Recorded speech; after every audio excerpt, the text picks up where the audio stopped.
Եթերում CivilNet-ն է, այս առաջիկա երկու օրերի ընթացքում այսօր եւ վաղը մենք կաշխատենք ոչ սովորական ռեժիմով, որովհետեւ Եվրոպայում Վիլնյուսում տեղի ունենում ոչ սովորական գագաթաժողով, Վիլնյուսը, որին բոլորս շատ ենք սպասում, մոտ 3.5 տարի, որի հետ կապված մեծ հույսեր կային, բայց եթե կարճ եզրափակեմ, այդ հույսերը կարծեք թե ավարտվեցին որոշ իմաստով հուսախաբությամբ եւ երեք ես կապվել էի Վիլնյուսում աշխատող իմ գործընկերներից մեկի հետ, նա մեկ բառով նկարագրեց Վիլնյուսում հիմնականում հիասթափություն է եւ մենք այդ պատճառների մասին մանրամասն կանդրադառնանք, ասեմ, որ այս երկու օրերի ընթացքում Վիլնյուսում տեղի ունենում զուգահեռ երկու կոնֆերանս, երկու հիմնական իրադարձություն, առաջինը երրորդ արևելյան գործընկերության երրորդ գագաթաժողովն է եւ նաեւ քաղաքացիական հասարակության կոնֆերանսը, բայց դա սովորական կոնֆերանս չէ, պարզապես կարդալով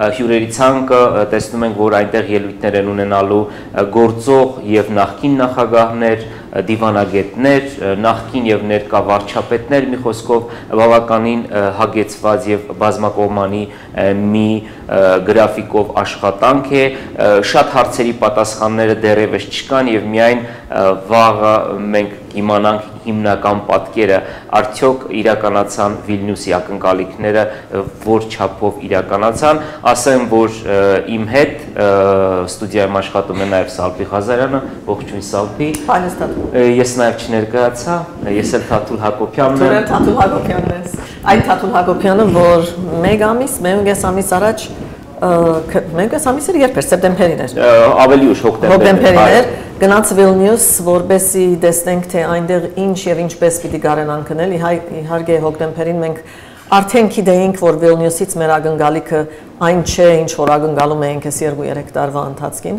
եւ ես շատ կուզեի, որ դու մի քիչ այդ դրամատությունների մասին նորեն պատմես, որովհետեւ ես հիշում եմ ձեր ռեակցիաները, երբ որ եկաք։ Սկսենք դրանով եւ օրվա ընթացքին իհարկե կանդրադառնանք նաեւ այն ինչ որ ցուն քիչ առաջ ասիր, որ այս օրագարկին մարդ որ նայի, շատ բարձ է հասկանալ, որ նորեն ակնկալությունները այլ էին, այսինքն այս օրագարկում ընդգրկված են մարդիկ, որ ընդհանրապես կոնֆերանսներու չեն մասնակցիր, նախկին նախագահներ, մարդիկ, որոնք գլխավոր թերագադարներն էին 10 տարի առաջ, երբ այս գործընթացի առաջին նշույլները կային։ Հերակրական օր պիտի լա, թե իրենց համար, թե մեզ համար, բայց Վիլնյուսից ինչ ես հիշում։ Վիլնյուսից հիշում եմ հիմնականում իհարկե Հայաստանի մասով հիասթափությունը, որովհետև այն ժամանակ դեռևս Ուկրաինան չկար, ավելին ասեմ, այն ժամանակ Հայաստանը փոքր հիասթափություն պատճառեց, որովհետև բոլորս հասկանում ենք, որ այս արևելյան գործընկերության այս 6 երկրների մեջ իհարկե եվրոպացիները տարբերություն չեն դնում, բոլորի հետ աշխատում են հավասարի սկզբով, բայց այնուամենայնիվ բոլորս հասկանում ենք, որ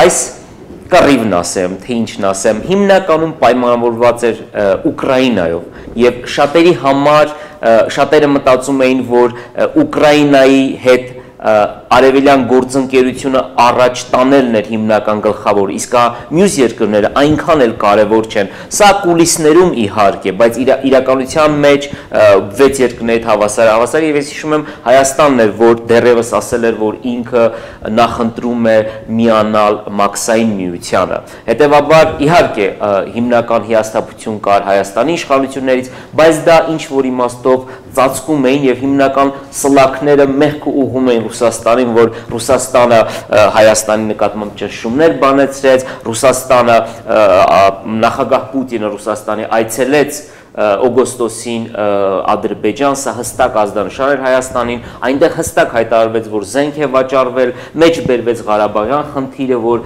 Ղարաբաղի պատճառով է հավանաբար նաև։ Մի խոսքով ընդհանուր հիասթափությունն էր տրամադրությունը։ Բայց այն ադեն խաղը ավելի փոքր գտվար, որ փոքր Հայաստանը ուզած չուզած ստիպվեցավ, զիջեց մեծ Ռուսաստանի, մեծ խաղի, մեծ շահերի։ Եվ որքան էլ որ իրենք փորձում էին, ասածիդ պես քիչ թե շատ վեցին նույնը մոդենալ, բարձ էր, որ Ուկրաինայի թիրքը, դեղը, թերը, պոտենցիալը, նշանակությունը իհարկե դարբեր է։ Հիմա անկասկած, որովհետև Ուկրաինան, մենք պիտի հասկանանք, որ Ուկրաինան Եվրոպայի ամենամեծ պետությունն է տարածքով, եւ Ուկրաինան շատ կարևոր երկիր է եւ Ռուսաստանի եւ Եվրոպայի համար։ Եվ ավելին, այս 6-ի մեջ, այս 6 երկրների մեջ նրանք ովքեր տեղյակ չեն կամ ուշադրության չեն հետևել, արևելյան գործընկերությունը ընդգրկում է նախկին խորհրդային 6 հանրապետություններ՝ Բելարուս, Մոլդովա, Ուկրաինա եւ Կովկասյան 3 հանրապետություններ՝ Ադրբեջան, Հայաստան եւ Վրաստան։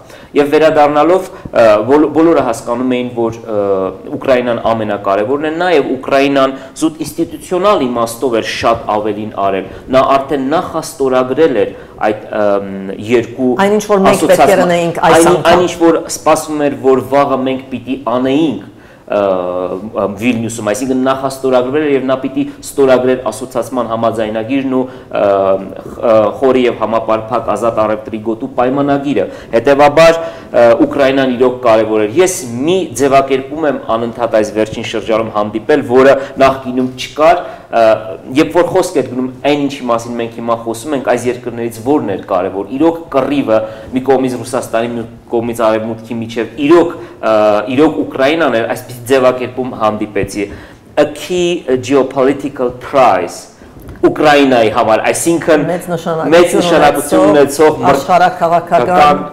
մրցանակ կամ չգիտեմ ինչ, շատ գեղեցիկ ձևակերպում է եւ այս վերջերին երբ արդեն պարզ դարձավ, որ Ուկրաինան պատրաստ չէ ստորագրելու կամ հետաձգում է, սկսեցին դա օգտագործել եւ դա իրոք այդպես է, որտեղ Ուկրաինան Բայց դա խնդրի արմատն է, որ իրենք եթե ի սկզբանե մեզ յուրաքանչյուրիս իբր մրցանակ տեսան, Ուկրաինան ավելի մեծ մրցանակ, մենք ավելի փոքր մրցանակ, բայց եթե այս բոլորը իսկապես մրցանակ էր, դա կնշանակի մրցակցողներ կային, եթե մրցակցողներ կային, դա ուրեմն Արևելքն ու Արևմուտքն ու Ռուսաստանները, եթե իրենք մրցակցում էին եւ մենք ուղղակի գդորներ էինք այս խաղի մեջ, դա սկզբանե միանշանակ, ես ուզում եմ այստեղ միանգամից, երբ դու խոսում ես, ես հիշեցի առաջին անգամ երբ հայտարարվեց արևելյան գործընկերության մասին, դեռևս Վիլնյուսը դեռ չկար, պարզ է Վիլնյուսի գագաթաժողովի մասին չկար տարիներ առաջ, ես շատ լավ հիշում եմ ուղղակի բառացի Ռուսաստանի արտգործնախարար շատ հմուտ դիվանագետ Լավրովի խոսքերը, ով ասաց, որ այս ձևով Արևմուտքը փորձ է անում իր ազդեցության գոտի ներառել մեր մոտիկ մերձակա ռուսերենով բլիժնե зарубежье, այսինքն մեր մերձակա երկրներին եւ Ռուսաստանը այստեղ շատ հետաքրքիր մի բան կա, Ռուսաստանի արտաքին քաղաքականություն իրականացնողները սովորաբար այս երկրների համար արևելյան գործընկերության նախկին խորհրդային երկրների համար միշտ օգտագործում են մերձակա մոտակա արտասահման ձևակերպումը, միշտ այսպես ասեմ սիգնալ տալու, այո, ցույց տալու համար, որ իրենց համար սա շատ կարևոր է։ Իրականում խաղը իմ կարծիքով սխալ հաշվարկներ արվեցին, նաև գիտեք ինչն էր իմ համար սալպի շատ զարմանալի, որ այս գործընթացի մեջ արևելյան Եվրոմիության ծանր քաշային 4 երկրները շատ պասիվ էին, նայեք Գերմանիան զբաղված էր իր խնդիրներով, ունենալով գերազանց հարաբերություններ Ռուսաստանի հետ, Մեծ Բրիտանիան ունենալով բարդ հարաբերություններ Ռուսաստանի հետ, բայց այսպես ասեմ շատ չշահարկելով եւ շատ խաղի մեջ չմտնելով։ Իդեպ Մեծ Բրիտանիայի տեսփանը գալիս է։ Եվ այդ մասին, այո, Իտալիան, Ֆրանսիան, այսինքն գործընկերությունը առաջ էին տանում երկրներ, որոնք Ռուսաստանի հետ ունեին նաև անձնական խնդիրներ, դրանցից էին Լեհաստանը, Լիտվան, Մերձբալթյան երկրներ եւ ինձ թվում է մի քիչ ակցենտները ճիշտ չդրվեցին։ Մենք այս երկու օրվա ընթացքին իհարկե այդ բոլորը պիտի փանանք եւ հիշեցնենք մեր լսարանին, որ սպասում ենք, որպեսզի այդ կոնֆերանսը Վիլնյուսում սկսի, Վիլնյուսը մեզ մե 2 ժամ հետ է եւ իրենք այսօր բավական դարօրինակ ու մեծ թեր ունին խաղալու այն իմաստով, որ ճիշտ է հակատաժողովը վաղն է, այսօր իրենք պիտի փորձեն կարելի եղած ինչապ լավ հասկանալ, թե իրոք այս խաղը մինչև ուր կարելի է դանել, իրոք արդյոք վաղը կարելի է այդ մրցանակներից մի քանիսը քոնե փորձել ստանալ եւ այլն։ Սպասում ենք, որ սկսի այդ բոլորը, մեր դվյալներով դա պետք է սկսի մեր ժամով 11:45-ին, այսինքն մի 15 րոպեից։ Մինչ այդ Թաթուլը եւ ես ոչ միայն կշարունակենք այս թեմաները փանալ, թեկուզ չփակել եթեր, եւ ընթացքում նաեւ պիտի ցեզ նաեւ ներկայացնենք մի դեսահոլովակ պատրաստած մեր աշխատակազմի կողմից, որտեղ այս կորձընթացի առաջին քայլից մինչև երևի երեկվա իրավիճակը արդեն կներկայացնենք մեր լսարանին։ Հիմա վերադառնանք մեր քննարկումներին։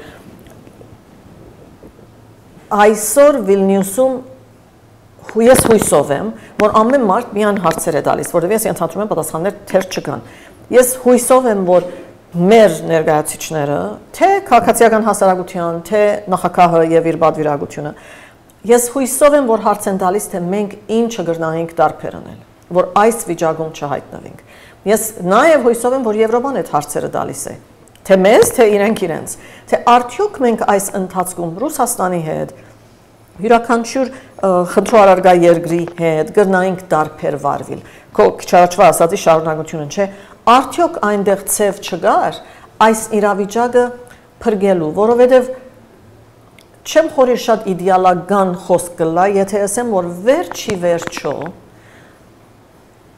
լավագույն պայմաններում բոլորին ուզածը այն էր, որ այս տարածաշրջանը, մեծ տարածաշրջանը Ուկրաինայից մինչև մեզ, ապրի ժողովրդավար, խաղաղ, գայուն, բարեգեցիկ, որպես իրենց գլխում փորձանք չլինենք։ Բարձ չէ, այդ բոլորը թե իրենց համար պետք է հենց այդ պատճառով։ Եվ իհարկե այդ բոլորը մեզ համար պետք է, մեզ պետք է բարեկեցիկ, մեզ պետք է գայուն, մեզ պետք է ժողովրդավար։ Բայց փաստորեն երկուսս այդ նպատակին չկարողացան կամ թերևս չուզեցին հասնել։ Ես կարծում եմ, որ եւ կար սխալ հաշվարկներից բացի սխալ հաշվարկներ կատարեցին բոլորը։ Սխալ հաշվարկներ կատարեցին իմ կարծիքով եւ գործընկերության մեջ ներգրավված 6 երկրները, ինչպես նաեւ բացի երկուսը սխալ հաշվարկ չկատարեց, այստեղ հաշվարկ չուզեց։ Այստեղ ճիշտ ես ասում, միջև խոսակցությունը տանելը հետեւյալ բանը մտցնենք, որպեսզի հասկանալի լինի մեզ դիտողների համար, որ արևելյան գործընկերության երկրներից Բելարուսի հետ համագործակցությունը շատ հասկանալի էր, այն իմաստով, որ ընդհանրապես Բելարուսը ոչ միայն չկար, այլ նաև Բելարուսի նախագահ համարում է persona non grata Եվրամիության երկրներում, հետևաբար նրան անգամ հրավեր չեն ուղարկել։ Եվ այստեղ էլ նաև իմ կարծիքով կար երկակի ստանդարտ, որովհետև միշտ բելարուսները եւ նաև ես էի Վիլնյուսում հարցում ասում էի լավ, հասկացանք, եթե դուք համարում եք, որ վերջին բռնակալն է Եվրոպայի Ալեքսանդր Լուկաշենկոն, ապա որ բռնակալն է Իլհամ Ալիևը։ Այդ դեպքում ինչու հավասարության նշան չեք դրում, ինչու եք Ալիևին դուք հրավեր ուղարկում, իսկ Լուկաշենկոին չեք ուղարկում։ Այստեղ էլ ինձ թվում է կային որոշակի բաներ, որոնք Բելարուս հասարակության համար, անգամ նրանց համար, ովքեր չեն հավանում իրենց երկրի իշխանությունները, այնուամենայնիվ անհասկանալի են։ Այսինքն այս երկու երկրները հստակ հայտարարել են, որ իրենք չեն ուզում այդ ազատ առևտրի գոտուց օգտվելու։ 4-ն էին, որոնք իրոք հայտարարում էին եւ ձգտում էին։ Նրանցից Հայաստանի եւ Ուկրաինայի տեղի ունեցավ այն ինչ տեղի ունեցավ, մենք ասեցինք, նախ Հայաստանը հրաժարվեց, ապա ըստ էության Ուկրաինան ձևակերպումն այն էր, որ սառեցնում են առայժմ։ Շատ խելոք ձևակերպում ամենայն թեպս։ Եվ ընդ որում արվեց դա կառավարության ղեկավարի մակարդակով եւ ոչ նախագահ եւ միայն այսօրվա դրությամբ երկուսն են, մեկը շատ հստակ, մյուսը դեռևս ունենալով էլի հստակ, բայց ունենալով լուրջ վախեր Մոլդովայի մասին է խոսքը, որտեղ չգիտես ինչու երեք ասենք ռուսական լրատվամիջոցները, կենտրոնական ORT հեռուստաընկերությունը լուրերի ժամանակ հաղորդեց, որ այնտեղ ապրում են գագաուզներ, փոքրամասնություն, որոնք չգիտես ինչու հիշել են, որ իրենք անկախություն են ուզում ստանալ Մոլդովայից։ Հետևաբար այստեղ էլ կան խնդիրներ, բայց այս պահի դրությամբ մենք կարող ենք ասել, որ այդ երկուսը նախաստորագրելու են եւ այնտեղ են լինելու Վրաստանի նորընտիր նախագահը, որը փորձելով կառուցել կամ վերակառուցել կամ վերանորոգել հարաբերություններ Ռուսաստանի հետ միևնույն ժամանակ հստակ հայտարարում է, որ ոչ մենք Վիլնյուս ենք գնում եւ մեր հայացքը դեպի Եվրոպա է։ Հիմա վերադառնալով հիմնական խնդրին, այն ինչի մասին մենք խոսում ենք, իմ կարծիքով այո, ճիշտ չհասկացվեց արևմտյան աշխարհում, որ Ռուսաստանում իշխանության է եկել Վլադիմիր Պուտինը, մի մարդ, նոր Վլադիմիր Պուտինը, ով ունի հավակնություններ, ով ունի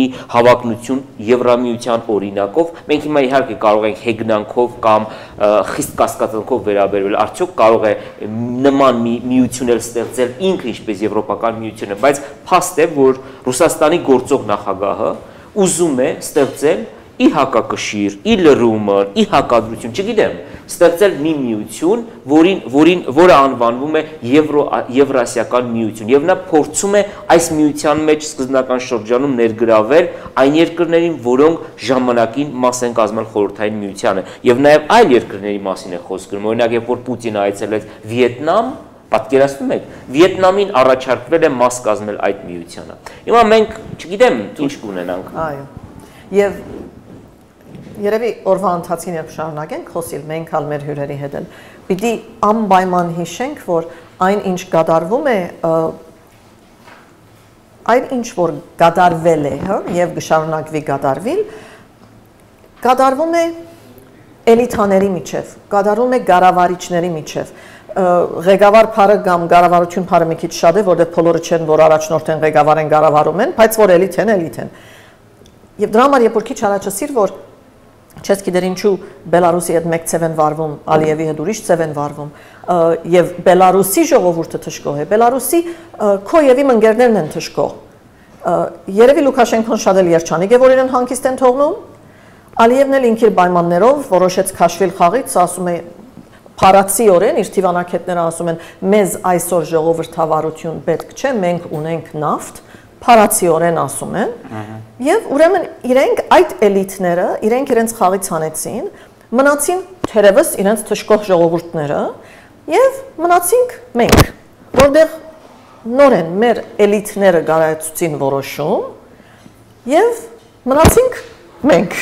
Պարզապես Սալբի ես ուզում եմ ասել, որ այդ ամենը կարելի է ազնիվ անել։ Եվ ազնիվ անել եւ դիվանագիտական իմաստով նաեւ, որպեսզի բխեր Հայաստանի շահերից, որովհետեւ եվրոպացիների համար մենք ավելի ընկալելի կլինենք, եթե հստակ ասենք, որ գիտեք ինչ կա, մեր սահմանը ներգրավվածության այսքանն է, սրանից հետո այս պայմաններով չենք կարող։ Ռուսական մեր գործընկերներին, Ռուսաստանի վերջո շատ կարևոր գործընկեր է Հայաստանում, ասենք, որ գիտեք, մենք ներգրավում ենք մի խաղի մեջ, մի գործընթացի մեջ եվրոպացիների եւ միջև այս սահմանն են գնալու եւ ոչ թե ինչ որ անհասկանալի ձևակերպումները, որ մենք եւ այնտեղ են գնում եւ այնտեղ են գնում, կամ եթե կարճ ասեմ, մենք ուզում ենք նստել մեկ աթոռի, երկու աթոռի վրա, որը ըստ էության պարզվեց, որ հնարավոր չէ։ Թաթուլ, մենք հիմա դիտենք Արփի Մաղսուդյանի պատրաստած տեսանյութը, որ կնկարագրի այս գործընթացը, որ մեզ բերավ այսօր, եւ նայենք, եթե մեր Վիլնյուսի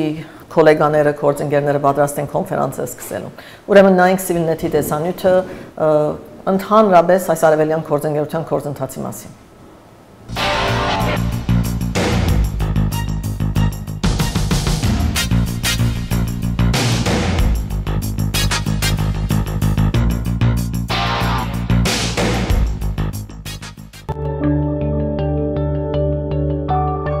Սեպտեմբերի 3-ին Հայաստանի նախագահ Սերժ Սարգսյանը Մոսկվայում անսպասելիորեն հայտարարեց Մաքսային միությանը միանալու որոշման մասին։ Դա նշանակում էր, որ Հայաստանը դադարեցնում է Եվրոպական միության հետ ավարտին մոտեցող գործընթացը, որի արդյունքում պետք է ստորագրվեին ասոցիացման համաձայնագիրը, որը պարունակում է նաև խորը եւ համապարփակ ազատ առևտրի գոտու մասին պայմանագիր։ Я подтвердил желание Армении вступить в таможенный союз и включиться в процесс формирования Евразийского экономического союза.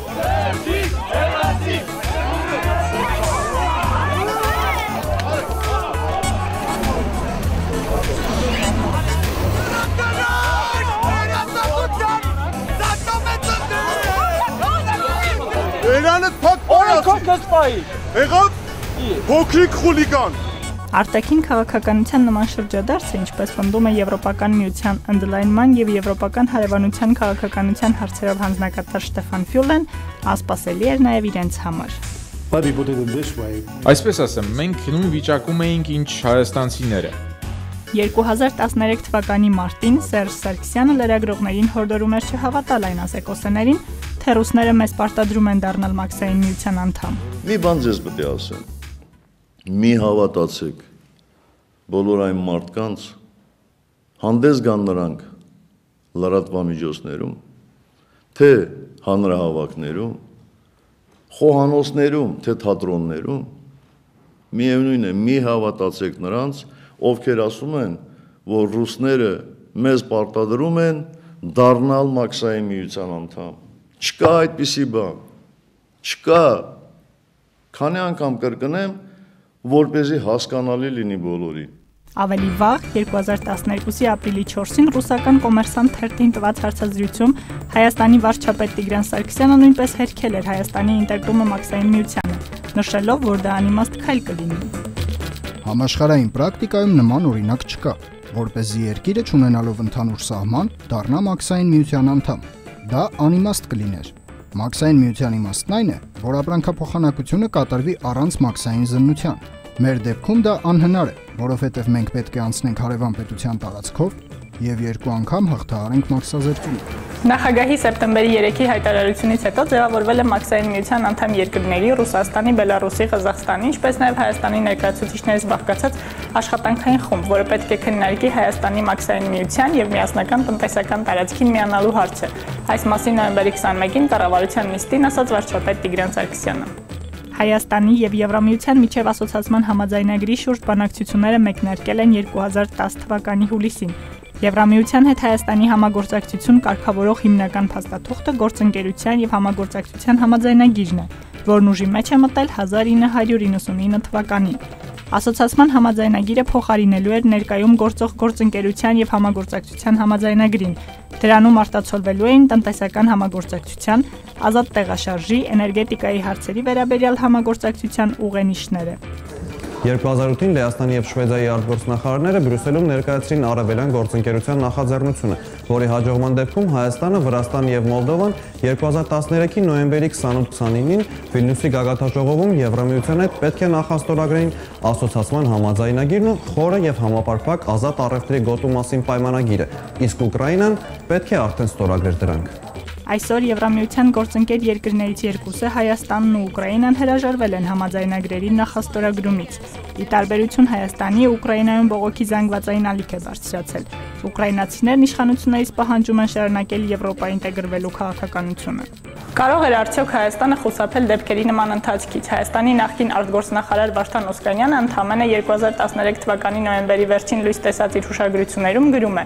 Մաքսային միությանը միանալու որոշման հարցում ամենամեծ թյուրիմացությունն այն համոզումն է, որ եթե մենք չանդամակցեինք մաքսային միությանը, մեր հարաբերությունները կճուղ կվատանային Ռուսաստանի հետ, կամ որ միայն այս ճանապարհով է հնարավոր Հայաստանի եւ Ղարաբաղի անվտանգություն ապահովելը, որ սա ուղղակի գոյատևման խնդիր է։ Եթե դա իրոք այդպես է, ապա նախ առնվազն դրա մասին պետք է իմանայինք տարիներ առաջ։ Եվ երկրորդ, սա նշանակում է, որ մենք այս տարիների ընթացքում սխալ ենք կառուցել մեր հարաբերությունները Ռուսաստանի հետ։ Ալփի Մաղսուդյան, Ալբերտ Մանասարյան, CivilNet։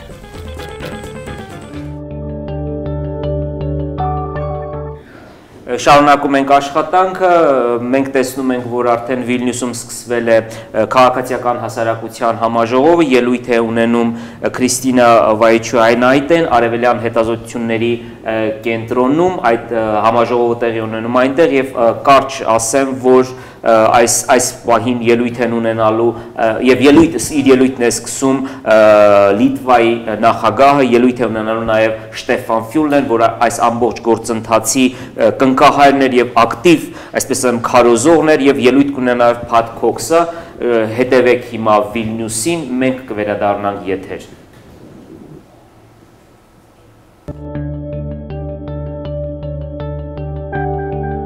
And this basically differs the European Union from any other economic or trade pact worldwide. The Europeans never question such things as human rights, free elections and free media, the rule of law and pluralistic society. They are the fundamentals on which relations of people and cooperation of member states are based. It is unquestionable. The values and principles I am mentioning here would not be so clear and distinct without developing active societies. People, not governments, are the main actors keeping societies functioning. A state is void without its citizens and their interests. Citizens build a state. Moreover, the state will be strong only if civil societies exist, and why civil society should speak out, then governments hesitate. To be active and responsible, tolerant but not ignorant, are the key features of such society. Communication but not random contacts connect people. And the European Union member states are confident in promoting these values. Commitment for people's prosperity and responsibility for others, they extend across the borders. And Europeans do feel responsible for their neighbors also. Why the Eastern Partnership offers a variety of cooperation instruments. Apart from trade agreements, we enhance cooperation in people's mobility, transport, border management, environmental protection, and many other areas. But people-to-people interaction is of most importance, especially among the young. For example, the Erasmus Plus program starts in January 2014, offering a new potential for youth from the Eastern Partners countries. The European Union enters into a phase of implementing concrete measures rather than continuing negotiations. However, Eastern European countries still face challenges regarding the creation of full-functioning civil societies. The road towards a vibrant society takes a long time and sometimes faces setbacks as well. For my own country, it took years to overcome an outdated mentality, which we had also, and go through a change. Why I encourage the partners continuing to work on reforms, to set up well-established, functioning and consolidated democratic systems. I call on civil societies to have a powerful voice if governments act irresponsibly. For this purpose, I am happy to see here many distinguished guests from the European Union member states, institutions, and our partners' countries, as well as representatives from the academia, think tanks, and non-governmental organizations. Everybody has gathered here and is ready to discuss a future agenda for civil society, for European civil society, for our partners' civil society. So I'm very happy to welcome you here from early morning in Vilnius and wish you a fruitful, resultative, and useful for everybody discussion. Thank you.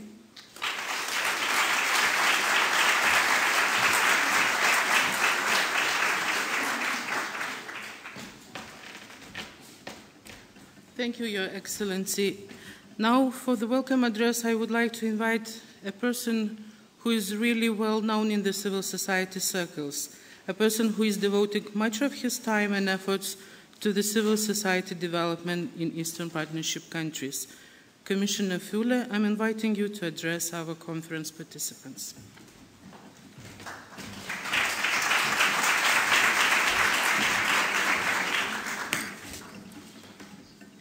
Very good morning, Madam President.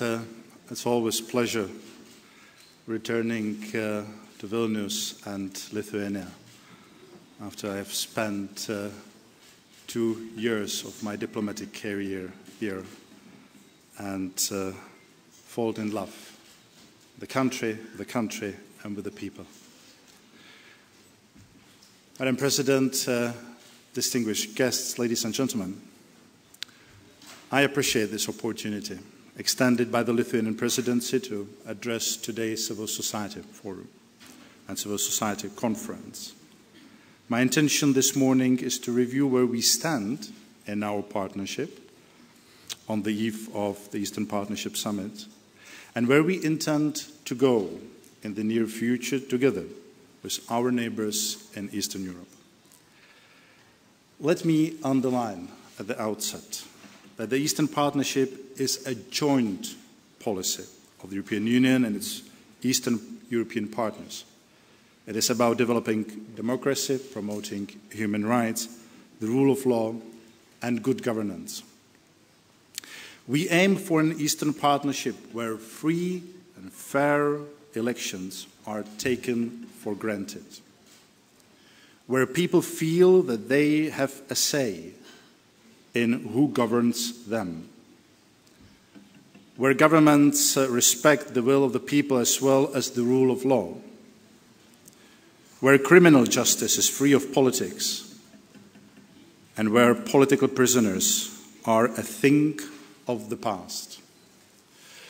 The partnership is also about making it easier for business to trade and invest, and for researchers and students to work together and embark on joint projects.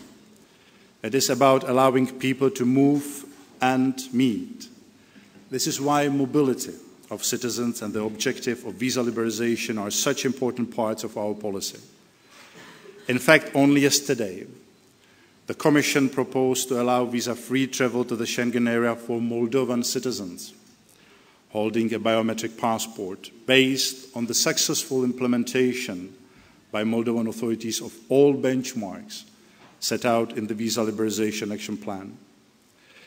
This proposal will now be discussed by the European Parliament and the Council. So congratulations to Moldova.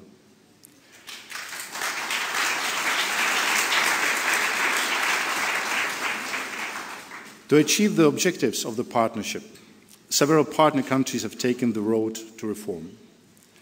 There are no shortcuts on this road, so from the beginning we have differentiated between our partners, depending on how close they wish to get to the European Union and how committed they are to reform.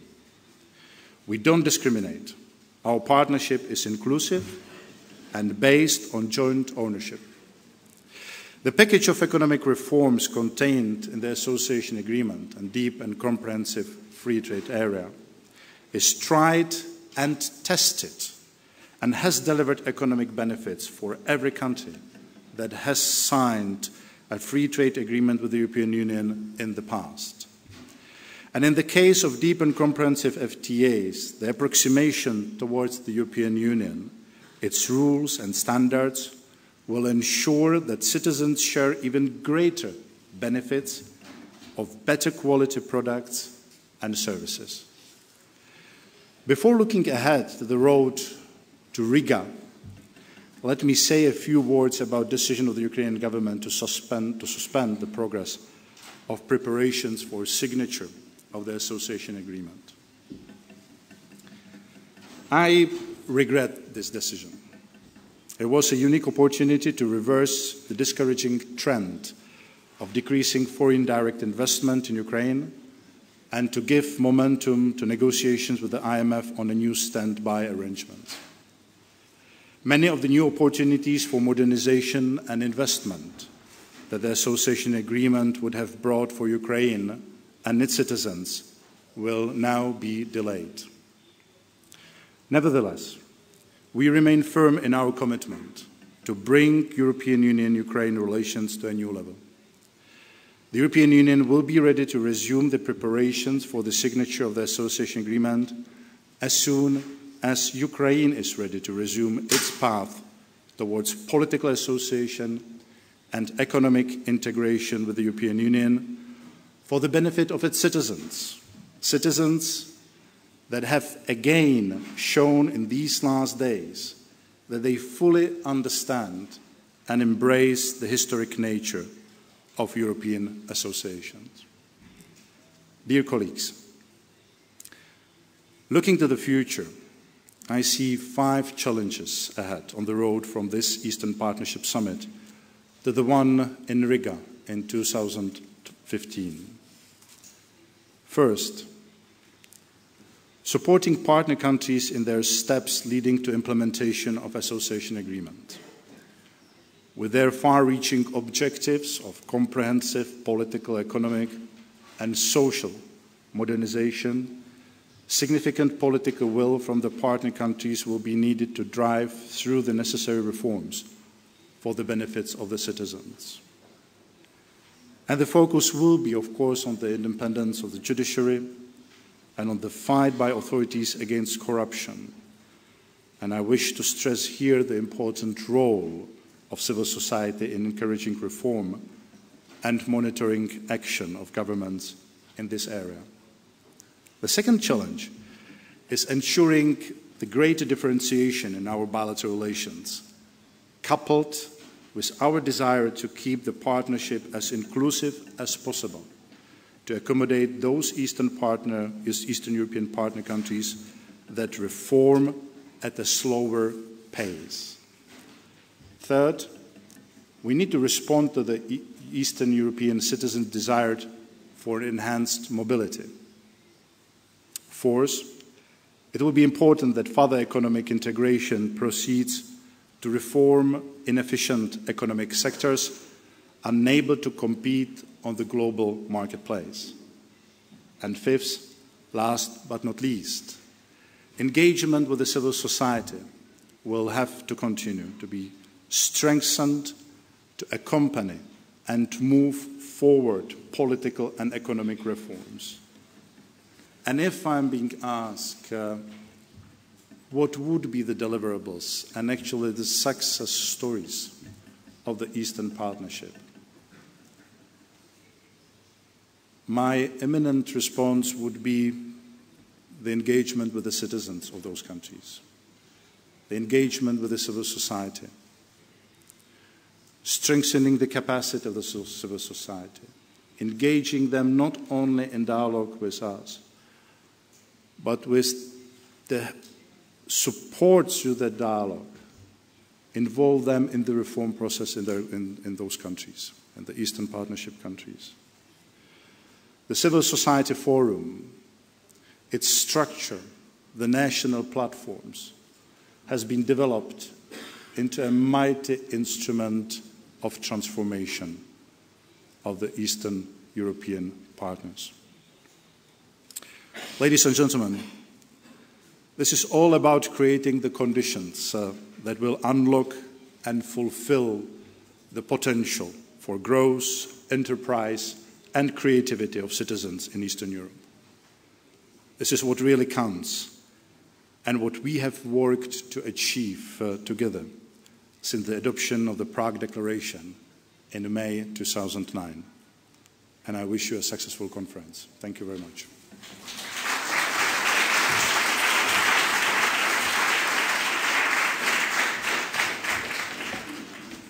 Thank you, Commissioner.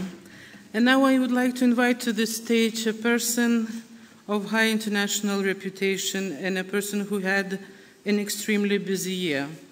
I believe all of us were following your efforts in Ukraine. Ladies and gentlemen, Mr. Pat Cox, former President of the European Parliament.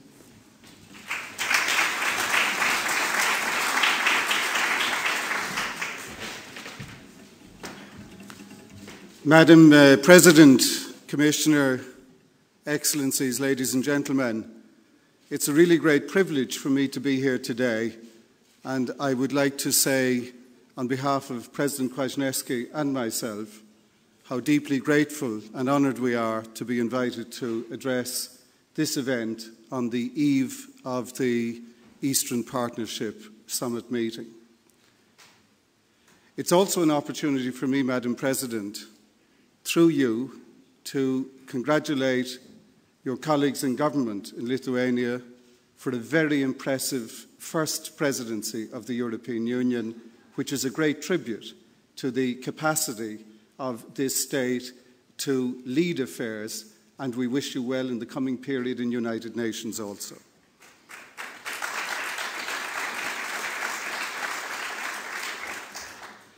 The Eastern Partnership process has been well described by Madam President and by the Commissioner. It is about a pathway to modernisation. It is about developing rules-based democracy. It is about offering the opportunity for consistent development of sustainable prosperity. For those of you from civil society who might wonder in a practical sense, what does it mean for someone on the ground? Let me tell you to go to one source, a statistical source, which is not propaganda and which is produced on an annual basis by the United Nations, the Human Development Index. And there you will see indices of all sorts of things to do with our lives, our education, our health service, and so on. Let me pick for you just 3 areas. I'm not going to go into statistics, but they illustrate very well the power of modernization and reform, of transformation. When a child is born, what are its chances of survival? This is measured by our infant mortality statistics. After surviving the first year, what are the years of longevity? How long can you look forward to, on average, in your life? And broadly,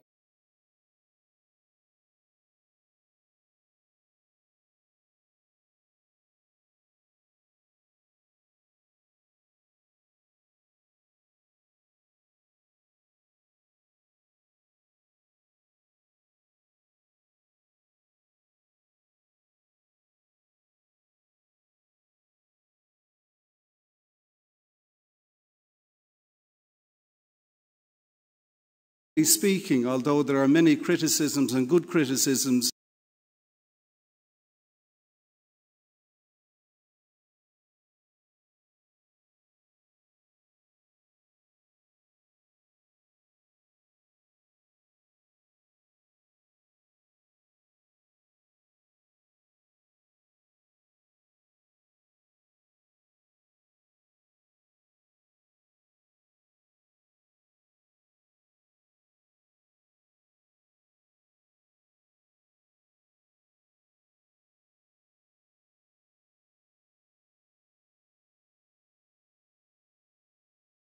of whether GDP as a statistic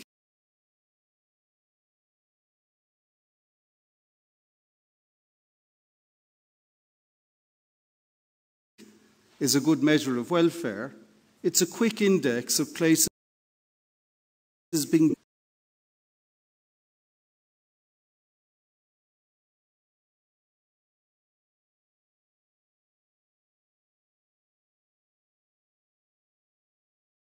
Let me tell you, everyone in Ukraine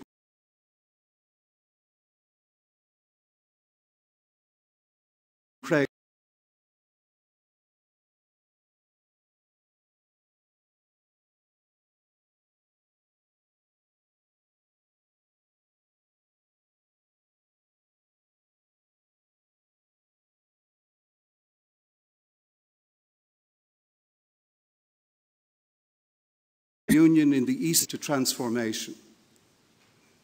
We know of being almost lit next.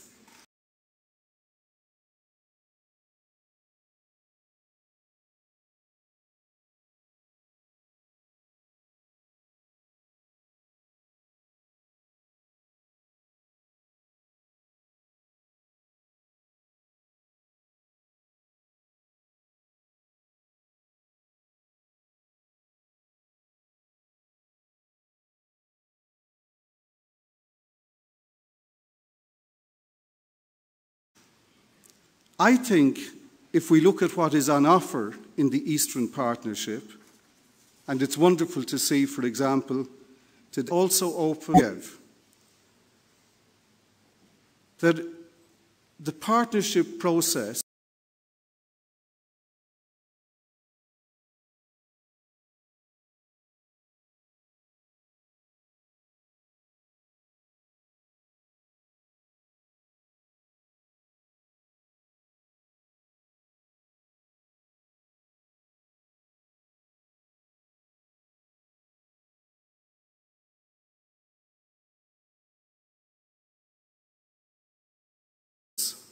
is a long-term engagement.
Russia on Ukraine in recent months. And there's no doubt that this has played some role in the choice that has been made. Whether it should bear the entire burden of explanation of the choice is debatable, but it certainly has been a factor.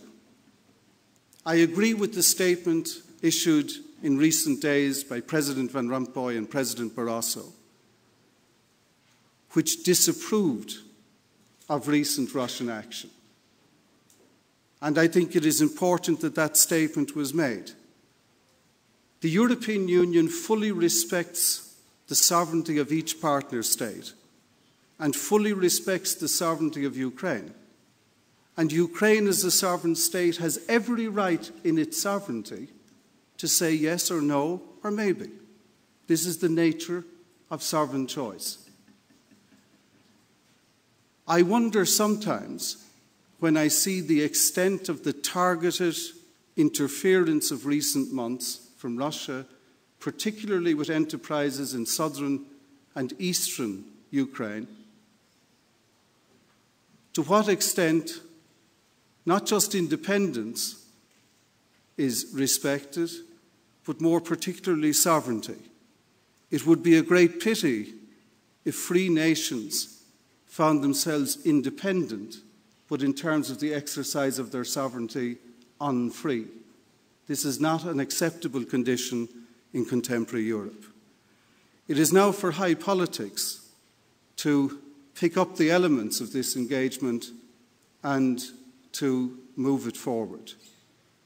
But to all those people that Kwasniewski and myself met in the street, and we were not often in the street because we were mostly at meetings or in courtrooms or in prison cells or in hospital wards doing our work. But where we met people in the street, especially young people, the most touching thing was when they spontaneously stopped us to thank us for what they thought we were doing for their country, the privilege which we had to help to do something.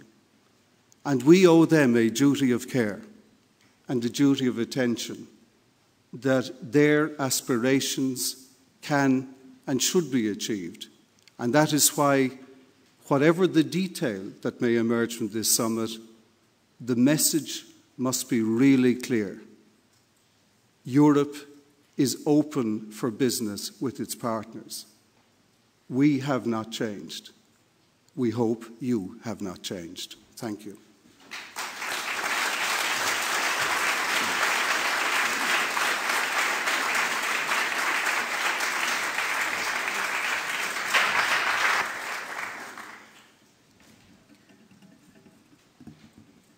Dear guests of the opening panel, dear participants, it is a great honor for me to announce that Civil Society Conference has received a special address of the U.S. Secretary of State John Kerry. I would like to invite the U.S. Ambassador to Lithuania, Deborah McCarthy, to read out the special address.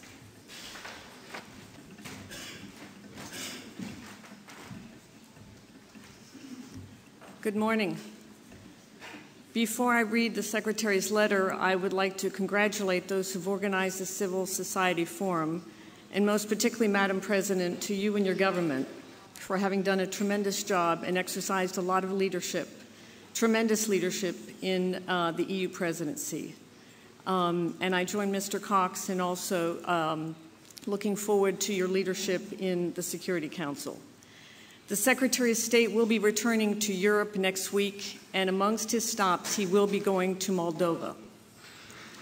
I will now read the letter that he has addressed to all the participants in the Civil Society Conference. I would like to thank Lithuania for organizing this conference under its European Union presidency as a means to advance civil society in the Eastern Partnership countries.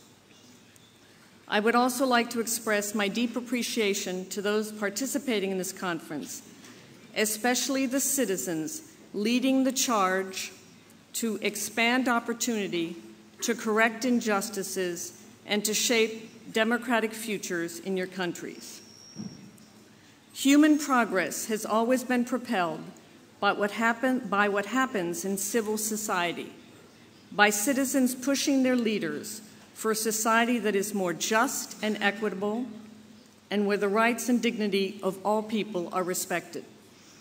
As President Obama stated at the Civil Society Roundtable in New York this past September, in the United States, civil society has been the catalyst for virtually every major advance that we have made: the abolition of slavery, the advancement of civil rights, the increased safety of workers, and the protection of our environment.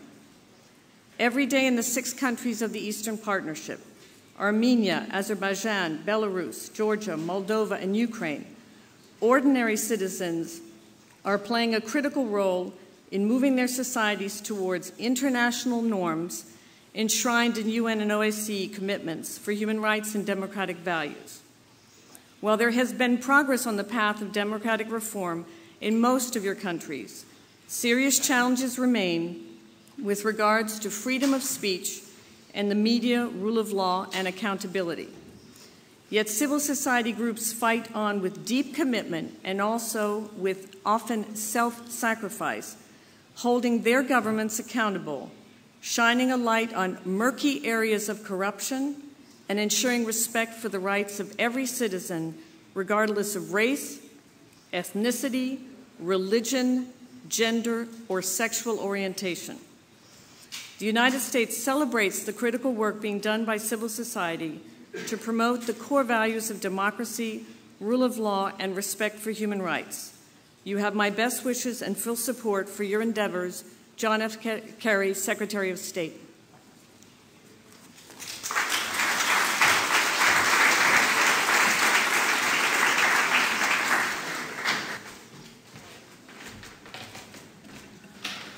Dear distinguished guests of the opening panel, thank you very much for your welcome addresses. And on behalf of all participants, I would like to thank you for your time spent with us. We appreciate your presence here very much. Now I would like to announce a short break. Please remain in your seats.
CivilNet-ը շարունակում է իր աշխատանքները, ասեմ, որ մենք այս 2 օրերի ընթացքում պետք է լուսաբանենք Վիլնյուսի գագաթաժողովը, ինչպես պաշտոնական, այնպես էլ ոչ պաշտոնական միջոցառումները, ոչ պաշտոնական ասելով ես նկատի ունեմ այն խորհրդաժողովը, որը քաղաքացիական հասարակության, որին դուք հետևում եք, ես ասեմ, որ քիչ առաջ ելույթներ ունեցան Լիտվայի նախագահը, ինչպես նաև Շտեֆան Ֆյուլեն այս ամեն գործընթացի, արևելյան գործընկերության գործընթացի ոգևորողն է, կնքահայրն է, ինչ-որտեղ նաև քարոզողն է, ելույթ ունեցավ նաև Փաթ Քոքսը, Եվրախորհրդարանի 21-րդ նախագահը։ Քիչ հետո կսկսի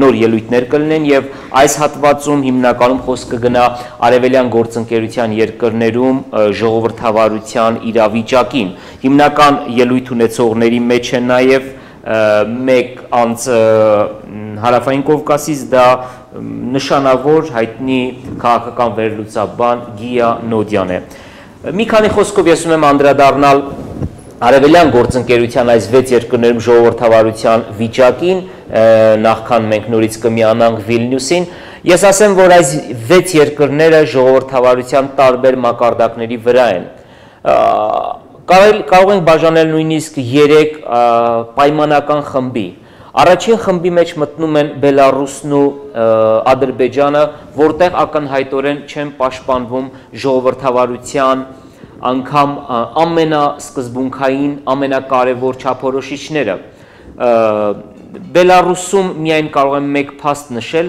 1994 թվականից ի վեր անընդմեջ այդ երկրի նախագահի աթոռը զբաղեցնում է մեկ մարդ, Ալեքսանդր Լուկաշենկոն, որը ոչ ցանկալի անձ է Եվրամիության բոլոր երկրներում եւ իդեպ նա միակ նախագահն է Արևելյան գործընկերության 6 երկրներից, որը չի հրավիրվել Վիլնյուս։ Ադրբեջանը նույնպես ավտորիտար հակումներով ոչ ժողովրդավարական պետություն է, որտեղ սահմանադրություն անգամ փոխվեց, որպիսի Իլհամ Ալիևը երրորդ անգամ զբաղեցի նախագահի պաշտոնը, ինչը եւ նա կատարեց հոկտեմբերի 9-ին տեղի ունեցած ընտրությունների արդյունքում։ Այս երկու երկրները կրկնեմ ժողովրդավարության առումով հետնապահներն են, նրանք ավտորիտար հակումներով պետություններ են։ Մյուս 4 երկրներին եւս կարելի է ինչ որտեղ բաժանել խմբերի։ Կարելի է ասել ժողովրդավարության առումով առաջատարը թերևս Մոլդովան եւ Վրաստանն են։ Ինչու՞։ Որովհետեւ Մոլդովայում եւ Վրաստանում, հատկապես Մոլդովայում, իշխանապողությունները տեղի ունենում հիմնականում ընտրությունների միջոցով։ Եղել է ժամանակաշրջան անգամ, որ Մոլդովայում իշխանության են եկել կոմունիստները։ Վրաստանի վիճակը նույնպես հետաքրքրական է այն իմաստով, որ արդեն երկու ընտրությունները հիմնականում համապատասխանել են եվրոպական ժողովրդավարական չափանիշներին, 2012 թվականին, այսինքն անցյալ տարի տեղի ունեցավ փաստացի իշխանապողություն, երբ որ իշխող կուսակցությունը իդեմ Սաակաշվիլու արդեն նախկին նախագահ Սաակաշվիլու գլխավորած Միացյալ ազգային շարժումը պարտություն կրեց վրացական երազանքից եւ մեկ տարվա ընթացքում փաստորեն երկիշխանություն էր Վրաստանում, կառավարությունը գլխավորում էր ընդդիմությունը Բիձինա Իվանիշվիլու գլխավորությամբ եւ երկրի նախագահն էր եւ փաստացի ընդդիմության առաջնորդը արդեն Միխայել Սաակաշվիլին, իսկ բոլորովին վերջերս մեկ ամիս առաջ հոկտեմբերի 27-ին տեղի ունեցան նախագահական ընտրություններ եւ այդ ընտրություններում վստահ հաղթանակ տարավ վրացական երազանքը ներկայացնող տեխնացուն, մինչ այդ Կովկասում եւ անգամ Վրաստանում ոչ այնքան հայտնի քաղաքական հասարակական գործիչ Գեորգի Մարգվելաշվիլին։ Ուկրաինայում եւս ընտրությունները վիճելի պայմաններում են անցնում, բանն այն է, որ Ուկրաինան մի երկիր է, որը բաժանված է լեզվի իմաստով ուկրաիներեն, ռուսերեն, կրոնի իմաստով բաժանված է նաև դեպի Եվրոպա ձգտողների եւ դեպի Ռուսաստան ձգտողների իմաստով, բայց այնուամենայնիվ Ուկրաինան եւս ժողովրդավարական կամ կիսաժողովրդավարական կամ ինչպես ասվում է հիբրիդային պետություն է, որտեղ այսօր իշխանության է պրո-ռուսական, այսինքն ռուսամետ համարվող Վիկտոր Յանուկովիչի կուսակցությունը։ Եվ մի քանի խոսք ասեմ Հայաստանի մասին, որը մինչև վերջին պահը համարվում էր, որ Հայաստանը եւս կստորագրի եւ վաղը պետք է ավելի ճիշտ նախաստորագրեր արևելյան գործընկերության այս երկու կարևոր փաստաթղթերը, ասոցիացիան համաձայնագիրն ու խորը եւ համապարփակ ազատ առևտրի գոտուն մաս կազմելու պայմանագիրը, սակայն ինչպես հայտնի է, Մոսկվայում Վլադիմիր Պուտինի հետ հանդիպումից հետո սեպտեմբերի 3-ին Սերժ Սարգսյանը հայտարարեց, որ Հայաստանը պատրաստվում է կամ ցանկություն ունի միանալ մաքսային միությանը։ Ես նաև նշեմ, որ ժողովրդավարության իմաստով Հայաստանը զիջում է եւ Մոլդովային, եւ Վրաստանին, եւ Ուկրաինային, բայց ակնհայտորեն առաջ է ինչպես Ադրբեջանից, այնպես էլ Բելարուսից։ Քիչ հետո մենք կրկին կկապվենք Վիլնյուս, բայց մինչ այդ մենք հիմա իմ գործընկերների պատրաստած մի տեսանյութը եւս եւ շարունակենք հետեւել CivilNet-ին։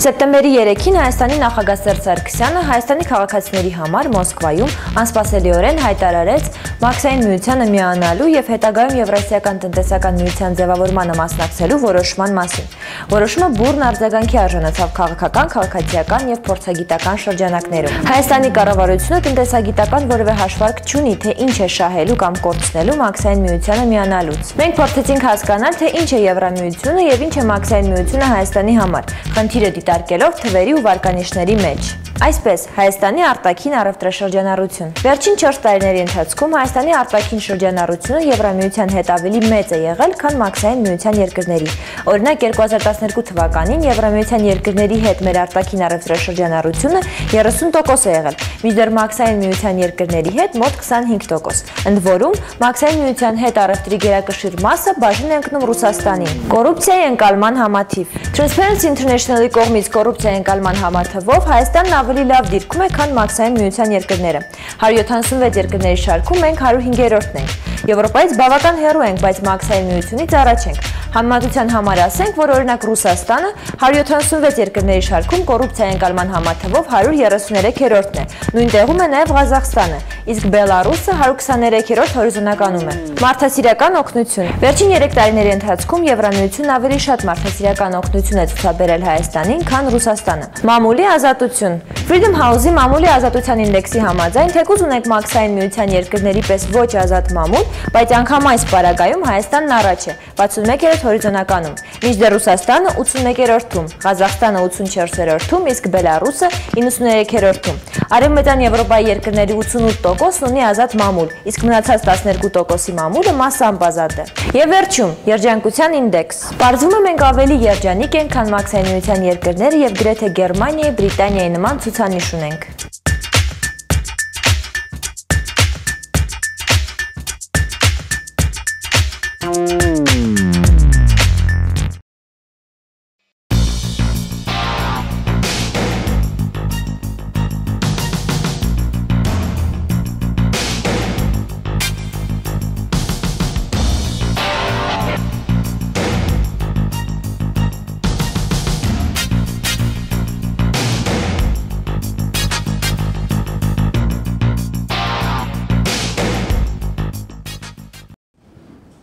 Շարունակում ենք մեր աշխատանքները, քիչ հետո մենք կրկին կմիանանք Վիլնյուս, որտեղ տեղի ունենում քաղաքացիական հասարակության մեծ խորհրդաժողովը, որին մասնակցում են ոչ միայն հայտնի նշանավոր փորձագետներ Կովկասից, Եվրոպայից, Միացյալ Նահանգներից, այլ նաև մասնակցում եւ ելույթներ են ունենում տարբեր երկրների նախագահներ, նախկին նախագահներ, վարչապետներ, նախկին վարչապետներ, դիվանագետներ։ Քիչ առաջ ես ներկայացրեցի այն իրավիճակը ժողովրդավարության իմաստով, որ կա արևելյան գործընկերության 6 երկրներում, Բելարուսում, Ուկրաինայում, Մոլդովայում եւ Կովկասյան 3 հանրապետություններում եւ նշեցի, որ այդ երկրները ժողովրդավարության ցուցանիշով տարբեր աստիճանների, տարբեր մակարդակների վրա են, նրանցից երկուսը ակնհայտ հետնապահներ են, նրանք կարող ենք ասել նույնիսկ ավտորիտար հակումներով, անգամ տոտալիտար հակումներով պետություններ են, դրանք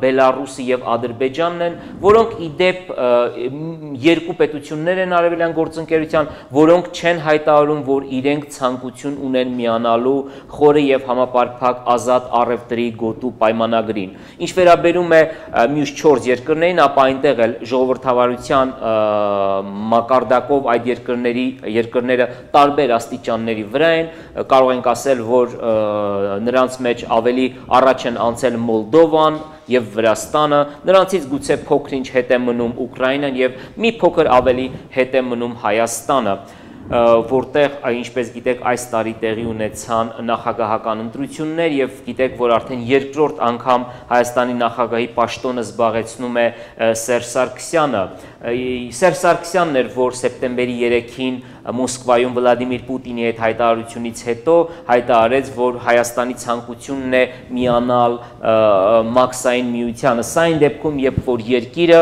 կրկին Սերժ Սարգսյանի նախագահության տարիներին 3.5 տարի ինտենսիվ կերպով բանակցում էր այս արևելյան գործընկերության այս կարևոր երկու փաստաթղթերը, ավելի քան 1000 էջանոց, խոսքը ասոցիացիան համաձայնագրի եւ խորի եւ համապարփակ ազատ առևտրի գոտու պայմանագրի մասին էր եւ բոլորը սպասում էին, որ Հայաստանը եւս պիտի լինի այն երկրների շարքում, որոնք պիտի վաղը ստորագրեին այդ պայմանագրեր, այդ համաձայնագրեր, այդ փաստաթղթերը, ինչը սակայն տեղի չի ունենա։ Բայց Հայաստանը ամենամեծ հիասթափությունը չէր ինչպես Եվրոպայի, այնպես էլ ուկրաինացիների համար, ինչպես հայաստանցիների համար, այն հայաստանցիների համար, ովքեր ձգտում են դեպի Եվրոպա, ամենամեծ հիասթափությունը իհարկե Ուկրաինան էր, որը համարվում է ամենակարևոր գործընկերը եվրոպացիների համար, թեև այս մասին այսպես բարձրաձայն չի հայտարարում, սակայն բոլորի համար պարզ է, որ 6 երկրների մեջ կարևորագույնը Ուկրաինան է, որտեղ Ուկրաինան է, որ Եվրոպայի տարածքով ամենախոշոր պետությունն է, Ուկրաինան է, որը ընկած է Ռուսաստանի եւ Եվրոպայի միջև եւ շատ կարևոր պետություն է։ Եվ ահա այս երկիրը, որը նախաստորագրել էր երկու փաստաթղթերը եւ պետք է վաղը արդեն ստորագրեր երկու պայմանագրերը, մի քանի օր առաջ հայտարարեց, որ ինքը ժամանակավորապես սառեցնում է պայմանագրերի այս փաստաթղթերի ստորագրումը։ Ես ասեմ, որ սա մեծ բանավեճերի տեղիք է տվել ամբողջ Ուկրաինայում։ Երեկ եմ ես իդեպ վերադարձել Ուկրաինայից, որտեղ մասնակցում էի բոլորովին այլ խորհրդաժողովի, այլ հանդիպման, սակայն ժամանակ եղավ, որպիսի զրուցել ինչպես շարքային ուկրաինացիների, փորձագետների, այնպես էլ հետևելով ուկրաինական հեռուստաընկերությունները հասկանալ, թե ի վերջո ինչու Ուկրաինան կատարեց նման ընտրություն։ Բայց այս հարցին միանշանակ պատասխանել դժվար է, որովհետև Ուկրաինան ըստ էության բաժանված է երկու հատվածի, Ուկրաինայի արևմուտքը եւ ուկրաինախոս հատվածը, որը Ռուսաստանի հանդեպ այդքան էլ լավ տրամադրված չէ, լավ հուշեր չունի Ռուսաստանի մասին, ավելի շատ ձգտում էր դեպի Եվրոպական միություն, իսկ ահա երկրի արևելյան հատվածը, որը ավելի շատ ռուսախոս է, ձգտում էր ավելի սերտ համագործակցություն Ռուսաստանի հետ։ Ես արդեն նկատում եմ, որ Վիլնյուսում սկսում է երկրորդ հատվածը խորհրդաժողովի, այս մասում ելույթ ունեցողները պետք է խոսեն արևելյան գործընկերության 6 երկրներում ժողովրդավարության իրավիճակի մասին։ Մենք նորից կվերադառնանք այս ստուդիայից, կշարունակենք մեկնաբանությունները, իսկ հիմա մենք կրկին կապվում ենք Վիլնյուս։ Mr. Petr Mareš, Ambassador, Special Envoy for Eastern Partnership, the Czech Republic. So then we have Ms. Nadia Duke, Vice President, Programs, USA. Then I see Professor Gia Nodia, Director of the International School of Caucasus Studies, Ilia State University, Georgia. And finally, Ms. Alona Getmanchuk, Director, Institute of World Politics, Ukraine.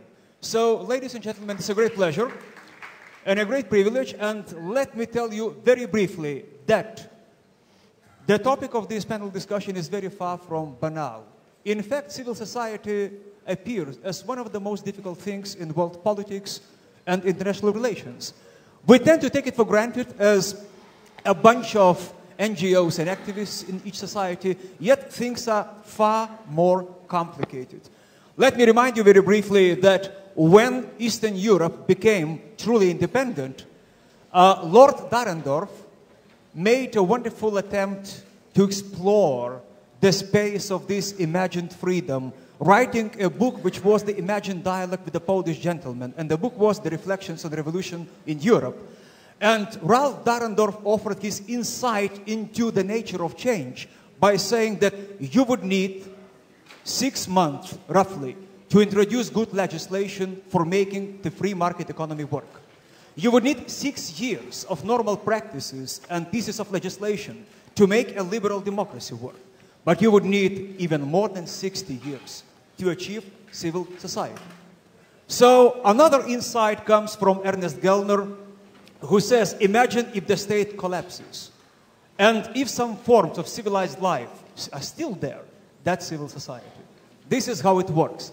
Parishes, universities, businesses, people who establish foundations, who have a strategic vision for the future of the country, they are inseparable. Such components as transparency, awareness, strategic evaluation and assessment of things happening in society, all those things are indispensable for liberal democracy. Where are we now? Eastern Partnership is, for instance, the fact that we are disenchanted with the political class, which happens to be very far from good in some countries. Is it an excuse for being complacent, for doing nothing? That's a pivotal question. Let me suggest the following format. 5 minutes for each panelist, and then we will have a debate. We have an hour with Commissioner Füle. Time is very precious. I urge the audience to be very straight and active. After the first leg, please do come up with your questions and comments, and our panelists will respond immediately. Commissioner Füle, you. What do you think about this unique situation in terms of civil society? Interlocutors, political forces, political class, you know everything what's happening in Eastern and Central Europe. And yet, civil society, something underneath and something pivotal. Two things. First, I don't know everything. And second, let's stick to what we have agreed. I already had my chance to talk to you, to address you. Now we have a qualified panelist. Let's give them the opportunity. And it would be my great pleasure, if you have any questions, I could be a part of answering it to do that. Thank you. Wonderful. Then, if so, the floor goes to Mr. Andrius Kubilius. Yeah. Good morning to everybody, and thanks, Leonidas, for introductory remarks. Well, I think that really when we're speaking about civil society, we're speaking about power of the people. And, well, being here in this hall, I think it's very symbolic for me personally to speak about power of the people, because when you will leave this building, you can look just across the square where 22 years ago still Lenin monument was here, showing with his fingers, with his hand, to KGB building. Just now it's totally different. We have no Lenin monument, and in the KGB building we have a monument how Lithuanian people were fighting for freedom during Soviet occupation period of time. So, and today when we are here, really, we can see different developments in Eastern or in our region. And those different developments are very much symbolically can be named different developments, how power of the people can be realized. So we have brave people from Kiev right here in our audience. I would like to congratulate them with what they are doing just now in Maidan Square, because in my opinion, in Maidan Square, decisions are made not only about the future of Ukraine, but also about the future of Russia and Europe itself. That is the power of the people, and I hope and I would like to wish that really all the success would come to the people of Ukraine through the activities in Maidan Square. Yesterday we had in our parliament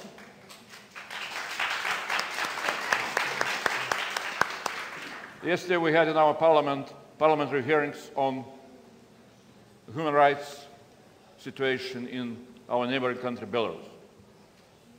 And really listening to the wives of political prisoners, to mothers of political prisoners, when they are speaking about terrible situation of political prisoners in the middle, almost in the middle of Europe, when only per year they have only 2 occasions to meet their husbands or their sons,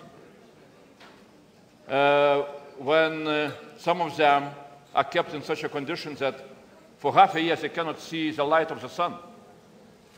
So then you understand very well what we are speaking about. And it's obvious that such regimes, which are so afraid of the power of people, are really very weak regimes. So, and that is what we need to see also as a very clear conclusion from what is happening around. And the last point. I was here in Lithuania 2 times Prime Minister, still not in jail. That is, in our region, achievement, some kind of achievement. But I'm always saying, and our luck was that from the very beginning, we understood that the quality of democracy depends on one side on the power of the people, on another side on the will of politicians to strengthen, institutionally to strengthen democracy. Democracy cannot be with one leg when the government is very strong and opposition is persecuted. Just recently I had a meeting with new speaker of the Georgian parliament, and I said, are you preparing yourself to become a leader of opposition? Because that is democracy, how it works. When you are in power, you should think in a very clear way that time will come when you will be leader of opposition, and if you are not taking care just now about rules and regulations, how to strengthen opposition, role, you will be in a much worse situation when you will be in opposition. That is a very simple message from leader of opposition of Lithuanian parliament, who was 2 times Prime Minister. Thank you. Thank you very much indeed. Mr. Bruce Jackson, you have the floor. Thank you very much. I'd like to preface my remarks by wishing everybody happy Thanksgiving. It is a very important day in America where we get together with our families, we give thanks, and we remember at least 2 important things: how boring American football actually is, and how much we cannot stand our relatives. As the European community gathers itself, its family gathers in Vilnius today and invites its Eastern relatives, and since you don't have football, I think it's perfectly appropriate we discuss how strange and odd your Eastern relatives actually are. And if we ask about the state of the Eastern democracies that are within the partnership, the best thing we can say is it's not very good. And that would, frankly, the Eastern democracies or the Eastern partners are not European democracies. And that's the first exceptional thing about the Eastern Partnership. It's the first program that was ever designed in Europe that did not rely on integration to succeed. It basically was agnostic on the fact of where these countries would go, how they would develop, and prepared certain preparations in order for them to find their way. So when we basically take the metrics of how we evaluate our own democracies and apply them to the East, we get very strange readings. If we take pluralism, diversity, toleration of dissent, and looked at them all against each other, you'd probably have to conclude that Ukraine is the most advanced democracy in the East. It certainly has had more free and fair elections than, say, Georgia. It has fewer communists than, say, Moldova. It tolerates more dissent than Azerbaijan, certainly, frankly, more than America would tolerate. We wouldn't have demonstrations in Washington for a week. But those metrics lead you to the opposite of the real conclusion, and forces us and the leaders of the Eastern Partnership to look at the development of democracies in the East in a different way and search to find out why they do what they do.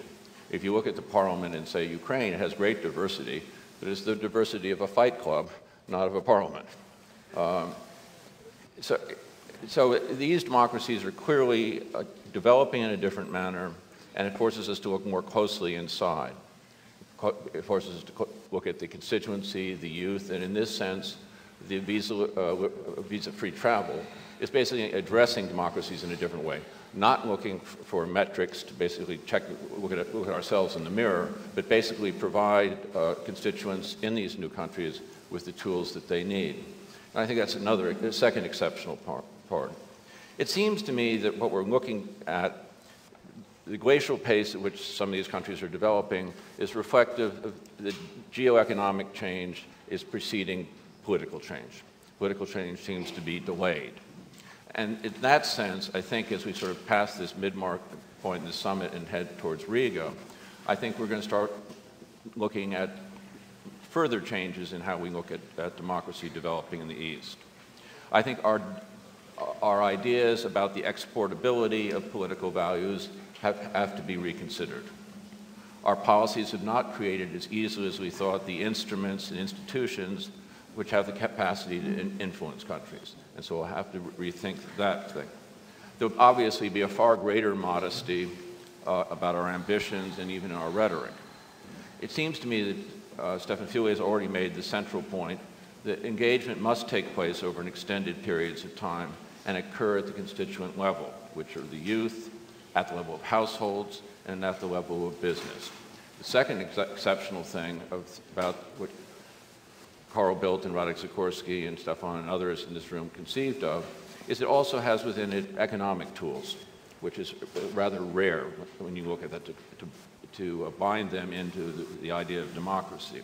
And that seems to me, the reason for that is that economic change tends to precede the change in political consciousness, not the other way around. Much in the same manner that maritime law preceded common law in England, and Adam Smith and David Ricardo preceded Jefferson, getting down to the economic level. And it's interesting that the issues that are at the fore about Ukraine's decision were rather largely economic in the last 2 or 3 weeks. So I think now as we go forward, and the Eastern Partnership has only existed for 4 years, I think this is the stage where it's basically learning the skills that will ultimately make it successful. Let me stop there. Yeah, thank you very much, Bruce. And now the floor is for Mr. István Garmati. Yeah, please. Thank you very much, and good morning, everybody. In 5 minutes, it's very difficult to deliver a comprehensive evaluation, 6 or including 7, something happens. 6. Okay. 5.5. Okay. Nevertheless, I think we really need to try. But the conclusion for me is that I don't want to deliver a comprehensive assessment. I want to concentrate basically on 2 issues in my very much related issues, but separate issues. The one is how we address this defeat that we have suffered with Ukraine in the past 5 days. Is the EU incapable of dealing with these issues? So is it a triumph for sheer force, blackmail by President Putin? I think that would be a wrong conclusion.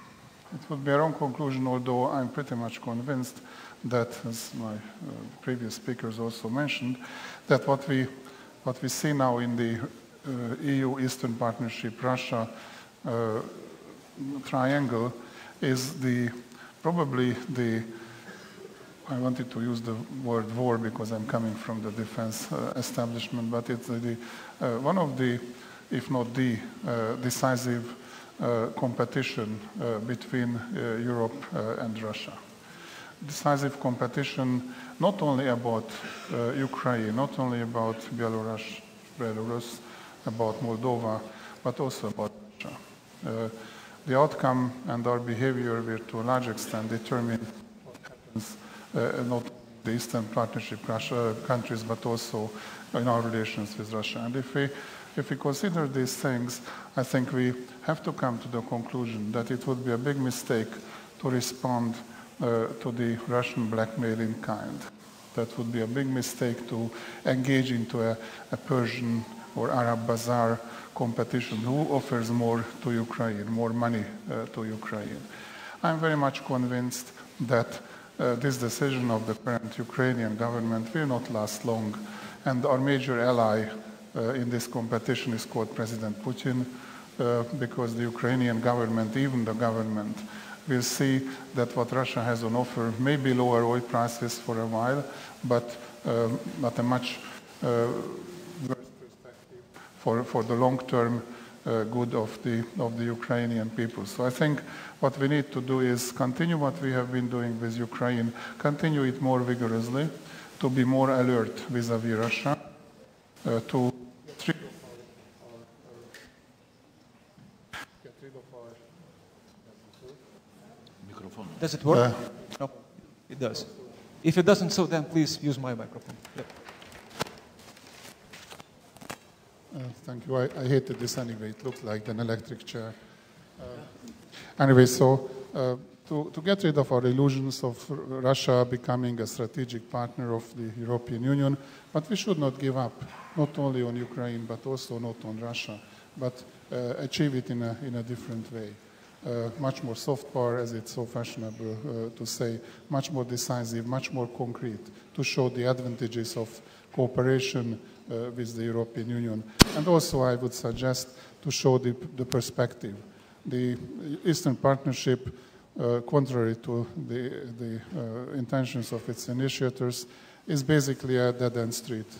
It does not end in the perspective of membership. And I think we should strengthen this perspective, because if people look at the Eastern Partnership Association, what does it mean association without the perspective of membership? I think we should move towards that and accelerate this process rather than slow down because of the failure or the defeat with Ukraine. My second point is about civil society.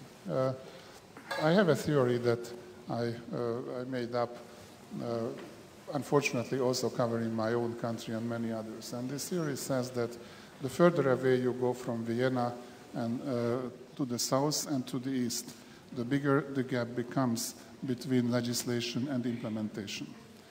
And if you look at the Eastern Partnership countries, you will see that political elites in many Eastern Partnership countries, or Western Balkan countries for that matter, want to have an EU-compatible legislation and EU-compatible practice. I'm talking about elites, not necessarily about the ruling class. But the implementation is very different. We have a big gap between the legislation, which is EU compatible in many countries, and the implementation. And the key to closing this gap is the civil society. The key is the civil society to force governments not only to approve legislation in parliaments, but also to implement it, which means getting rid of large-scale corruption, curbing the influence of the oligarchs. You will never get rid of them, but curbing the influence of oligarchs, etc.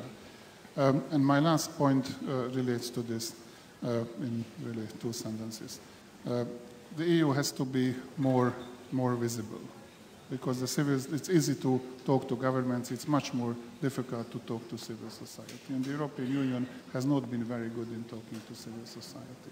Especially not, we know the elites of the civil society, and we talk to them because they say what we want to hear. But let's talk to them who don't know, because they will decide the elections. And for that, we need to show results. And if we tell them that, okay, Moldovans, you will get DCFTA and visa-free entry to the European Union countries in 1 year, it's not very appealing. Why does it take 1 year? The next elections will not be determined what happens in 1 year, but what happens now. So I think the EU should move on that. Thank you. Okay, thank you, Mr. Petr Mares. Well, let's try whether this works. You know, Janos, it's not about geography. Well, Prague is westward from Vienna, and, well, as for the rule of law, okay. There is a popular saying in my country about the difference about the attitude of the European Union and Russia. We say that if Russia makes an offer, it's very difficult to reject it. And if the EU makes an offer, it's very difficult to understand it.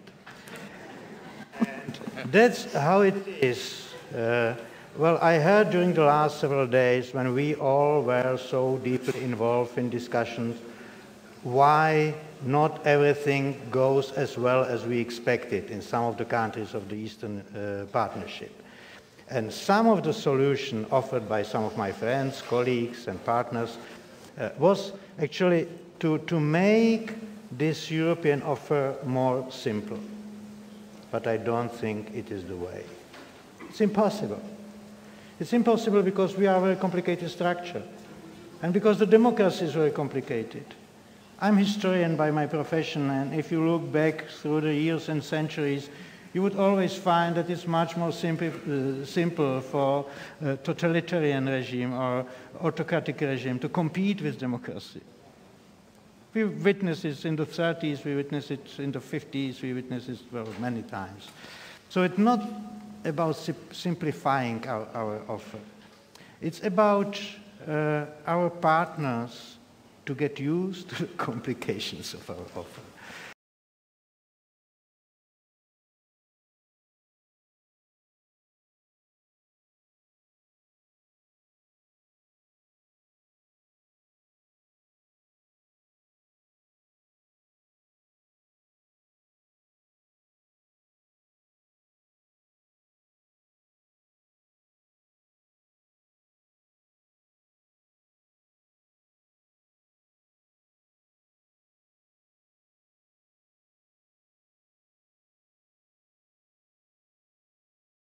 And this is about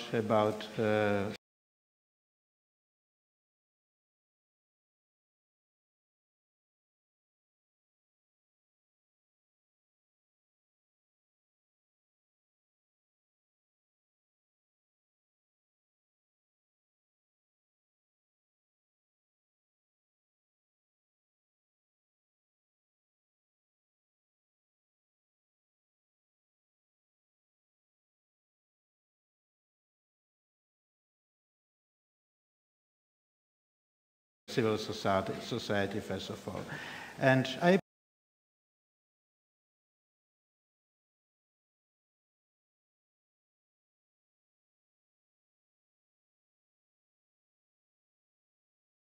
appreciate very much this Dahrendorf quotation because I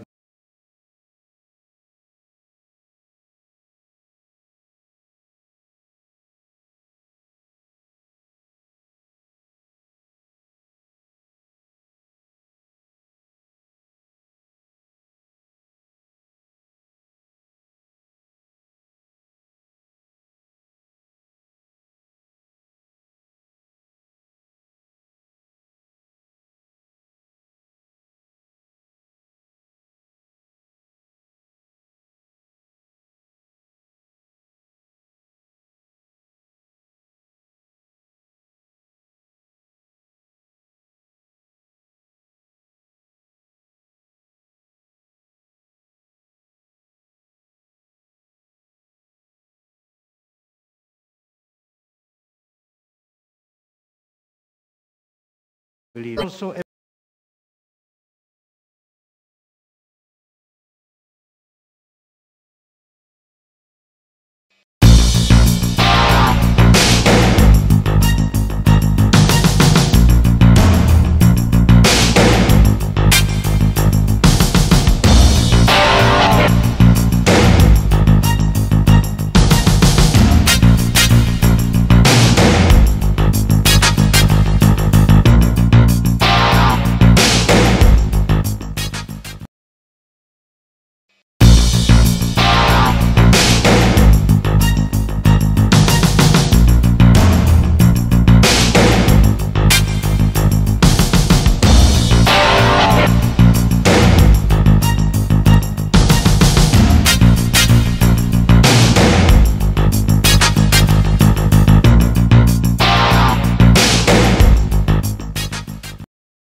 and strong, where I think that's something that we've learned through this process.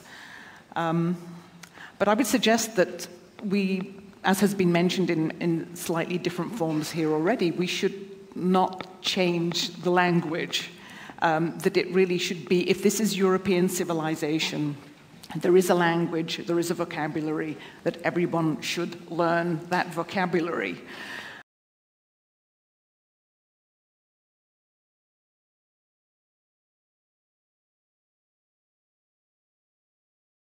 Which just brings that maybe more attention should have been paid to bring the leaders along.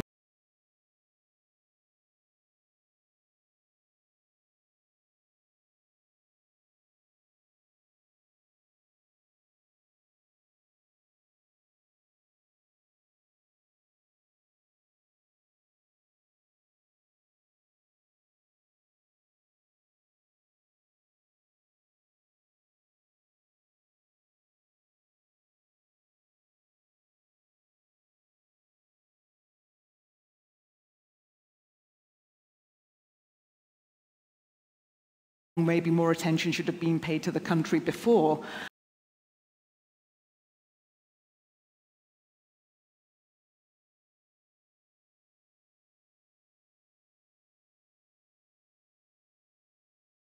But also I'd like the Brotherhood of Nations and bringing Ukraine into Europe.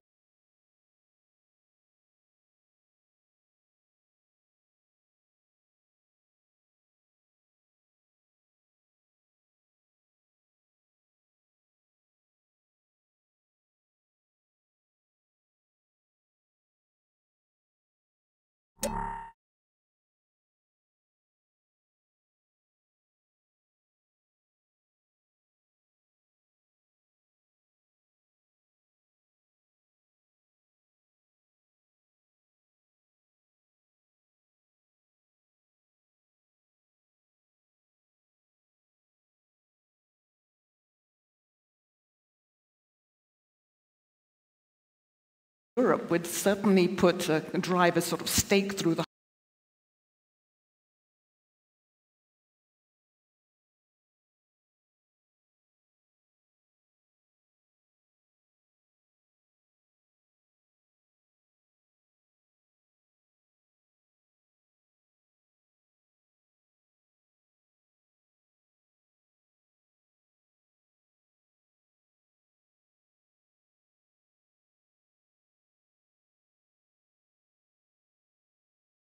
heart of that argument once and for initialing, even though we had the Rose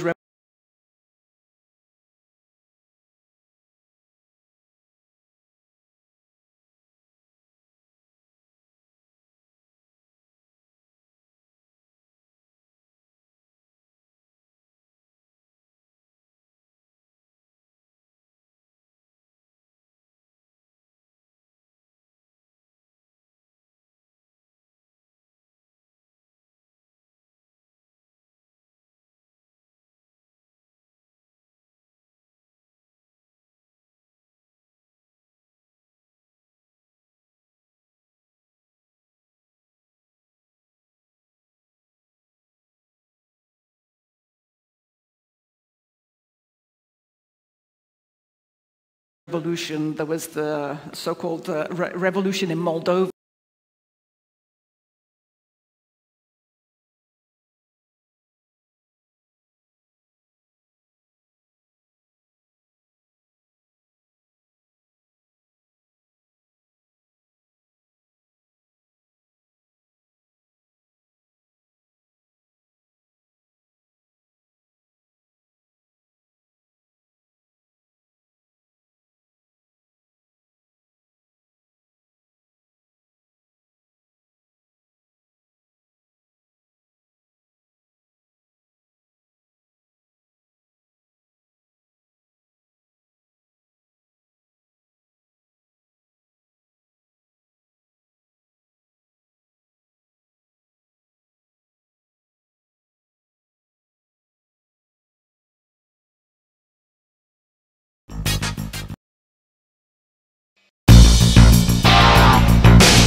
Customs Union, but also Azerbaijan and Belarus.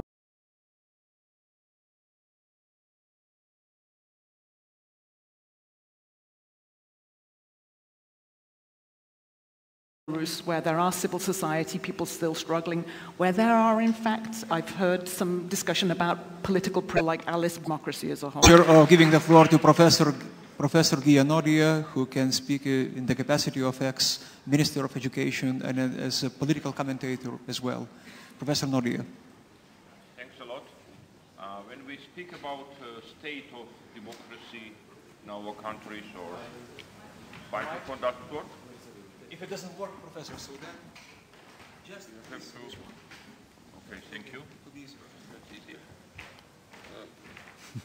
So on this topic, we probably, on state of democracy in our countries, we speak maybe on intersection of three factors or in some kind of triangle. On the one hand, we have political decisions and institutions and practices in each of our countries, which are very different from each other, of course. Then we speak about European framework and transformative power of Europe, and EAP is in great part at least about Europe helping us to become more democratic. That's why we are here, and that's why we are having this panel this morning. But then there is very important intermediary factor, which is commitment of each country to being European, how European we feel, how important it is for us to be part of Europe. And that is sometimes underappreciated, but that's a decisive factor, because unless we want to be part of Europe, Europe has no leverage. If we don't care about Europe, then whatever Europe recommends, we can just ignore. And I mean, and Europe has been extremely successful in Eastern and Central Europe, in Baltic states, because there the commitment to being European was very strong and clear.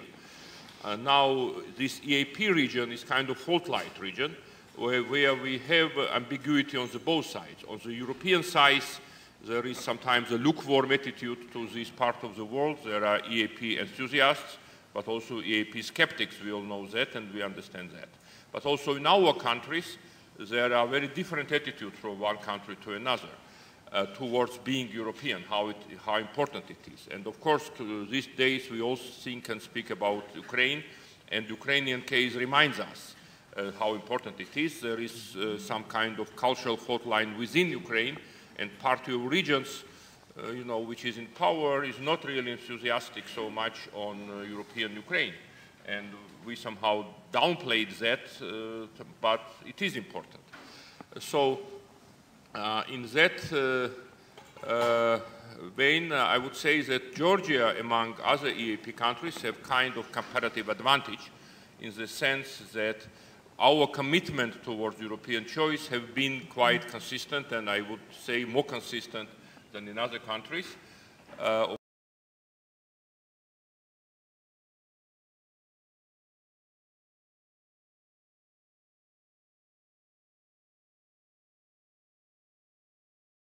Of course, we also have our own, you know, anti-Europeans, let's say so, and some backlash against Europe, but still, the dominance showed by government and opposition is strongly pro-European.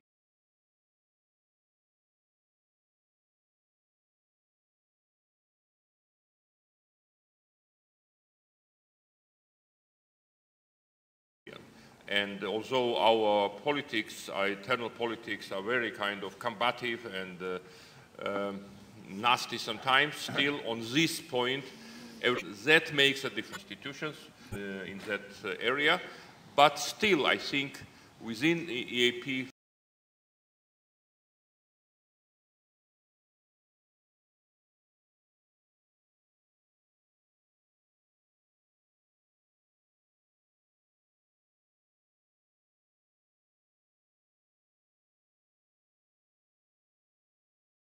framework within this group of countries, we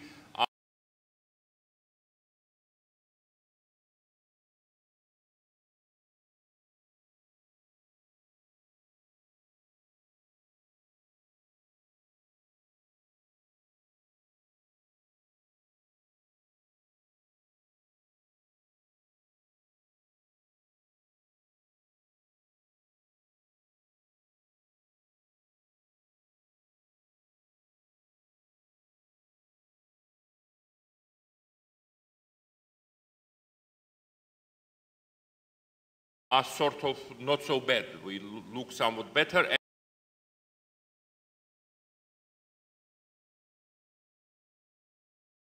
And that it correlates with how it would be much mixed picture,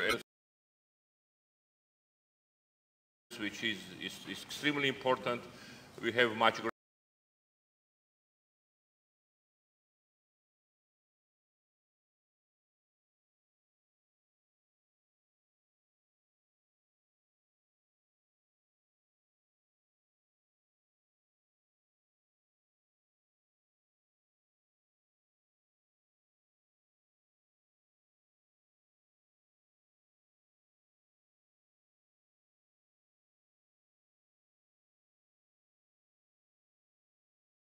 great pluralism, political pluralism. Opposition is much stronger than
Վեց երկրների շարքում կոռուպցիայի ընկալման համաթվով 133-րդն է։ Նույն տեղում է նաև Ղազախստանը, իսկ Բելարուսը 123-րդ հորիզոնականում է։ Մարդասիրական օգնություն։ Վերջին 3 տարիների ընթացքում Եվրամիությունն ավելի շատ մարդասիրական օգնություն է ցուցաբերել Հայաստանին, քան Ռուսաստանը։ Մամուլի ազատություն։ Freedom House-ի մամուլի ազատության ինդեքսի համաձայն, թեկուզ ունենք Մաքսային միության երկրների պես ոչ ազատ մամուլ, բայց անգամ այս պարագայում Հայաստանն առաջ է, 61-րդ հորիզոնականում, մինչդեռ Ռուսաստանը 81-րդում, Վրաստանը 84-րդում, իսկ Բելարուսը 93-րդում։ Արևմտյան Եվրոպայի երկրների 88%-ն ունի ազատ մամուլ, իսկ մնացած 12%-ի մամուլը մասամբ ազատ է։ Եվ վերջում, երջանկության ինդեքս։ Պարզվում է մենք ավելի երջանիկ ենք, քան Մաքսային միության երկրները եւ գրեթե Գերմանիայի, Բրիտանիայի նման ցուցանիշ ունենք։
Սեպտեմբերի 3-ին Հայաստանի նախագահ Սերժ Սարգսյանը Մոսկվայում անսպասելիորեն հայտարարեց Մաքսային միությանը միանալու որոշման մասին։ Դա նշանակում էր, որ Հայաստանը դադարեցնում է Եվրոպական միության հետ ավարտին մոտեցող գործընթացը որի արդյունքում պետք է ստորագրվեին ասոցիացման համաձայնագիրը, որը պարունակում է նաև խորը եւ համապարփակ ազատ առևտրի գոտու մասին պայմանագիր։ Я подтвердил желание Армении вступить в таможенный союз и включиться в процесс формирования Евразийского экономического союза.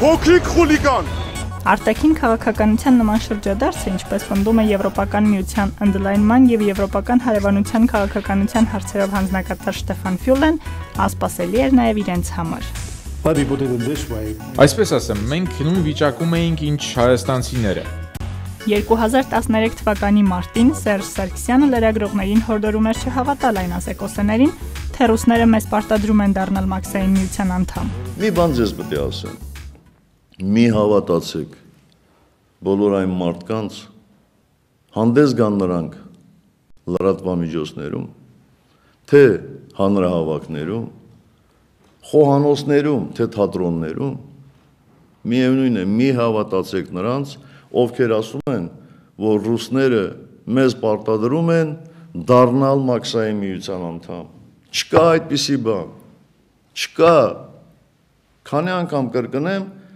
որպեսզի հասկանալի լինի բոլորին։ Ավելի վաղ, 2012-ի ապրիլի 4-ին ռուսական կոմերսանտ թերթին տված հարցազրույցում Հայաստանի վարչապետ Տիգրան Սարգսյանը նույնպես հերքել էր Հայաստանի ինտեգրումը մաքսային միությանը, նշելով, որ դա անիմաստ քայլ կլինի։ Համաշխարհային պրակտիկայում նման օրինակ չկա, որպեսզի երկիրը չունենալով ընդհանուր սահման դառնա մաքսային միության անդամ։ Դա անիմաստ կլիներ։ Մաքսային միության իմաստն այն է, որ ապրանքափոխանակությունը կատարվի առանց մաքսային զննության։ Մեր դեպքում դա անհնար է, որովհետև մենք պետք է անցնենք հարևան պետության տարածքով եւ երկու անգամ հաղթահարենք մաքսազերծումը։ Նախագահի սեպտեմբերի 3-ի հայտարարությունից հետո ձևավորվել է մաքսային միության անդամ երկրների Ռուսաստանի, Բելարուսի, Ղազախստանի, ինչպես նաև Հայաստանի ներկայացուցիչներից բաղկացած աշխատանքային խումբ, որը պետք է քննարկի Հայաստանի մաքսային միության եւ միասնական տնտեսական տարածքին միանալու հարցը։ Այս մասին նոյեմբերի 21-ին կառավարության նիստին ասաց վարչապետ Տիգրան Սարգսյանը։ Հայաստանի եւ Եվրամիության միջև ասոցիացման համաձայնագրի շուրջ բանակցությունները մեկնարկել են 2010 թվականի հուլիսին։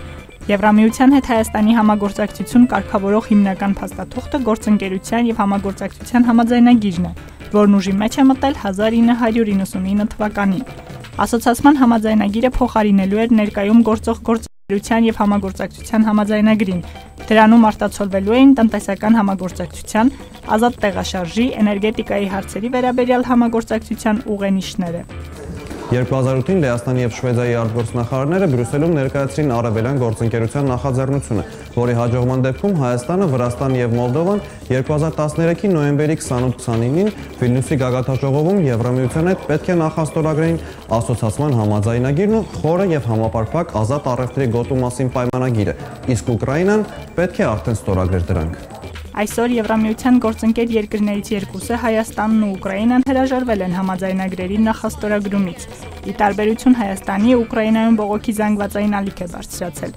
Ուկրաինացիներն իշխանություններից պահանջում են շարունակել Եվրոպա ինտեգրվելու քաղաքականությունը։ Կարող էր արդյոք Հայաստանը խուսափել դեպքերի նման ընթացքից։ Հայաստանի նախկին արտգործնախարար Վարդան Օսկանյանը ընդամենը 2013 թվականի նոյեմբերի վերջին լույս տեսած իր հուշագրություններում գրում է.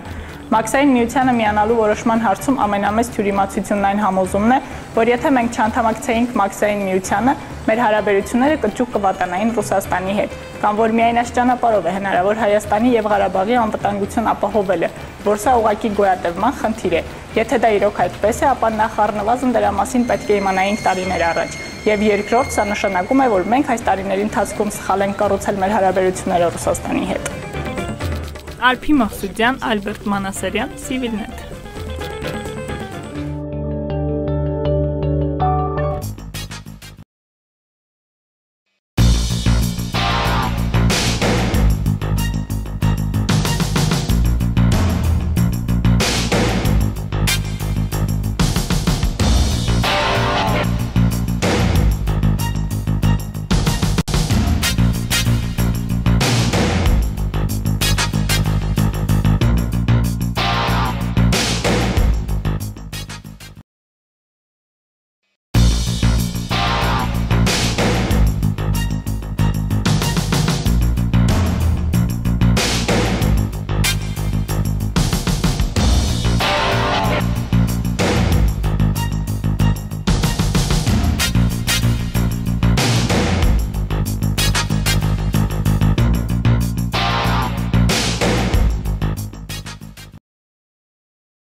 Նոյեմբերի 3-ին Հայաստանի նախագահ Սերժ Սարգսյանը Հայաստանի քաղաքացիների համար Մոսկվայում անսպասելիորեն հայտարարեց Մաքսային միությանը միանալու եւ հետագայում Եվրասիական տնտեսական միության ձևավորմանը մասնակցելու որոշման մասին։ Որոշումը բուռն արձագանքի արժանացավ քաղաքական, քաղաքացիական եւ փորձագիտական շրջանակներում։ Հայաստանի կառավարությունը տնտեսագիտական որևէ հաշվարկ չունի, թե ինչ է շահելու կամ կորցնելու Մաքսային միությանը միանալուց։ Մենք փորձեցինք հասկանալ, թե ինչ է Եվրամիությունը եւ ինչ է Մաքսային միությունը Հայաստանի համար, խնդիրը դիտարկելով թվերի ու վարկանիշների մեջ։ Այսպես, Հայաստանի արտաքին առևտրաշրջանառություն։ Վերջին 4 տարիների ընթացքում Հայաստանի արտաքին շրջանառությունը Եվրամիության հետ ավելի մեծ է եղել, քան Մաքսային միության երկրների։ Օրինակ 2012 թվականին Եվրամիության երկրների հետ մեր արտաքին առևտրաշրջանառությունը 30% է եղել, մինչդեռ Մաքսային միության երկրների հետ մոտ 25%։ Ընդ որում, Մաքսային միության հետ առևտրի գերակշիռ մասը բաժին է ընկնում Ռուսաստանին։ Կոռուպցիայի ընկալման համաթիվ։ Transparency International-ի կողմից կոռուպցիայի ընկալման համարթվով Հայաստանն ավելի լավ դիրքում է, քան Մաքսային միության երկրները։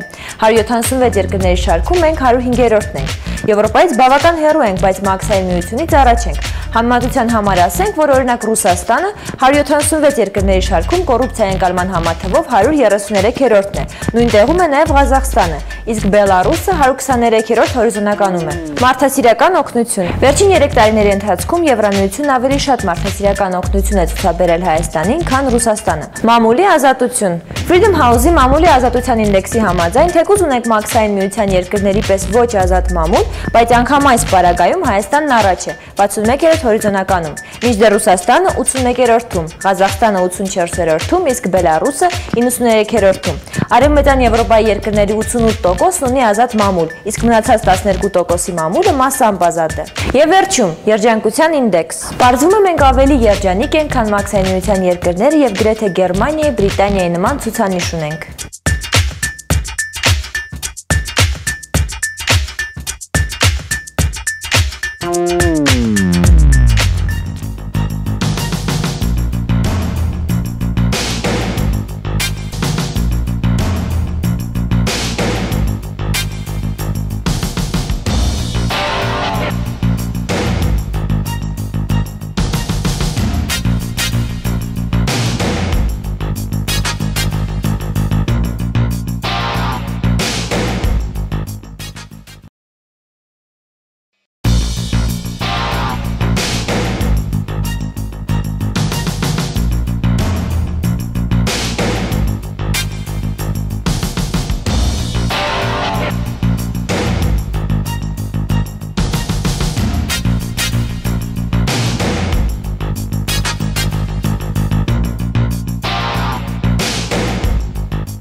Ողջույն, CivilNet-ը շարունակում է իր աշխատանքները ուղիղ եթերում։ Ես հիշեցնեմ, որ այսօր եւ վաղը մենք հեռարձակելու ենք Վիլնյուսի Արևելյան գործընկերության երկրների գագաթաժողովը, այս պահին տեխնիկական խնդիրներ կան կապ հաստատելու համար Վիլնյուսի հետ, ավելի ճիշտ ասեմ, տեխնիկական խնդրի պատճառը հենց Վիլնյուսն է, որտեղից չի հեռարձակվում շարունակվող համաժողովը, որը հիմնականում քաղաքացիական հասարակության ներկայացուցիչների համաժողով է, որտեղ սակայն ելույթ են ունենում բավականին հայտնի պաշտոնյաներ, նախկին գործող նախագահներ, դիվանագետներ, փորձագետներ։ Ասեմ միանգամից, որ մի քանի ելույթ ունեցողներ հրաժարվել են իրենց ելույթներից, պատճառաբանելով նրանով, որ ավելի ճիշտ չպատճառաբանելով, հասկացնել տալով, որ հիասթափված են Վիլնյուսից, այն պարզ պատճառով, որ ակնկալիքները չիրականացան, որովհետև երկու երկրներ, Ուկրաինան եւ Հայաստանը հրաժարվեցին ստորագրել Ուկրաինան ստորագրել, իսկ Հայաստանը նախաստորագրել խորը եւ համապարփակ ազատ առևտրի գոտու պայմանագիրն ու ասոցիացիան համաձայնագիրը։ Մինչև հնարավորություն կլինի վերականգնել Վիլնյուսի հեռարձակումը, ես ասեմ, որ Վիլնյուսում այսօր տեղի ունենալու նաեւ մեկ այլ միջոցառում Արևելյան գործընկերության երկրների բիզնես համաժողովը, որը նույնպես բավականին ներկայացուցչական է, այնտեղ արդեն ելույթ է ունեցել Շտեֆան Ֆյուլեն, ընդլայնման հարցերով հանձնակատարը եւ ընդհանրապես այս Արևելյան գործընկերության կնքահայրը եւ ակտիվ քարոզողը, այնտեղ ելույթ կունենա նաեւ Հայաստանից նախարար,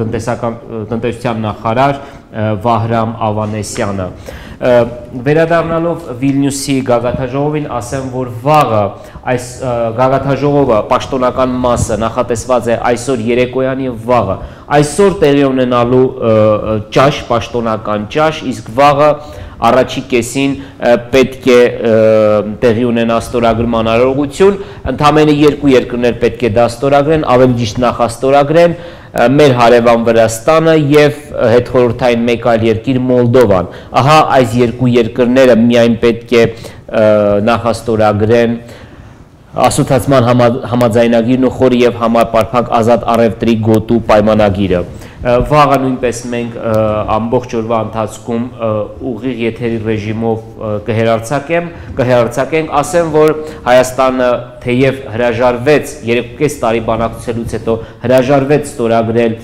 փաստաթղթերը Եվրամիության հետ, սակայն Հայաստանը գագաթաժողովին ներկայացված է ամենաբարձր մակարդակով նախագահ Սերժ Սարգսյանի գլխավորությամբ։ Ենթադրվում է, որ Հայաստանն ու Եվրոպական միությունը այնուամենայնիվ կստորագրեն հռչակագրային իմաստով մի փաստաթուղթ, թե ինչ անուն կունենա այդ փաստաթուղթը, մեր համար հայտնի կդառնա միայն վաղը։ Նշենք նաև, որ Հայաստանը թեև հրաժարվեց ասոցիացիան համաձայնագրից եւ խորը եւ համապարփակ ազատ առևտրի գոտու պայմանագրից, այնուամենայնիվ Հայաստանի իշխանությունները նշում են, որ շարունակելու են իրենց եվրոպական ձգտումները, շարունակելու են հնարավոր համագործակցության խորացումը եվրոպական կառույցներին, Եվրամիության հետ, սակայն մյուս կողմից հասկանալի է, որ Հայաստանը արդեն իր ապագան տեսնում է, ավելի ճիշտ Հայաստանը չէ, Հայաստանի գործող իշխանությունները Հայաստանի ապագան տեսնում են եվրասիական տնտեսական գոտու մեջ եւ ակնկալվում է, որ առաջիկայում բավականին արագացված ռեժիմով Հայաստանը պետք է մաս կազմի Ռուսաստանի կողմից ստեղծված մաքսային միությանը։ Ընդհանրապես ինչ է մաքսային միություն եւ ինչ կտա դա Հայաստանին, խոսակցությունների թեմա է, դրան CivilNet անդրադարձել է, կանդրադառնանք նաեւ առաջիկայում։ Հիմա մենք քիչ հետո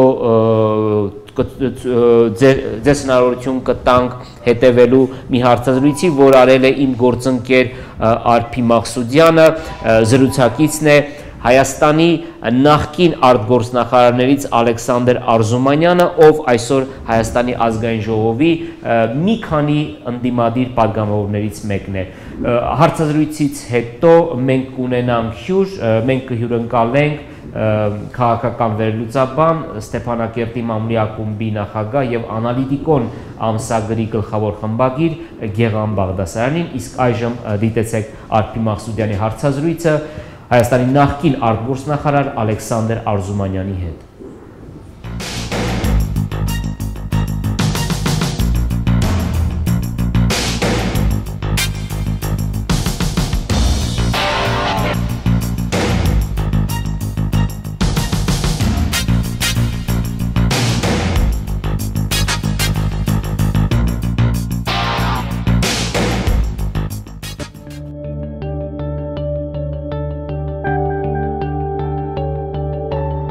Բարև ձեզ, եթե դիտակետն է, այսօր իմ հյուրն է նախկին արտգործնախարար ազգային ժողովի ժառանգություն խմբակցության պատգամավոր Ալեքսանդր Արզումանյանը։ Բարև ձեզ, պարոն Արզումանյան, շնորհակալություն հրավերն ընդունելու համար։ Ձեզ հետ զրուցելու ենք 3 Ռուսաստանի Դաշնության եւ Հայաստանի Հանրապետության նախագահների հանդիպման եւ հանդիպումից հետո Սերժ Սարգսյանի հայտարարության մասին, որով նախագահը հայտարարում է, որ Հայաստանը պատրաստակամություն է, ցանկություն է հայտնում միանալու Մաքսային միությանը եւ ներգրավելու Եվրասիական տնտեսական միության ձևավորման գործընթացին։ Ինչ է սա նշանակում, եթե Հայաստանը պատրաստվում էր նոյեմբերին վավերացնել ասոցիացման համաձայնագիրը։ Ինչպես եւ ողջ հանրությունը, ես նույնպես ապշած եմ այդ հայտարարությամբ։ Ես ակնկալում եմ, որ իշխանությունները կտան հստակ պարզաբանումներ եւ բացատրություններ, որովհետեւ նման մանդատով չէր գնացել Սերժ Սարգսյանը, Հայաստանը երբևէ չի հայտարարել, որ նույնիսկ պատրաստվում է Մաքսային միության անդամակցելու, այլ ուր մնաց, որ Հայաստանի որոշումը ներկայացնեն։ Ավելին ասեմ, որ մինչև ընդամենը մի քանի օր առաջ, թե վարչապետի կողմից, թե արտգործնախարարի տեղակալի կողմից բազմիցս ասվել է, որ չունենալով ցամաքային սահման Ռուսաստանի հետ անհնար է մասնակցել Մաքսային միությանը, ել չխոսած այլ տնտեսական չափանիշների մասին, որոնք նրանք որպես փաստարկ բերում էին։ Հիմա ինչ կատարվեց մեկ գիշերվա մեջ սահման հայտնաբերվեց, թե քարտեզի հայտեք է, եւ մինչ այդ մշտապես ասվել է եւ ավելի նույն իշխող կուսակցության խմբակցության ղեկավարը հենց նույն ժամերին Հայաստանում հայտարարում է, որ մենք անպայման ստորագրելու ենք ասոցիացիան պայմանագիրը, որևէ մեր վրա ճնշում չկա, բայց զարգացումները ցույց տվեցին, որ պարտադրված է եղել այս որոշումը հռչակել եւ սա ուղղակի ուժի սպառնալիք է տեղի ունեցել, թե ինչ դա մենք բարձաբանում պետք է ստանանք։ Ի վերջո պարտավոր է իշխանությունը մեզ բացատրի այդ ինչ է արվել, նժարի վրա ինչ է դրվել, որ այդպես ստիպել են կտրուկ շրջադարձ կատարել եւ ամբողջովին փոխել Հայաստանի վերջին 20 տարվա արտաքին քաղաքական կուրսը։ Այսինքն երբևէ մենք գիտեք մշտապես ինչ իշխանություն լինի, եղել է բալանսավորված բազմավեկտորային կոմպլեմենտար, թե ոնց դա կկոչենք, բայց եղել է քաղաքականություն, որը միտված է եղել ունենալ հավասար հարաբերություններ թե Ռուսաստանի եւ նախկին Խորհրդային Միության երկրների հետ, թե Եվրամիության, թե ԱՄՆ եւ թե Իրանի Իսլամական Հանրապետության։ Եվ քանի որ միշտ թափանցիկ է վարվել մեր քաղաքականությունը, միշտ փորձել ենք որպես հուսալի պարտներ հանդես գանք, նույնիսկ այն երկրները, որը Իրանի հետ ունի խնդրեմ ունեն, նույնիսկ սանկցիաներ են կիրառում, հա, ԱՄՆ-ն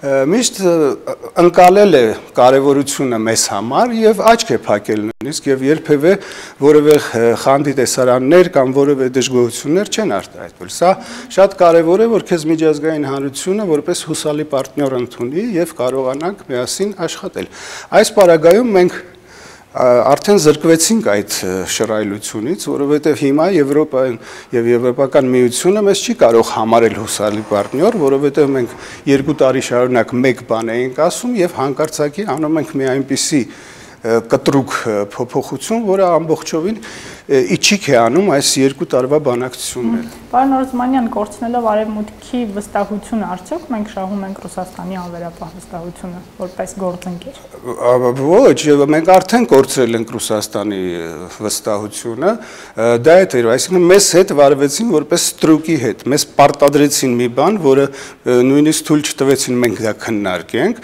սա նշանակում է, որ արդեն իսկ չկան պարտներական հարաբերությունների մասին Ռուսաստանը վաղուց արդեն մոռացել է եւ հաշվի առնելով այն զարգացումները, որ Ռուսաստանը այսօր վարում է այն հարաբերությունները մեր ոխերիմ բարեկամների հետ, հա, պարզ է, որ Ռուսաստանը մեզ այլևս պարտներ չի ընկալում եւ այս փաստը դրա լավագույն ապացույցն է, այսինքն Ռուսաստանը չի ուզում բավարարվել այն ամենով, ինչ նա ունի այս տարածաշրջանում եւ ոչ միայն ինչ որ երկրորդ սորտի չինովնիկների շուրթերով էր ասում, որ մենք ֆորպոստ ենք, այլ այսօր նա հստակ ներկայացրեց, որ Ռուսաստանը մեզ ընկալում է մեր պետությունը որպես իր ոտատեղի, հա, ֆորպոստ այս տարածաշրջանում։ Սա վիրավորական է, սա մեր սուվերենությունը կորցնելու վտանգ է առաջ քաշում եւ որևէ մեկը նման կտրուկ քայլ անելուց առաջ պարտավոր է հանրակրվե անցկացնել եւ իմանալ ժողովրդի կարծիքը։ Սուվերենության մասին գրեթե 2 շաբաթ առաջ խոսել էր նաեւ փոխարտգործնախարար Շավարժ Քոչարյանը, ով ասել էր, որ Մաքսային միություն անդամագրվել նշանակում է կորցնել Հայաստանի ինքնիշխանությունը։ Արդյոք կարող ենք ասել, որ այս հայտարարությունը նշանակում է Հայաստանի կապիտուլյացիա, գուցե շատ խիստ է բնորոշումներում։ Այո, Շավարժ Քոչարյանը ճիշտ արգումենտ է բերել, այս մասին շատ է խոսվել, որովհետև Մաքսային միությունը իր կանոնադրությամբ ենթադրում է, որ անդամ պետությունները իրենց սուվերենության զգալի մասը, իրենց իրավասությունների զգալի մասը հանձնում են վերպետական մարմնին եւ միջազգային հարաբերություններում լինի դա այլ ազատ առևտրի գոտիներ, թե համաշխարհային առևտրի կազմակերպության շրջանակներում հանդես են գալիս որպես մեկ միավոր։ Սա հակասում է Հայաստանի Հանրապետության սահմանադրության հենց առաջին կետին եւ սա ուղղակի անընդունելի է մեզ համար։ Երկրորդ արգումենտը, որ բերվում է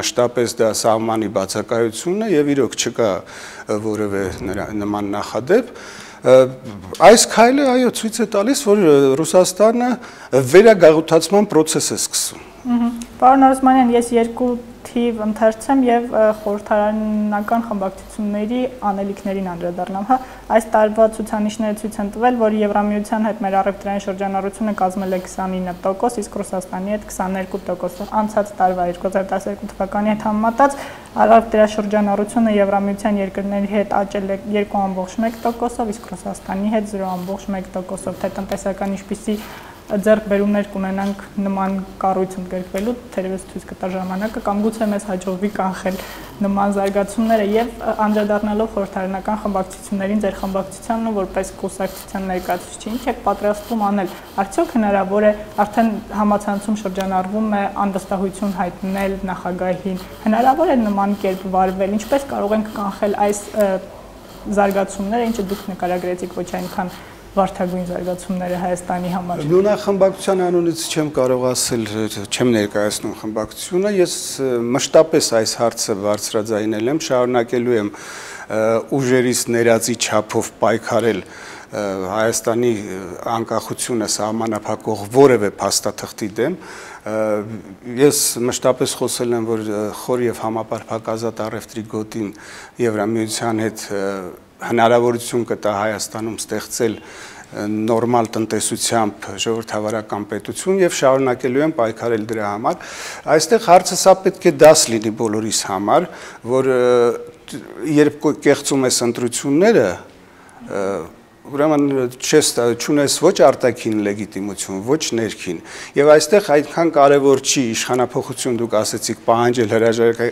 էական չի ով է իշխանության, էական է, որ այդ իշխանությունը ունենա ներքին լեգիտիմություն, այսինքն ժողովուրդը քվեն տված լինի եւ այդ իշխանությունը կարողանա գնա Մոսկվաներ, Բրյուսելներ եւ Վաշինգտոններ ասելով, որ իմ թիկունքում կանգնած է իմ ժողովուրդը, որը ինձ ձայն է տվել։ Այլ ոչ թե որ ես գողացել եմ ձայները ուժերը եւ եկեք ինչ ուզում եք ինձ ասեք։ Հիմա սա է։ Առաջիկայում հնարավոր չէ հեռացնել այս իշխանությանը եւ իշխանության բերել իրական ընտրությունների ճանապարհով ձևավորված մեկ այլ իշխանություն։ Դա այն պայքարն է, որ բոլորը ստանում ենք, հա, տարիներ շարունակ պայքարում ենք, 20 տարի է պայքարում ենք, հա, ոմանք ավելի շատ, ոմանք ավելի քիչ, այդ ուղին ենք բռնելու ի վերջո, պարտադրված ենք, աշխարհը այդ ուղղությամբ է զարգանում, բայց դեռևս չենք հասել հաջողության, դեռևս Հայաստանում նորմալ ընտրություններ չեն անցկացվում, բայց հուսանք, որ սա դաս կլինի, սա ավելի շատ մենք պետք է հասարակական դիսկուրս սկսենք, մեր ապագան ինչպես ենք պատկերացնում,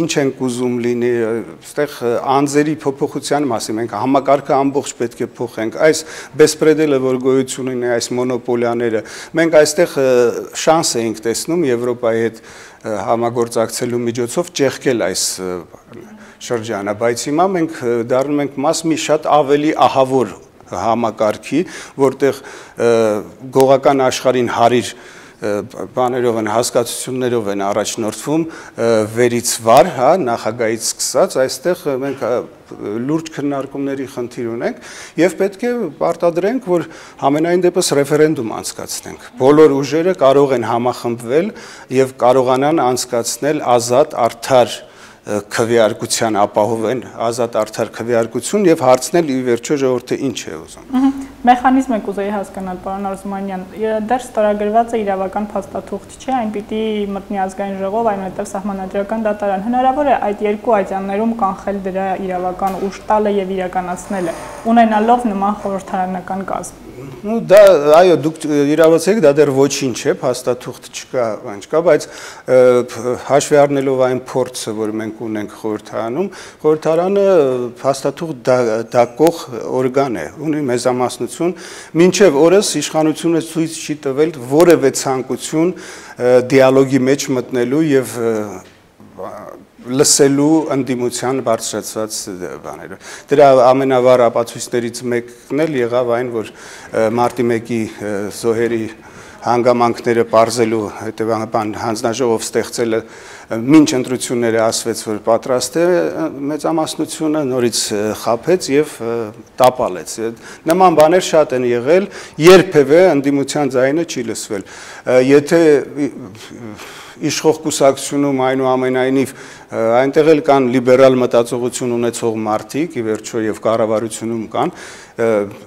այստեղ բարոյական խնդիր էլ կա, այդ լիբերալ թևը, որը այս ամբողջ ռեֆորմները տանում էր, ունի արդյոք բարոյական իրավունք շարունակելու դրա հակառակը իրականացնելու։ Իրենց որոշելիքն է, ես կարծում եմ, որ պետք է հրաժարական տա այն նախարարը, որը բանակցել է այս ամբողջը եւ հիմա իրեն ստիպելու են այլ եւ այդ հրաժարականները, այդ բողոքները կարող են բերել նրան, որ ի վերջո մենք մի պահ սթափվենք եւ հասկանանք, որ այստեղ այս կամ այն քաղաքական ուժի ճակատագիրը չեն քննարկում։ Մենք մեր թորներին ժառանգվելիք Հայաստանի մասին ենք խոսում եւ այնպես չէ, որ ինչ որ մեկի համահաճույքով մենք դա կարող ենք հանձնել Իրանին, Չինաստանին, Ռուսաստանին, սա ապրանք չի, սա մեր հայրենիքն է։ Պարոն Արզումանյան, վերջին հարցը խոսելով աշխարհակաղակական զարգացումներից եւ Սիրիայի շուրջ տեղի ունեցող զարգացումների մասին, ուզում եմ Ռուսաստանի դերը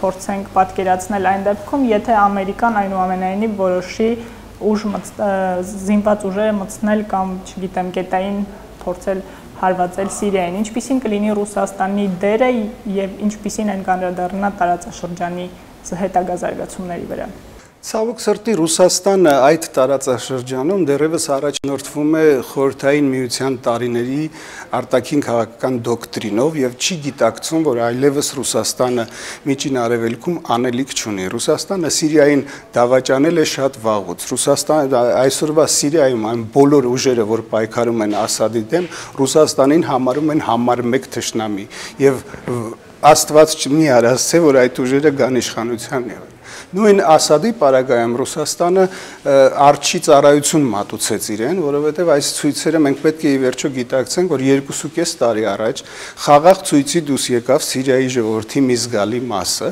եւ այդ ժամանակ հնարավորություն կար, որ Ռուսաստանը, որը համարում է Սիրիային իր կարևորագույն պարտներ եւ ունի ռազմական բազա Սիրիայում միջամտեր փորձեր դիալոգներ անցկացնել ոչ թե հասցնեին բանը նրան որ երկիրը մասնատված է արդեն 3 մասի բաժանված 150,000 մարդ սպանված 2 միլիոն փախստականների արկայությամբ խոսել ինչ որ հնարավոր դիալոգի մասին դա բացառված է այնտեղ դեռ արյունահեղությունը ցավոք սրտի շարունակվելու է եւ սա կարելի է կանխատեսել Ամերիկայի Միացյալ Նահանգների դերն էլ այսօր այդ ռմբակոծություններ ասվածը մեզ հրամցում է շատ այլ ռակուրսով դեռևս 1.5 տարի առաջ ԱՄՆ-ն հայտարարել է որ քիմիական զենքի օգտագործումը անընդունելի է կա քիմիական զենքի չտարածման մասին միջազգային կոնվենցիա որը ստորագրել է նաեւ Սիրիան եւ դա աշխարհը չի կարող թույլ տալ նման բանի գործածումը հայտարարվեց մի քանի անգամ որ ցավոք սրտի այնտեղ արդեն քաղաքացիական պատերազմ է եւ որևէ մեկին աջակցելը կլինի սխալ միջամտություն խոսքը գնում է որ միջազգային հանրությունը պետք է ի վերջո հանդես գա միասնական մոտեցմամբ պատժելու համար քիմիական զենք կիրառողին կան քննարկումներ Արդյոք բավարար ապացույցներ կան թե ոչ ես էքսպերտ չեմ կարծում եմ ՄԱԿ-ի այդ փաստահավաք խումբը որը վերադարձել է կներկայացնի ապացույցներ ՄԱԿ-ի անվտանգության խորհուրդը որոշում պետք է կայացնի բայց Ռուսաստանը ինչպես եւ միշտ իր պարտներներին դա պատմության փորձն է նաև ցույց տալիս մշտապես իր պարտներներին ինչ որ ժամանակահատվածում հանձնել է ինչպես արեց այս անգամ նախ հայտարարելով որ Սիրիայի պատճառով Ռուսաստանը չի մտնելու պատերազմի մեջ հիմա էլ նոր հայտարարություն անելով որ եթե լինեն հստակ ապացույցներ ինքը Ռուսաստանը կարող է նույնիսկ մասնակցել այդ կետային ռմբակոծություններին իսկ ինչ կորոշի ԱՄՆ կոնգրեսը եւ այլն դա արդեն իրենց գործն է կարեւորը որ ցանկացած քայլ ցանկացած գործողություն ունենա իրավական լեգիտիմություն եւ լինի միջազգային ատյանների մասնավորապես ՄԱԿ-ի անվտանգության խորհրդի թույլատրությամբ եւ մանդատով Շնորհակալություն պարոն Արզումանյան մեկնաբանությունների համար հիշեցնեմ որ ես զրուցում էի նախկին արտգործնախարար ազգային ժողովի ժառանգություն խմբակցության падգամավոր Ալեքսանդր Արզումանյանի հետ շարունակեք հետևել CivilNet-ին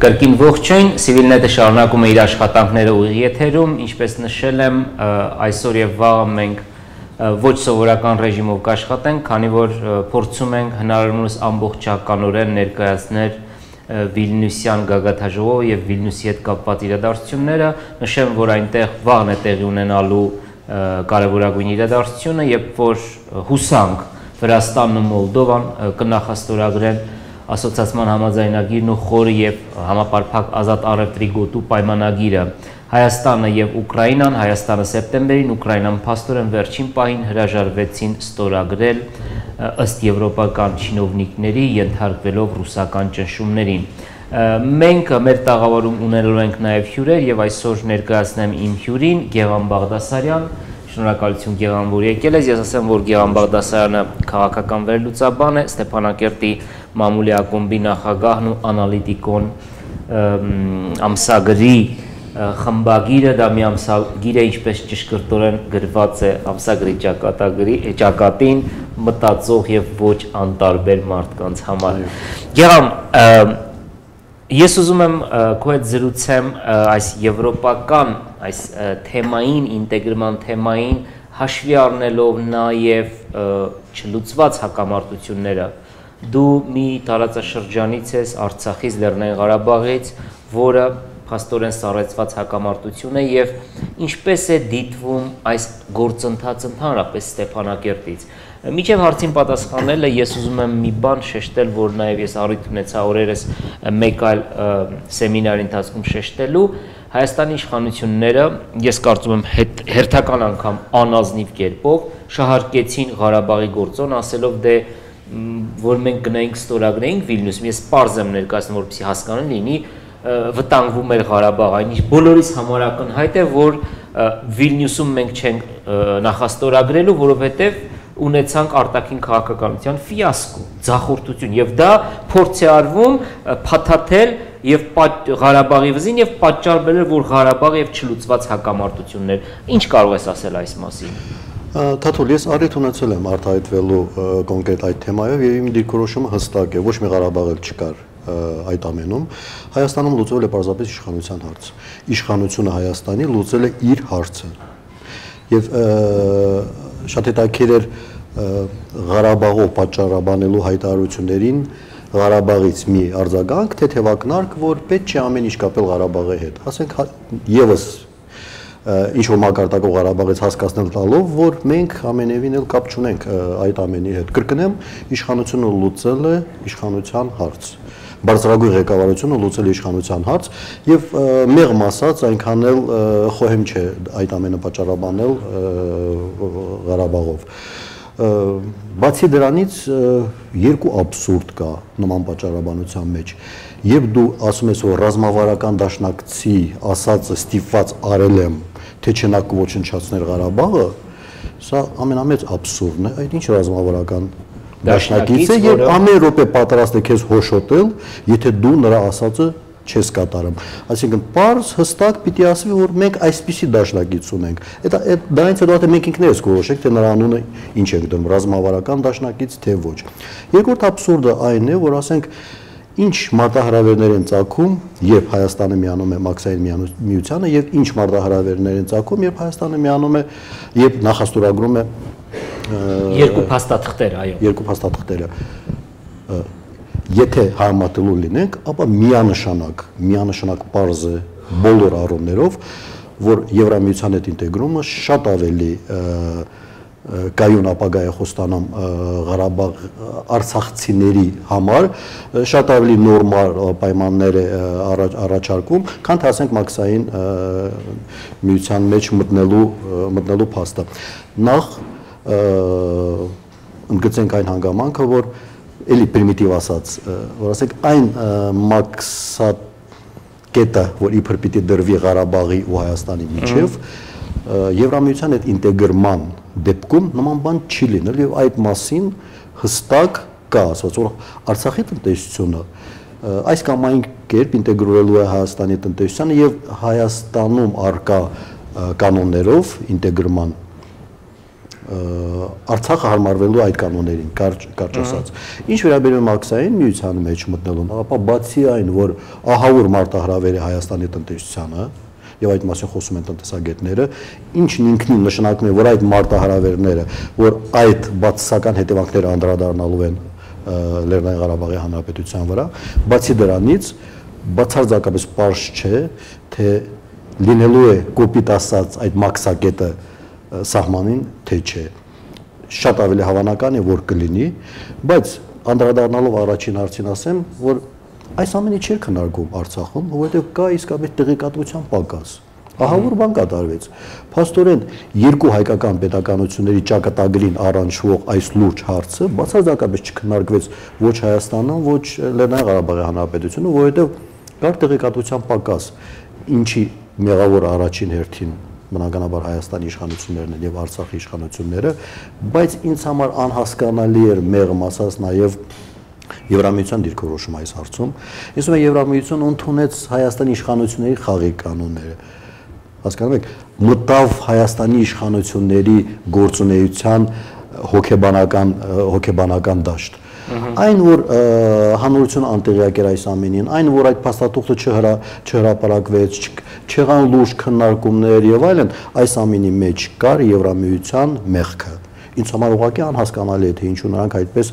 վարվեցին։ Ի վերջո, իշխանությունների, ավտորիտար իշխանությունների հետ պայքարել նրա դաշտում, նրա հոգեբանությամբ, փիլիսոփայությամբ, խաղի նրա կանոններով, սա երաշխավորված պարտություն է։ Եվ եղավ այն, ինչ եղավ վերջին պահին, սեպտեմբերի 3-ին ջուրը գցվեց այն ամենը, ինչ եղել է 3.5 տարիների ընթացքում։ Այսինքն քննարկում չեմ կարող ասել, թե Արցախը ինչպես ընկալեց այդ ամենը, որովհետև պարզապես քննարկում չեղավ։ կար տեղեկատվության պակաս։ Գիտեմ, մենք ընդհանրապես խոսում ենք դեպի Ռուսաստան գնալու, թե Եվրոպա գնալու, չգիտեմ դեպի Ամերիկա գնալու, սակայն իրոք մենք ունենք չլուծված հակամարտություն։ Քո տպավորությամբ ո՞րն է Հայաստանի համար, թե մասամբ ասեցիր, Արցախայության համար ո՞րն է ավելի ընդունելի ճանապարհը Հայաստանի զարգացման, որովհետև մաքսային միություն ենք մենք մտնում ոչ Ղարաբաղով, Եվրոպական միության հետ ասոցացվում ենք կամ, չգիտեմ, հնարավորինս ամենաբարձր մակարդակով համագործակցություն ենք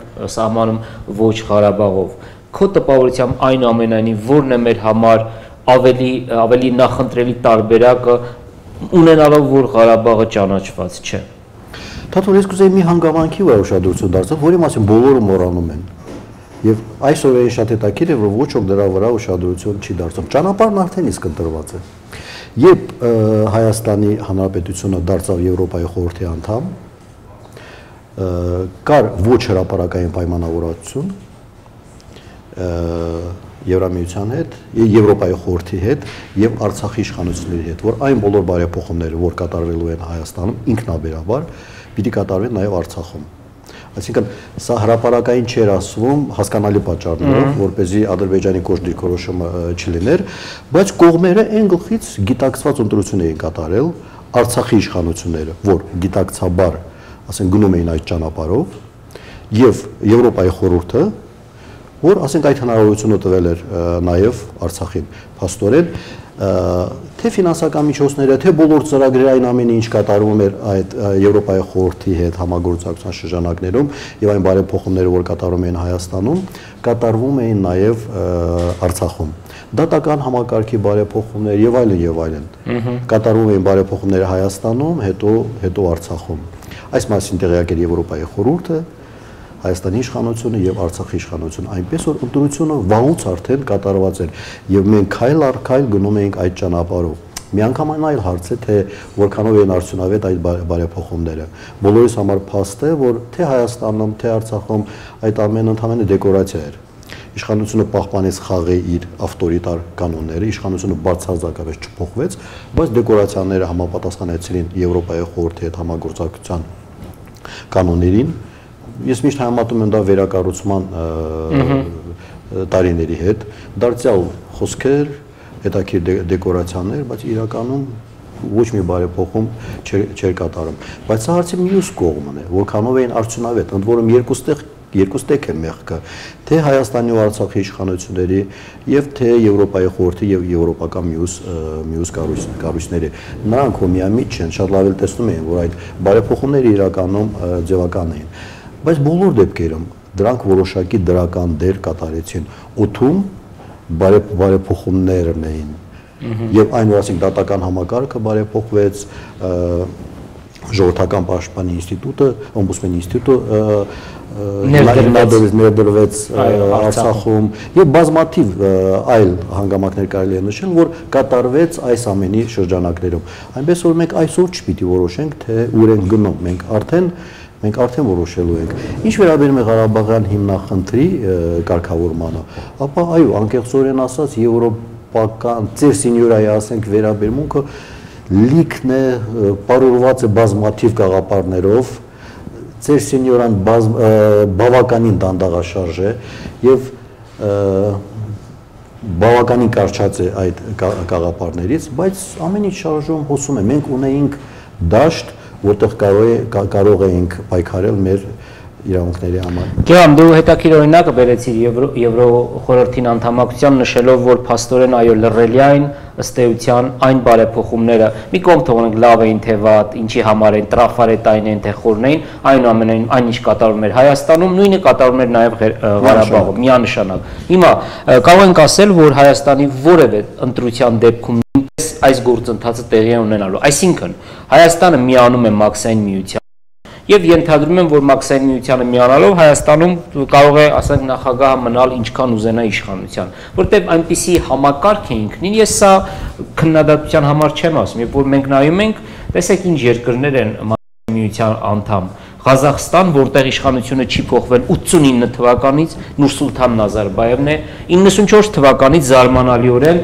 այսինքն գոնե մի հատ Շուշկևիչ ունեցան կարճ ժամանակ եւ դրանից հետո Լուկաշենկոն եկավ արդեն 20 տարի ավտորիտար, տոտալիտար իշխում է, Վլադիմիր Վլադիմիրովիչը, որը նույնպես իշխում է ըստ էության 99 թվականից, ճիշտ է մի ժամանակ եկավ, որ նախագահի պաշտոնը զբաղեցրեց Դմիտրի Մեդվեդևը, բայց մենք բոլորս հասկանում ենք, թե սա ինչ ժամանակաշրջան էր, եւ վերջապես սա ցույց է տալիս, որ այնտեղ սա մի ակումբ է, որտեղ իշխանությունը չի փոխվում ընտրությունների ճանապարհով։ Հետևաբար, մենք կարող ենք ասել, որ Հայաստանի մաքսային միության ընտրությունը ուղղակիորեն նույնը տեղի ունենալու Արցախում, այսինքն այն ինչ վատ բան կկատարվի Հայաստանում, այդ նույն վատ բանն էլ կկատարվի Արցախում։ Միանշանակ, բնականաբար այդ տարածքում գլխավոր սուբյեկտները այնպես են անելու, որ խաղի կանոնները իրենց պահպանվեն, այդ բարոյականությունը, հոգեբանությունը, փիլիսոփայությունը մնա այդպեսին լինի ամբողջ տարածքում, նրանք թույլ չեն տա ոչ մի օազիս, ինչ չափի որ լինի Արցախի տարածքի չափով թե ավելի մեծ, բնականաբար այդ վտանգը կգա եւ ասենք դեպքերի զարգացման վատ ընթացքի դեպքում դա ամենավատ դրա հետևանքները անմիջապես ակնառու կլինեն, որովհետեւ ում համար է գաղտնիք, որ Արցախի իշխանությունը ինքնուրույն քաղաքականություն չի վարում եւ անդադ ցանկացած որոշում ընդունելիս հայացքը հառած է պաշտոնական Երևանին։ Իսկ ինքնուրույն քաղաքականություն չի վարում Արցախի իշխանությունը, որովհետեւ Արցախում իշխանությունը ձևավորվում է Հայաստանի բարձրագույն իշխանության միջամտությամբ։ Սա փաստ է, որ ժխտելը պարզապես անիմաստ է։ Բնականաբար, ինչ կատարում է Հայաստանում, ինքնաբերաբար Լաչինի միջանցքով տեղափոխվել է Ստեփանակերտ, այդ ամենը կատարվել է։ Բայց ես կուզենայի մի պարադոքսալ միտք արտահայտել, մի նեղ շրջանակում արդեն խոսել եմ այդ մասին եւ ոմանց դա դուր չի գալիս, բայց ես վերլուծաբան եմ, փորձագետ եմ, կարող եմ ինձ թույլ տալ ցանկացած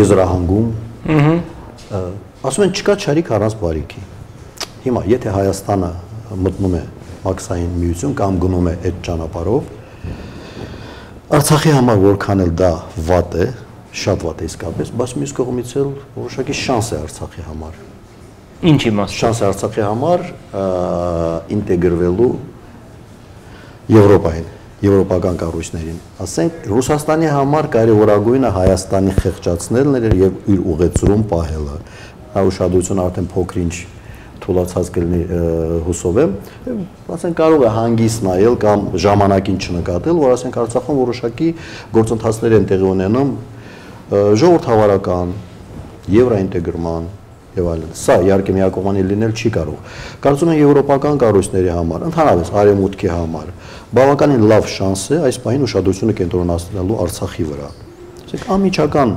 փոխկապերի, այս պահին ես չեմ խոսում ճանաչման մասին։ Պարզ է։ Միջազգային ճանաչման մասին չեմ խոսում, ինձ համար առիթ ունեցել եմ քանից ասել, ինձ համար մի թղթիկուտոր, որի վրա կա մի ստորագրություն, կամ մի քանի ստորագրություն, որով ճանաչում է Արցախի հանրապետություն, ինձ համար այդ թղթիկուտորը ոչ մի արժեք չունի։ Ինձ համար արժեք ունեն կոնկրետ հանգամանքները, կոնկրետ փաստերը, երկրի կոնկրետ ներուժը։ Ես կառաջարկեի, ասենք, ճանաչել Արցախյան գործոնը, Ղարաբաղյան գործոնը, ոչ թե ճանաչել Ղարաբաղը, Լեռնային Ղարաբաղի Հանրապետությունը, այլ Ղարաբաղյան գործոնը եւ փաստացի հաշվի նստել Ղարաբաղյան գործոնի հետ երկկողմ, եռակողմ, թե այլ ձևաչափով հարաբերություններ աշխուժացնել Արցախի հետ եւ փորձել Արցախը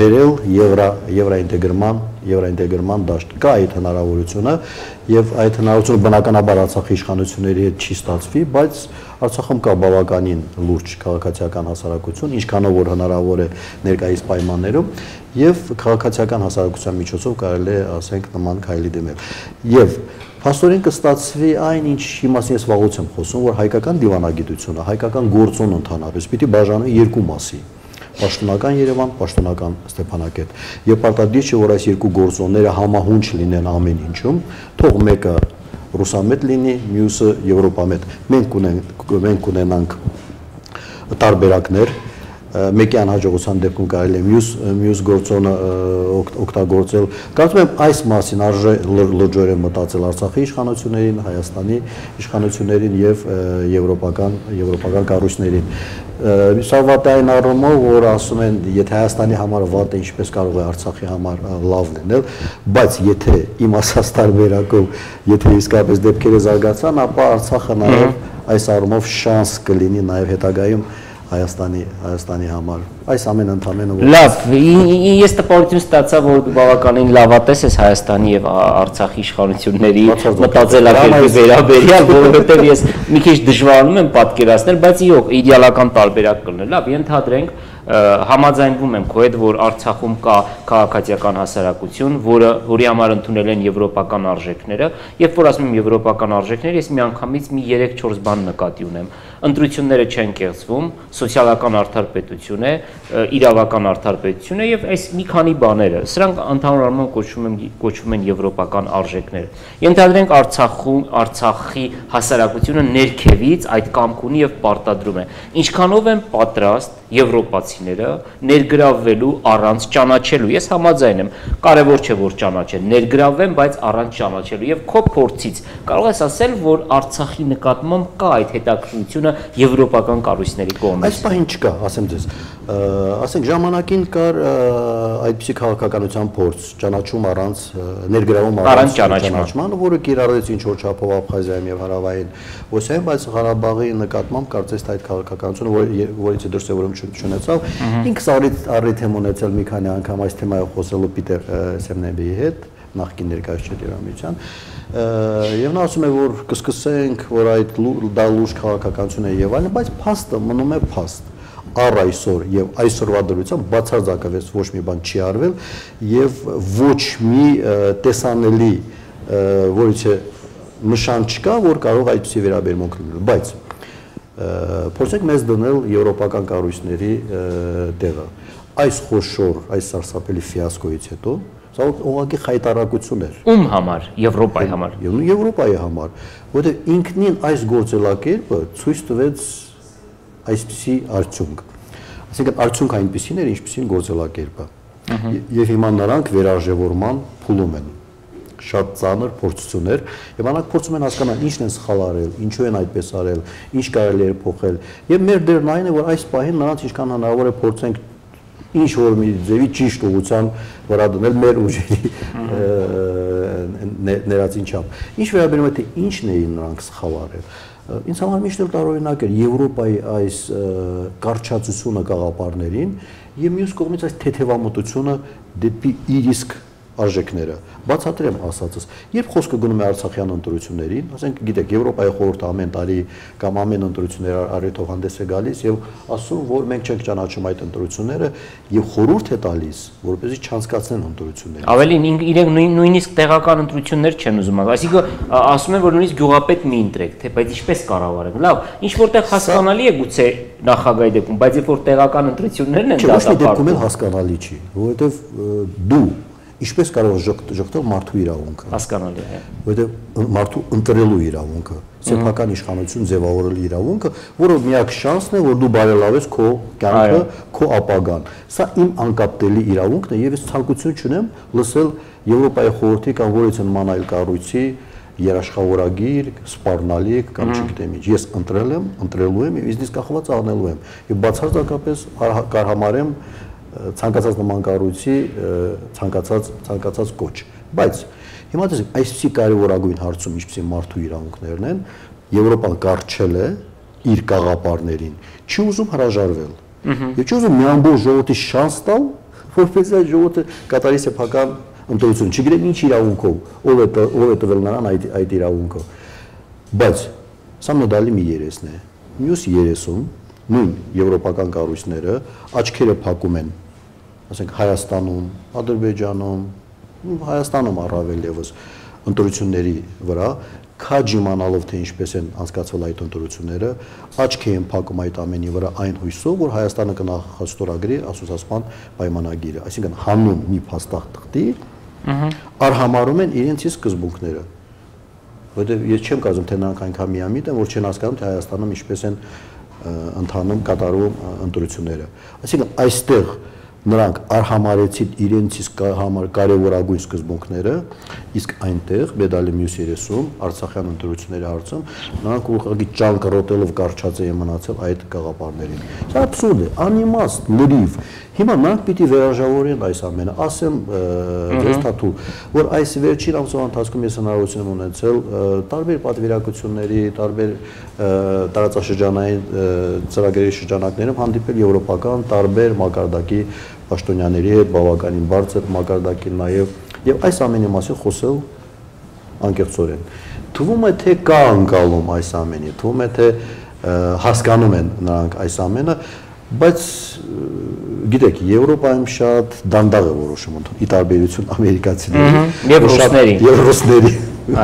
Եվրոպայում շատ ու շատ դանդաղաշարժ են եւ տևական ժամանակ է պետք մարսելու, ասենք առաջարկող որոշումը բազմաթիվ կաբինետներով տանելու, նախաստորագրելու եւ այլն։ Այնուամենայնիվ հուսով եմ, որ հասկանանք են հասկանում, որ ժամանակը սուղ է եւ մի քիչ ավելի արագ կփորձեն կողմնորոշվել։ Գեղամ քո համար չէ, հեռուստադիտողի համար ասեմ, որ եւս երկու օրինակ բերեմ եվրոպացիների կողմից այս երկակի ստանդարտների օգտագործման, դու նշեցիր երկուսը, ես երկուսն ավելացնեմ։ Առաջին, նրանք չգիտես ինչու տարբերություն են դնում Եվրոպայի եւ Եվրասիայի երկու դիկտատորների միջև։ Նրանք հրավիրում են Իլհամ Ալիևին բարձր մակարդակով, Լուկաշենկոին մերժում են եւ սա եւս ցույց է տալիս նրանց վերաբերմունքը, որը կարծում եմ առողջ վերաբերմունք չէ, ամենայն դեպս առողջ վերաբերմունք չէ Բելարուս հասարակության նկատմամբ։ Եվ երկրորդ օրինակը, նրանք պահանջում էին Յուլիա Տիմոշենկոյի ազատ արձակումը եւ դա փաստորեն նախապայման էր, որպիսի այսինքն իրենք միջև այս վերջին օրերը ասում էին պիտի անպայման արձակենք Յուլիա Տիմոշենկոին, այն օրն ժամանակ մենք թույլ կտանք ձեզ ստորագրել։ Հիմա երբ որ Ուկրաինայի կառավարությունը չի ցանկանում ստորագրել, ասում են չէ, կարող եք չազատել Յուլիա Տիմոշենկոին։ Այսինքն սա մի աղաղակող դեպք է, թե ինչպես կարող է, մի կողմ եմ դնում այդ տիկինը հանցանքներ գործել է, թե չէ, բայց ինքնին փաստը իրոք աղաղակող է։ Վերադառնամ Արցախյան հակամարտությանը։ Ինչ ես կարծում, այս գործընթացների արդյունքում կարող են նոր շանս ստեղծվել հակամարտության համար, չգիտեմ, Հայաստանը գնում է դեպի մաքսային միություն, Ադրբեջանի ուղղությունը դեռևս հայտնի չէ, ինչ առաջիկայում ինչ կարող են ակնկալել Ղարաբաղյան հակամարտության կարգավորումից, թեև ես հասկանում եմ, որ հարցը մի քիչ գուցե նաև լավ չձևակերպեցի, բայց այնուամենայնիվ միանգամայն ճիշտ էր ձևակերպած, լավ է ձևակերպել, ու միանգամայն հասկանալի էր, բայց ես ստիպված եմ կրկնել իմ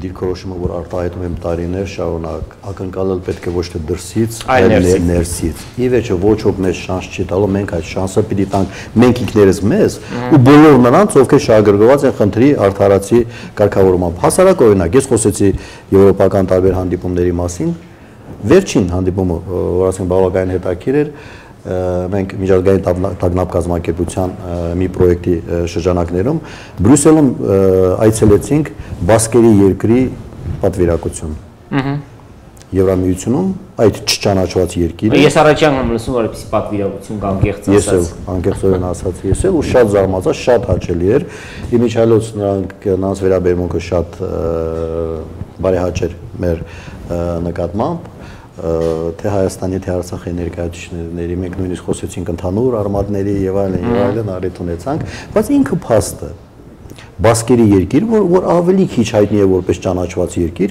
Եվրամիությունում պատվիրակություն ունի։ Մի գեղեցիկ շենքում, բոլորը տեղը գիտեն, ի հեճուկս պաշտոնական Մադրիդի բացասական վերաբերմունքի եւ այլն։ Եվ հիմա տեսեք, առաջին բանը, որ նրանք մեզ ասացին, գիտեք որն էր, կամ առաջին փաստաթուղթը, որը մեզ ցույց տվեցին, պատվիրակության ղեկավարը եւ մյուսները, դա Բասկերի առաջարկություններն են հիմնախնդրի կարգավորման։ Մի քանի տասնյակ կետից ու ենթակետերից բաղկացած մի փաստաթուղթ է, բավականին քաղաքակիրթ լեզվով գրած եւ քաղաքակիրթ առաջարկներով։ Հիմա վերադառնանք Արցախին։ Այս ամբողջ ընթացքում Ղարաբաղյան հիմնախնդրի քաղաքական կարգավորման բանակցային գործընթացում Ղարաբաղից չի հնչել ոչ մի նախաձեռնություն։ Մերոնք անդադ ասում են, մենք պիտի մասնակցենք բանակցություններին, մենք պիտի մեր արժանի տեղն ունենանք բանակցային սեղանի շուրջ, ոչ ոք չի հարցնում ինչու համար, հանուն ինչի, պիտի մասնակցես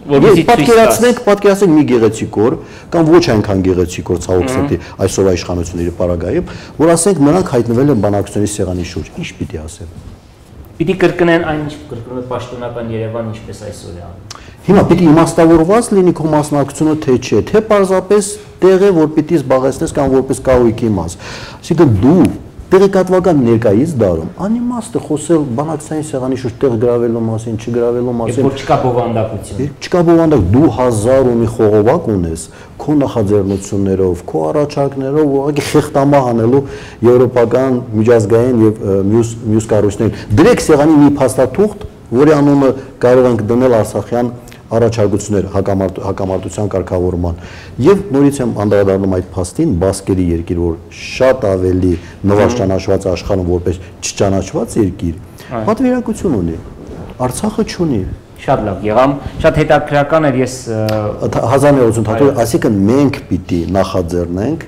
մեր ճակատագիրը տնօրինելու այդ հիմնական ջանքերը։ Բարեբախտաբար Գևամ մեր ժամանակը արդեն սպառվել է, բայց ես մեկ խոսք եմ ուզում ասել, բարեբախտաբար Ղարաբաղի Արցախի քաղաքացիական հասարակությունը շատ լավ ներգրավվածություն ունի եւ ես մի առիթով ասացի եւ այս եթերից էլ առիթն օգտագործելով ասում եմ, որ Արցախում ունենք դիվանագետներ, հասարակական գործիչներ եւ նրանք այնպիսի դռներ են բացում եվրոպական միության երկրներում, որ Արցախի իշխանությունները կերազեին այդպիսի դռներով գոնե մի անգամ ներս մտնեին եւ լավ կլներ, որ ձեր գործունեությունը շարունակեք թեկուզ չճանաչված, որտեղ դա շատ կարեւոր է։ Եվ ես քանի որ ժամանակը սպառվել է, մենք հնարավորություն կունենանք այլ առիթներով զրուցելու այս թեմայով։ Ես ասեմ, որ ես զրուցում էի Ստեփանակերտի մամուլի ակումբի նախագահ եւ անալիտիկոն ամսագրի գլխավոր խմբագիր Գեղամ Բաղդասարյանի հետ։ Մենք խոսում էինք Հայաստանի եվրոպական ընտրության մասին կամ եվրոպական չընտրության մասին այս դեպքում։ Ես հիշեցնեմ, մենք որ կապվում ենք կրկին Վիլնյուս, որտեղ շարունակվում է խորհրդաժողովը քաղաքացիական հասարակության ներկայացուցիչների, ասեմ, որ այսօր երեկոյան մի քանի ժամից կսկսվի արդեն պաշտոնական մասը Վիլնյուսյան գագաթաժողովի, կլինի պաշտոնական ճաշ, իսկ վաղ արդեն կլինեն ստորագրման արարողություններ եւ սպասվում է, որ երկու երկրներ Վրաստանն ու Մոլդովան կնախաստորագրեն Եվրոպական միության այդ երկու փաստաթղթերը, իսկ մենք կրկին միանում ենք Վիլնյուսին։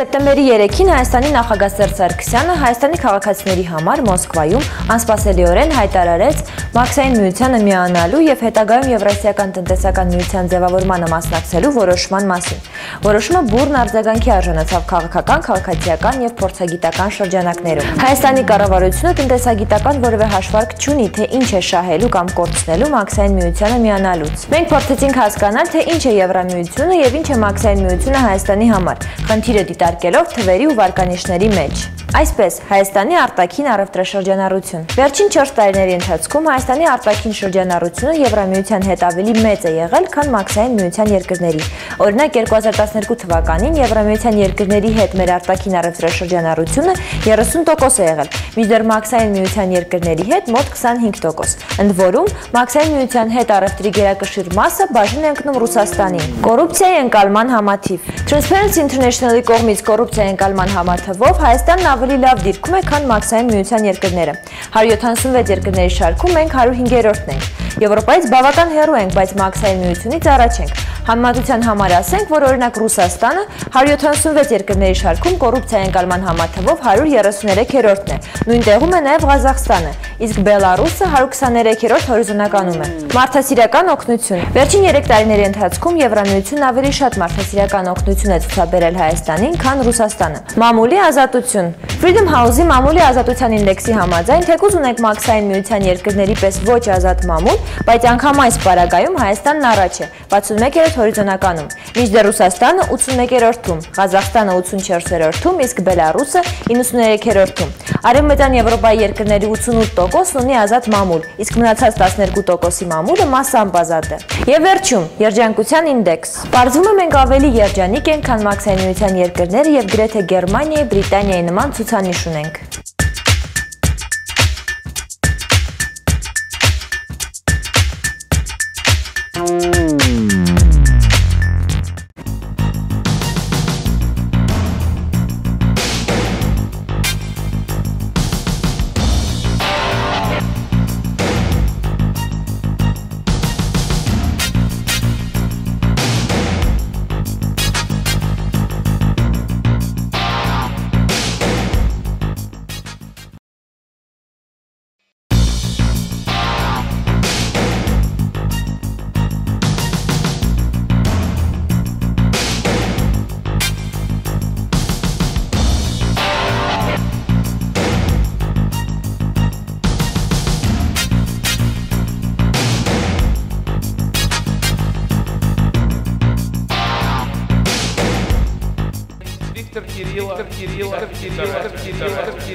All that I can say, so far so good. We're doing very well, aren't we?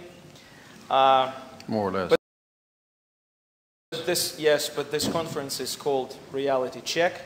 So I have to ask this question, like now to reverse the tape. Have we failed? Well, thank you very much, Arkady.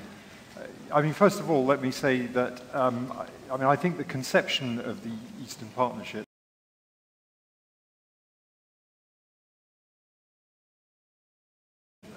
was absolutely right. And if you look at the original aims that were set, there's no question that they're the right ones, that it's support for sustainable reform processes and that accelerated economic income is from Prague with a train which had, I suppose, 5 carriages, assuming that Belarus was left in the station to begin with. And we're arriving in Vilnius with a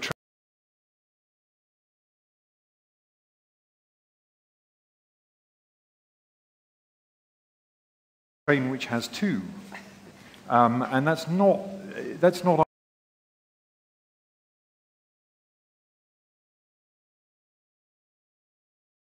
ideal. We have gone through a situation where, in effect, Azerbaijan opted out of the pro stage. Pressure issues decided that, at least for the time being, it's going to take a pause. I think the other thing I'd say is,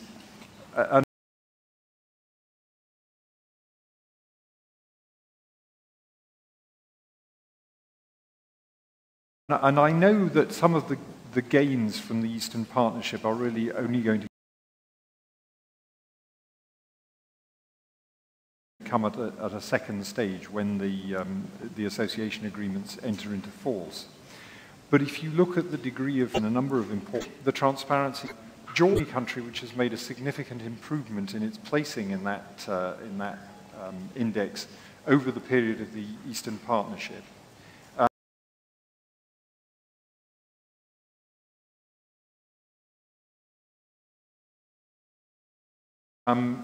It's in, I think, 51st place. The others range between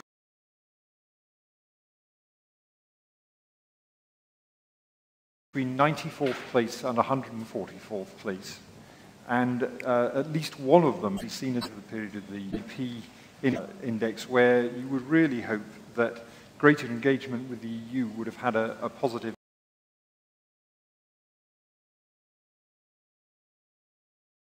impact.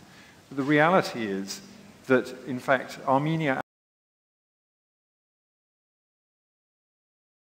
Azerbaijan, and Ukraine are all now in a worse place in that index than they were in 2009. That awfulness of, if you're looking at foreign direct investment, which played a key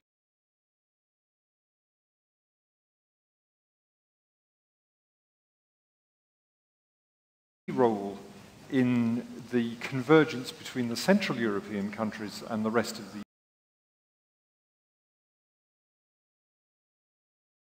EU over the last 2 decades. Belarus is getting foreign total lack of economics going on, and it does seem to me that we have to ask ourselves some quite hard questions.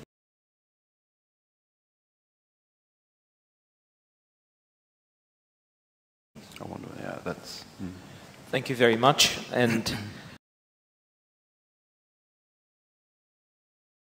my next question would go to Cornelius Ochman. Polish-German co-op, which I am on the major decisive role in shaping the EU policy in the East. Do you think they have worked throughout the last 2 years as a good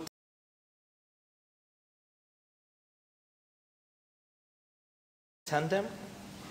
And perhaps, if you wish, could you elaborate a bit on what is actually the state of the German discussion on what is the in the East? Moderator series talk to me after that, because we agreed that I will not look into the future, but I have to. The change of the German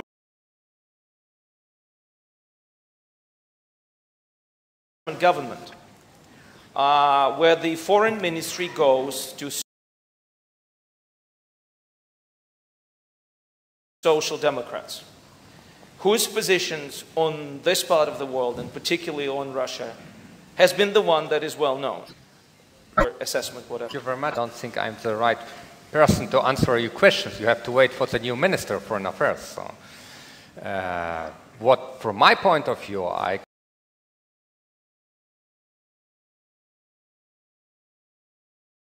can tell you that there is a big interest on the German side to strengthen German-Polish cooperation in Eastern Europe. And I think that the German government, new director, the German-Polish Cooperation Foundation, is a clear sign that we will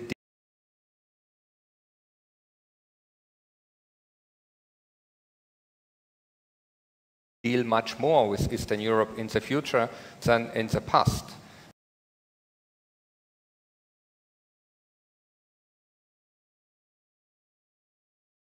I think after 20 years of cooperation and bilateral, the right time, Polish monitoring group in Ukraine, election monitoring group,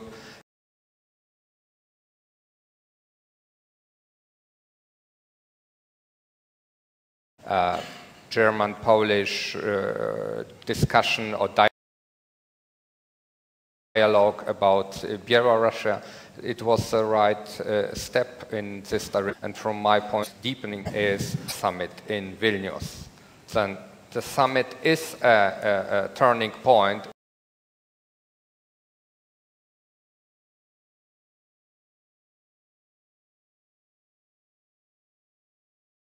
in the strategy, and we have to discuss what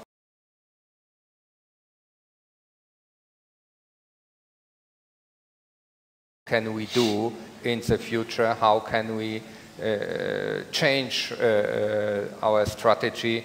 And sun is coming in Europe. That's quite a statement.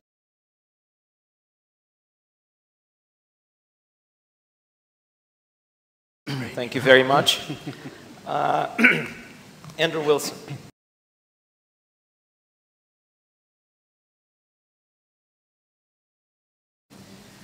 You're a well-known expert on this region. You know the situation in several partner countries well. You don't time answer that question, but I still want to ask you that question.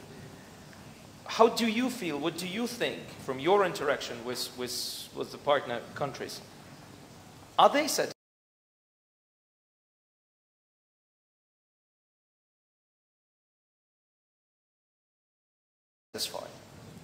I mean, do you sense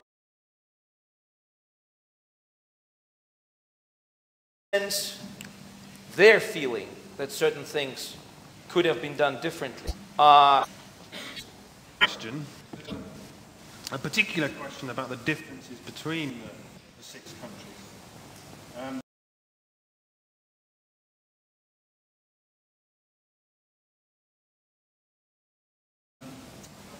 I think we can take the more for more principle is important, but it also perhaps wants to take more account of countries' starting positions. I mean, if you take World Bank, overscored in many areas, they've done a lot with accountability and e-government. If we look at the differences between individual countries, taking the example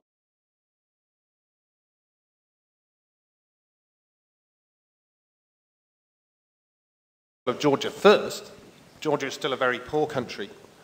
GDP per capita only about $4,000.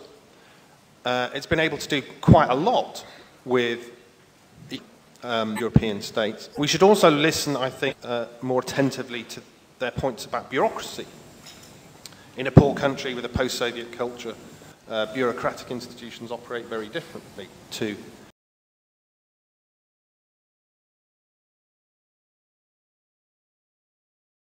the kind of Weberian way that they're supposed to work in the West. Whereas sometimes we have a kind of one recipe approach. Whereas sometimes in Ukraine, you have too much special pleading.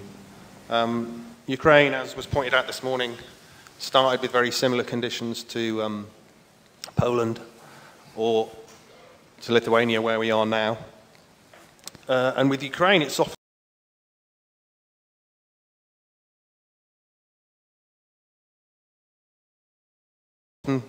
the wrong way around. Countries like Lithuania did the hard work, they made the sacrifices because they wanted the benefits that would accrue from joining the Union. A country which wants is a very difficult question. But you can also answer that question in its kind of general aspect. Could we have done more? Well, we can have this country of the world, this part of the world, the 6 countries, will always benefit from more political attention. The 2 ministers here have been very much in the vanguard of that, but the rest of the leadership somewhat behind. So simple political attention, visits to this part of the world, soothing local egos goes a long way. Thank you very much. And now, Victor Kirilla. Well, basically, I would like to ask you the same question, but you represent Moldova here. You heard it confirmed that the Spanish candidate, the leading candidate to become a success story. Could you share the view from inside Moldova? But again, the question is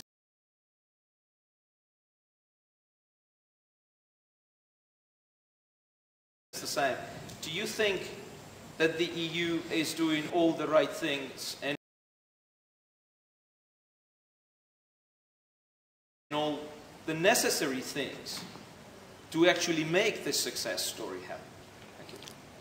I think so. I think so. The Union is quite offers to Moldova three very important opportunities: political association, economic integration, and free movement, visa liberalization.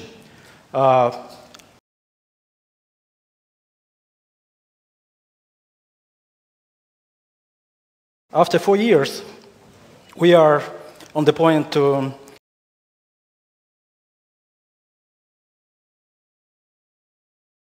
take stock of visa liberalization with the European Union. We initialed our association agreement with the European Union, and we are going to start next year economic and this step towards the political integration in the future, because this is our the goal, major strategic goal for our country to be part of the European Union. I disagree with those who says that Eastern Partnership is difficult to understand. Those who want to improve and to deepen our relations with the European Union, they have a very useful instrument. They have the solidarity of the European Union, they have the support, political and economic and financial support from the part of European Union. In the 22 years of independence, we never support from Russia or other countries. In the end, we have this support. We have this opportunity to change our country in the future. And of course, not everything is going well in Moldova, but we made good progresses. We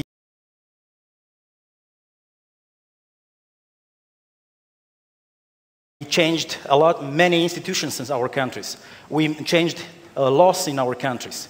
We abided to the values and to get of the towards the EU Council to have visa-free regime with the European Union, probably starting next year. So I would say Moldova is a success story of the Eastern Partnership.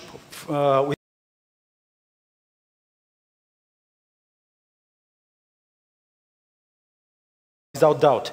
Now is the time to get Eastern Partnership a success story for Moldovans. And this means that the Moldovans have to feel tangible benefit of our partnership with the European Union. And actually it has started. Much. And now, I guess, well, thus far the panel has been mostly in agreement and conformity with each other.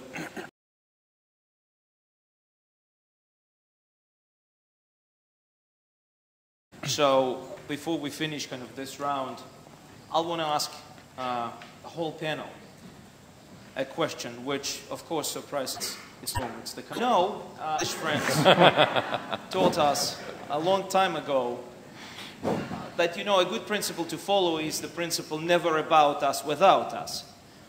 But this is what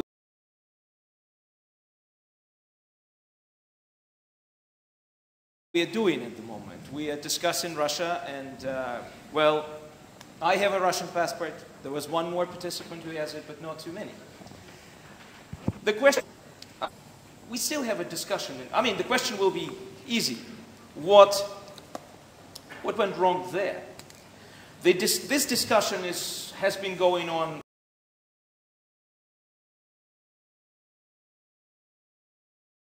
for quite a while.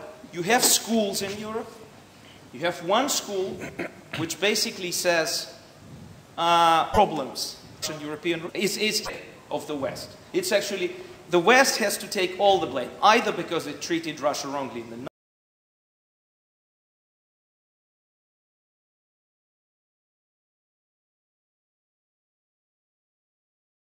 90s, or because now it doesn't want to engage that much. And actually there are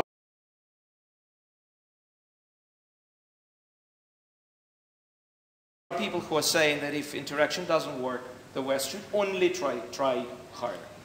The other schools, there are certain things, but the less is.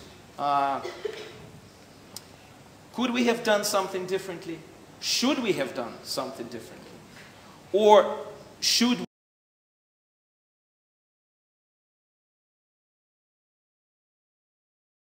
we then, assuming already 2 years ago that there would be no result, haven't even tried to do things with Russia? Whoever feels comfortable and provoked enough.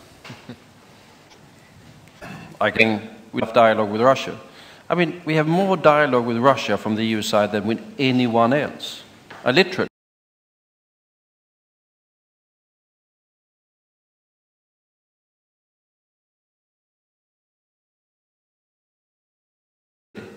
We have 2 summits a year. There's no other part of the world that has that amount of summitry. We have on the foreign minister side, we see, I mean, we're going to have Sergei Lavrov at our council with Russia, somewhat different. We would have liked, I vividly remember when we had a discussion inside the EU whether to start the negotiations for what is called the new agreement.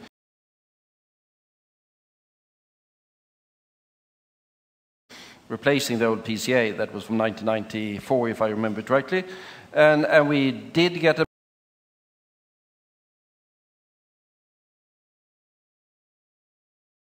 mandate, and we did start negotiating with Russia. We want to proceed faster with Russia into cooperation and integration. We get sort of with you, we don't are more reluctant to cooperate. We would like to work more together with Russia, because we have as profound an interest in the modernization and the democratization of Russia as we have in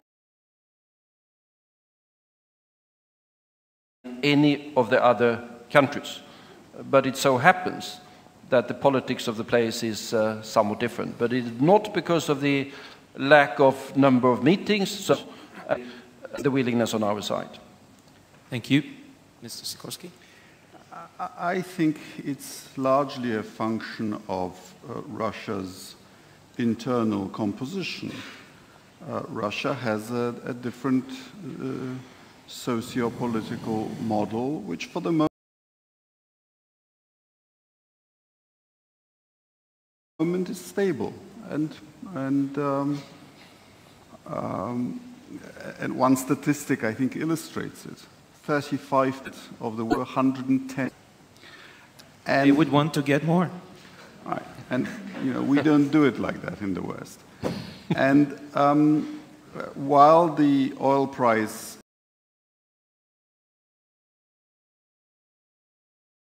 is above 100, it can be sustained because enough trickles down to ordinary their life. The old paradigm in Russia was that Russia reformed itself after being tested in an unsuccessful war, whether be it after the Crimean War or after the Russo-Japanese War. War is now unthinkable, thank God, and therefore the time will be only start reforming itself if the oil price drops well below 100 for at least a couple of years. Thank you. Ms. Köhler?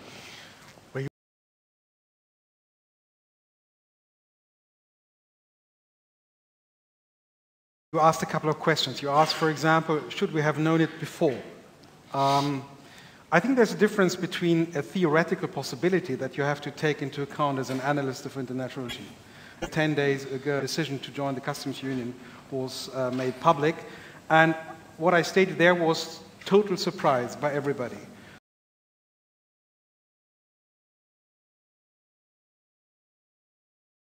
Total surprise by civil society, total surprise by the ministers I talked to, and many others.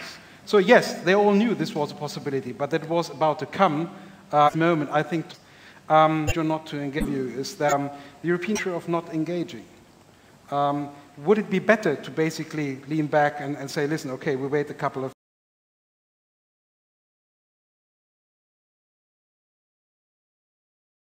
years, at least without saying that we are open for dialogue and we keep the doors open, for example.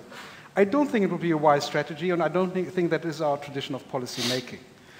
But then Minister Sikorski just what I actually wanted to prize of her or more. Apparently, there is no strong need in Russia to reform. If there is strong need in Russia to reform, there apparently is no strong momentum for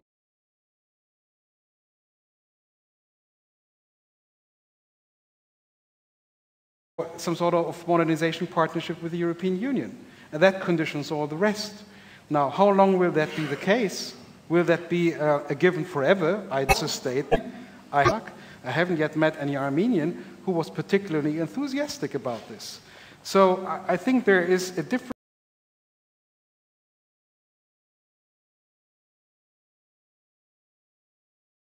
between what's happening now and tomorrow and what may happen in the mid and the long term, and a difference between what's happening at government level and the groundswell of society that you have. And it was things are happening, those who get of society. Thank you. Mr. Wilson.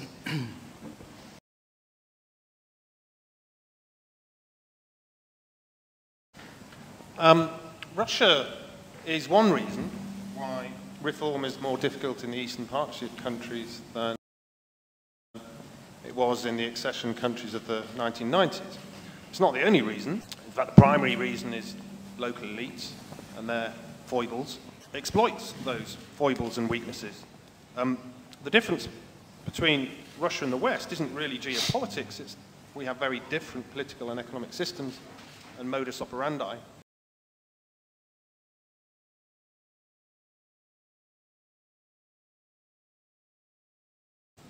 And that Russia seeks to export or encourage the local development of mini versions of the same political and economic. Soft power, Russia doesn't really have soft power, it has covert power, it has negative power. In recent years it's been quite good at obstructing attempts to reform or to sign certain agreements with the EU.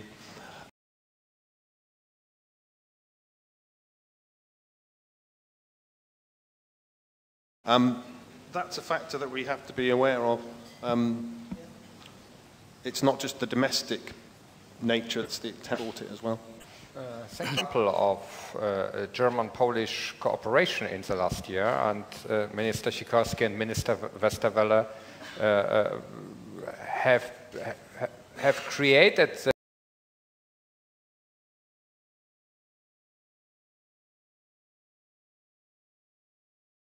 the visa-free zone with Kaliningrad. And dealing with Russia, dealing with Kaliningrad in my previous job at the Bertelsmann Foundation, really and felt think about it, how to improve this cooperation, how to create a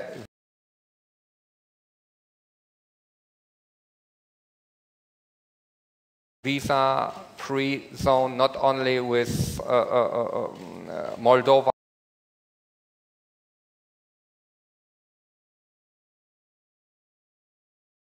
not only with the countries of the Eastern Partnership, but how to continue this cooperation with Russia. Thank you. I agree with what countries didn't start with Russia, and indeed in some ways I think Russia was very slow to wake up to the Eastern Partnership, despite, as Mr. Bildt said, the extraordinary amount of dialogue that the EU has with Russia. But that said, clearly at a late stage when the Russians did wake up, they didn't like what they saw. And one of the things I think is see from, which I think is more or less unprecedented in terms of an EU statement vis-à-vis Russia. It does seem to me that in a sense we should certainly keep engaging with Russia.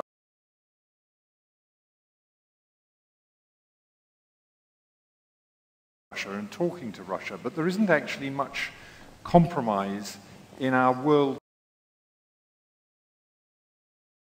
views, because fundamentally we first of all believe in the sovereignty of us and to our advantage, and first of all doesn't believe in the full sovereignty of its neighbours, it believes in a limited sovereignty for its neighbours.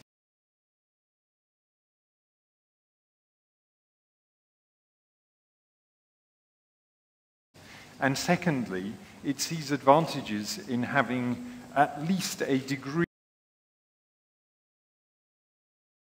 of instability and a lack of democracy which enable it handling countries. Thank you. Last 4 years, a very pragmatic, realistic approach towards Russia. And actually we try to explain to Russians that European integration is not against Russian interests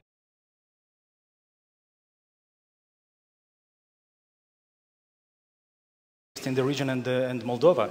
But the problem is that we have two different approaches. European integration is challenging the leverages of Russia in Moldova and political leverages European integration in Moldova. And of course, Russia will lose another very important for it instrument of influence over our country.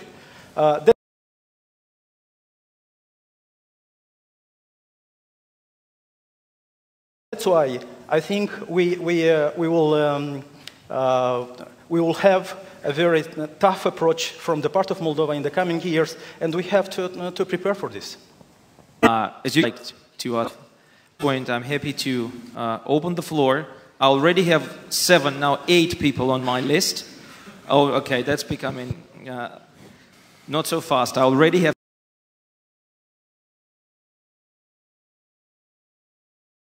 7.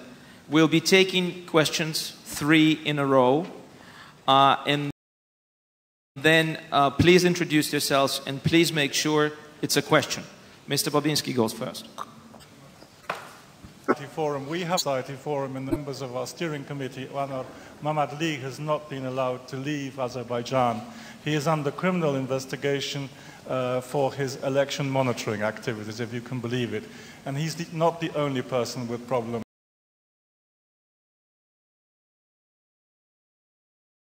in Azerbaijan. We've been wondering what to do about this, and one suggestion is that Azerbaijan, which is due to be the chair of the Council of Ministers of the Council of Europe now, the member states of the Council of Europe to take a decision to postpone the fact that they would chair the Council of Ministers. So really this is a question to the representatives of Sweden, Poland and Moldova. Thank you very much. Thank you.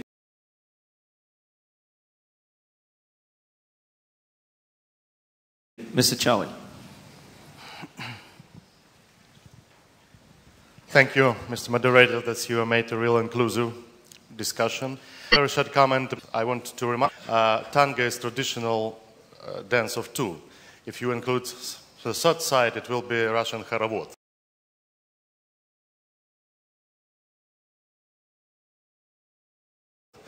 So, and my question, no, I can't. My question about mobility. About mobility, people mobility. I can Moldova and in Ukraine. It's no such a success story. You understand it? Do you think we can use existing mechanisms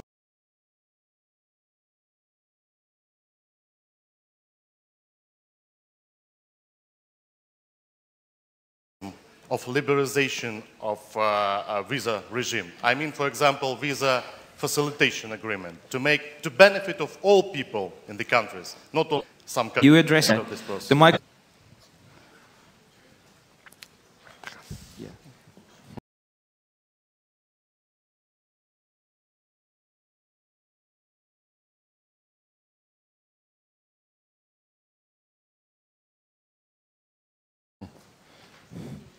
Marie Mandras, Professor of Political Science.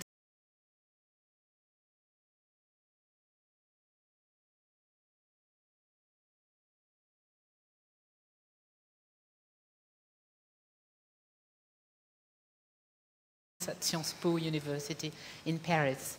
Was surprised this morning not to hear. I think it is was to have regions that yes limits the sovereignty of those countries. So I would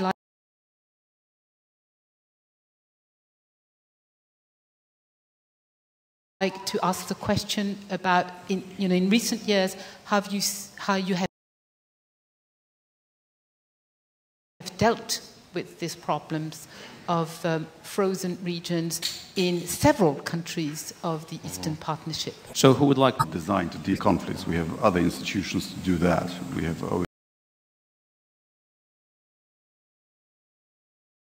OSCE, for example. As regards mobility and visas, I think it illustrates a larger problem. In all, Moldova is now going to have to do 4 pretty self-evident things. You have to have effective control over your borders. You have to have readmission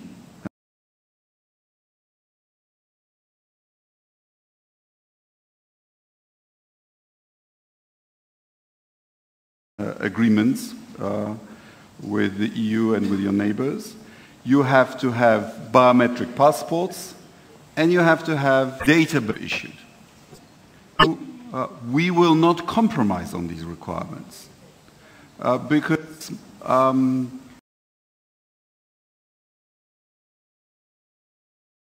illegal migration into the EU is a big problem and an increasingly political problem, particularly in southern countries. One country to compromise with it, just not going to do it. You fulfill those criteria, you get it. You don't fulfill, you certainly won't get it. And it's pretty much like that in other areas of association. These are very technical norms. And when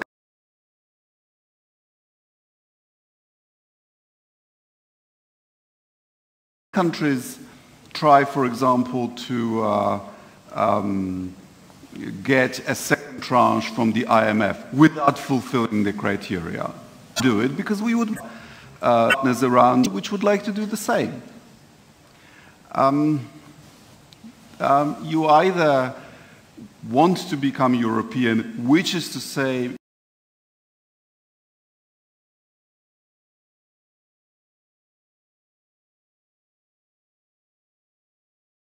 become a member of a rules-based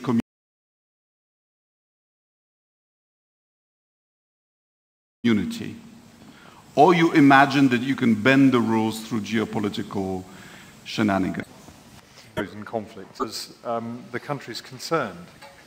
I mean, if you are faced with the choice of being an isolated, impoverished exclave, or a part of a European integration process, that looks a reasonably, I would say, attractive choice to move to. If your choice is more closely linked to a more prosperous Russia or stuck within an impoverished Eastern European or Caucasian state, then that's a different calculation. So it does seem to me that in terms of the incentives that we provide for settlement, notwithstanding Russia has its own interests in those conflicts,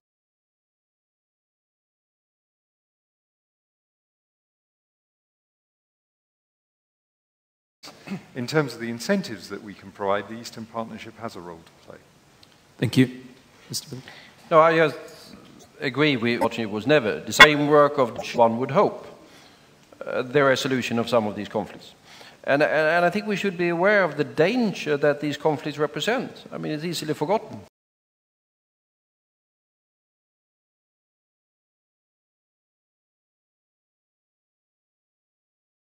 Transnistria is a very sort of, it's a divisive issue. Needs to be resolved one way or the other. Abkhazia and South Ossetia led to war, major war. Russian forces have been a frozen conflict for quite some time, with huge numbers of refugees.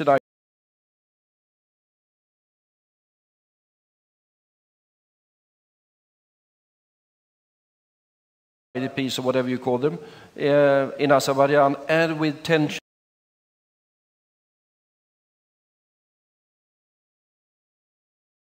running very high. I think the most difficult issues that we have in the communique for this summit tomorrow are a war of words. Build on now sort of the entering perhaps a somewhat more dangerous period in terms of that particular conflict. That should not be forgotten.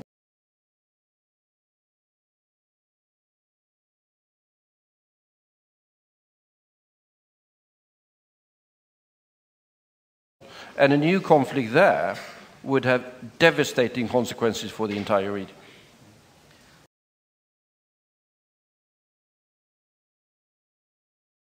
Thank you. Shall we start the next round? Directly, Sweden and Poland has been an important driving force behind the success of Eastern Partnership.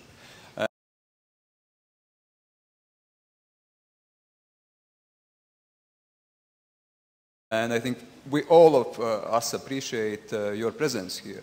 But then my question is partly corresponding what Arkady was already asking.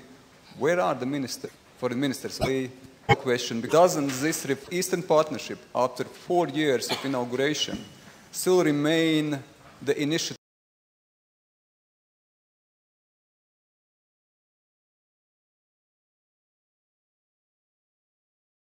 by Swedes, Poles, Lithuanians plus, but it's not yet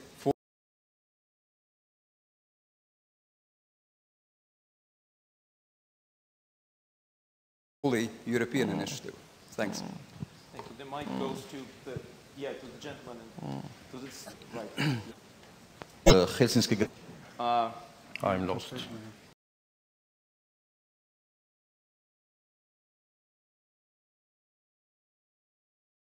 Do then somebody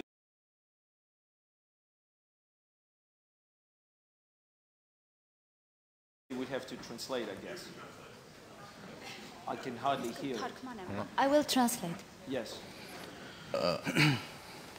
Мой вопрос является также членами.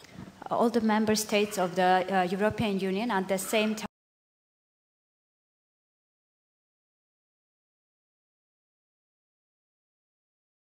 time members of OSCE and Council of Europe. Естественно, по программе Восточного партнерства вы не можете использовать механизмы, наверное, Европе и ОБСЕ. Not enough, and there's also a mechanism of Council of Europe and OSCE should have been used. И мой вопрос уже не по России. Мой вопрос как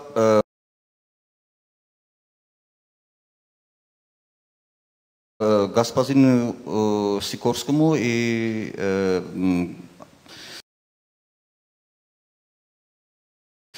министру иностранных дел Швеции. Такой вопрос. Вопрос как представитель Совета Европы. Мой вопрос по Станджан. Во время парламентской ассамблеи Совета Европы, после того, как задала вопрос Сержу Саркисяну, ее выгнали из делегации парламентской ассамблеи. So my question to you is not as a members of European Union, but rather of members of Council of Europe. And my question goes to Minister of Foreign Affairs of Sweden or Poland, whoever will answer it, as you said that it's limited to one person. So Zaruipa Sanjan is a member of Parliament of Armenia, and she asked a question to President Serge Sarkisyan during the Parliamentary Assembly of Council of Europe, and she was exiled. Yes. So the question is. Как будете, как представитель Совета Европы, реагировать, когда представители парламента из оппозиционной партии выгоняют из участия в работе Совета Европы? So my question is how you feel as members of Council of Europe, representatives of countries of Council of Europe, but a member of parliament of oppositional party is exiled or expelled from the delegation. Oh, the lady in the back there, yes. Excuse me? Well, that means I'm blind, because there were many hands that were...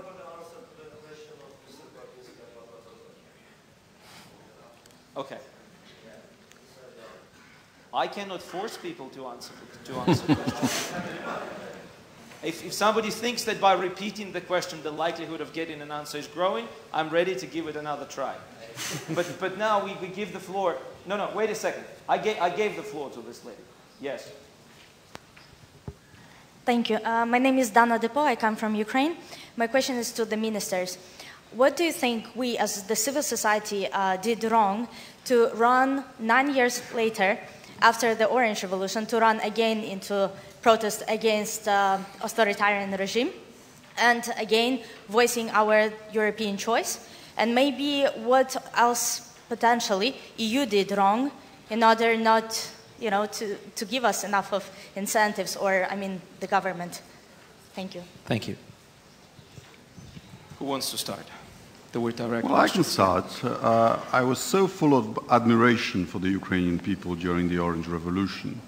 In Poland, we did our Solidarity Revolution in August. You seem to be doing your revolutions in the winter, which makes it particularly hard and admirable when so many people turn out. But I have to say, your leaders wasted the goodwill that Ukraine gained in Europe and wider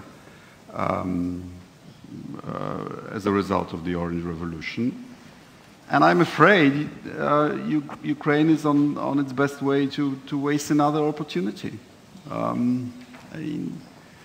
President Yanukovych we recognize him as a democratically elected president of Ukraine, and he's taking decisions on behalf of your country. But this kind of bidding process that Carl mentioned is just not going to work. We are not in this game. It's a pity because 30 years ago, when Poland was in the midst of its 1980s gloom, I think we saw Ukraine as more prosperous than ourselves. And I don't think that's the case anymore. So somewhere something has gone wrong, because I think one of the statistics that you cited, number 144 out of 161 countries on the Transparency International Index of Corruption. Well, that position is held by Ukraine. And neither you nor we can force the Ukrainian elite to start cleaning up, to start fighting corruption. It can be done. And relatively quickly. You set up a register of interests, you force politicians to publish their tax statements, you set up you force them to fulfill an annual statement of assets, and then you punish them when they lie. And that's it. Within 3 to 5 years, if enough people are convicted, they all take note and start telling the truth and stop stealing. But it just has to be done. Thank you. No, of course, I agree with that. Ukraine is, if you take all of the transition economies and read the annual report from the EBRD, the European Bank for Reconstruction and Development, that was out with its latest transition assessment last week, of all of the countries, Ukraine is probably the one that has been performing the worst, consistently. We can blame President Yanukovych for failed economic policies. He did a couple of good things in the first few months, but that was the end of it. But you have to go earlier as well. Why is that the case? Well, Radik, looking at Russia, pointed out the factor that is the oil and gas and all of the money that is flowing from that, and the effect that has on the political system. Ukraine doesn't have that, but Ukraine has the gas transit money, and we've seen a lot of things flowing from that, and the interaction between Russia and the pipeline politics and the money and all of the fees that are associated with that. I'm sometimes jokingly saying, and don't take me too seriously, but I think one of the best things that could happen to Ukraine is if Russia really wastes $25 billion in building the South Stream, which is the same gas going another way for $25 billion. But it would take the sort of gas corruption factor out of the politics of Ukraine and force Ukraine to concentrate on the modernization of its industry and its agriculture. Because Ukraine has a potential in a world that is going to be screaming for more food. Ukraine has a potential well above any other European countries, well above most countries in the world. And Ukraine has a potential for machinery and manufacturing, which is also tremendous. But if you could get that other factor out of the equation, it would be easier. More difficult in the case of Azerbaijan, evidently, but of course the same logic to a certain extent applies there as well. Thank you. Whether the Orange Revolution was a revolution or not is a complex question, but what it did have was mass crowds and demonstrations. So one of the most depressing things that happened thereafter was that people grew disillusioned, they were reluctant to demonstrate. Demonstration became entirely fake and commercialized. Any crowd was a paid crowd. So one great thing that's happened in the last week is the return of a real crowd. On Sunday, many of the participants had small pieces of cards saying, "We are not paid," which is a very important symbolically. How that will change the dynamics, the reintroduction of real protest, remains to be seen. Second point about working through the OSCE. Ukraine, of course, is chair of the OSCE this year. Minority rights are not an explicit part of the Eastern Partnership conditionality. So there has been a push through the OSCE to address the issue of the Crimean Tatars in particular. I was involved in that, I should declare an interest. Through the High Commissioner for National Minorities, it was hoped that Ukraine would take its obligations more seriously. Sadly, it has ignored the report and all of its recommendations. Yes, I would like to address the question about the frozen conflicts. Actually, this is not a frozen conflict. This is a standby hot conflict, Transnistria. And it's pity that the Eastern Partnership is not addressing directly this issue. We have to talk more about security issues, and particularly about this kind of conflicts in our area. Yes, the European Union is much more visible, is much more active in the region, and particularly in the Transnistria. European Union gave to Moldova and to Transnistria autonomous trade preferences. And due to these preferences, 50% of Transnistrian trade is going to European Union. Also, European Union is financing different projects, civil society projects to promote human rights in the region. And particularly the Swedish embassy is quite active in the region. Also, they support the dialogues on different levels, not only on civil society, but also with local authorities, with economic community. This is good. But the problem, the question, the issue is how to transform these leverages into real power in Transnistria. European Union has failed so far, and also together with Moldova, to transform, to have such a power over the Transnistrians. As long as Russia will finance 60% of budget deficit of Transnistria, nothing will change in this region. We have to think about a very attractive post-conflictual package of assistance to Transnistrians that would challenge this influence of Russia in the region. Thank you. Ladies and gentlemen, I'm very glad that this panel is so popular, and my list is already longer than life. So I already at this point want to apologize that not everybody will be given a chance, unfortunately, otherwise we would have stayed here for another couple of weeks. But now, yes, I'm happy to give the floor to you. My name is Joanna Korosh. I'm the Program Director for Eastern Europe and Central Asia at Civil Rights Defenders, a Stockholm-based human rights organization.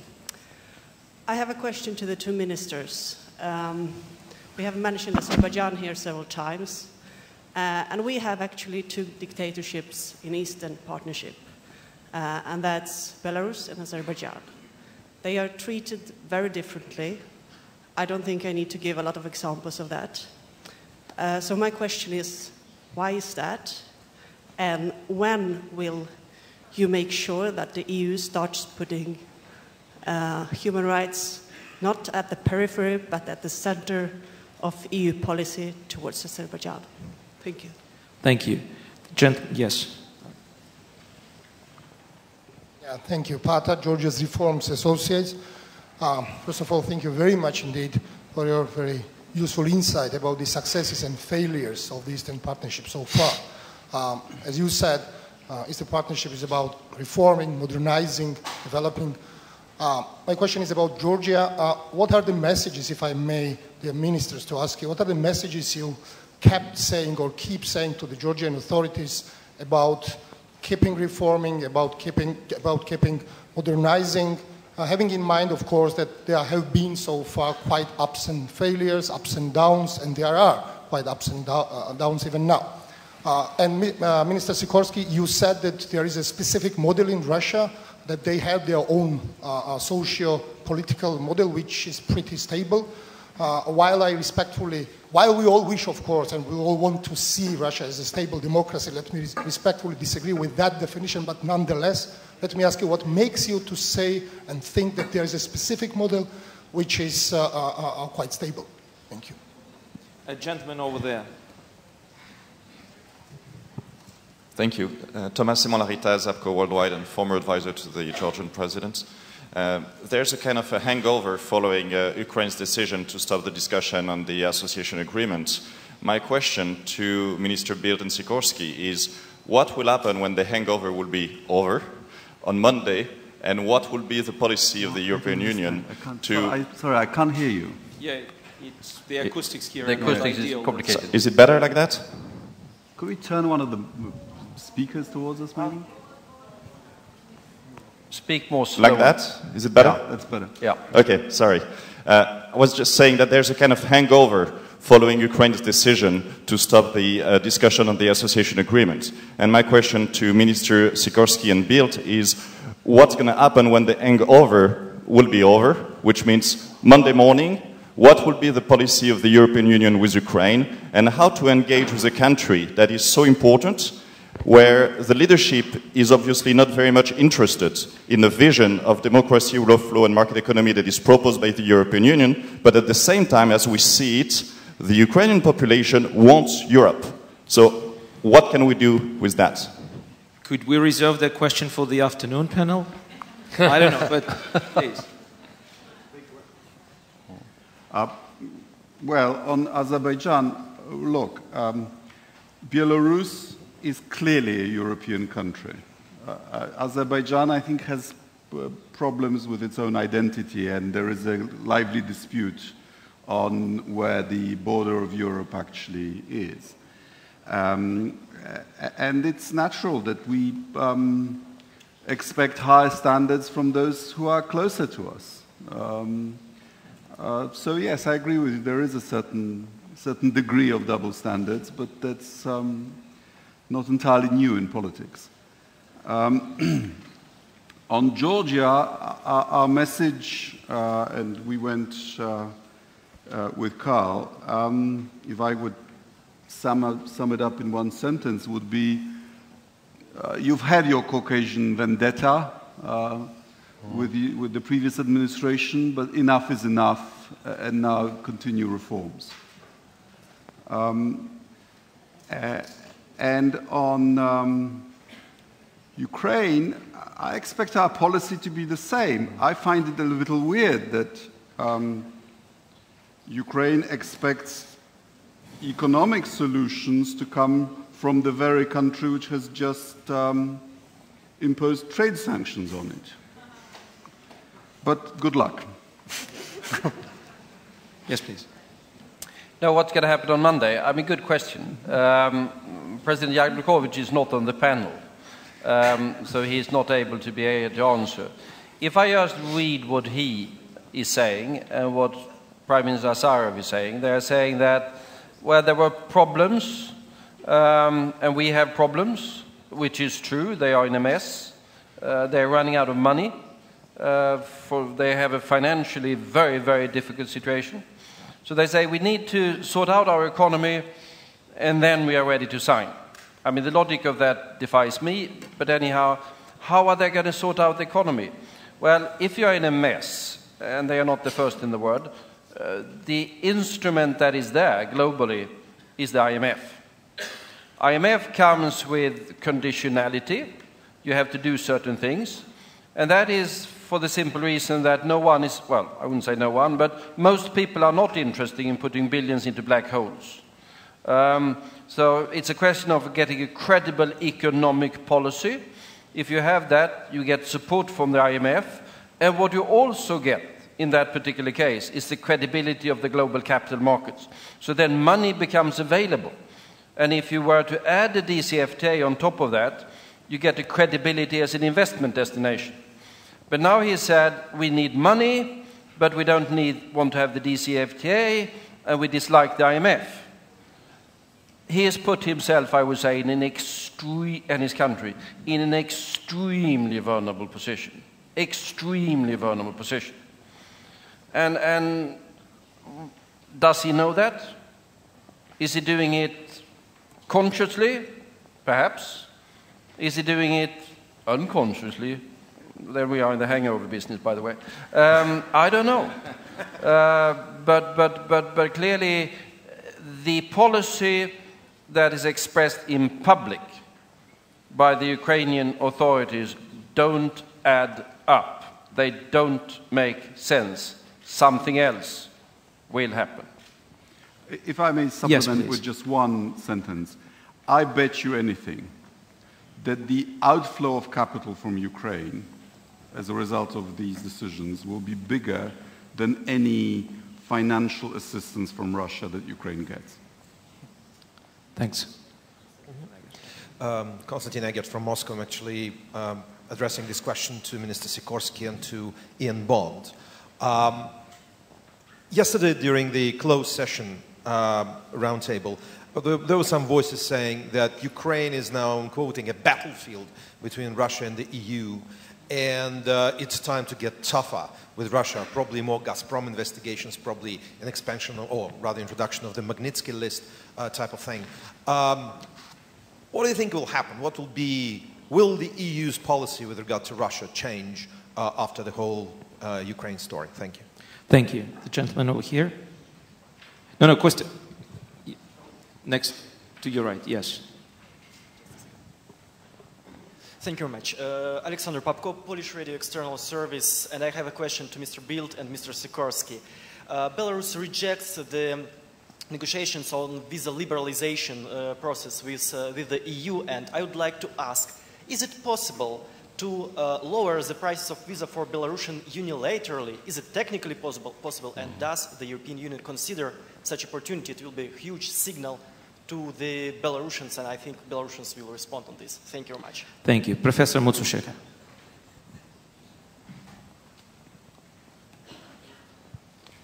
Thank you. I am Professor Mutsushika, University of Shizuoka in Japan. If I do not misunderstand, Mr. Putin said that he wanted to have trilateral negotiation EU, Ukraine, and Russia. And what is the reaction of the European Union? And that the European Union has any intention to do it? If yes, how and what? Thank you. To somebody who can speak as a representative of the European Union. Thank you. Did you get the question? Yeah. The question was now on the possibility of trilateral talks. Yeah. That's how I heard it. Yeah, that's how I heard it as well. And I've heard Prime Minister Azarov and others speaking about that. I fail to see what that should be about. I mean, we are unlikely from the EU side to be willing to negotiate the Eastern Partnership policies with Russia. Why should we? We negotiate our policy with our partners. We don't negotiate our sort of approach to Russia with Turkey or with the US. We take our decisions ourselves. So I fail to see what would be the purpose and the sense of such a meeting. Let me also answer the question on Belarus visa. I mean, the short answer is yes, and we already do it. I forgot the figures, but I'm from the Swedish side, and it's the same from the Polish side. And we have, for example, for young people, we give a lot of in Belarus, we give a lot of the visas for free, and we lower. This is something we can do unilaterally within the system. So within the system, there is considerable leeway for nations to be more generous. And we try to do that with other countries as well, giving sort of multi-visa and several years and lower fees in order to take down that particular barrier, particularly for young people. And for Belarus, and the same for Lithuania, I guess. I mean, most of the... someone said to me that the country in which the most Schengen visas are issued overall is Belarus. And that is to a very large extent, I think, people coming here to Vilnius to see another Europe that is possible. Any other? Yeah. On the question of relations with Russia, nobody wants to pick fights with Russia. And we recognize how limited our ability is to affect Russian behavior. I think the result of this will be that people will take note that Russia really and truly uses trade as a weapon of politics. And I think the response will be in those areas that we ourselves control. And let me give you a parallel.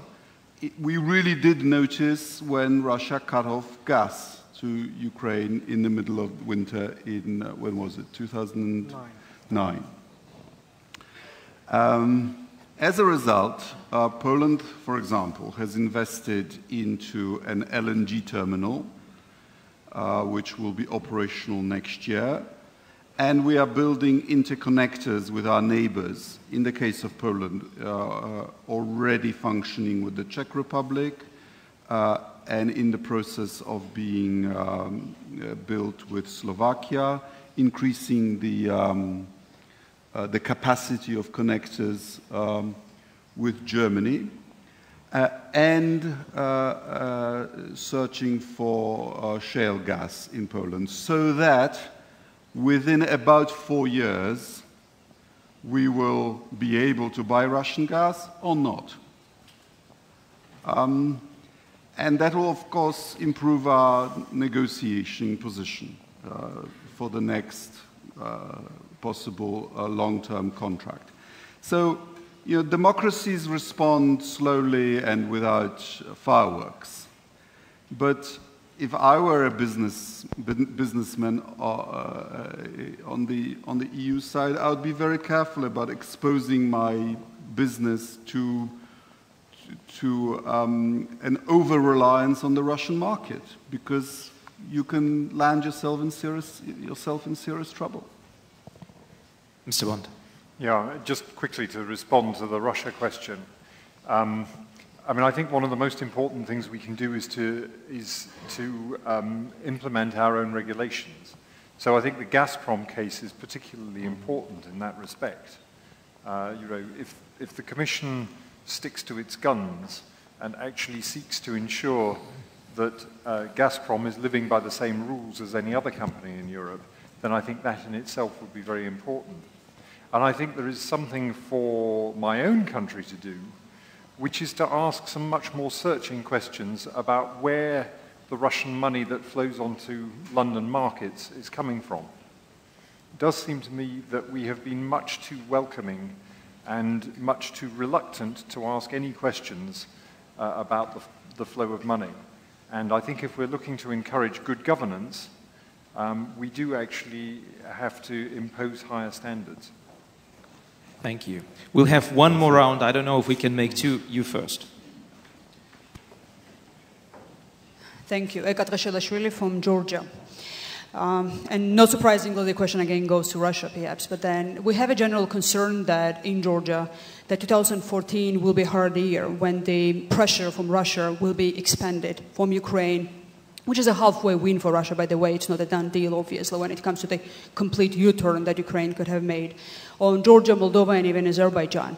So how much of an appetite is in the EU, in your assessment, of grasping the time span of Russian pressure being more shortened in terms of the time span and being activated in the region to the degree that would necessitate reconsideration of the toolbox of activities of the EU, perhaps, so that we don't rely on strategic patience or long-term game that we could have with the countries of Eastern Partnership, but then have more speeded up action that could reinforce the path that we have chosen to be a European country, but then somehow safeguard us against Russian pressure that most probably will be coming, so that Europe is not once again surprised with relation to Georgia or Moldova in the way that it has been surprised perhaps with relation to Armenia or to some degree Ukraine.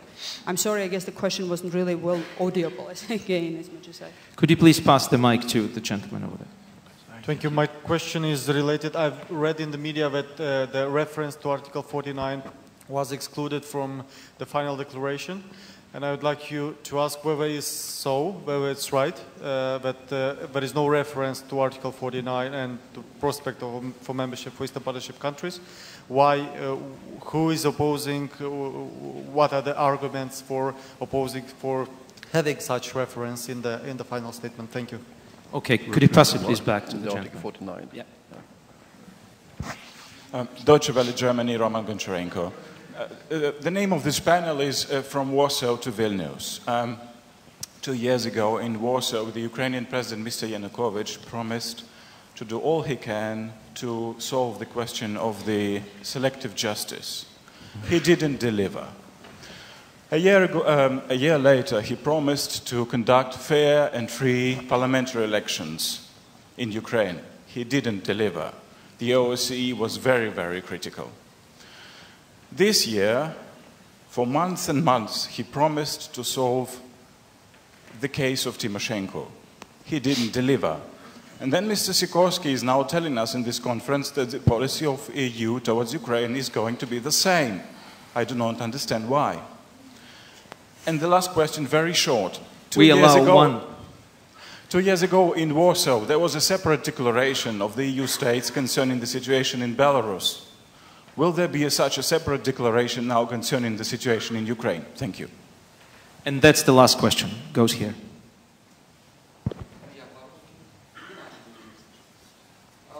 Участник ликвидации аварии Чернобыльской АЭС, 86 год, Волчанин, Беларусь. Выступая в Европарламенте, президент Европарламента сказал, что мы в большом долгу перед участниками ликвидации аварии, особенно перед Беларусью. И в большом долгу. Так я хочу сегодня у вас, господа министры, спросить, а когда будете долг отдавать? Потому что я еду в Вильнюс, мне дают только 3 дня визу. The question is that the President of the European Parliament said that we owe a lot to those who liquidated the Chernobyl disaster, and the gentleman is one of those. So the question is, when is the European Union going to exactly pay that debt back? And the other question is that why... For the Chernobyl? Yes, to those who were there to kind of fight with the consequences. And the question is, how much do you owe and when are you going to pay it back? And isn't it not the time to extend the length of visas for these people at least? So, ladies and gentlemen, that's the last round of answers. Just please be patient. I wasn't aware that there were any financial claim on Europe as a result of Chernobyl disaster, but there are people in Poland who feel that Sweden should pay for the deluge of Poland in 1655. When are you going to pay? Right. Details. No, I wasn't aware either that it was the European Union has done a lot of things, but I was not aware it was responsible for Chernobyl. I remember something, you might remember it as well, that was there in the past, it was called the Soviet Union. And I think Chernobyl was part of that thing. So responsibility rests with them. But could I also... Yes, please. I mean, I'm sorry, the acoustics is sometimes rather bad. So, Eka, I didn't quite get your question, but we can do it later. Let me... The Article 49 question, which I think is an important one. Article 49 is not in the final declaration. I wouldn't be too agitated about that, because Article 49 is in the treaties. It's been there since the Treaty of Rome. It's in the Treaty of Amsterdam and Nice and Lisbon and Maastricht and whatever. Every treaty says the same thing. And it says that any European country that is willing and that's able to fulfill the conditions of membership is welcome. That will never change. Then, should one have it in the declaration or not, some countries are saying, and I think there's some merit to their case, they're saying these countries of the Eastern Partnership, they have such a long way to go. So you risk creating sort of false expectations by talking about membership now. I mean, there's some merit to that particular argument. Others saying, well, it gives them hope that membership is going to be there. There's another part of the argument. But I would say at the end of the day, that is not particularly relevant, the outcome of that particular debate. What is relevant is that it's in the treaties. And look at the history of the European Union. Every European democracy that has knocked on the doors of the European Union have sooner or later been let in. There's always been resistance inside the European Union. I remember 80 members of the European Parliament who didn't even want Sweden as a member. Believe it or not, outrageous. But we are members. And I think this logic will continue to apply irrespectively what is going to be in the communique tomorrow. I would add to this a piece of advice. Don't fall into the trap that you have to get promise of membership, then you will carry out reforms. And if you don't have the promise of membership, oh, well, we can't carry out reforms. We don't know what the destination is. Look, when Poland signed its association agreement in 1991, it was in the trough of our post-communist recession. And we were also denied any hope of membership. All we had was our own unilateral declaration that this is our aim. And we didn't get any financial assistance from the EU either. The only help we got in our reforms was an American line of credit for the stabilization of our currency, which we actually didn't use. So actually Ukraine, for example, is getting much more assistance than we were getting in those days. And the lesson from our experience is just do it, and it will get appreciated. And that, I think, answers the question about the unchanging policy towards Ukraine. Well, look, Mrs. Tymoshenko herself has very convincingly appealed to the leaders of Europe not to make her person a hostage of Ukraine's association. So we are responding to her and to the 200,000 people in Ukraine who have demonstrated their willingness to be associated with Europe. And I would also dispute your facts that nothing has been done on selective justice. Much has been done on selective justice, unfortunately not the final touch. Thank you. Unless the panelists insist that it should continue, I'm ready to say that this panel has come to a close. Let me thank all of you for your active participation. I apologize again to those who was not given a chance to get the floor. But please, the panelists, I would like to ask the panelists to leave the podium now. But I would like to ask you to still stay in your seats, because I was asked to give now the mic to my colleagues from Ukraine for some kind of an announcement. They will continue. Hello. We are to steal just 5 minutes of your time more. There will be a very small, quiet ceremony, which I invite here Krzysztof Babinski. Just please take your seats just for a couple of minutes. Krzysztof Babinski, who is a co-chair of the Civil Society Forum of the Eastern Partnership, and me as a national facilitator of the Ukrainian National Platform of the Civil Society Forum. We, after long debates which we held recent days within the different civil society organizations from the EU and Ukraine, we have decided to do what our government refused to do. just recently, we have decided to sign, symbolically, Ukraine-EU Association Agreement right now on behalf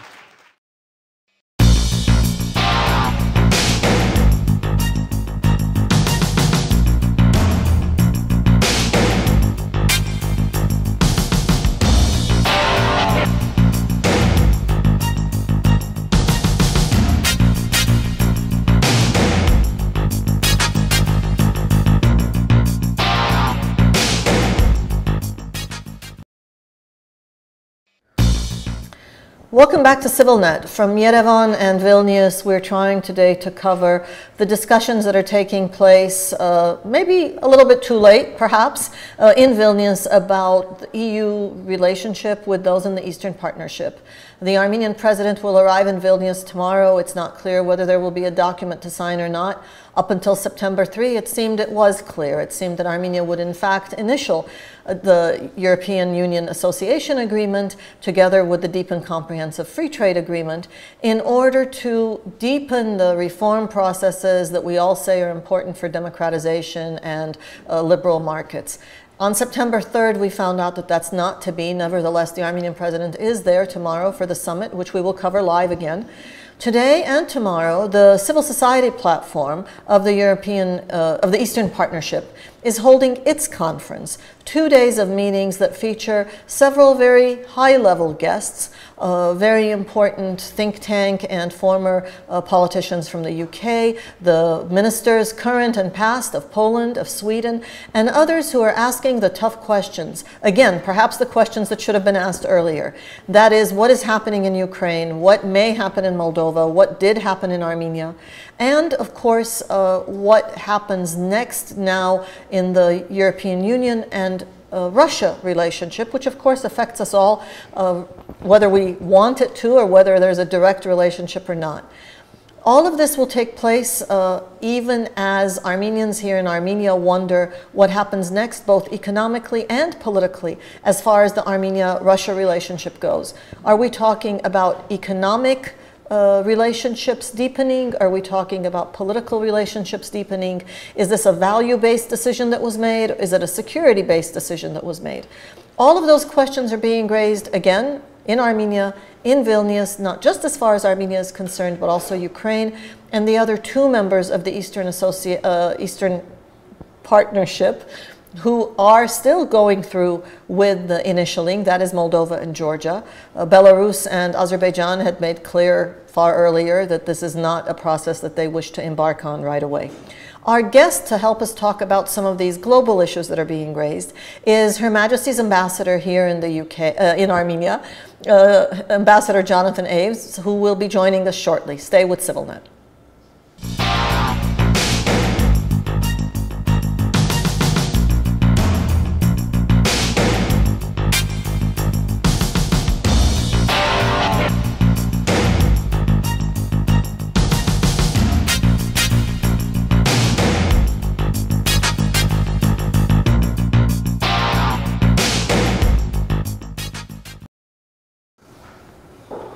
Welcome back to CivilNet. Welcome, Ambassador Aves. Thank you, Salpi.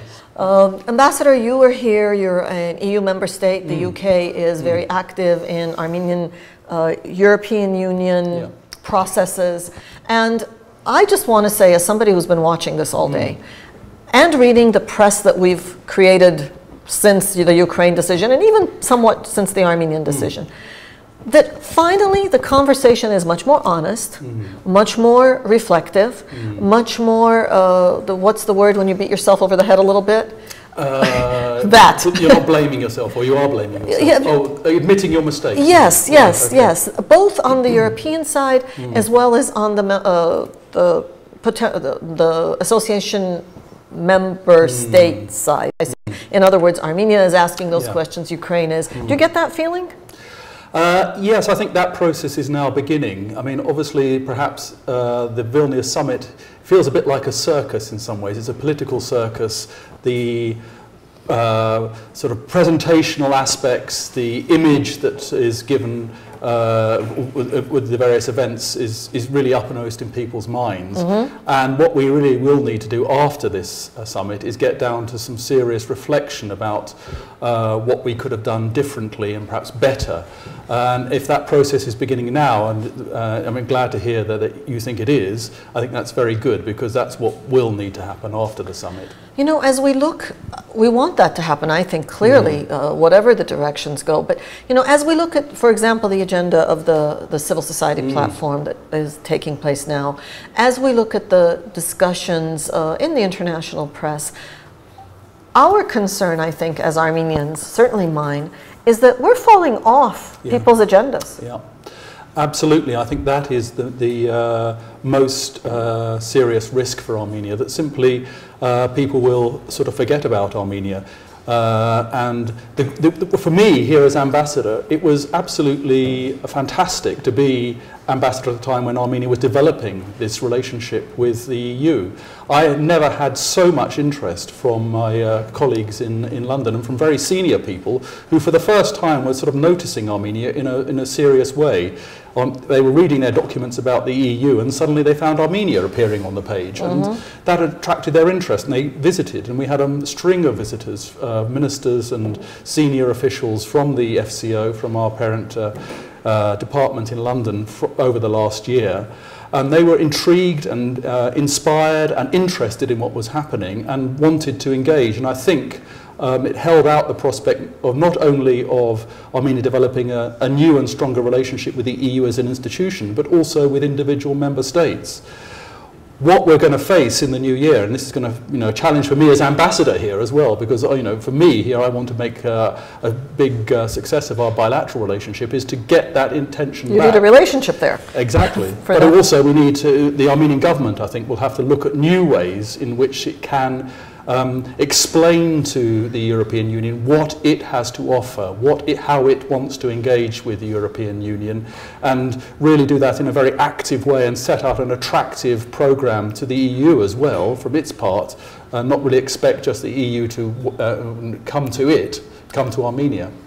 What if I were to suggest that perhaps that needs to change, that what the EU has been doing thus far, for obvious reasons, is engaging, interacting with the leadership, and wanting to see what is being done, wanting to see how the EU can help, and doing what Europe does. Yeah.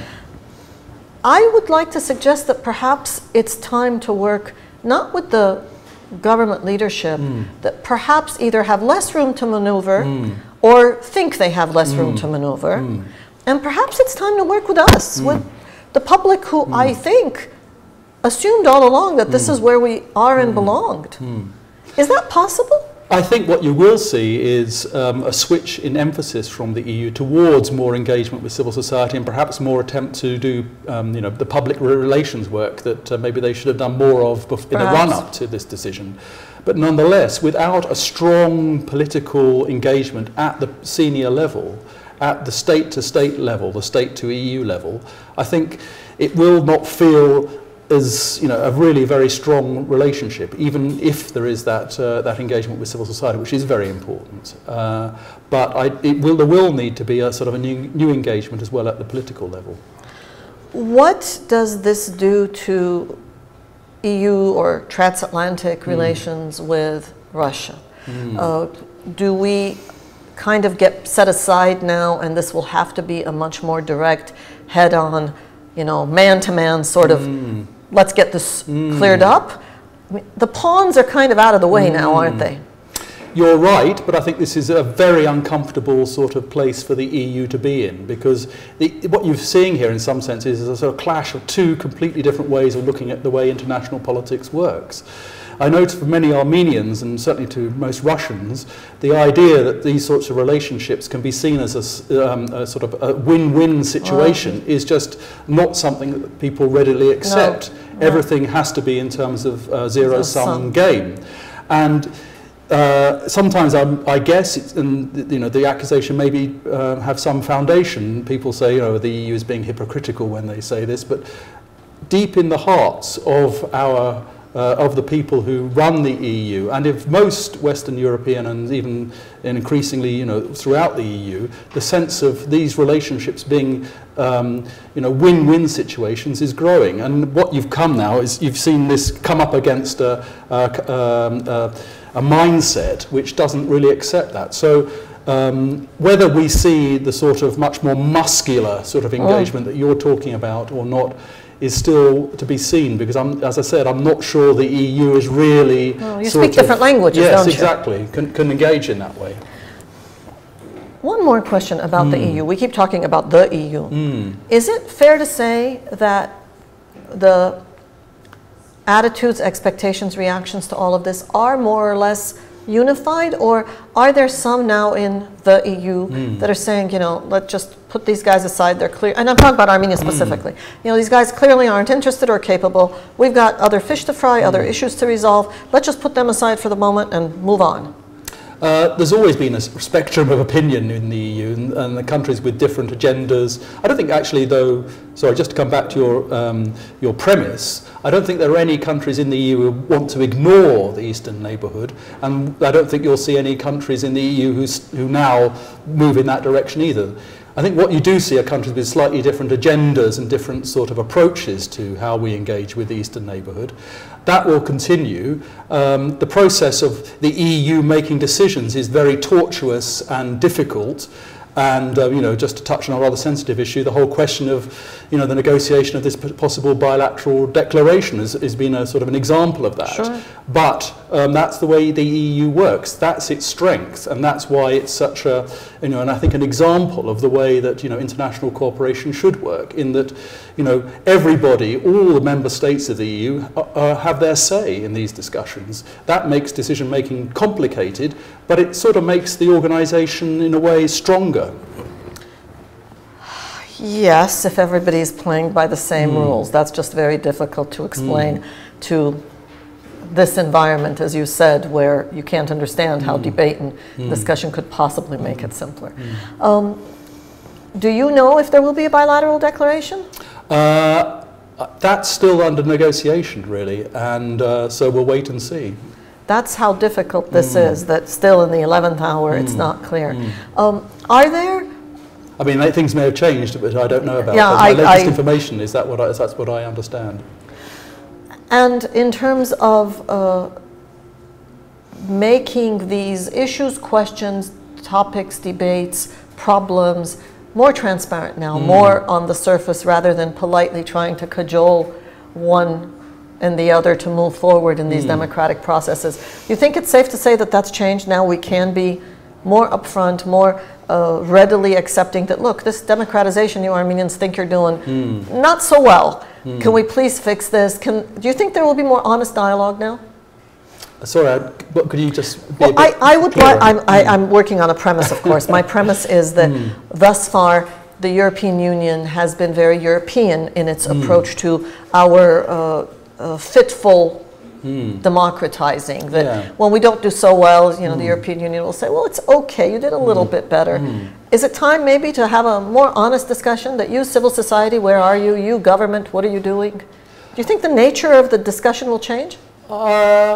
I don't expect it to do so. To be honest, I also don't really see the need for it to do so, because I do think that Armenia has made some progress in the recent years, and I think that's to be very much welcomed.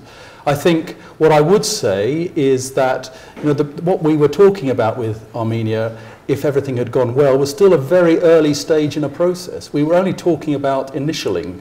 So this is just a sort of quite symbolic actual event. I mean, important and a very good sign of political commitment, but actually didn't mean anything very much legally. So this was a very early stage in the process. The next stage that would have occurred after initialing would have become more serious. The level of commitment would have become greater. The conditionality would have become greater. And I think that was the prize that this process offered. So that if we had moved in that direction, perhaps we would have seen a bit more of the sort of thing you're talking about. How we frame that engagement now without that association agreement process is very much up for grabs. And as I said, I think earlier in this conversation, I think once we get past this political circus, hopefully in, I guess it'd probably now be January, we can get down to some real proper discussion about the framework, the real practical framework, the actual things that we want to achieve in this engagement. I would like to say that I think civil society in Armenia is also kind of awakening and realizing that we all need to be much more active, vocal, and so forth. Does it affect your work when you don't see civil society on the street on September 4th, the way the Ukrainians, for example, are out on the street? Does it affect your work in trying to convince London, wait, don't give up hope on these people, they're really serious? Yeah, I think it would have been good to have had perhaps a clearer signal from the Armenian public that that's what the direction they wanted to move in. But I think also there is actually a very clear understanding of some of the constraints that Armenia faces. So if you come to that discussion, come to that sort of basic, what does Armenia feel about this situation? What I've been saying to my headquarters is that, my sense is that most Armenians are probably not very filled with a great deal of joy at what's happened, but on the other hand, they probably feel quite fatalistic about the situation. Yeah. They realize and understand that Armenia has quite limited choices.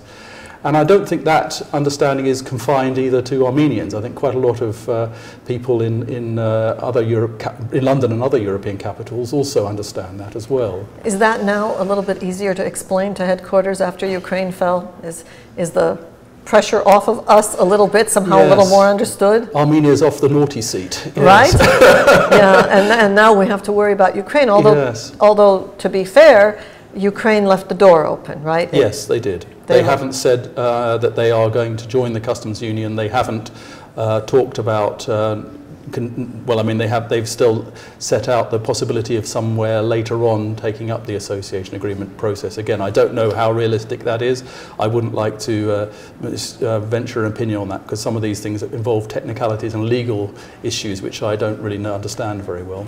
The other thing that is scary, which is the continuation of what you're saying, and Commissioner Füle kind of made that clear in his pre-September 3 visit, when he said, next year we've got the transatlantic free trade agreement discussions, there's talk with China, we're going to be busy. Yeah.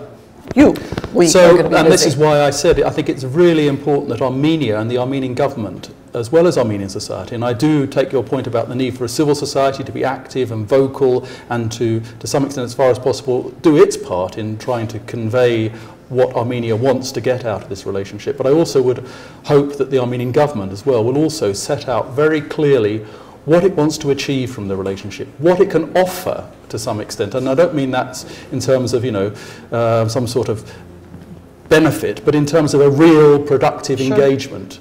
If it can set out that agenda in a clear and attractive way, I think they will find a response from the European Union and from European member states. But it will require the Armenian government to be quite proactive.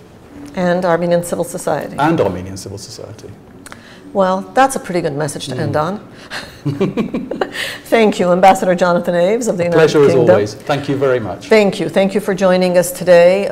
Tomorrow we intend to continue our coverage. Tomorrow we expect the head of the EU delegation in Armenia, Ambassador Traian Hristea, to join us as well in order to continue to talk about, well, I guess in order to continue to ask all of these questions, because I don't know that any of us have answers yet, but we do know that we cannot get off the Europeanization path. So we will take into consideration your thoughts and move on. Thank you. Thank you. Thank you for following us on CivilNet. Stay tuned as we continue coverage of the Civil Society Platform Conference taking place in Vilnius, Lithuania today and tomorrow in the run-up to the Eastern Partnership Summit that takes place tomorrow, where President Sarkisian will participate. It's not clear yet whether any sort of new kind of understanding or agreement will be signed, but he is there and we intend to cover that as well. Follow us on CivilNet.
Նոյեմբերի 29-ին Վիլնյուսում, ահա այս շենքում, որը կոչվում է Լիտեքսպո, կկայանա Եվրամիության եւ Արևելյան գործընկերության երկրների գագաթաժողովը, որի ընթացքում սպասվում է, որ 3 երկրներ՝ Ուկրաինան, Վրաստանը եւ Մոլդովան կստորագրեն խորը եւ համապարփակ ազատ առևտրի պայմանագիրն ու ասոցացման համաձայնագիրը։ Հայաստանը հավանաբար որևէ փաստաթուղթ չի ստորագրի, որովհետեւ Սերժ Սարգսյանը որոշել է Հայաստանի տեղը՝ մաքսային միություն։ Եվրոպական միության նախագահող պետության Լիտվայի պաշտոնյաները գրեթե բացառում են, որ Վիլնյուսի գագաթաժողովի ընթացքում Հայաստանի հետ առանձին որևէ փաստաթուղթ կստորագրվի։ Խնդիրն այն չէ, որ մինչև գագաթաժողով քիչ ժամանակ է մնացել։ Լիտվացիները պարզ եւ հասկանալի լեզվով Հայաստանի ղեկավարությանը բացատրել են, որ անհնար է ասոցացման համաձայնագիրը եւ ազատ առևտրի գոտու պայմանագիրը տարանջատել եւ դրանցից ստորագրել մեկը կամ մյուսը առանձին։ Այսինքն կամ ստորագրում ես փաստաթուղթը ամբողջությամբ կամ չես ստորագրում։ Յովիտա Նելյուբշիենեն Լիտվայի նախագահի գլխավոր խորհրդականն է եւ արտաքին քաղաքականության խմբի ղեկավարը։ Ինչպես այս, այնպես էլ մյուս հանդիպումները հիմնականում անցնում էին off the record, այսինքն ուղղակի մեջբերումներ չկատարելու պայմանավորվածության շրջանակում։ Ինչպես այս, այնպես էլ մյուս հանդիպումների ընթացքում մեր զրուցակիցները զարմացած, ապշած, հիասթափված, երբեմն զայրացած էին Հայաստանի ղեկավարության պահվածքից։ Նրանց համար անհասկանալի էր այն, թե ինչպես է հնարավոր 3.5 տարի 1000 էջանոց փաստաթուղթ բանակցել 28 պետություն միավորող կառույցի հետ, բանակցությունները հաջողությամբ հասցնել տրամաբանական ավարտին եւ հանկարծ որոշել, որ քո առաջնահերթությունը Ռուսաստանի կողմից պրոպագանդվող մաքսային միությունն է։ Մյուս կողմից Եվրոպական միությունում նախագահող Լիտվայի պաշտոնյաները նշում էին, որ հարգում են Հայաստանի ընտրությունը։ Ամեն երկիր ինքն է որոշում իր տեղը։ Նրանք ընդգծում էին նաև, որ ազատ առևտրի գոտուն միանալուց հրաժարումը առաջին հերթին հիասթափություն է Հայաստան պետության եւ հայ ժողովրդի համար։ Հայաստանի հեղինակությունը որպես եվրոպական գործընկեր լուրջ հարված հասցվեց սեպտեմբերի 3-ի մոսկովյան հայտարարությունից հետո։ Անդրյուս Կրիվասը Լիտվայի փոխարտգործնախարարն է։ Նա ևս շեշտում է, որ Հայաստանի ինքնիշխան որոշումն է միանալ այս կամ այն կառույցին, սակայն նշում է, որ Հայաստանի վրա ճնշումներ են բանեցվել առաջին հերթին Ղարաբաղի հարցում։ Կրիվասը հիշեցրեց, որ Սերժ Սարգսյանի սեպտեմբերի 3-ին Մոսկվայում արված հայտարարությանը նախորդել էին ռուսական մեծաքանակ զենքի վաճառքը Ադրբեջանին եւ Վլադիմիր Պուտինի այցը Բաքու։ Լիտվայի փոխարտգործնախարարի խոսքերով այսօր Կրեմլը տնտեսական ճնշումներ է բանեցնում Մոլդովայի եւ Ուկրաինայի վրա, որպիսի նրանք ևս Հայաստանի օրինակով հրաժարվեն ազատ առևտրի գոտու պայմանագրից։ Լիտվայի Սեյմասի խորհրդարանի փոխնախագահ Պետրաս Աուշտրեվիչյուսը Հայաստանի հասցեին գնահատականներում ավելի խիստ էր։ Նա հատուկ շեշտեց, որ եվրոպական քաղաքականությունը ենթադրում է կանխատեսելիություն եւ թափանցիկություն, մինչդեռ Հայաստանի պահվածքը ավելի նման էր արևելյան ոճին։ Մինչև սեպտեմբեր Հայաստանը վստահելի գործընկեր էր, իսկ թե ինչու որոշեց հրաժարվել ազատ առևտրի գոտուց, մինչև հիմա ես չեմ կարողանում հասկանալ, ասաց խորհրդարանի փոխնախագահը։ Նա հույս հայտնեց, որ Հայաստանը այնուամենայնիվ չի միանա մաքսային միությանը, մի կառույց, որը ոչ թե ապագա է, այլ անցյալ։ Եվրոպական միությունը Հայաստանի առևտրային թիվ 1 գործընկերն է։ Հայաստանի արտահանման համար եվրոպական շուկան ամենամեծն է, երկրի ողջ արտահանման շուրջ 40%-ը։ Ազատ առևտրի գոտուն միանալու դեպքում Հայաստանի առաջ կբացվեր 500 միլիոնանոց եվրոպական շուկան։ Անցյալ տարի Հայաստանում կայացած վիճելի խորհրդարանական ընտրությունների պատճառով Եվրոպական միությունը հետաձգեց Հայաստանի համար նախատեսված դոնորների համաժողովը։ Այս տարի Հայաստանում կայացած վիճելի նախագահական ընտրությունների պատճառով Եվրոպական միությունը երկրորդ անգամ հետաձգեց այդ համաժողովը։ Իսկ այն բանից հետո, երբ Սերժ Սարգսյանը Մոսկվայում հայտարարեց, որ Հայաստանը ցանկություն ունի միանալու մաքսային միությանը, այդ համաժողովի անցկացումը ընդհանրապես կասկածի տակ է։ Ենթադրվում էր, որ դոնորների համաժողովում եվրոպացիները պետք է Հայաստանի համար հանգանակեին եւ հավաքեին մոտ 1.5 միլիարդ եվրո։ Լիտվան հաջողված պատմության լավ օրինակ է։ Ընդամենը 25 տարի առաջ Հայաստանը եւ Լիտվան խորհրդային միության մաս էին կազմում։ Այսօր Լիտվան դարձել է եվրոպական երկիր, մինչդեռ Հայաստանը, ավելի ճիշտ նրա ղեկավարությունը, երկիրը տանում են դեպի Մաքսային, ապա Եվրասիական միություն, դեպի Բելարուս և Ղազախստան։ Վիլնյուսում գտնվելու 2 օրերի ընթացքում մենք այցելեցինք նաև այն վայրերը, որտեղ տեղի է ունենալու Եվրոպական միության գագաթաժողովը, քայլեցինք մայրաքաղաքի փողոցներով։ Վիլնյուսը նաև եկեղեցիների քաղաք է։ Միայն 5 քաղաքում կանգնած են շուրջ 4 տասնյակ եկեղեցիներ, կաթոլիկ, ուղղափառ, բողոքական։ Մենք այցելեցինք նաև Վիլնյուսի համալսարանի նորակառույց գրադարան, որի շինարարությունը ֆինանսավորել է Եվրոպական միությունը։ Նոյեմբերի վերջերին Վիլնյուսում կայանալիք Եվրոպական միության գագաթաժողովում սպասվում էր, որ Հայաստանը, Վրաստանը, Մոլդովան և Ուկրաինան կստորագրեն համապարփակ ազատ առևտրի գոտու պայմանագիրն ու ասոցացման համաձայնագիրը։ Սակայն սեպտեմբերի 3-ին Սերժ Սարգսյանը կանչվեց Մոսկվա, որտեղ Վլադիմիր Պուտինի հետ հանդիպումից հետո շատ եվրոպացիների և հայաստանցիների համար անակնկալ կերպով հայտարարեց, որ Հայաստանը ցանկություն ունի միանալ Մաքսային միությանը։ Որքան մոտենում է Վիլնյուսի նոյեմբերյան գագաթաժողովը, այնքան ավելանում են ռուսական ճնշումները Ուկրաինայի, Մոլդովայի և Վրաստանի նկատմամբ։ Այս երկրները փորձում են արժանապատվորեն դիմակայել ռուսական ճնշումներին։ Սերժ Սարգսյանը չկարողացավ դիմակայել այդ ճնշումներին։ Սերժ Սարգսյանը կասկածի տակ դրեց Հայաստանի եվրոպական հեռանկարը։ Թաթուլ Հակոբյան, Արմեն Պետրոսյան, CivilNet, Վիլնյուս։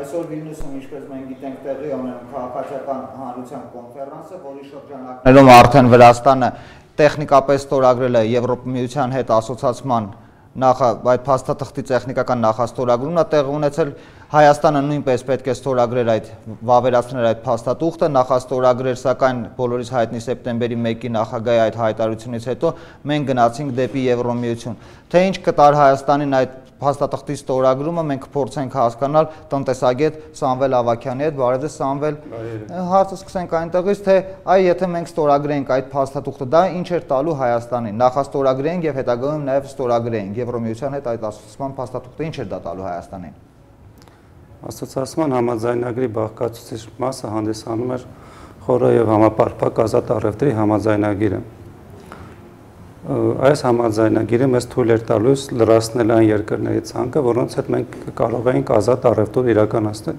Մենք մինչ այդ ունեինք ազատ առևտրի համաձայնագրեր եւ Ռուսաստանի եւ ԱՊՀ համարյա բոլոր երկրների հետ։ Եվրամիության հետ ազատ առևտրի համաձայնագրի կնքումը մեզ թույլ էր տալու ընդլայնել մեր առևտրաշրջանառությունը ու դիվերսիֆիկացնել արտաքին առևտուրը։ Իսկ մենք ունենք այդ ապրանքատեսակները, որոնք կարող ենք տանել դեպի եվրոպական շուկա, եթե նայում ենք մեր արտահանման կառուցվածքի վրա։ 2012 թվականի տվյալներով Հայաստանի արտաքին առևտրաշրջանառության 29.5%-ը բաժին է ընկել Եվրամիության երկրներին ու դա մոտ 6%-ով գերազանցում է Ռուսաստանի հետ առևտրաշրջանառության ծավալները։ Իհարկե, այստեղ մեծ դեր են խաղում մետաղները, քանի որ Հայաստանից մետաղները հիմնական արտահանվում են Եվրոպա, իսկ վերամշակվող ուրեմն ապրանքատեսակներ հիմնական արտահանվում են Ռուսաստան։ Եվրամիության հետ ազատ առևտրի կնքումը մեզ տվյալ պահին ավելի շատ կարևոր էր ոչ թե ծավալային զարգացման համար, այլ որակական զարգացման համար, որովհետև Եվրամիությունը մի շարք ստանդարտներ ու չափորոշիչներ է կիրառում այն երկրների նկատմամբ, որոնց հետ ազատ առևտուր է իրականացնում, ու եթե մենք կարողանայինք մի քանի տարվա ընթացքում այս ստանդարտներն ու չափորոշիչները բերել Հայաստան, մեր տնտեսությունը որակապես կաճեր, որը հետագայում թույլ կտար նաև ուրեմն ծավալային աճ ունենան։ Իսկ ի՞նչն է մեզ խանգարում, որ այդ նույն չափորոշիչները եւ այդ ստանդարտները եւ տնտեսության մրցունակությունը մենք փորձենք բարձրացնել։ Առանց այդ փաստաթղթի, այլ մենք հիմա անենք եւ նույն արտադրանքները փորձենք նորից Եվրոպա արտահանել։ Դա այդքան հեշտ չի, ինչու, որովհետև Եվրամիությունը ասոցիացիան համաձայնագրի նախապատրաստման շրջանում լրջորեն ֆինանսավորում էր Հայաստան որակի ենթակառուցվածքների զարգացման ծրագրեր, ու ասոցիացիան համաձայնագրի նախաստորագրումից հետո այդ ֆինանսավորումը մի քանի անգամ կավելաներ ու տեմպը աշխատանքների կընդլայնվեր։ Բացի այդ փորձի փոխանակումը մենք պետք է իրականացնենք իրենց համակարգերի միջոցով, որտեղ ինքներս մեզանից նորից հեծանիվ հորինելու խնդիր չեն կարող դնել մեր առաջ։ Այսինքն մենք հիմա կարող ենք ակնկալել, որ առաջկան որևիցե լուրջ բարեփոխումներ, որևիցե լուրջ ստանդարտների ներդրում Հայաստանում տեղի չի ունենալու։ Եթե մենք մեր վեկտորը, այսպես հիմնական մողի դեպի մաքսիմայություն, դեպի Ռուսաստան, Ղազախստան եւ Վրաստան, մենք այստեղ ունենալու ենք այդ խնդիրը, բարձր ստանդարտների կիրառման խնդիրը, որտեղ մաքսիմայության ստանդարտները այսօր որակապես տարբերվում են Եվրամիության կողմից կիրառող ստանդարտներից, ձեր հարցադրումը տեղին է եւ մտահոգվելու առիթ է տալիս։ Որոշ քաղաքական գործիչներ, նաև տնտեսագետներ քննադատում են իշխանություններին, որ մենք գնում ենք դեպի մաքսիմայություն։ Արդյոք մաքսիմայությունը դա Հայաստանի համար կործանարար ճանապարհ է, այսպես ասենք, եթե։ Չէ, դա չափազանցված գնահատականներ են։ Ես արդեն ասացի, որ մենք մաքսիմայության երկրների հետ մինչև սեպտեմբերի 3-ն էլ ունենք ազատ առևտրի համաձայնագրեր։ Իսկ մաքսիմայությունը դա նույն ազատ տնտեսական գոտին է, որին ավելացվում է տարիֆների համաձայնեցված քաղաքականությունը եւ մի շարք վերազգային ուրեմն կազմակերպությունների ստեղծումը։ Այսինքն մենք ունենք արդեն իսկ այդ ազատ տնտեսական գոտին ուղղակի ինտեգրացման աստիճանը մի աստիճան բարձրացրեցինք։ Ավելի շատ մեր կախվածությունը ավելացրեցինք, որովհետև միևնույն մաքսային տարիֆներ են գործել։ Հիմա մենք ստիպված ենք լինելու իրականացնել միասնական տարիֆային քաղաքականություն, ու այդ տարիֆային համակարգը, որ կիրառվում է մաքսային միության երկրներում, արմատապես տարբերվում է այն համակարգից, որ հիմա ներկայում Հայաստանը կիրառում է, հիմք ընդունելով առևտրի համաշխարհային կազմակերպության ուրեմն չափորոշիչները։ Բայց եթե ես չեմ սխալվում, առևտրի համաշխարհային կազմակերպությունով Հայաստանի համար առավելագույն մաքսատուրք սահմանված էր 15%, այն դեպքում որ մաքսային միությունում այդ մաքսատուրքը մինչև 30% է հասնում։ Այդ հարցը ինչպես է լուծելու Հայաստանի կառավարությունը։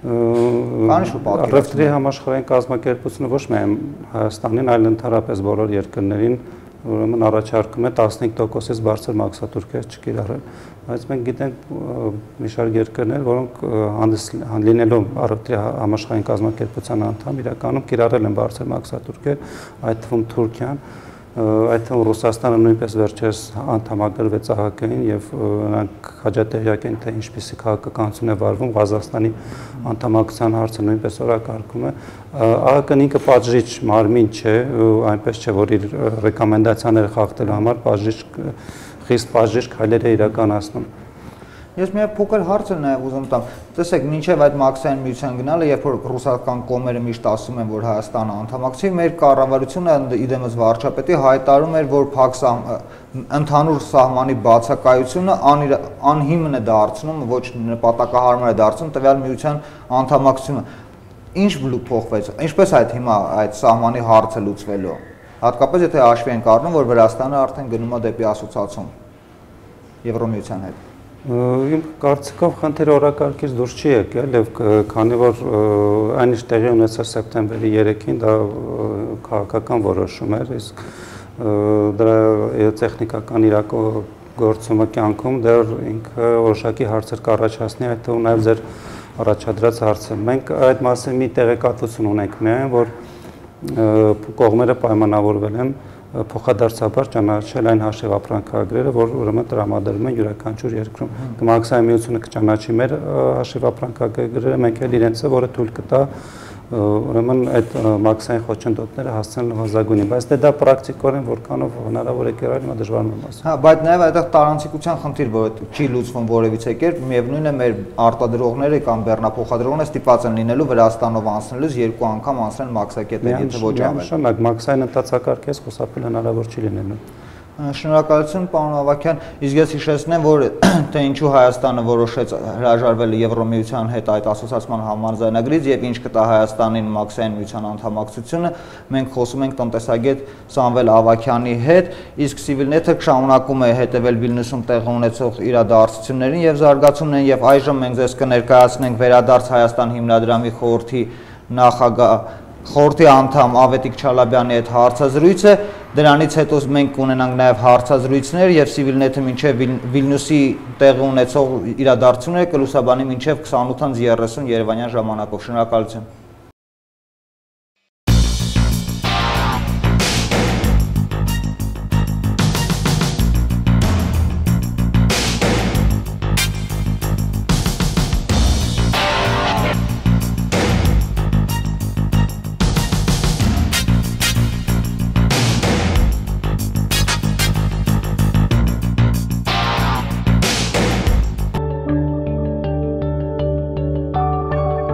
Բարև ձեզ, CivilNet-ն է եթերում։ Վերջին 1 տարվա ընթացքում Հայաստանում այնպիսի իրադարձություններ են տեղի ունենում, որոնք իսկապես լուրջ մտորելու տեղիք են տալիս։ Միթե հնարավոր չէր հայոց ստորագրել ասոցիացիան համաձայնագիր, ազատ առևտրի գոտու համաձայնագիրը եւ նաեւ շարունակել Ռուսաստանի հետ լավ հարաբերությունները եւ որպես շուկա Ռուսաստանը չկորցնել։ Տեսեք, ես ինքս բանակցային գործընթացին չեմ մասնակցել, նույնիսկ չեմ էլ առնչվել մոտիկ եւ ինձ մի քիչ դժվար է գնահատել հենց իր գործընթացի, այսպես ասած, ներբերանքները։ Ինձ թվում է ինչ է տեղի ունեցել։ Մինչեւ ինչ որ մի պահ ամենայն հավանականությամբ դա թերևս եւ հնարավոր էր։ Եվ ռուսական կողմը ավելի, այսպես ասած, լիբերալ էր մոտենում այդ հարցին, իմիջիայլոց պետք է նշել, որ շատ հնարավոր է, որ Ռուսաստանի համար էլ ձեռնտու կլիներ, որպեսզի Հայաստանը Եվրոպական միության հետ ավելի սերտ կապեր ունենար, մասնավորապես եւ տնտեսական, որովհետեւ գաղտնիք չի, որ Հայաստանը ինչ-որ իմաստով Ռուսաստանի համար տնտեսական բեռ է։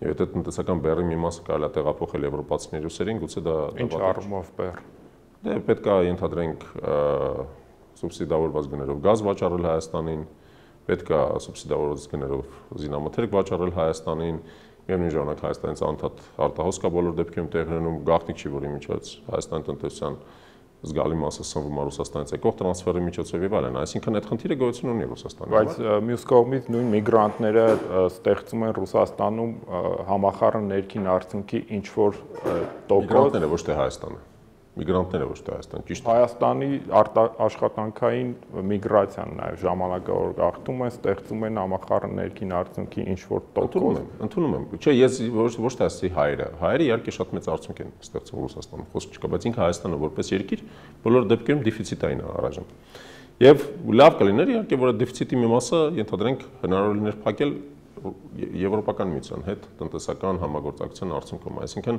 ինչ որ մի պահ թվում էր, մինչև ինչ որ մի պահ թվում էր, որ Ռուսաստանը շատ դեմ պետքա չի լինի։ Ինձ թվում է ինչ որ տեղի ունեցել բազմապլաստ է, այսինքն մի խնդիրը նրանում է, որ Ռուսաստանի ներսում ռադիկալիզացիա տեղի ունեցավ։ Ռուսաստանը գուցե մինչև վերջ լուրջ չէր վերաբերվում արևելյան գործընկերությանը, Եվրոպական միությանը եւ չէր դիտարկում դա որպես սպառնալիք։ Բայց ինչ որ մի պահից, երբ որ Ռուսաստանը հասկացավ, որ նա կարող է Ուկրաինան կորցնել, իսկ այս խաղում ամենամեծ, այսպես ասած, կշեռքին դրված նժարը Ուկրաինան է, ոչ թե Հայաստանը։ Ռուսաստանի ներսում տեղի ունեցավ ռադիկալիզացիա, եւ այդ ռադիկալիզացիա ինչ որ իմաստով խոսնակը գրողը նախագահի խորհրդական Սերգեյ Գլազևն է, որը գիտեք իր բազմաթիվ ելույթներով, մասնավորապես Հայաստանի հետ կապված ելույթներով, շատ կոշտ դիրքորոշում է պրոյեկտում, շատ կոշտ ըստ էության սպառնալիքների բանի լեզվով խոսելով։ Եվ ես կարծում եմ դա գործոններից մեկն էր, որ ազդեց Հայաստանի իշխանության վրա։ Երկրորդ գործոնը հետևյալն է, գաղտնիք չի, որ Հայաստանի ներսում, այսպես ասած, կայուն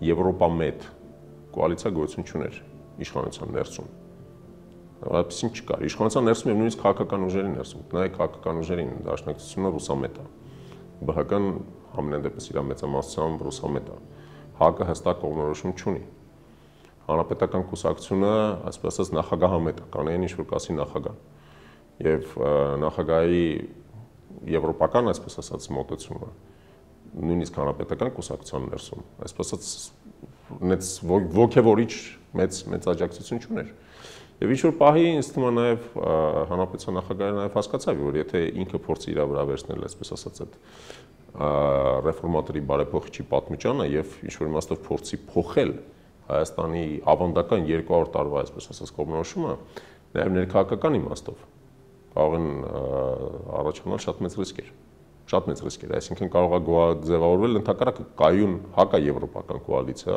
կայուն պրոռուսական կոալիցիա, որը կսպառնա նաև նախագահի իշխանությանը։ Եվ ինձ թվում է, որ ընդհանուր որոշումը, որը ընդունվեց բոլորի համար իհարկե փակ, անակնկալ, ինչ-որ մի հատ ծև արխի մեջ եւ որը բոլորիս համար։ Ընդունվեց թե պարտադրվեց։ Հա, անակնկալ էր, չեմ կարծում որ պարտադրվեց, կարծում եմ որ ընդունվեց։ Եվ հեսա կբացատրեմ տարբերությունը իմ կարծիքով։ Այդ որոշումը, որ ընդունվեց հաշվ առնելով բոլոր այդ գործոնները։ Տնտեսական գործոնը այդտեղ ամենավերջինն է։ Այն որ մենք մաքսային միությունից ավելի շատ կշահենք, քան թե ենթադրենք եվրոպական համագործակցությունից, դա ինձ թվում է բացարձակ կեղծ դրույթ է, բացարձակ է։ Խնդիրը բացարձակ աշխարհաքաղաքական է եւ նաեւ ներքաղաքական է, որտեղ աշխարհաքաղաքական արտաքին, այսպես ասած, չափողականությունը պրոյեկտվում է երկրի ներսի քաղաքական ուժերի միջոցով։ Եվ այդ որոշումը, որը ընդունվեց ըստ էության ոչ թե բացահայտ սպառնալիքի ներքո, ինձ թվում է ռուսական կողմից չի եղել բացահայտ սպառնալիք։ Ուղղակի ռուսական կողմը շատ վարպետորեն ստեղծեց, այսպես ասած, այնպիսի գործոնների համախումբ, որի պայմաններում շարունակել եվրոպական ինտեգրացումը մեր հայկական իշխանության համար կդառնար իսկապես մեծ ռիսկ։ Իսկապես մեծ ռիսկ այն դեպքում, երբ որ այսպես ասած օգուտները այդ ինտեգրացման համեմատաբար չասեմ որ չկան, իհարկե կլինեն, բայց այդ օգուտները ավելի երկարաժամկետ են, ավելի համեստ են, իսկ ռիսկերը շատ կարճաժամկետ եւ շատ ակնհայտ են։ Գուցե իշխանության խնդիրը հենց այն էր, որ պետք է զուգահեռաբար աշխատել եւ մեկի եւ մյուսի հետ եւ հենց նաեւ ռիսկերը նվազեցնել, որովհետեւ վերջին հաշվով ցանկացած տնտեսական տարածք մտնելիս կան նաեւ առավելություններ եւ թերություններ, նաեւ Ռուսաստանի շուկան, մենք գիտենք Ռուսաստանը ինչպես է աշխատում իր պարտներների հետ, վաղը կարող է հանկարծ ինչ-որ բան գտնել հայկական կոնյակի մեջ եւ արգելել եւ այլն, մինչդեռ եվրոպական շուկան շատ ավելի կանխատեսելի է, կամայականություններ չկան, ինչ-որ բան չեք կարծում, որ իսկապես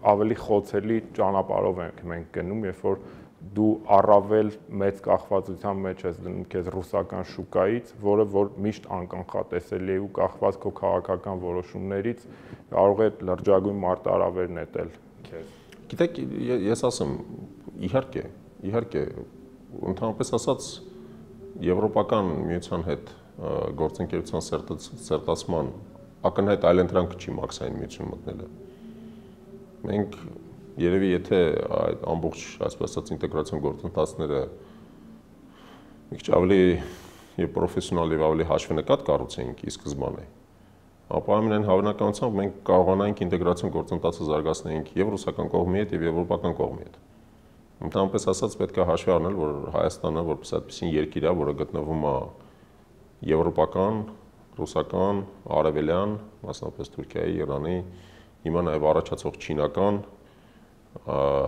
մեծ աշխարհական վեկտորների խաչմերուկում։ Եվ իմ կարծիքով մեր համար լավագույն քաղաքականությունը այն քաղաքականությունն է, որը համադրում է այդ վեկտորները։ Իսկ մենք կարողանում ենք այդ ուժային վեկտորների դաշտում, այո, կոմպլեմենտարիզմը լավագույն իմաստով մենք կարողանում ենք այդ ուժային վեկտորների դաշտում մանևրել, մենք կարողանում ենք այդ ուժային վեկտորների դաշտում միշտ գտնել համագործակցության հրապարակ, այսպես ասած, համագործակցության դաշտը ամեն մեկի հետ։ Որտեղ միշտ հնարավոր է մեկի հետ դու մի դաշտում ես համագործակցում, մեկի հետ մյուս դաշտում եւ այլն, փորձում ես ինչ-որ իմաստով շուրջը աշխարհակական մրցակցություն ստեղծել։ Դա մեր համար ավելի ձեռնտու քաղաքական ուղի է, միշտ չի որ դա հեշտ է, միշտ չի որ։ Եթե մի կողմը թուլանում է, մյուս կողմը ուժեղանում է եւ այլն, մյուս այդ կողմը սկսում է ընդհանուր ուժեղ կողմը սկսում է նաեւ պայմաններ պարտադրել։ Բայց խնդիրը նրանում է, որ երբ փորձը ցույց է տալիս, որ մեր տարածաշրջանում գտնվող փոքր երկրները, եթե նրանք փորձում են ինչ-որ միակողմանի շատ կտրուկ փոփոխություն իրականացնել, դա ստեղծում է նաև շատ մեծ ռիսկեր։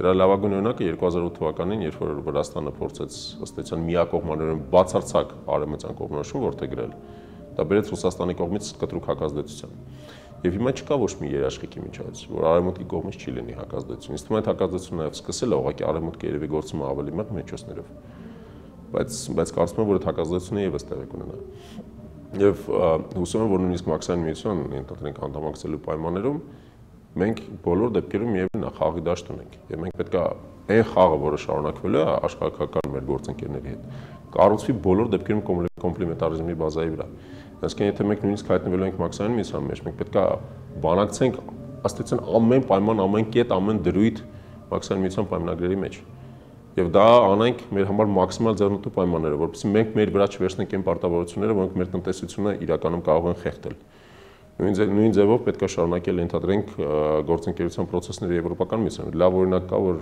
բոլոր դեպքերում մուտքի արտոնագրերի ազատականացման պայմանագիրը Եվրոխորհրդարանի կողմից վավերացվեց, դա շատ լավ է, այսինքն դա ցույց է տալիս, որ եվրոպացիները բոլոր դեպքերում հասկանում են մենք ինչ վիճակում ենք գտնվում եւ չեն փորձում լրիվ հրաժարվել մեր այդ համագործակցությունից։ Այդ համագործակցությունը պետք է շարունակել անպայման։ Եվ պետք է շարունակել համագործակցությունը նաեւ արևելյան երկրների հետ, մասնապես նաեւ Չինաստանի, որի դերը մեծանում է։ Փորձելով նորից մեր շուրջը ապահովել ինչ-որ մի, այսպես ասած, աշխարհակական մրցակցություն եւ մեզ չնետել մի անկյունը, որտեղ անկախ նայած թե այդ անկյունը ինչպեսին է, բոլոր դեպքերում դրա հետ կապված կան շատ մեծ ռիսկեր եւ ուժեղացնելով մեր կախվածությունը մենք առաջինը թույլատնում ենք մեզ ըստ էության դրսից, որտեղ ավելի քիչ դաշնակիցներ ունենք, բայց որը շատ կարեւոր է եւ մեր պատմության մեջ մենք բազմում անգամներ ենք դա տեսել։ Մենք մեզ թույլատնում ենք նաեւ ներսից։ Դա մենք մտածում ենք, որ ենթադրենք տվյալ դեպքում ռուսները մեր բոլոր խնդիրները կլուծեն։ Մեր փոխարեն կկարվեն, մեզ կսնեն, մեզ այս կանեն, կեն կանեն։ Եվ դա մեզ ջլատում է ներսից։ Մեզ ջլատում է, մենք չենք հասկանում, որ մենք պետք է ըստ էության մեր ուժերով մեր խնդիրները լուծենք եւ գործընկերությունների միջոցով, որոնք մեզ որոշակի ռեսուրսներ են ապահովում։ Նայեք, նույն Մարքսային միության մեջ ես վերջերս մի հետազոտություն էի կարդում, բավականին լուրջ հակասություններ կան։ Նույն Բելարուսյան Ռուսաստանից տրակտորների մուտքը բարդացնում է, որպեսզի իր սեփական տրակտորաշինությունը դրանից չտուժի։ Նույն Ղազախստանը բավականին մեծ նախագծեր ունի Չինաստանի հետ եւ հայացքը ուղղված է ավելի շատ ոչ թե դեպի հյուսիս, դեպի արևմուտք, այլ դեպի արևելք Չինաստան, խոշորագույն պրոյեկտներ են իրականացնում եւ արդյոք այս Մարքսային միությունը եւ ընդհանրապես Եվրասիական միությունը ժամանակավրեպ չէ, որովհետեւ եթե նայում ենք դա Պուտինի գաղափարն է, Պուտինը մոտավոր հաշվարկներով իշխանության կմնա մինչեւ 2024 թվականը, արդյոք մենք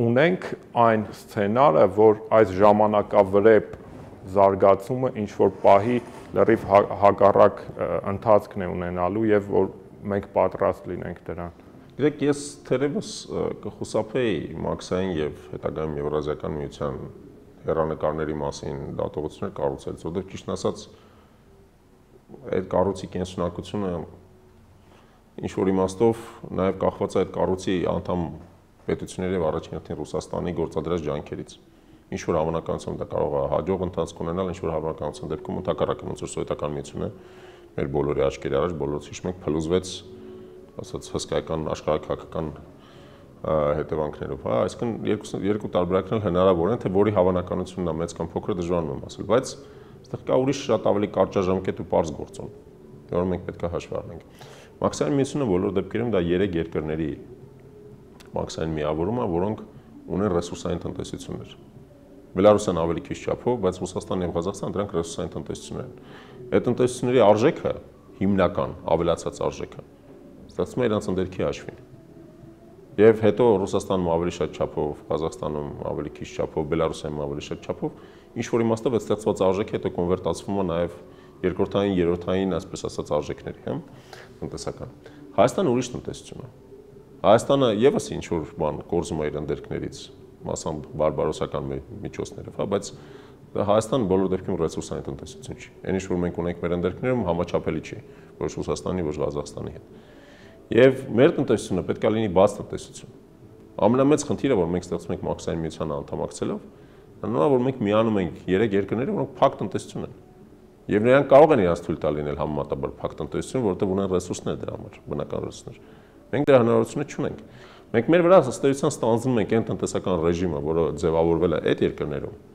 այն պայմաններում, երբ որ դա մեր տնտեսությանը խանգարելու է։ Եվ դրա ամենապարզ օրինակը հետևյալն է, որ Մարքսային միության, եթե դուք նայեք Մարքսային դրույքաչափերը, մեքենաշինության մասով դրանք շատ բարձր են։ Դրանք ավելի բարձր, մի քանի անգամ ավելի բարձր են, քան ստեն դրույքները, որը այսօր կիրառվում է Հայաստանում։ Դրա տրամաբանությունը եւս շատ պարզ է։ Ռուսաստանը օրինակ ուզում է զարգացնել սեփական մեքենաշինական արտադրությունները։ Ենթադրենք տրանսպորտային մեքենաշինությունը, ավիացիա,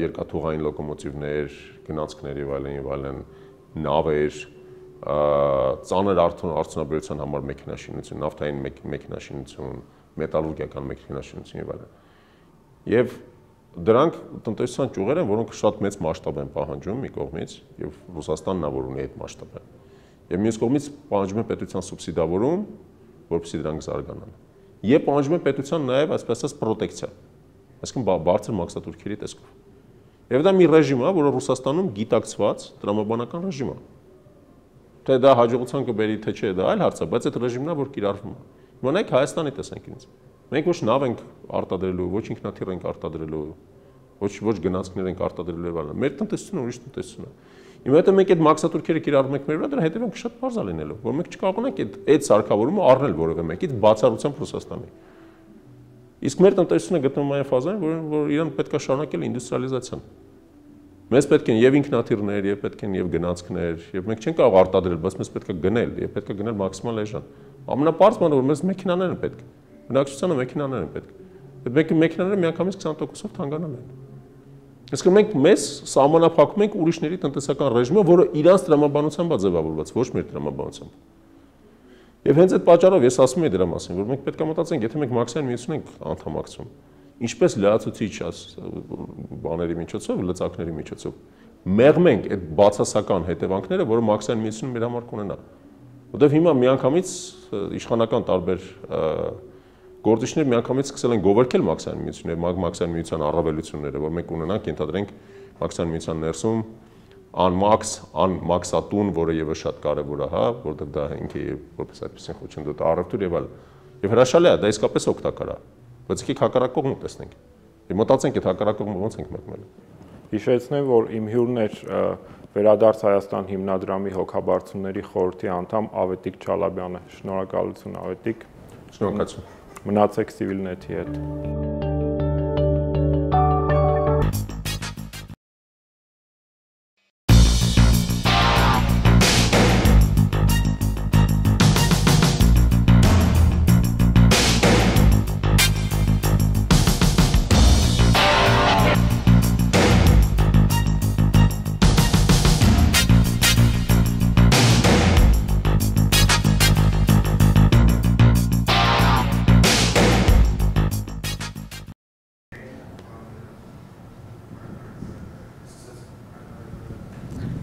Բարի օր, մենք շարունակում ենք հեռարձակումները CivilNet-ի ուղիղ եթերում, հիշեցնեմ, որ այս երկու օր, այսօր եւ վաղը կարևոր օր է կամ կարևոր օր պիտի լիներ Արևելյան գործընկերության 6 երկրներ, այդ թվում նաեւ Հայաստանի համար, մենք ընտրել էինք, թվում էր թե ընտրել ենք եվրոպական ուղղությունը, ես ասեմ, որ քիչ հետո սկսվելու է նոր այս պանելը, այսինքն նոր քննարկումներ են սկսում, իսկ մինչ այդ մենք հետևում էինք եւ Վիլնյուսում թե ինչ ելույթներ են ունենում եւ նաեւ այստեղ մեր տաղավարում ունեինք հյուրեր, ես զրուցեցի Գեղամ Բաղդասարյանի հետ, Սալփի դու զրուցեցիր Միացյալ Թագավորության դեսպանի հետ Հայաստանում եւ եթե կարճ հարցնեմ, ինչ ընդհանուր բան մենք կարող ենք առաջի, այսպես ասեմ, որ մեր մտներից մեջ եկավ, որն էր, որ կարող ենք ասել այս հետևելով այստեղի զարգացումներին, այստեղի հարցադրություն եւ նաեւ հետևելով թե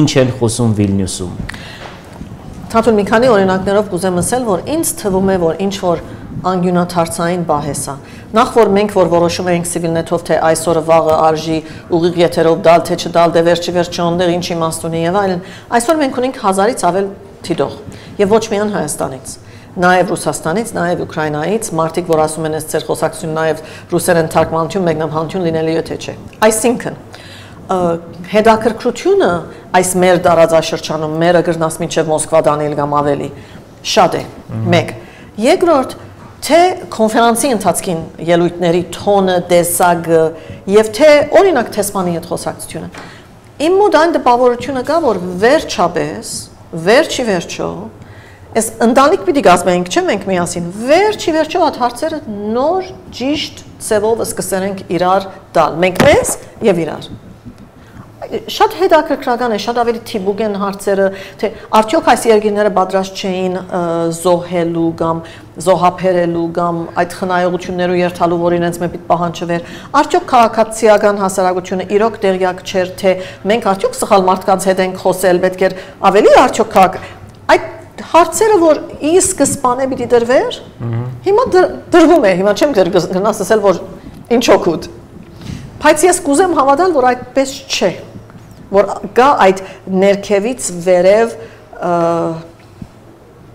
ավելի ներքրավելու, ավելի հասկանալու հետաքրքրություն։ Ես միշտ բացատրում եմ, ես մի դեպք հիշեցի, վերջերս մի քանի օր առաջ Ուկրաինայում էի եւ այնտեղ հետևում էի։ Պատմես ինչ է այլոց, որովհետեւ ճիշտ օրերին է Ուկրաինայում։ Եվ այնտեղ հետևում էի մի շատ Սավիկ Շուստերի շատ հայտնի լրագրող է շոուին, քաղաքական շոուին, որտեղ հրավիրվել էին ամբողջ այդ ներքնապնակն ներկա ուկրաինական ընդդիմություն, իշխանություն, Յացենյուկից սկսած, վերջացրած ամենառուսասեր կոմունիստով եւ այնտեղ էր նաեւ աշխարհարչակ բռնցքամարտիկ եւ ուդար այդ շարժման առաջնորդ Կլիչկո եւ նա էլ էր այդ ելույթ ունեցողների մեջ եւ նա էլ է եվրոինտեգրման կողմնակիցներից եւ նա բացատրելու ժամանակ թեև ինքը բռնցքամարտիկ էր, բայց իմ կարծիքով բերեց մի ֆանտաստիկ օրինակ ուկրաինացիներին փորձելով համոզել թե ինչու պետք է ընտրել եվրոպական ճանապարհ։ Նա ասեց հետեւյալը, ասեց եթե որ մենք ընտրում ենք եվրոպական ճանապարհը, դա նման է այն մարդուն,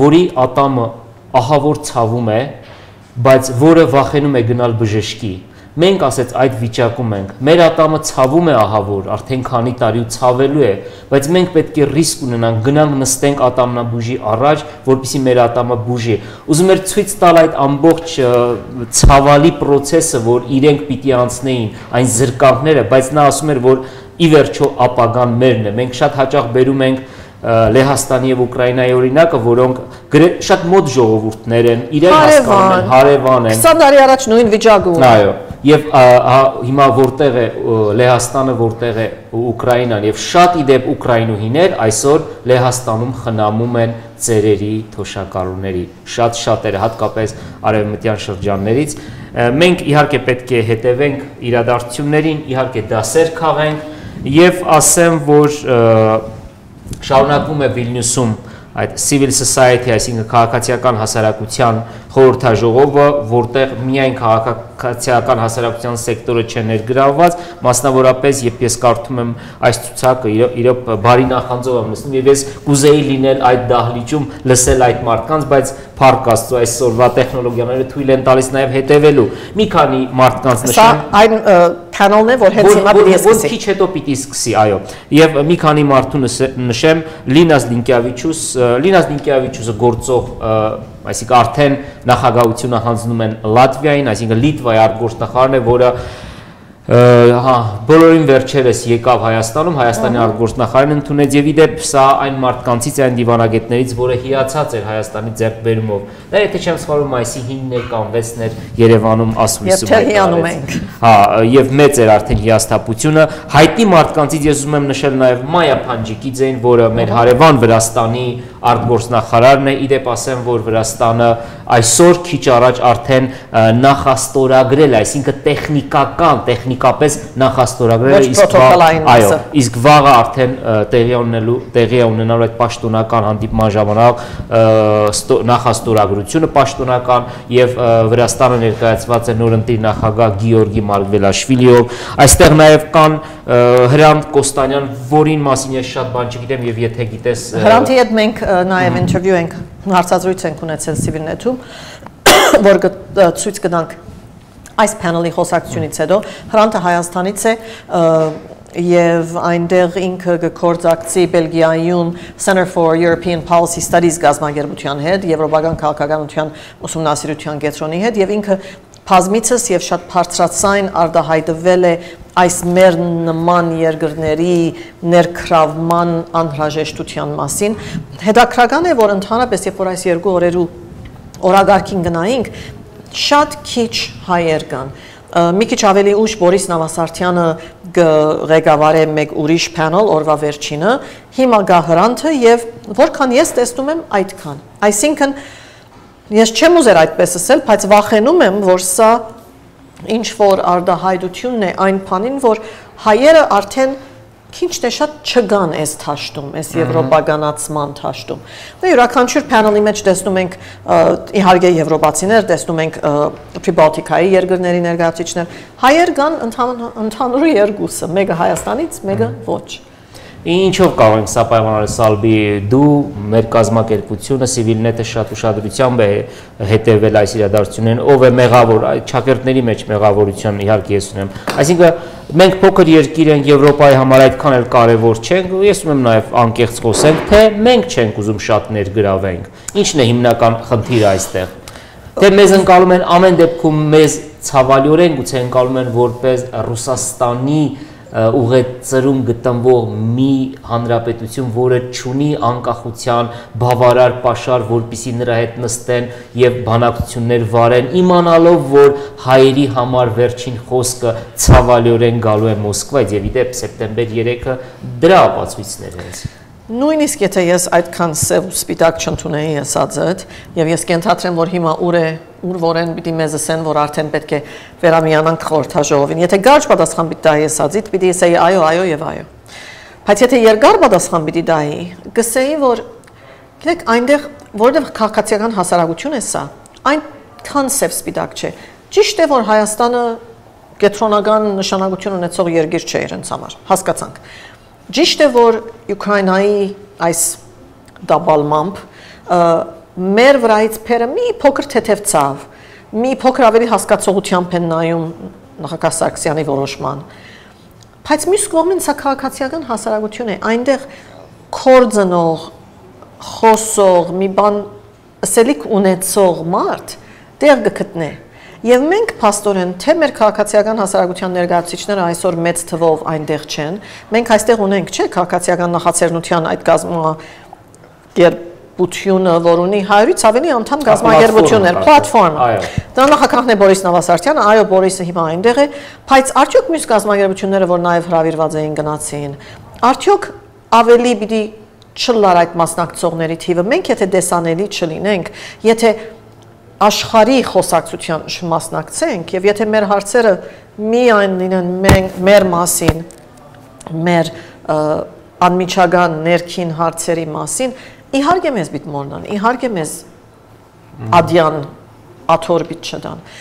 Մեր սխալն է իբր քաղաքացիական հասարակություն, բարձ է, որ հեշտ է հիմա եվրոպացիների համար ասել, դե գիտեք, հիմա Հայաստանը շատ ընտրություն չունի եւ մենք ինձ թվում է հաջորդ մի քանի տարիները հենց այդ դրա թեմ պիտի գրվենք, որ ասենք, որ մենք պետք է մնանք օրագարկի վրա, մենք որոշներս առնվազն քաղաքացիական հասարակության մեջ չենք ուզեր բադանտ թարնալ մեր ղեկավարների այդ որոշումներին, որի մեջ մենք խոսք չունեինք։ Ես այսօր այդպես եմ զգում, որ մենք բադանտն ենք այդ որոշումներին։ Եվ եթե մենք ասելիք ունենք այդ ուղղությամբ, հիմա է որ պիտի ասենք, որովհետև հիմա է որ Եվրոպան շվարած է, հիմա է որ Եվրոպան պիտի որոշի արդյոք ավելի քաղաքացիական հասարակության աջակցության մասին մտածելու ժամանակն է, արդյոք հիմա է որ պետք է այդ մարդկային ռեսուրսները, որ դրամատրում են գնալ, քալ, վիզա, գրթաթոշակ եւ այլն, արդյոք այդ բոլորը արդեն անիմաստ են, թե ընդհանրակը դա պետք է գրկնապատկել, երապատկել։ Այդ բոլոր որոշումների բահին, եթե մենք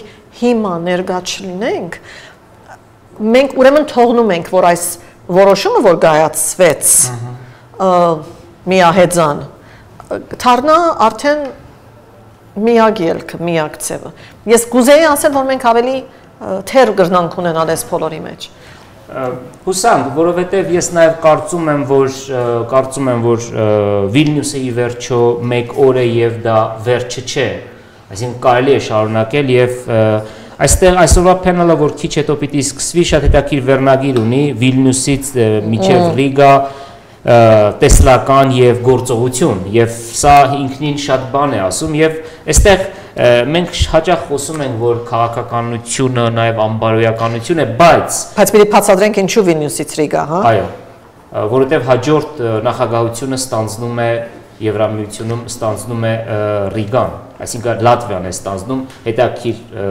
հարևան երկիրն է ստանձնում։ Եվ երկուսը Պրիբալտիկա, երկուսը 22 տարի առաջ սովետ։ Եւ երկուսը խորհրդային մաս կազմում։ Այո, շատ ճիշտ է, բայց հիմա արդեն մենք միանում ենք, բայց ուզում եմ հետեւյալն ասել, քաղաքական պատասխանատվության դու քիչ առաջ նշեցիր, որ մենք չիմացանք ինչպես այդ որոշումը կայացվեց, մենք մասնակից չենք, մի հոգի է այդ որոշումը կայացրել եւ այդ մարդու անունը ինձ թվում է Վլադիմիր Պուտին է, ոչ թե Սերժ Սարգսյանը։ Որ գիտեմ, պիտի պատմես, մի պատմեր, սա թող սկսի հետո պատմես։ Շարունակենք, ուրեմն մենք միանում ենք Վիլնյուս եւ հետևեք արդեն թե ինչ են քննարկում համաժողովի մասնակիցները։ Affairs. And I am very glad, happy, and honored. The previous, what we challenge is what are the windows of opportunities. But being a representative of Latvia, representative of the country which will be hosting the next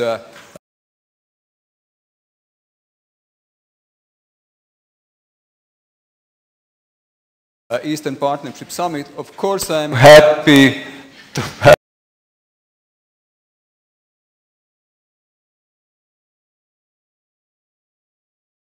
I'm very happy. It's some kind of standing comedy.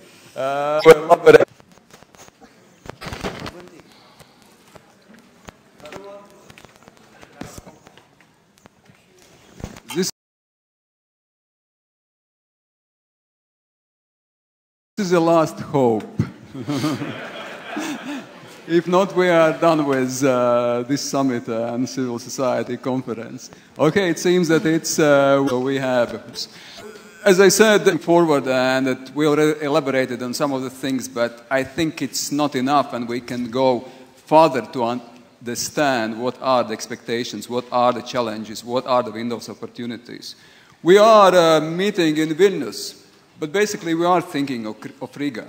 And not because we are thinking of Riga, that it's a capital of Latvia, which will host next summit, but because we have to think in a forward-looking perspective.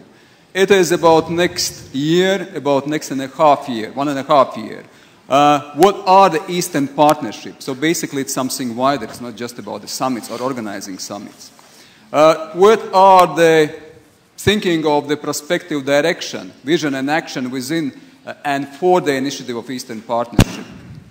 Even more importantly, when we are speaking of further directions of Eastern Partnership initiative and prospective summits, I think we are speaking of a wider context and a wider issues. It is about developmental, if not to say, and I think it was mentioned here, civilizational choices made by Eastern partners, by our friends. It is about strategic vision and capability of the EU to act and also to attract. It is about interaction between the EU and Russia. At the very end, and I think even more importantly, it is about the future of Europe. How does it look like? And today we have an excellent panel of distinguished speakers, and the number of ministers increased also in the last moment, and I think I'm very happy, and we are happy to have 3 ministers on a panel. We have our host, the Lithuanian Minister of Foreign Affairs, Linas Linkevičius. We have Minister of Foreign Affairs of Moldova and Vice Prime Minister Natalia German. We have Minister of Foreign Affairs of Georgia, Maya Panjikidze. And we have a number of very good, knowledgeable, critical, I hope, experts as well. Vladimir Sokor, Research Fellow, Jamestown Foundation. Alexander Doleba, a Research Director in Slovak Foreign Policy Association. Wojciech Kononchuk, sorry for looking at your pronunciation, Head of Department for Ukraine, Belarus, Moldova in Center for East European Studies, or Eastern Studies. Studies, okay, Poland. And we have Hrant Kostnyan, who is a CEPS Research Fellow, Center for European Policy Studies. Yeah, okay. And I will start, Minister, with you. The first question, I think you as a host is best, you are the best placed to answering that one. Is Vilnius Summit a good starting point or a good basis to look into the future to the Riga Summit? What are the achievements? What are the challenges? What kind of basis it has established for the further developments? Please, the floor is yours. Let me first welcome all representatives of civil society once again in this interesting debate. We met also yesterday. But we see that we sometimes need governmental assistance in order to be heard, right? So it's really important. And when it comes to the Vilnius, it's not a start, by the way. We took over from something what was started in Prague, in Warsaw.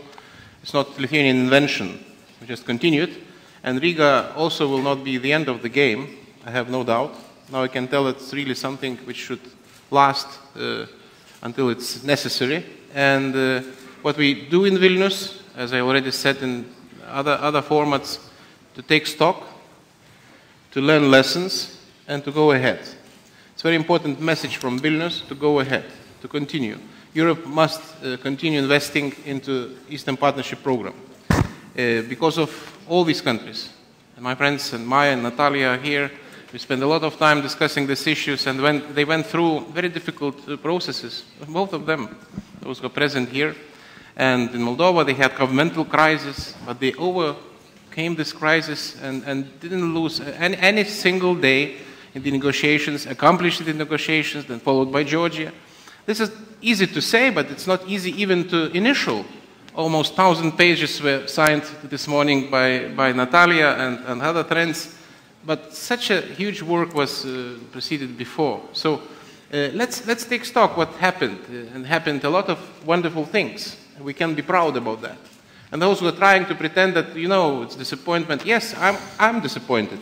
I'm disappointed because of Ukraine, but look, it's because I'm in Vilnius, and with all respect to Riga, I would like that in Vilnius we would fix some steps, you know, but okay, they will be done because the process has some meaning and quality, and we made it. All these countries got closer to Europe. That's the main message. And this is, nobody can deny that. We can see that because of the public opinion, because of activeness of civil society in the streets and squares in Kiev. And if we will not do that tomorrow, by the way, I'm saying this very strangely because I don't know, maybe we can do that tomorrow still. But if not, it will come. So most important thing, let's draw positive, so to say, mood. Let's draw something and let's be proud of what was done. Let's respect these investments which were done. Because there's a lot of people were investing into this and working, including civil society. Without civil society, I will repeat, it's impossible to rely on continuity, on irreversibility, on ownership, on whatever. Because politicians can decide whatever, but due to the beauty of democracy, they're changing. And if civil society will not be behind, will not share this, what we are doing, that will not be continued. So my point that Vilnius is not the start, because we started before, and Riga also will not be the end. Okay. Thanks. I immediately am tempted to ask some couple of questions, but just one at the moment, Minister, to you. We sometimes, when you look into the future, we expect that, and this already was discussed, we expect that we might think about membership carrot. What would be Lithuanian position in this? Would you be willing to support in some time that there would be the membership carrot to the Eastern partners, and it would be more positive than even now? I shouldn't say carrot. What I do say, we do care about European project. We like it. We would like to inform about this. We would like to talk about this. We will never impose or forcefully introduce something. We will show. We can show our example. We can show our lessons learned. And Latvia can do that, and Lithuania definitely can do that, explaining how we went through. By the way, it was also not very easy way, as we all know. There were blockade, there were intimidations, there were empty streets, as I said, without cars, because no fuel, no gas, we remember that, cold houses during winter time. We went through that, but it was motivation, consolidated general opinion of our civilian society, first of all, not just politicians, everyone were behind, and we went through. So my message to those who are feeling, I feel, disappointed, or who feeling that it's something lost opportunity, it's partly true. I'm really here to say that this is could be a lost opportunity. But let's be optimists, you know, and let's continue. And I believe that's the main message. Okay, Minister, thanks. I think we'll come back to this. Ms. German, so my question would be about Moldova. What is, and Moldova certainly, and also Georgia has been, you can say, the success stories here in Eastern Partnership. And what are the future expectations for 2014, for 2015, again keeping in mind that in 1.5 year time we meet again. So what are those expectations, goals, what Moldova, Georgia as well would like to promote in a context of Eastern Partnership during this time span? Thank you. I would also like to start by greeting the distinguished participants, many of whom I was very honored to host in Moldova, in Chisinau, in October this year, when for the very first time the Republic of Moldova hosted the Civil Society Forum of the European Union and Eastern Partnership. And I was very pleased to be able to pass the torch of Eastern Partnership Civil Society Forum to Maya, to my dear friend, the Georgian Foreign Minister, who will be having all of you as guests next year in Tbilisi. And this is indeed very symbolical, because from the territory of EU member states, you are slowly going on into the region where we belong, and we take the ownership. And for this I am extremely grateful, because the recommendations that we have together with you formulated in Chisinau would serve as a very important input to tomorrow's Eastern Partnership Summit that is taking place in beautiful Vilnius. And I would also like to thank very much Linas and the team from the Lithuanian administration for organizing the Civil Society Forum together with us for the first time in partnership with an Eastern Partnership country outside of the territory of the European Union. That was an absolute premiere, and I think we have a very good way ahead with that. I also wanted to share with you the very good, fresh news, because today in the morning in the Lithuanian Foreign Ministry we have initialed, as you, Mr. Moderator, rightly pointed out, almost 1,000 pages of EU-Moldova Association Agreement and Deep and Comprehensive Free Trade Area. And this is, of course, no small achievement in itself, because it crowns very hard work of the teams of Moldovan and EU negotiators that took place in the last 3.5 years. And it does symbolize the relationship of trust, openness, cooperation, and also that kind of perspective and forward-looking feeling, which is the topic of our today's panel. And for us, 2014 and 15, as we look forward towards the Riga Summit of Eastern Partnership, would be marked first and foremost, of course, by the signature of this important agreement, which I hope will take place very soon in 2014, and putting the provisions of the agreement and the DCFTA into provisional implementation. This is very important, because after the Lisbon Treaty, European Union can start implementing the agreements with partner countries in proportion of almost 90% of the contents of the agreement, meaning that we will, of course, spare no effort in the Republic of Moldova and start implementing it the sooner the better, and in a very committed manner. It does coincide, of course, with the political calendar priorities in my country, because next year is the election year in the Republic of Moldova. So we aim to sign the agreement before the campaign and also to ratify it in the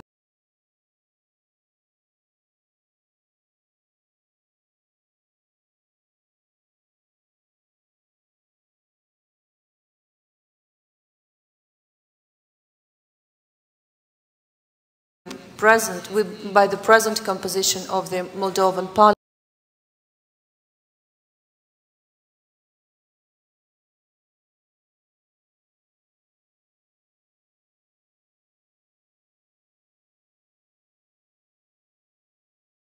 Parliament. We coordinated this timeline with the European Union colleagues, and it seems to be a very realistic and very effort indeed is the track of mobility for the citizens of Moldova.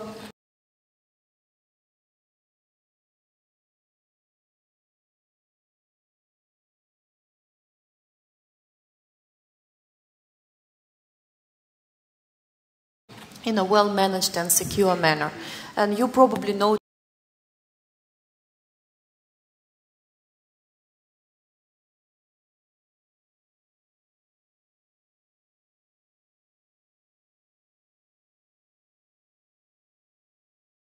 noticed yesterday's announcement by the European Commission that European Commission formally announced that the member states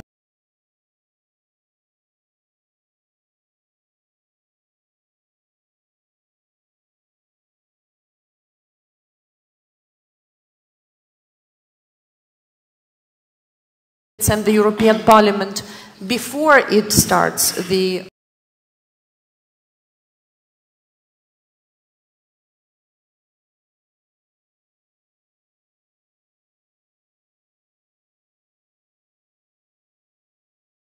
campaign for the elections into the European Parliament for next time, will be able to endorse this positive recommendation. And that mobility, we did arrangements with the EU. But what I really want to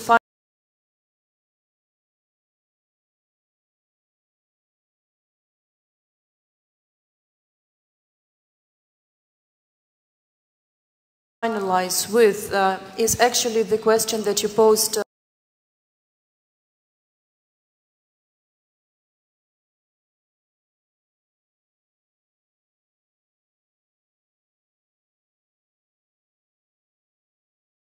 to Linus at the end, because for us the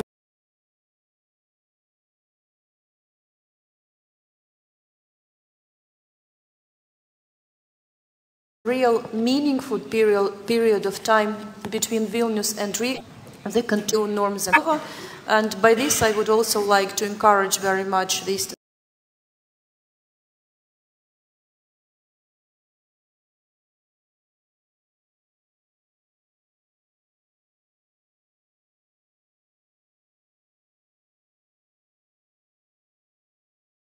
partnership to develop in the way of differentiate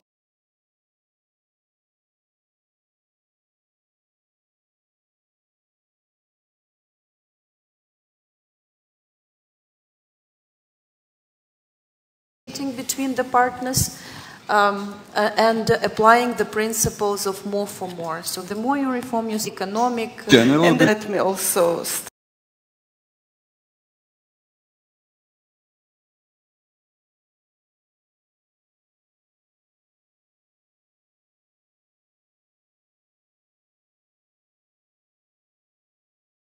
start with thanking you for the invitation to this civil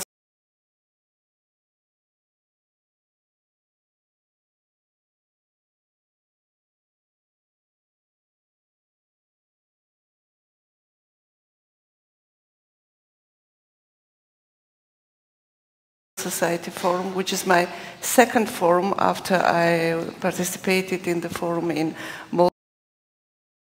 Moldova, and I'm proud to take place in the process. I can repeat our election.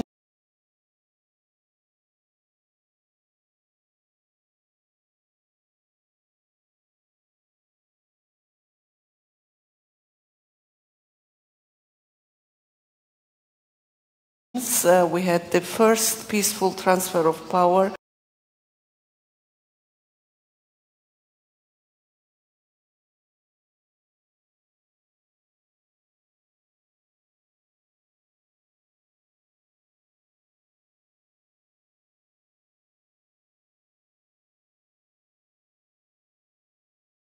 In 2012, after the parliamentary election.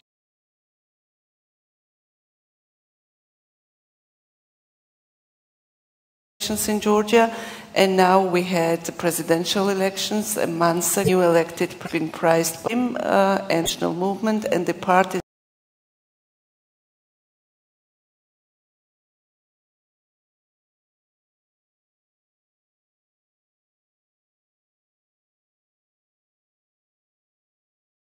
with more Russian or other orientation did not have any chance to achieve a significant result during the elections. The agreement, the year from today to the September 2014 will not be easy. We expect also that the progress achieved by Georgia will be adequately reflected in the declaration, which we will have tomorrow after the Vilnius summit, and especially the progress in visa liberalization action plan, because this is something that's very practical for the citizens of Georgia, because of mobility, because of freedom of movement, and so on. And this is one of the most important parts of our work during the last 3 years. We also expect that after we will sign the agreement in September, we can start the provisional application, and the DCFTA becomes effective in Georgia. And of course, the Article 49 is one of the most important articles for us too, and we hope that the European perspective will be opened for Georgia, and we will get more for more. So I can just repeat everything what Natalia said. This is the same approach, and once again, the European way is the choice of Georgian people, backed by all political parties or the majority of political parties. And we hope that after Vilnius, this way becomes irreversible for Georgia, and we will achieve our final goal, not only political association and economic integration into the European Union, but a membership, which is not realistic maybe today, but after some years we hope to achieve this goal too. Excellent. Thank you, Minister. Again, I would still be tempted to ask a short question, which I don't think that can give us short answers, but anyways, I would ask to both ministers. You are a success stories. You've done really a good job, great job, and I think also this summit reflects a mutual understanding of this. And I think also domestically, if you look, there is political elite in society which is very European, or there is very strong European element or a European leaning. At the same time, both success stories have some challenges. One challenge is, we know it was discussed in the previous panel, frozen conflicts or occupied territories by outside powers or by outside power. You might also define it like this. But also domestic political challenges. Ms. Panjakinze mentioned about elections, just what happened in Georgia. In Moldova, elections are coming next year. We sometimes speak, or sometimes there is a mentioning of selective justice or instability. How would you see, is there anything domestically which can also influence or challenge this European road success story, which can be continued in 2014 and 2015? But please, I would really kindly ask to answer shortly, if it's possible. In the case of the Republic of Moldova, there is obviously a very clear political challenge towards the European course of the country that comes from the opposition, from the Communist Party of the Republic of Moldova, that is now clearly and quite openly advocating for a different way of the country's development, which is the integration of the country into the customs union and in future Eurasian Union. So this is the project that originates in the East, and the campaign is being done obviously in favor of that particular model of the country's development. However, the majority of the Moldovan people have spoken at least 3 times in the last 3 years, because we had to organize early elections, not because we like it very much, but because of some provisions of our constitution in the country. And for each time, the majority of the people were electing the pro-European democratic parties that were formed different coalitions, pro-European coalitions, and our current present coalition is composed of 3 political parties that are clearly advocating in favor of European integration of the Republic of Moldova and the reform process based on EU values, standards and norms. We will have to work very hard continuously, not only doing the reforms or, as it were, the homework that is required and is absolutely necessary to transform and modernize the country, but we will also have to work even harder in the electoral year to actually explain and articulate the stages, the parameters and the benefits of the European integration for the country. We, of course, are very encouraged by the support and the good examples that do exist in the European Union in this particular sense, particularly in countries of Central Eastern Europe and in the Baltic countries too. We look into how Lithuania made the campaign while Lithuania was in the accession process, how Latvia, Estonia, Slovakia did it, and we are actually now taking over and implementing the Slovak Convention on European Integration model in the context of the Republic of Moldova, which is very efficient indeed. It takes a lot of skills, it takes a lot of commitment, it takes a lot of learning, but it's a mission worth doing, and I'm sure we will be successful on that way. Thank you, Minister. Ms. Manjikidze. You mentioned frozen conflicts. It's a big problem for Georgia because 20% of the country is occupied by Russia, and Russia recognizes 2 regions of Georgia as independent states. But the European integration we see as a tool for reunification of the country because it will make the country attractive for everybody. And we hope very much that the pressure I mentioned will not disturb the plans of Georgia on the way of European integration. You wanted a short answer. Yes, excellent. Thank you, Minister. Vladimir, I'm proceeding to you. There was mentioned about Eurasian Union, Customs Union. The geopolitics somehow come into the picture as well.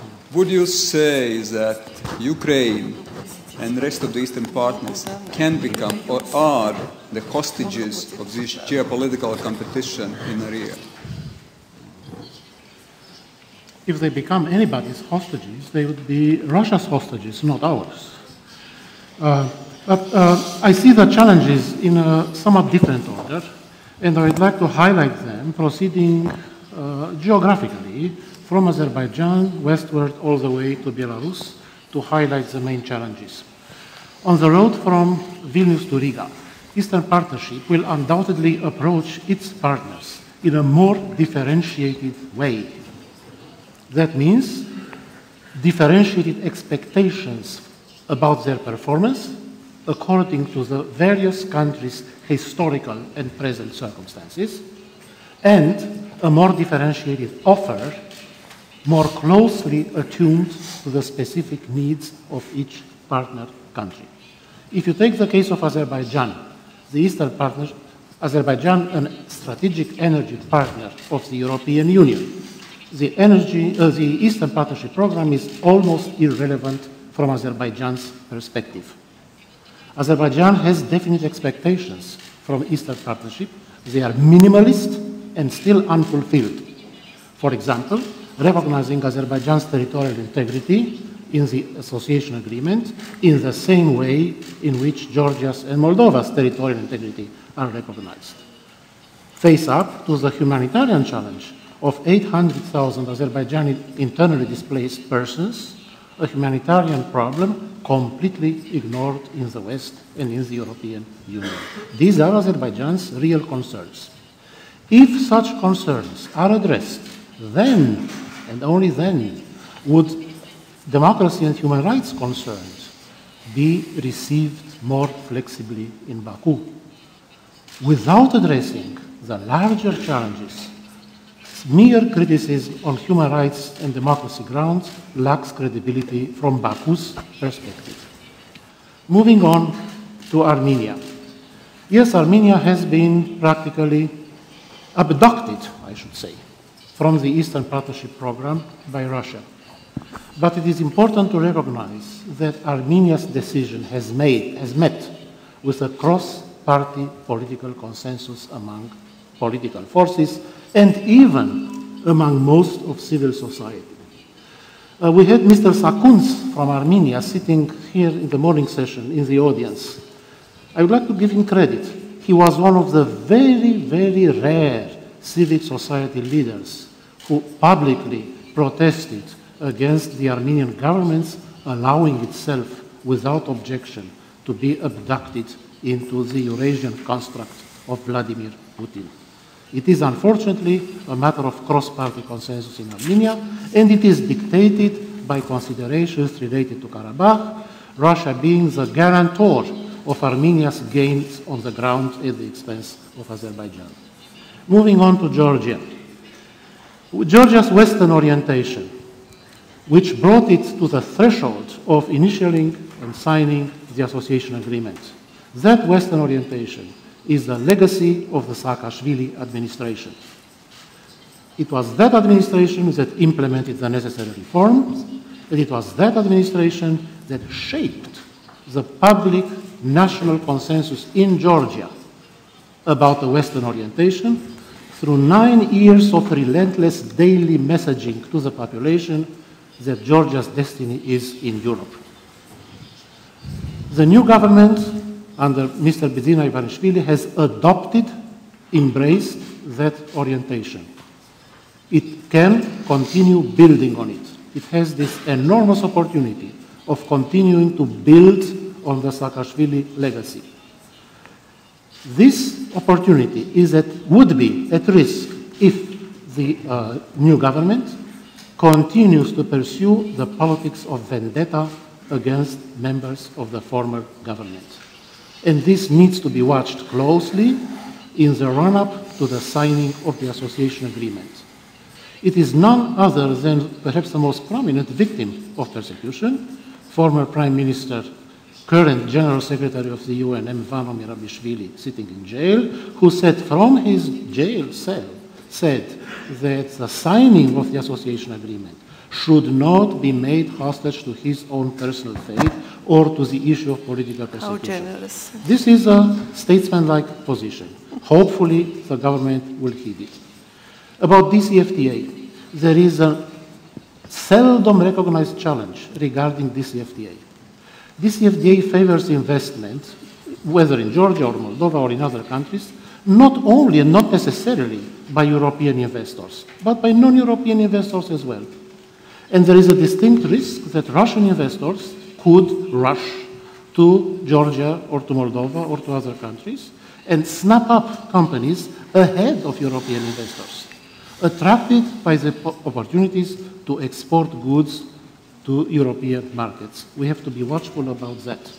And no government should, Georgian or Moldovan, no government should adopt a laissez-faire approach to such a prospect. And finally, on Georgia, we need a more reliable, long-term presence on the ground by the European Union monitoring mission on the demarcation line. Its mandate should be renewed at intervals longer than 1 year, and those prolongations should be guaranteed. I will skip over Moldova because Madam Minister German covered Moldova as ably as she did. I'll say a few words. Vladimir, please, shortly. About Ukraine. I think we should move ahead, yes. Just a couple of words about Ukraine. Couple of words. We have suffered a serious defeat in Ukraine. Various feel-good events that may be staged will console us for a few days, but not for longer. The challenge now is to, first of all, damage limitation. And I see the damage limitation necessity in avoiding a situation in which the European agenda becomes a divisive political partisan issue in Ukraine instead of becoming a unifying issue.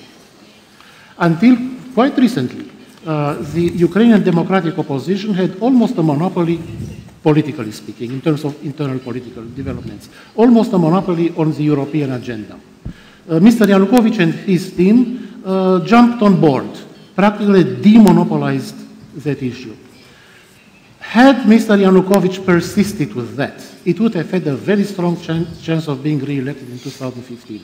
He has not done that. We now face the danger that the opposition could re-monopolize the European agenda issue, but we have to avoid deep rifts in Ukrainian society, which Russia could exploit very effectively until 2015. So the two sides of society should attempt to reconcile around a consensus European agenda. And finally, the final point of my East-West journey, Belarus. The policy of isolation and sanctions has not worked.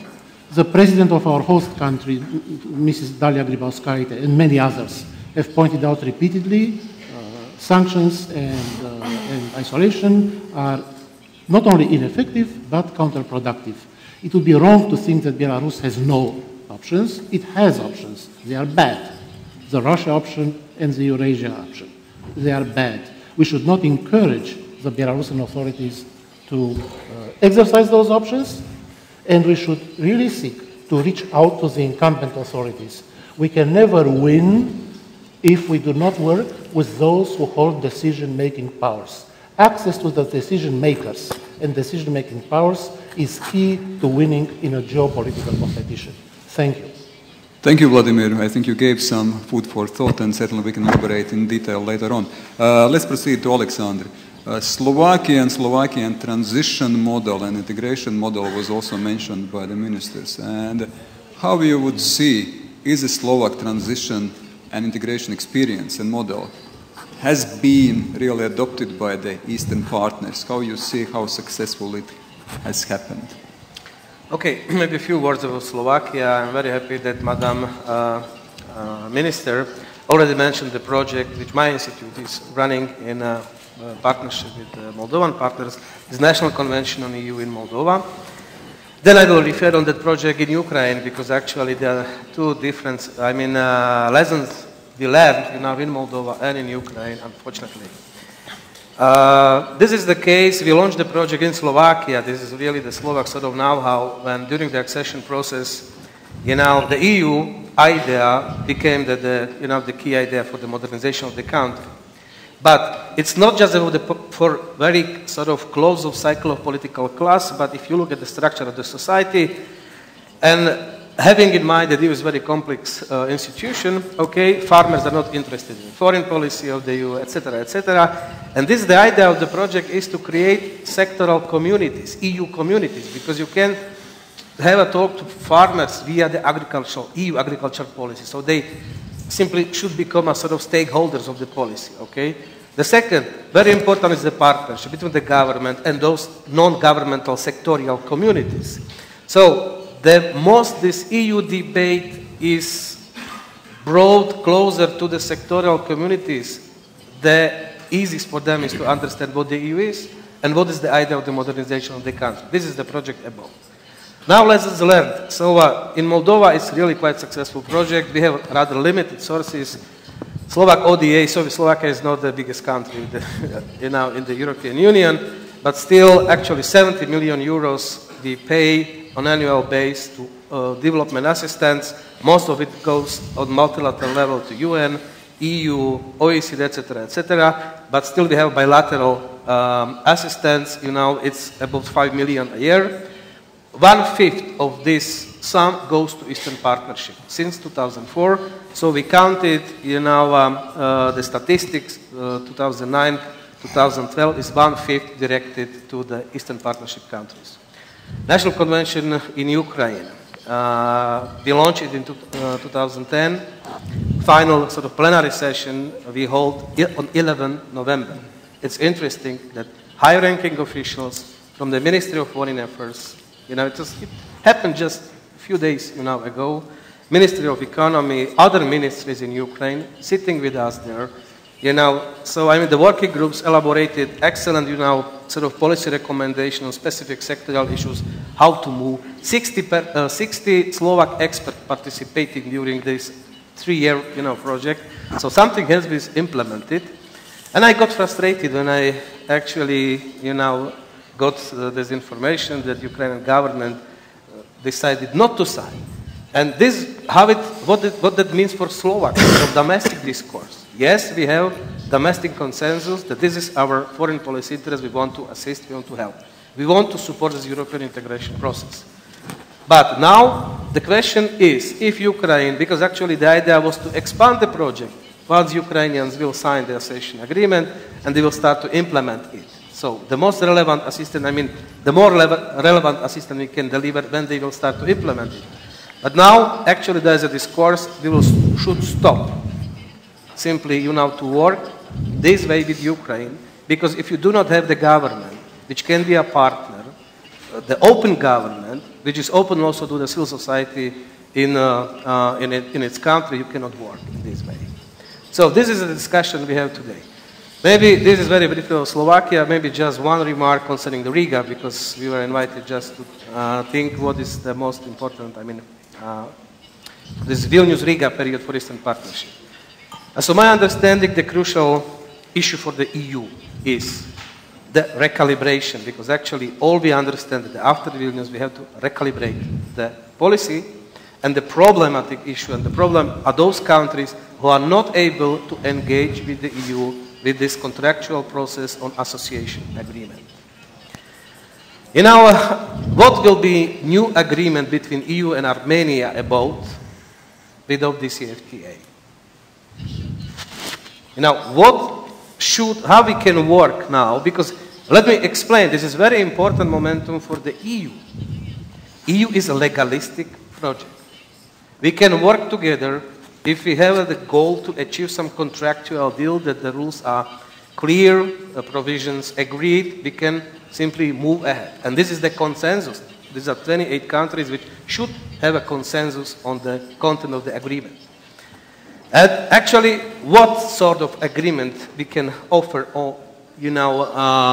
those countries who are not able to engage on the CFTA? This is the big issue. My idea is just, I would like to raise it for the discussion, maybe we can elaborate more on within the discussion, is to use sort of the scheme we received, we have already in the shape of the ENP Plus proposal, this is German proposal of 2007, to go via sectoral agreements.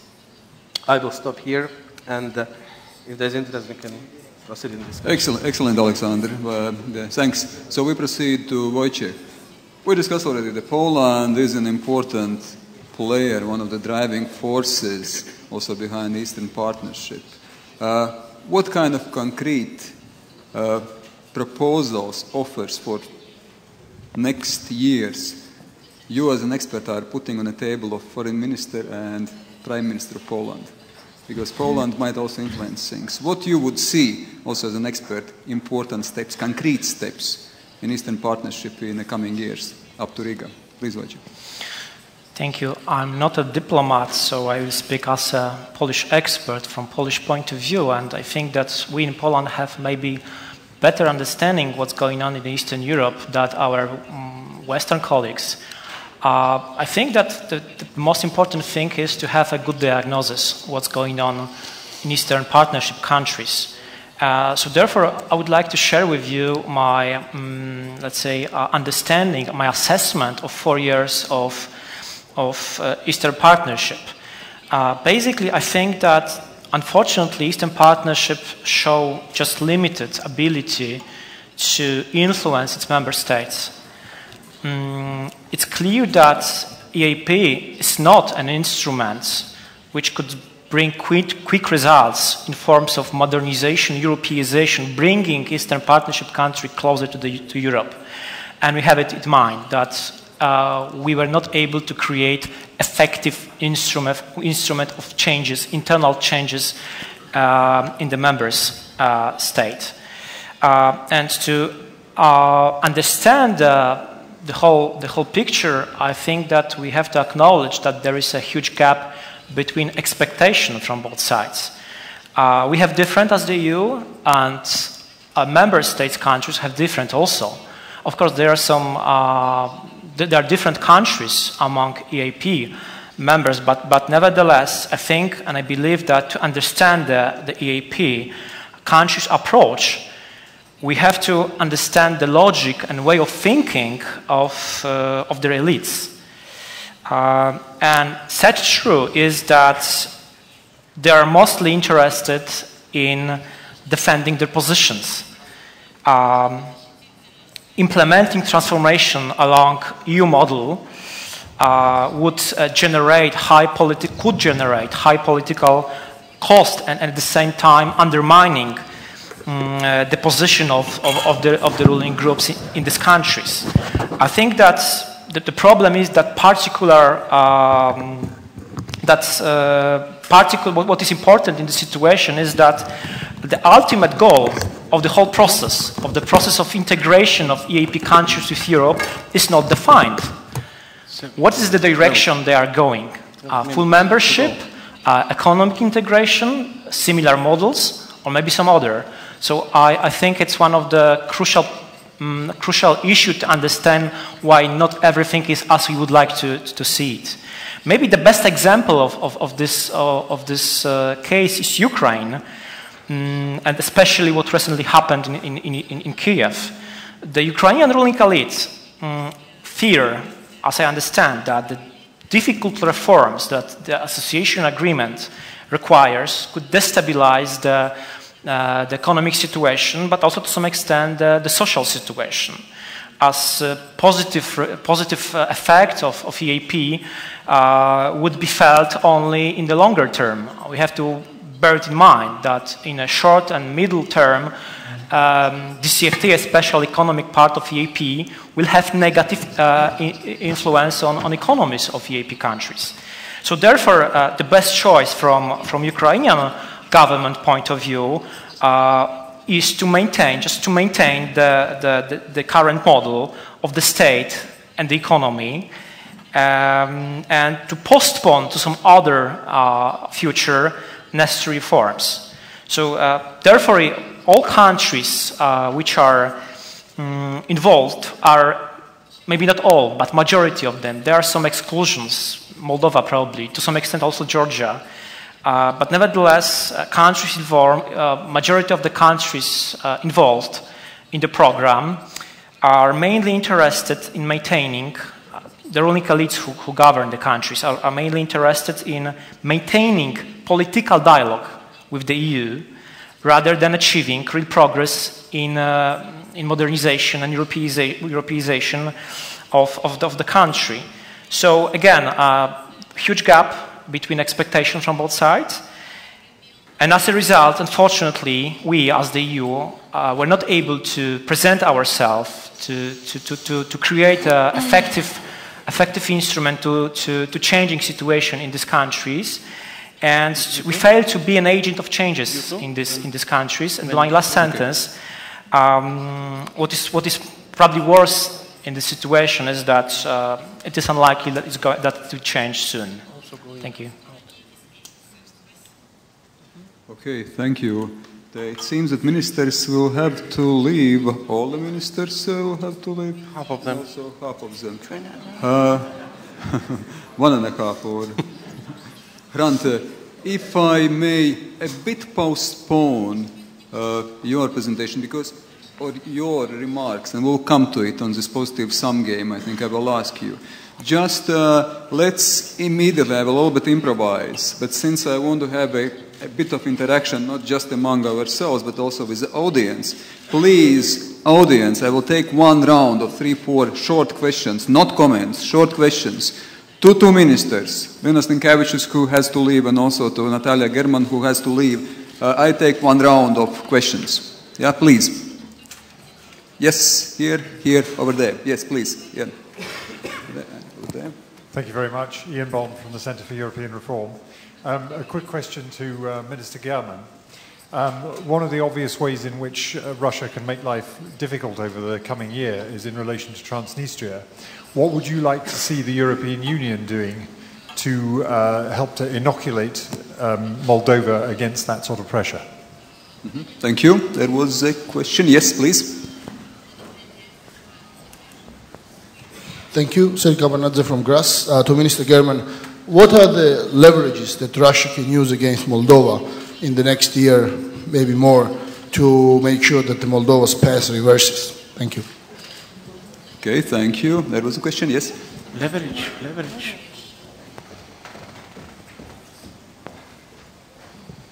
I will not make any comment because the civil society is just for asking questions. So, two questions I have to the minister before leaving. Now, of course, we are in a very difficult position.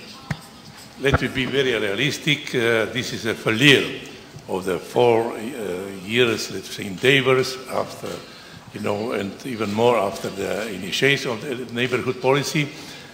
What to do now further? Or to just expect now the civil societies that will force the governments and so on and so forth to change the position, or to initiate a new way of thinking within the European Union, And this, okay, I will not prolong with this discussion. What is your opinion? One. The second question, what to do now with Russia and with all these integration processes that are going on? Tomorrow they can include China, I don't know. Who knows what is the form of this integration? Should the European Union, as we proposed for 3 years, develop a strategy concerning Russia, a strategy concerning all this integration and other ambitions, probably of the government in Moscow, who knows, but they exist, or we should just listen, follow what is going on. And of course, it's impossible to accept the standpoint inserted in the preparatory position document from Brussels, or to be included with us, or to be outside. Okay, these two questions, not to prolong. Okay, thank you. Please, ministers, so the final remarks, and also please try to address the questions asked by the audience. Thank you very much. So to dear friend Yain, great to see you again. On Transnistria and the pressure that comes from Russia, a very short answer would be for the European Union to really assist us start implementing the provisions of the association agreement and, most importantly, deep and comprehensive free trade area on the whole territory of the Republic of Moldova, obviously including the Transnistrian region. We did what was possible to do while negotiating the agreement. As chief negotiator on behalf of my government, I actually made a point of inviting the representatives of the Transnistrian administration to each round of the DCFTA negotiations that I was holding with the European Union. And they always came. They came to each round, be it in Brussels or in Chisinau, so they are very well aware of what is it about and what it entails. And there is a big interest from the business community in the Transnistrian region to embrace DCFTA, actually, because the proportion of foreign trade of the Transnistrian region right now is 38% with the European Union already, and this without DCFTA started to be implemented in the Republic of Moldova.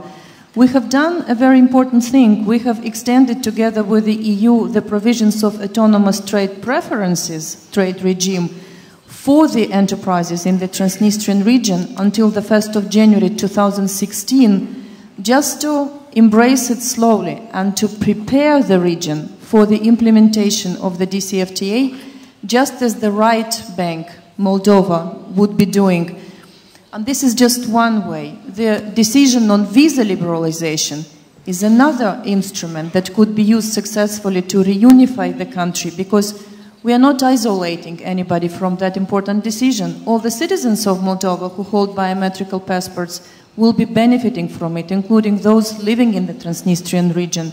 Sector cooperation area, energy, transport, health, you name it. These are the real instruments of Moldova's European integration and cooperation with the EU that we would have to extend on the whole territory of the country, including Transnistria. And European integration is the best and the most pragmatic and efficient way to reintegrate the country. We continue to believe in that.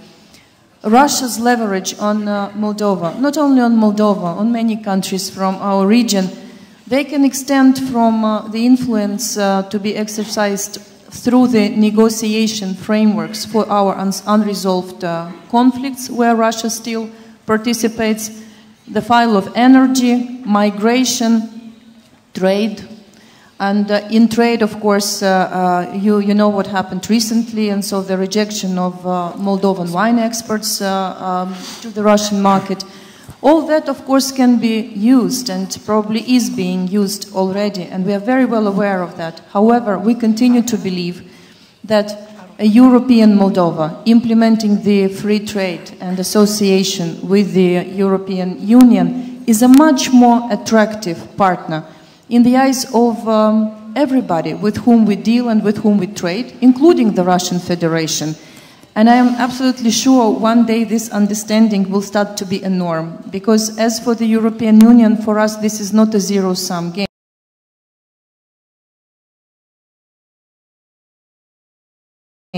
We would like to trade with the East and with the West and cooperate and remain a reliable partner. And I'm sure that there is enough understanding and commitment in the Republic of whatever within or from outside of the country. This is how we are going to proceed. And again, a recommendation for the civil society. You are the agents of change. And in my country, you were the game changer back in 2009 when the civil society and the students went out to the streets and ensured the transfer of power by not a fraudulous, by a democratic, open and transparent manner. And we continue to cooperate with the civil society very actively in the Republic of Moldova. We count on you and we listen carefully to you. Because without the civil society, whatever reforms, whatever transformations we are undertaking, we know it would never be sustainable. So with that, I would like to actually thank you very much for the invitation and wish you the best of luck for the rest of the conference. Thank you. Yes, and unfortunately I also have to go, so maybe very briefly. What we should do, frankly speaking, let's do what is doable. And if we'll apply this, just the strategy, so let's put the strategy from strategy level to the kitchen table. And let's really implement what means more for more, what my colleagues said. That means let's respect self-differentiation, because countries are different, expectations are different. We really should be able and should put mechanisms, set mechanisms in order to implement what is decided on strategic level. Also, it's not enough to respect their choice. It also has to do with the values. We have to defend this, so to say, choice. And since it's not easy and the pressure, I believe, will not decrease, unfortunately, so it's not just their business, it's also our business. It has to do with our credibility, and this is very important to realize to everyone. And I believe the progress is here, also visible. I can tell that it's not a big secret. This issue was not very popular, let's say, half a year ago. And when we were discussing maybe some countries, also representatives here, we were active in the discussions, some others were listening more. Now more and more colleagues are involved, sharing this ownership. And by the way, because of this pressure, we consolidated our, so to say, forces. So let's be consistent. We are not always consistent. Sometimes we are not consistent ourselves. Let's draw some lessons from the experience so far, and we will be condemned for the bright future. Condemned for the bright future. Thank you, Minister, with that positive remark. I think we can thank you to the ministers, and because ministers are here. Thank you. See you tomorrow. Oh, this evening. Okay. We continue our on-stage Q&A session, and last but not least, Grant, sorry for keeping you a little bit to wait, but I think everything good comes. It was mentioned that we should not look at the competition in the post-Soviet space as some kind of zero-sum game. And you have been arguing that actually there is a potential for positive-sum game. Give us your arguments, please, why there is this potential for positive-sum game. Thank you, Andres. Three very small points before I answer to your question. First, there were multiple problems that I found in Mr. Sokor's speech. I cannot react on all of them, but one I think I should. First, Mr. Sokor suggests differentiation across the Eastern Partnership countries, and then he proposes to have a unified EU position towards the conflicts without taking into consideration their peculiarities. I think there's a serious flaw in the logic there somewhere. Secondly, I think the fact that Ukraine and Armenia will not sign or initiate the agreements should not be cause for disillusion from the parts of the European Union. One look at the streets of Kiev and all across the country shows that this was not the choice of the people, but the rulers who are still far away from becoming a statesman, thus putting the needs and the interests of their people above their own. Secondly, in the European Union, we will see in upcoming year number of changes, new parliament, new commission, but I think despite the number of internal priorities, there will always be time for the Eastern Partnership, and I'm very glad that the leadership will move from here, from Vilnius to Riga, and I'm confident that Latvian authorities will build on a hard work conducted here in Lithuania in cooperation with the European Commission and the European External Action Service. Now, let me address the Russia issue. I think that there is no point for the EU to interfere with Russia. I think there's not even a benefit from defeating Russia in such a zero-sum game. I think the EU strategy should be based on containment of Russia through engagement, as far as that engagement does not contradict the values and the principles of the Eastern Partnership. As it stands today, Russia is excluded from the processes because primarily its own desire. However, this has to be addressed. The issue of engaging Russia has to be addressed. It's very important to communicate with Russian people and the elite that Eastern Partnership, successful Eastern Partnership, is not only beneficial for the Eastern partners, European Union, but also for Russia. Even more, Russia will benefit much more if Russia itself follows the good example of some Eastern Partnership countries, such as Georgia and Moldova, and it starts its own association agreement and deep and comprehensive free trade area negotiations with the European Union. There is no question that there has been an enormous pressure exerted from Russia on the Eastern Partnership countries. I think Yanukovych and Sarkisyan would be very happy to know that we were sitting here and excessively criticizing Russia. But I think the pressure from Russia is not the only independent variable that caused such a decision to abandon association process. There are other factors that we have to take into consideration, and those are undemocratic, corrupt and authoritarian nature of the politics in these countries and the oligarchic nature of their economies. So therefore, this has to be the focus from the side of the European Union. Let me say also that we already know, given the experience that the Eastern Partnership has, that the presidents or the prime ministers in the Eastern Partnership countries are not the real partners of the European Union. It's the civil society, and there has to be more extensive work done. European Commission, with the leadership of the Commissioner Füle, has done a lot, and this has to be continued systematically and consistently. The more civil society organizations, trade unions, businesses and grassroots initiatives are involved, the greater will be the sense of ownership of the European perspective for those countries. Let me conclude by saying that as we move past Vilnius Summit, it is time for us to realize that the success of the Eastern Partnership should not be measured by the quantities of the documents signed, but by the qualities of the reforms implemented in the Eastern Partnership countries. Thank you. Okay, thank you, Hrant. And we have 20 minutes for the Q&A session, and please, I am giving the floor to the audience. Please introduce yourself, and I would also kindly ask to address one of the speakers to whom you are exactly addressing, or identify to whom you are addressing your question. Please, I can see here. Probably I can take from this side 3 in one round, and then on this side.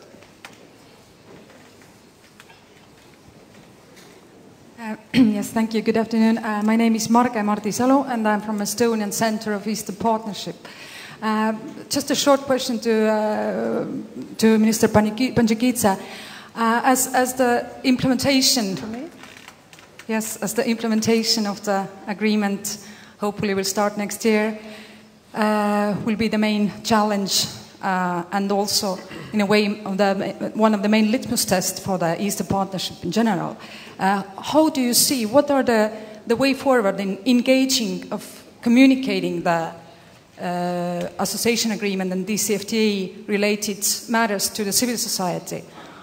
What are the concrete steps or challenges? How do you see, how to involve more the civil society while communicating the challenges and benefits related to the association agreement and DCFTA? Thanks. Okay, thank you. Let's take some other questions.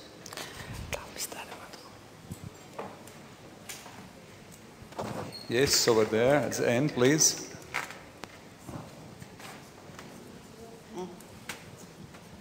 Thank you very much. My name is Elena Kristolova, professor of the University of Kent. Thank you to all the panelists. I very much enjoyed all your comments. Hrant, the question actually to you, because I particularly enjoyed the very last commentary. And I absolutely agree with you. It is important to re-engage with Russia, basically moving away from decoupling, moving towards recoupling. But then the big question is how? And I would actually welcome some comments from the panel to see how it might be possible, how it could be done, because after all, there is absolutely no consensus, as you might know, within the, between the institutions and particularly between the Commission and also External Action Service. There is absolutely no idea what to do and how to do with Russia, to deal with Russia. Thank you. Mm-hmm. Thank you. Yes, another one. Yes?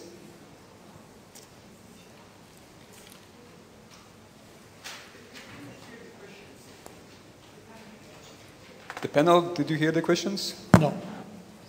No? I could not hear it. The Hrant. Oh. Thank you, Elena, for the question. So you heard? Sorry? Good. You heard? Yes, we had. You heard? Good. We heard, yes. Oh, I thought you could yeah, please answer. go ahead. Okay. And also, Mr. The first question was frozen conflicts and implementation of DCFTA. And the second, how to engage with Russia. Go ahead, please. Okay, thank you for the question, Yelena. I think this is the biggest challenge that it stands today. I think right now we are in the process of thinking what can be done in this sense. But there are two things that I can say on top of my head that could be a starting point. First, there's an EU-Russia dialogue. There's an EU-Russia summit, and I think you can have a chapter in this strategic partnership dealing with the shared neighborhood.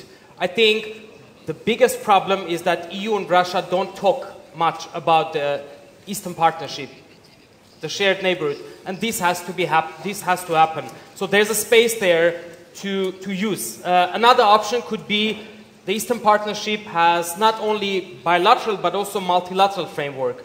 I think within multilateral framework, which does not include the association agreement, deep and comprehensive free trade area, I think Russia could be invited to some of the multilateral platforms as an observer to understand that the discussions that are taking place under the Eastern Partnership are not against Russia, but actually those are discussions from which not only partner countries, Eastern partners, can learn from each other and the EU, but maybe something is there also for Russia to learn.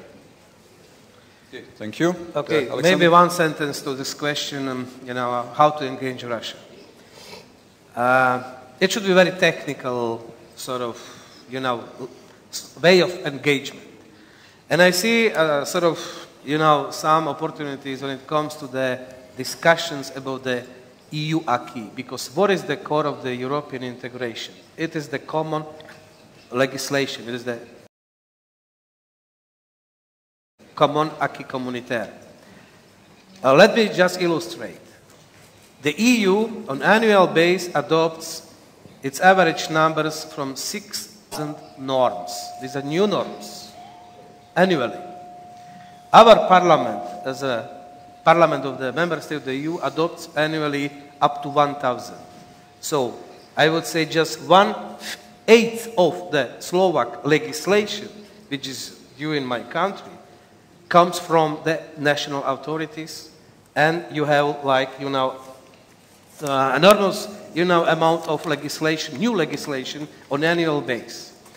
And if you look at the EU enlargement process, you can see that the biggest problem, and even we see it in the Eastern Partnership, what divides Europe is the EU with the existing common acquis communautaire and the rest of Europe, which has a different set of rules. And the EU enlargement actually and the European project, if one thinks in serious terms and just, in this sort of legislative way, both normative and legislative way, is the acquis communautaire.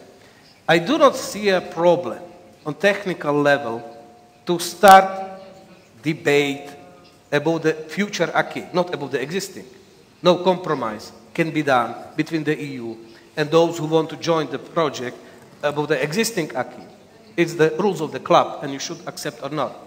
But if we are serious, and we know that we have more than 30 sectoral policies, that 150 working groups within the Council are working on daily basis on the new legislation, why not to have a discussion about the future EU acquis, which does not divide us, okay? This is very technical sort of proposal, but I think it might work somehow, so it's just idea to be discussed and, you know, more, I mean, should be more elaborated, but just as an idea for eventual engagement with all European nations. They are interested in the project, not the existing acquis, no discussion, but let's have discussed the future acquis. Yes, just a short comment in regards to that we should talk more with Russia about Eastern Partnership countries. Basically, I agree that we should talk about this with Russia, but I really doubt that it will bring any result. Phil and Minister Bildt, both they said today that if Ukraine would sign and implement association agreement, including the CFTA, it would also benefit Russia. Very quickly, we received the response from the head of Russian Foreign Policy Committee from Russian State Duma. Mr. Pushkov used just one word to comment it: смешно, silly.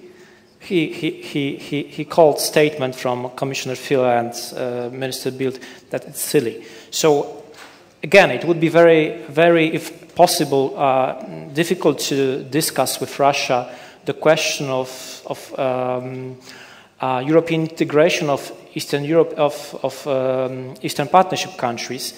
And I also believe that we should not agree to accept Russian-Ukrainian proposal to create a trilateral commission, as what was proposed at the same time by Putin and Yanukovych. It's unacceptable. It's our program. It's our initiative, not Russian. So I hope that there would not be an agreement from any European EU countries for this Russian proposal. Thank you. Vladimir? And then to the question of whether or how to engage Russia. Radek Sikorski and Carl Bildt told us this morning that there is no shortage of engaging and talking to Russia. They told us this morning that there is an enormous amount of engaging and talking to Russia by the European Union collectively and regularly, as well as by the major European Union member countries. That's not what's missing. And the advocates of talking to Russia, engaging Russia, suggest a number of talking points which are a guaranteed failure to Russia. For example, the talking point, it's in your interest, Russia, to have stable neighbors on your border. But Russia's whole foreign policy paradigm is instability in neighboring countries. That's the basis of Russian foreign policy. Control the instability in the neighboring countries.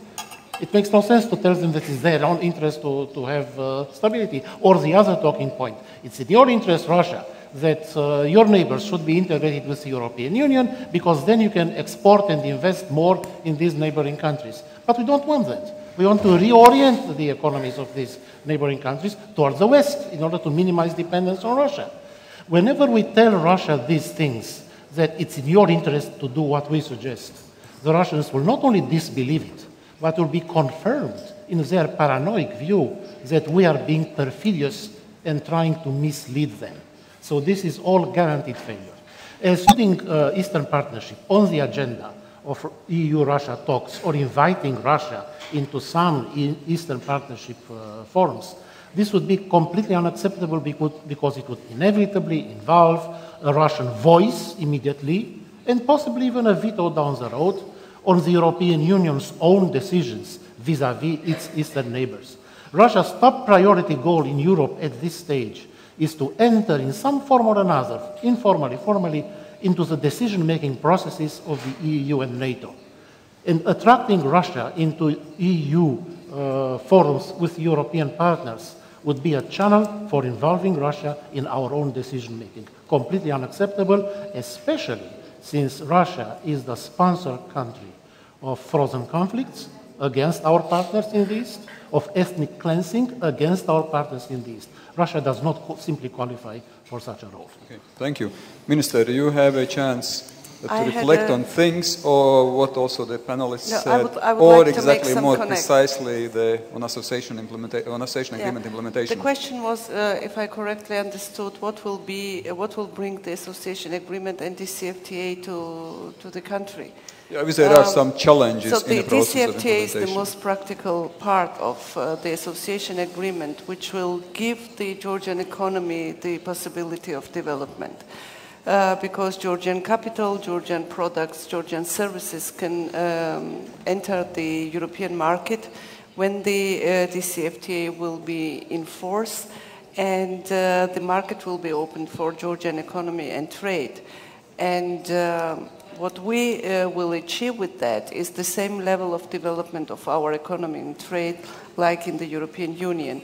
And this is the benefit from the CFTA, as I understand. And we will start the provisional application of the CFTA very soon after the signing of the agreement, and this will bring more prosperity for our country. This is our hope. On Russia, I already spoke about the pressure which we experience from Russia, but we always ask our partners in their bilateral and multilateral communication with Russia to keep the Georgian issue top on the agenda of their bilateral and multilateral talks, and to explain to Russia that the European integration of Georgia is not against Russia, and it's better for them to have a stable and prosperous neighbors in the south as they have it in the north with Baltic states. But before I end, let me also shortly comment some words of Mr. Sokor. I know that it's very difficult to change his mind. I tried to make it in Trakai a year ago, and I was not very much successful, I guess.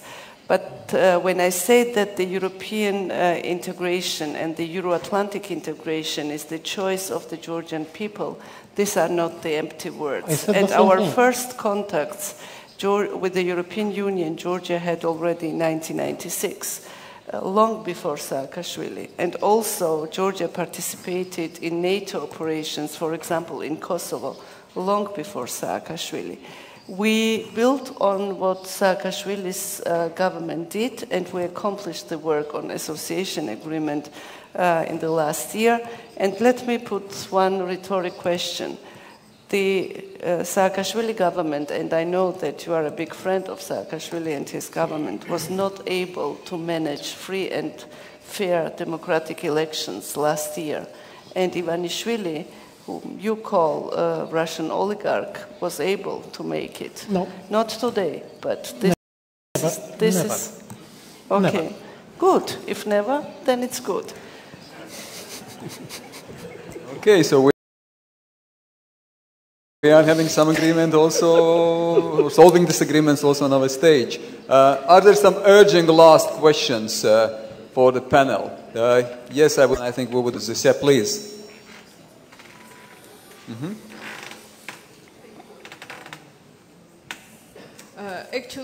Please introduce yourself. I'm Anahit Ghazanchian. I represent Hafer International Armenian branch office. I'm development professional for more than 20 years in development, and also I'm a representative of civil society. I wanted everyone to go back to the question of this panel, which is moving from Vilnius to Riga, right? So we have how many? We have 2 years.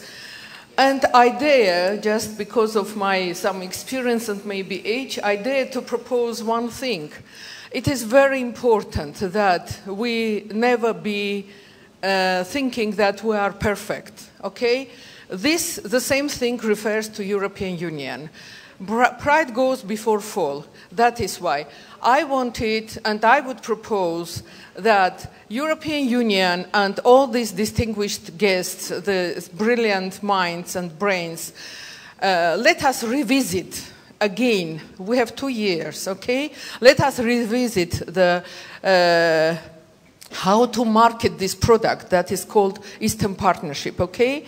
And then present it in a new package in such appealing and attractive way that there is no one, either Putin or somebody, could keep people from forcing going not in this way. Okay.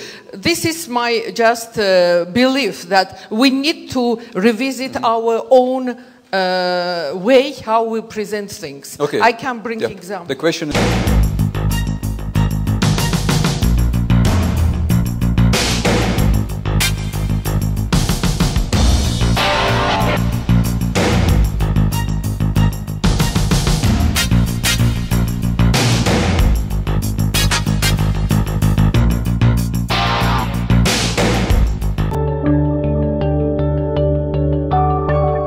Welcome to CivilNet. My guest today from Brussels is Hrant Kostanyan, who is an associate fellow at the Center for European Policy Studies there in Brussels, and is also associated with Ghent University, and who is with us today to speak very briefly about a topic that's really quite complex, and that is the recent decision of Armenia by Armenia's president to join the customs union initiated by Russia with members Belarus and Kazakhstan, and in the near future, apparently, Armenia. Of course, this comes 4 years after extensive negotiations between Armenia and the European Union for Armenia to join the association agreement. And on this complex topic, we have Hrant to help us think through some of the questions that will be raised, even if we don't yet have answers. Hrant, thank you for joining us on CivilNet. My pleasure. Thank you for having me. Before we start, I have to make a small disclaimer. The views that I will express here today are only mine and not of the institutions that I'm associated with. Yes, yes, clearly. We go through that with all of our expert guests. Thank you. Let's start with just a basic calendar question. Commissioner Füle, Commissioner Stefan Füle, who is the Commissioner for Enlargement, is scheduled to be in Armenia later this week. This is something that's been on the calendar for a very long time. What do you think? Do you think he will keep to that schedule given the decision made by Armenia? Well, what we know is that his cabinet did not cancel this visit thus far. But we also know that there are now ongoing internal consultations between the European institutions, mainly the European External Action Service and the European Commission, and the institutions also consult with the member states. And the visit, as well as the other more important things, would be reshaped and decided also based on these consultations. As far as we know at the moment, the visit has not been cancelled. The reaction in Armenia was kind of surprising in that we thought that Europe's reaction was surprisingly mild, balanced. Was that a surprise to you, knowing how they work on the inside? Of course not. There's nothing surprising in how the EU reacts in such a situation. But let's keep in mind, European Union is a democracy. And when there's a change of situation, when a country commits of doing something and it doesn't, there's no harsh reaction. The reaction is gradual, and it's based on, as I said, a lot of consultations between the major EU foreign policy actors, upon which is the decision made. But of course, there is a reaction, and there will be a reaction, and this will constitute an important change within the EU-Armenia relations. I think that at this point it's probably fair to say we have lots more questions than answers. I'd like to raise a few. If you have answers, please, or if you just want to add more questions, that's fine too. For example, what happens to the partnership, the Eastern Partnership? Where does Armenia fit in that? What happens to all of the various programs, cross-border programs, internal reform programs, all of that the EU through the delegation here supports? What happens to our ongoing relationship? More questions? Thank you. That's I think good enough to start. The central question now is relates to one aspect of the partnership, and that is association agreement. Of course, this includes also deep and comprehensive free trade area. but there's also visa dialogue going on a separate track also. And there are all the other programs that you have mentioned. Those will be in a smaller scale for sure after what happened in recent days. But more importantly now, Armenia came out with a contra, if you might say this, a contra proposal saying that it wants to sign association agreement without the DCFTA, meaning it will keep more political part of the agreement and will take out more trade and sectoral part. Let's divide that up just for a moment for those who don't follow this carefully. The association agreement consists of two parts. The large part is the deep and comprehensive free trade agreement, right? If I am to divide it, I would say it consists of four major parts.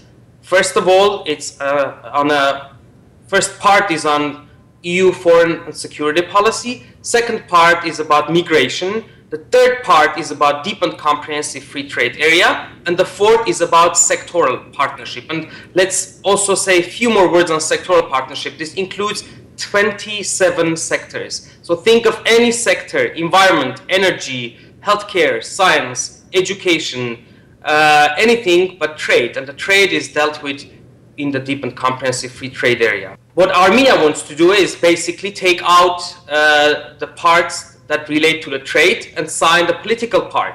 And I think this, although theoretically in a long run this could be possible, but I think that practically this is not feasible. And I'll give you three main reasons for that. First of all, since the start of the negotiations over 3 years ago, European Union has been very clear that those agreements are integral part of each other. You cannot divide deep and comprehensive free trade area from the parts that are more political in the agreement. Especially in Armenia, where so much that is political depends on the economic. Definitely. And also, within the text, it's hard to sometimes understand which part relates to what. And those things are intermingled. Let's go to the second reason. Besides this, that has been very clear. I mean, now I hear some statements that this hasn't been made clear by the European Union. I would say no, it has been clear, and it has been very clear.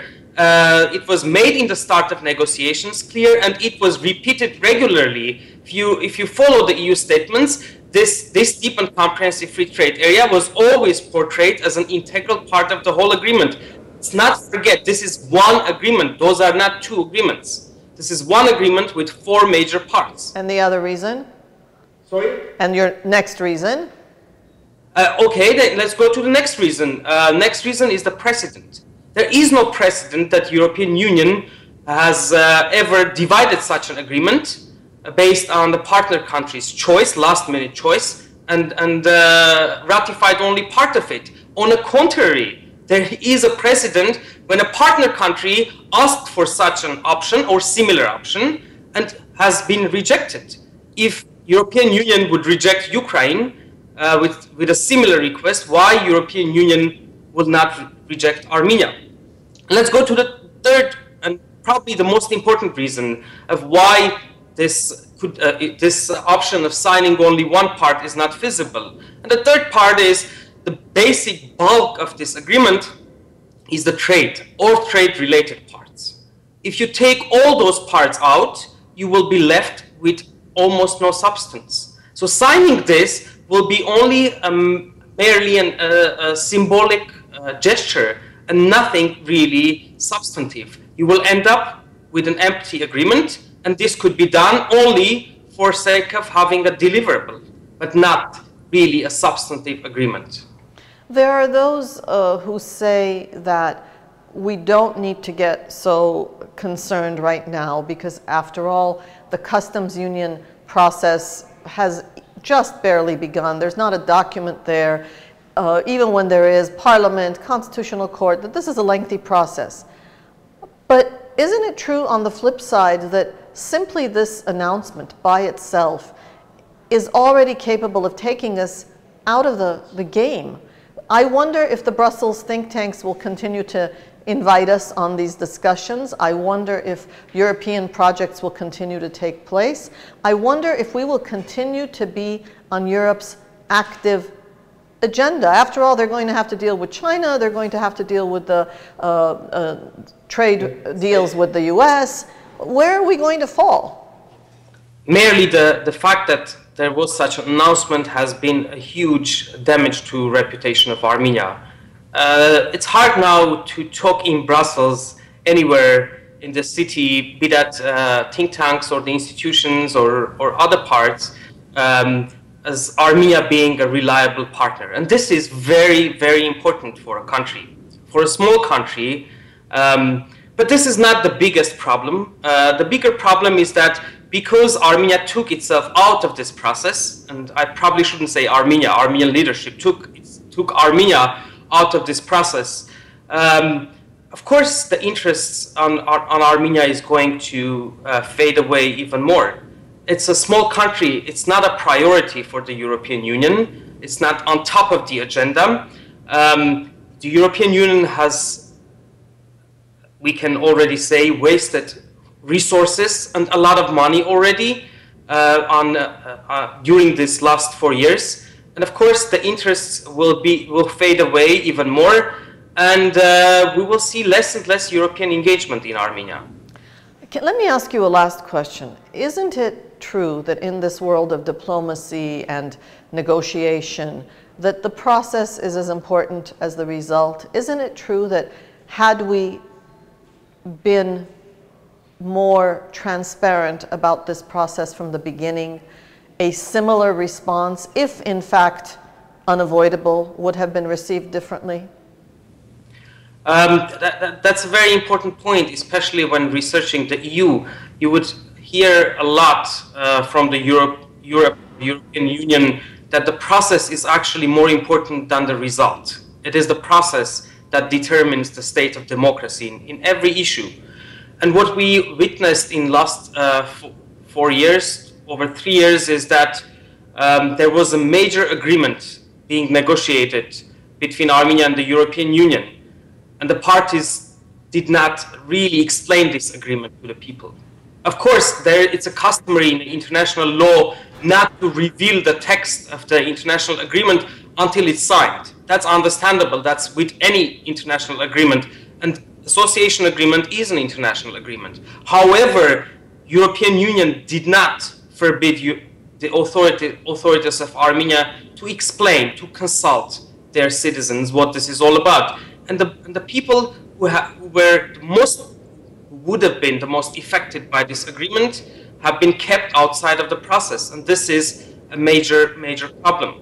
And today, of course, people don't really know what this is all about. They don't know whether they should stand for it or they should not support the process because they are simply not aware. And continuing this issue of democratic process, I think it is very important that when a leader of a country makes the most important decision, foreign policy decision of that country on behalf of the country and people, he or she should at least once consult prior to taking this decision to its citizens. And this also speaks about the sort of state of democracy in Armenia. When the president takes the most important action, where he takes the country, which direction, which is a long-term policy, which is a very important policy, without even once consulting its people, citizens.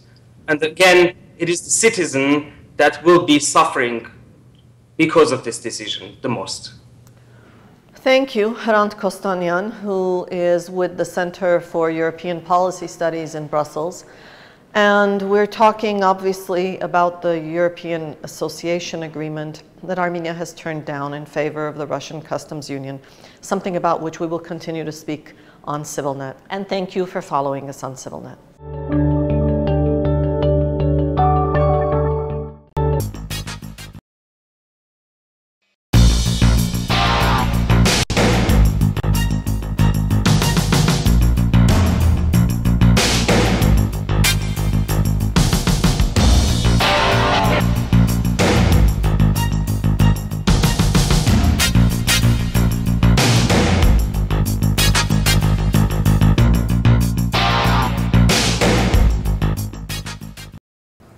Բարի երեկո, CivilNet-ը շարունակում է ուղիղ հեռարձակումը, այս պահին մենք տաղավարում հյուրընկալել ենք Հայաստանի փոխարտգործնախարարներից Արման Նավասարդյանին, հմուտ դիվանագետ, խորհրդային, այսպես ասեմ, շրջանից դեռևս, նա եղել է նաև դեսպան Լիբանանում, եղել է դեսպան ԵԱՀԿ-ում, բարի երեկո, պարոն Նավասարդյան, ուրախ եմ ձեզ հյուրընկալելու համար։ Մենք Վիլնյուսի մասին ենք խոսելու, բայց Վիլնյուսի մասին չենք խոսելու, որտեղ Վիլնյուսը մեր համար առիթ է։ Ես ուզում եմ ձեզ հարցնեմ, փոքր երկրի համար շռայլություն չէ լինել եւ լինել, փորձել լինել եւ Եվրամիության հետ, եւ ամերիկացիների հետ, իրականում ոչ թե բառախաղ անել, ոչ թե դիվանագիտություն խաղալ, եւ լինել Ռուսաստանի հետ, կամ նստել միանգամից 2-3 աթոռների վրա, ինչ կարծիք եք։ Գիտեք, մեծ առումով մեծ հասկացողությամբ անդամակցել բոլոր այդ կազմակերպություններին իհարկե փոքր երկրի համար բարդ է,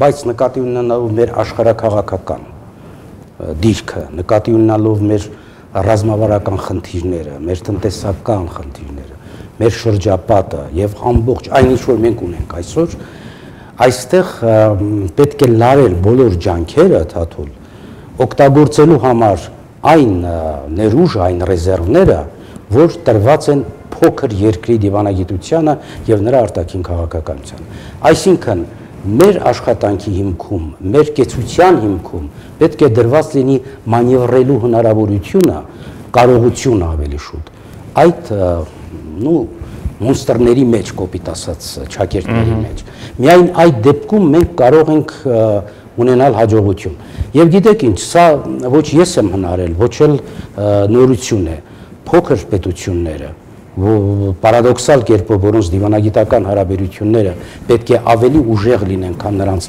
ներուժը, ինչպես ասենք Մաքիավելի ժամանակ հասկանում եք փոքր պետության գաճաճ պետությունների։ Այ մենք այս սկզբունքները զարգացնելով պետք է կարողանանք, ես նորից եմ կրկնում, խաղալ այդ ձեր ասած աթոռների միջև, ոչ միայն խաղալ, այլև հաշվի առնելով, որ մեծ տերությունները այստեղ ունեն իրենց կենսական շահերը։ Մենք ինչպես ենք նայում, մենք բոլորին ասում ենք մեր շահերը, մեզ սա է պետք, ոչ, մենք եկեք նայենք, թե Ռուսաստանին այստեղ ինչ է պետք եւ Ամերիկային այստեղ ինչ է պետք եւ դրանք համադրելով փորձել, հասկանում եք, նրանց շահագրգռել այն աստիճանի, որ նրանք ցանկանան մեզ հետ այստեղ աշխատել, նրանք ցանկանան մեզ հետ հարաբերությունները զարգացնել։ Միայն այդ դեպքում մենք կկարողանանք ունենալ հաջողություն։ Տեսեք, համաձայն ենք իհարկե, բոլորս ենք հասկանում, որ այո, փոքր պետությունները հատկապես պետք է փորձեն խաղալ եւ խաղալ ոչ թե հակադրելով այդ մեծ պետությունների շահերը, այլ համադրելով փորձել դա։ Բայց համաձայնվեք, որ գալիս է մի պահ, երբ որ փոքր պետությունները կանգնում են ընտրության առաջ եւ մի օր, օրինակ, Վլադիմիր Պուտինը հրավիրում է Հայաստանի նախագահին Մոսկվա եւ ասում է, ահա այս է փաստաթուղթը, դու պետք է այս փաստաթղթը ստորագրես։ Ես գուցե կոպիտ եմ ասում, վիրավորական եմ ասում, սև ու սպիտակ եմ ասում, բայց տեղի է ունեցել փաստացի դա։ Եվ սեպտեմբեր 3-ին Սերժ Սարգսյանը հրավիրվել է Մոսկվա եւ ստորագրել է կամ համաձայնություն է տվել միանալ Մաքսային միությանը։ Ձեր կարծիքով այս Մաքսային միությանը միանալը վերջ դրեց, վերջակետ դրեց Հայաստանի այդ հետագայում մանևրելու հնարավորությանը, թե ամեն ինչ կորած չէ եւ գուցե նաեւ վատ չէր գուցե Մաքսային միությանը միանալը։ Իհարկե կորած չէ։ Իհարկե կորած չէ։ Եվ ես համոզված եմ, որ կգա ժամանակ, պարզապես դրա համար պետք է ունենալ համբերություն, դրա համար պետք է շարունակել աշխատել։ Ես գիտեք ինչ, այդ եւ-ը, որ ասում են, ես կողմնակից եմ դրան, բայց նորից եմ կրկնում, այդտեղ մտցնելով փոքր պետության, այսպես ասած, հնարավորությունները։ Եվ երբեք։ Հիմա մեր տեսեք ինչ են անում։ Ով որ Մաքսային միությունն է անում, բոլորը ասում են, որ Եվրոպան դա մի դժոխք է։ Հիմա որ լսեք, Եվրոպան, ես զարմանում եմ, թե մարդիկ հիմա ոնց կարող են գնալ Փարիզ ենթադրենք նույնիսկ կարճ ժամանակով, կամ Ռուսաստան այնպիսի մի դժոխք է, մոնստր, այդպես չէ, հասկանում եք, եւ վերջին հաշվով գիտեք ինչ կա, մենք շատ ենք խոսում դիվանագիտություն մի հոգեբանական նյուանսներ, տրյուկներ, շատ հաճախ, եթե մարդը ընկնում է թակարդը, եթե մարդը ճնշվում է, նա ուզում է ճնշվել, որ ճնշվում է։ Ասում է սյուզերենը եւ վասալը ունեն հետաքրքիր փոխկապակցվածություն։ այն վասալն է ճնշվում սյուզերենի կողմից, որը պետք է ճնշվի։ Ես իհարկե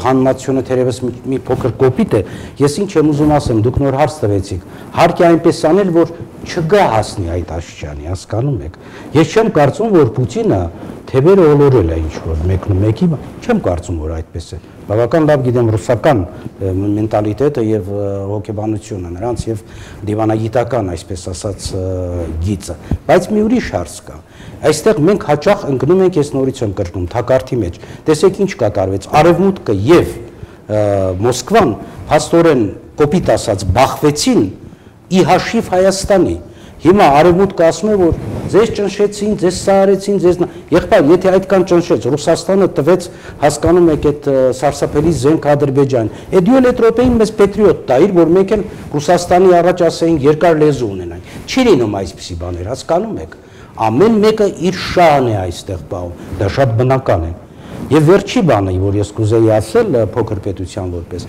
միջնորդի խնդիրն է։ Մենք միջնորդ պետք է լինենք։ Երբ որ ես ասեցի այդ մեծ տերությունների միջև, տեսեք, Հայաստան ՀԱՊԿ-ի անդամ է, Հայաստանը ՆԱՏՕ-ի անդամ է, Հայաստանը համագործակցում է ՆԱՏՕ-ի հետ։ Արդյոք մենք այն եռանկյունին, որը կոչվում է Թեհրան, Մոսկվա եւ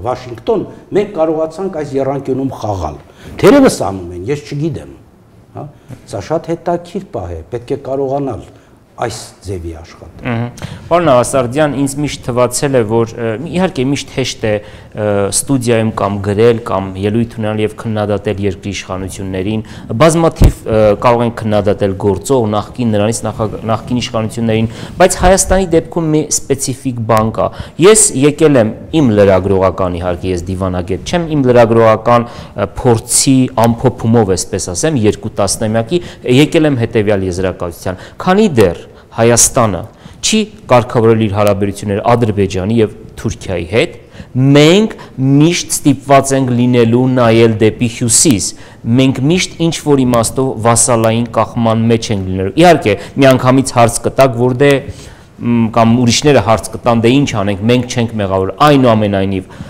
հնարավոր համարում ենք այս պայմաններում, երբ քո արտաքին սահմանների 80%-ը շրջափակման տակ է արևելքից եւ արևմուտքից, Հայաստանը կարողանա մանևրել։ Չէ, իհարկե չի կարող։ Եվ ես միանգամայն համաձայն եմ ձեզ հետ, որ միանգամայն Թուրքիայի եւ Ադրբեջանի հետ մենք պետք է անպայման մեր հարաբերությունները նորմալացնենք։ Ես կտրուկ կերպով դեմ եմ այն բանին, որ այսպես եթե չլինի, մենք չենք անի ոչ։ Մենք պետք է կարող, եթե մենք Թուրքիայի հետ, դուք ինքներդ ասիք, եթե մենք Թուրքիայի հետ կարողանայինք բացել մեր սահմանները, երբեք այսպիսի պատկեր չէր լինի, եւ մեզ հետ այլ ձևի կխոսեին։ Դա շատ բնական բան է։ Եթե գիտեք ինչ կա, բոլոր պետությունները, մասնավորապես մեծ տերությունները, անշուշտ իրենց շահերը պաշտպանելով ճնշում են փոքր պետությունների վրա։ Հիմա ինչքան որ ասեն Պուտինը չի ստիպել կամ չգիտեմ այնտեղ սպիտակ տունը չի ճնշել Հայաստանի վրա, այնքանով որքանով, հասկանում եք, հնարավոր չէ,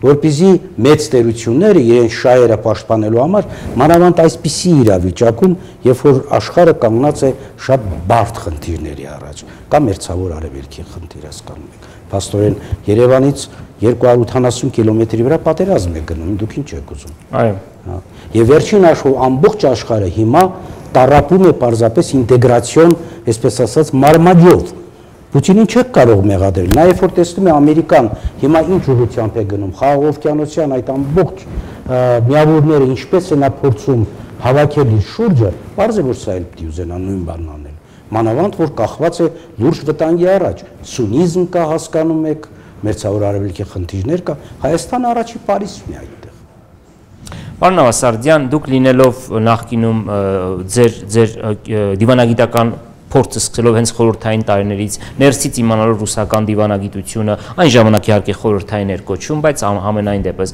դուք ինչ կարծիք եք, կարող է արդյոք իրականում արևմուտքում շատ է ինչ որտեղ քննադատվում, հեգնական արտահայտվում, բայց կարող է Ռուսաստանը իրոք իր շուրջը հավաքել եւ ստեղծել այդ եվրասիական միությունը, դա կենսունակ կառույց կարող է լինել, թե դա մեկ մարդու Վլադիմիր Վլադիմիրովիչի ուղակի անձնական ամբիցիաներն են, որ ուզում է ինքը ստեղծել Եվրամիության նման մի օրինակ։ Գիտեք, այն որ նա ուզում է իրոք ստեղծել նման կառույց, ես չեմ կասկածում, ես ասացի արդեն պատճառները։ Ուրիշ հարց նա կկարողանա դա անել թե ոչ, որովհետև մի բան է եվրոպական պետությունների հետ գործ ունենալ, ուրիշ բան է, հասկանում եք, ԱՊՀ-ի երկրների հետ գործ ունենալ։ Հիմա ես մի բան ասեմ, որ կարող է զարմանաք։ Արդյոք որևէ մի նախագահ փոքր պետության, ես նկատի ունեմ Հայաստան, այնտեղ Ղրղստան եւ այլն, իր, այսպես ասած, արտոնությունները կդնի մի կողմ եւ կգնա ինչ-որ բանի։ Որոշ չափով կարող են գնալ, բայց եթե հիմա նայեք, բոլորն էլ սարսափած ասում են, ուզում են կայսրությունը վերականգնել։ Ոչ, Պուտինը չի կարող կայսրություն, եթե ուզենա էլ չի կարող։ Շատ լավ գիտեք պատմությունից, որ ուզած կայսրություն 300 տարի հետո փլվում է, հա, հասկանում եք, բայց այդ փորձերը անպայման կլինեն։ Թե ինչքանով կհաջողվի, ես շատ եմ դժվարանում ասել, մանավանդ այնպիսի մարդիկ կան այս բանում, թիմում, օրինակ Նազարբայևի վերջի քայլերը, ճիշտ ասած, մարդկային առումով զուտ, ինձ շատ հիասթափեցրեց, ես իհարկե ինքը մեծություն է, ես ընդամենը թոշակառու եմ, հա, բայց նրան փաստորեն օգտագործում է Թուրքիան, որպես տրոյական ձի, հասկանում։ Դուք նկատի ունեք Մաքսային միության անդամակցելու Թուրքիային առաջարկը, այո։ Ինչի մասին է դա խոսքը։ Սցենարը գրվեց Անկարայում, հասկանում եք, դերակատարը ըստ որում դա բուֆոնադա էր, ուրիշ ոչ մի բան, հայտարարել, որ կամ Լուկաշենկոյի հայտարարությունը։ Հիմա հասկանում եք, այսպիսի մարդկանցով բերել եւ բանել, վերջին հաշվով մեր դրությունը բավական այստեղ բարդ է, որովհետեւ տեսեք, եւ Նազարբայևը, եւ Լուկաշենկոն շատ լավ են Ադրբեջանի հետ։ Շատ շնորհակալ եմ մեզ հյուրընկալվելու համար, մենք պիտի հիմա միանանք Վիլնյուսին, որտեղ պիտի շարունակվի Եվրոմիության արևելյան գործընկերության գագաթաժողովի շրջանակներում ընթացող այս քաղաքացիական հասարակության խորհրդաժողովը, որին ներկայություն ունի նաև Հայաստանը, քիչ հետո ինձ կմիանա իմ գործընկեր Սալպի Ղազարյանը եւ մենք կներկայացնենք այս պանելի մասնակիցներին եւ ավելի մանրամասնելուց առաջ ասեմ, որ այս պանելը բարեբախտաբար եւ միակն է վարելու է Հայաստանի ներկայացուցիչը Երևանի մամուլի ակումբի նախագահ Բորիս Նավասարդյանը, քիչ անց մենք նորից կվերադառնանք CivilNet-ի տաղավար։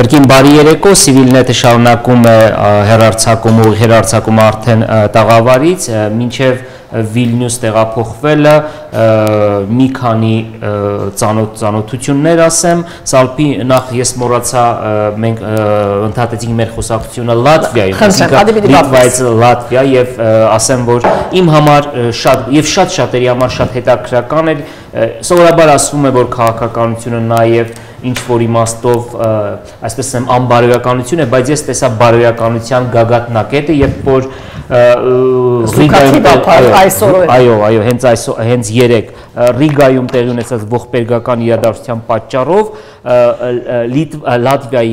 Լատվիայի վարչապետը հրաժարական է տալիս եւ հեռանում է, որովհետև փլվել էր, այո, դժբախտ պատահար էր տեղի ունեցել, սա ինչ-որտեղ նաև անցում էր իմ համար, հիշեցնելու, որ Լատվիան այն երկիրն է մերձբալթյան, որը Լիտվայից պետք է ստանձնի Եվրամիության նախագահությունը եւ այն երջանիկ երկրները, որոնք վաղը նախաստորագրելու են, հավանաբար հենց Լատվիայի նախագահության ժամանակ հավանաբար կստորագրեն արդեն վերջնականապես այդ երկու փաստաթղթերը։ Բայց հիմա այդքան ասելնես հետո պիտի մնացածը ասենք, որ հետաքրքրական է, որ Լատվիայում, որտեղ առանց որևէ կյանքի արժեքը թերակնահատելու, խոսում ենք մեկ շենքի, մեկ դանիքի փլուզման մասին, որտեղ 40 քանի մարդ 52 մարդ զոհված է եւ պատասխանատվություն վերցնելով հրաժարական տվավ։ Այդ պատասխանատվության զգացումը, որ այդ քաղաքական վարչագարքում կա,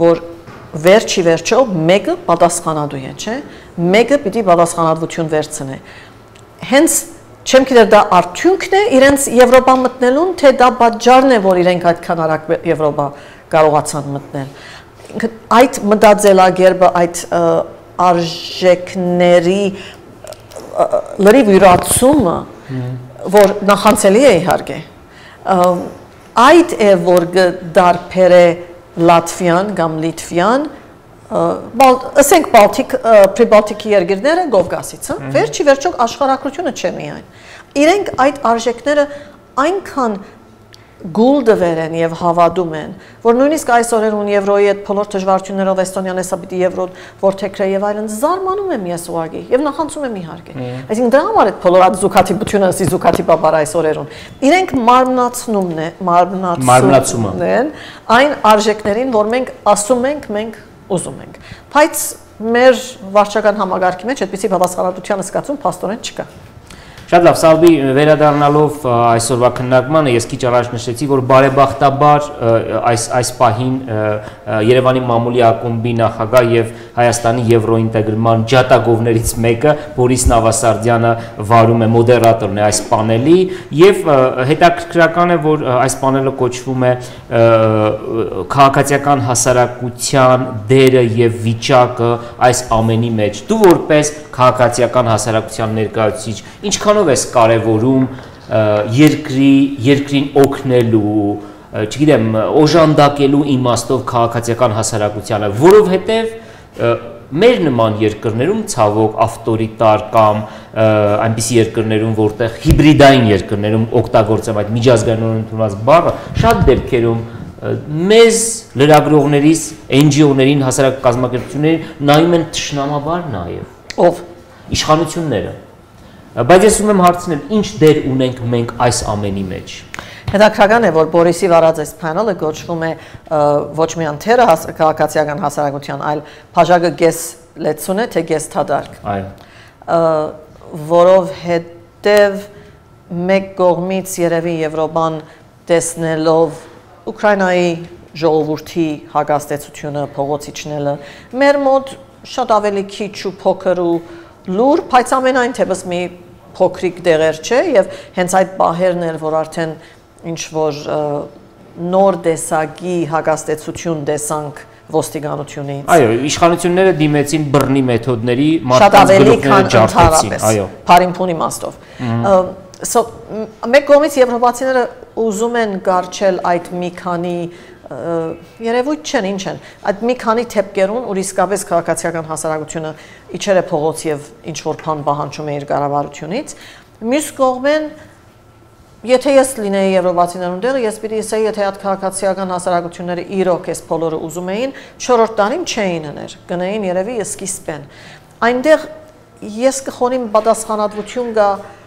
իհարկե մեր կողմից, որ մենք իբր քաղաքացիական հասարակություն բավարար բան չեն գրած, բայց ինձ թվում է նաև եվրոպացիների այդ փանակցությունների, կորձընթացների, պատասխանատուների վրա, որովհետև իրենք ընտրել էին մինչև հիմա կենտրոնանալ, փանակցիլ երկրներու ղեկավարների հետ, ղեկավարներ, որոնց մոտեցումները, շահերը, աշխարհայացքները անպայման իրենց ժողովրդին աշխարհայացքին կամ շահերին չի համընկնում։ Եվ դրա համար իրենք ստացան այդ պատասխանը, որը ստացան ղեկավարները լեզու կտան Պուտինի հետ եւ հասան ինչ որ եզրակացության։ Իսկ երևի մենք ժողովուրդս երևի Պուտինի հետ նույն լեզուն չեր գտներ։ Երևի մենք մեզ իրավունք կտայինք մի քիչ ավելի ջգունն լալու, մի քիչ ավելի վերաբահել լալու, չեմ գիտեր, բայց ինձ թվում է, որ թե եվրոպացիները մի բան հասկացան հիմա, որ քաղաքացիական հասարակության պետք է ավելի կարևորություն տալ, եւ երևի մենք ենք հիմա գիտակցում, որ այո, փողոց իջնելը կամ թերթերու մեջ քրելը կամ վերլուծություններ կատարելը իրոք արժեք ունի։ Հուսանք, որ նաև իշխանությունները նաև հասկանում են, որ շատ կարևոր է այդ քաղաքացիական հասարակության դերը։ Եվրոպացիները հուսանք նոր դասեր քաղեցին այս ամենից, մենք դասեր քաղեցինք եւ հուսանք, որ նաև այս դեպքում Հայաստանի իշխանությունները նույնպես դասեր քաղեցին։ Սալբի պիտի ես ընդհատեմ այստեղ, որտեղ ինձ հուշում եմ, որ մենք արդեն միացել ենք Վիլնյուս, այսօրվա վերջին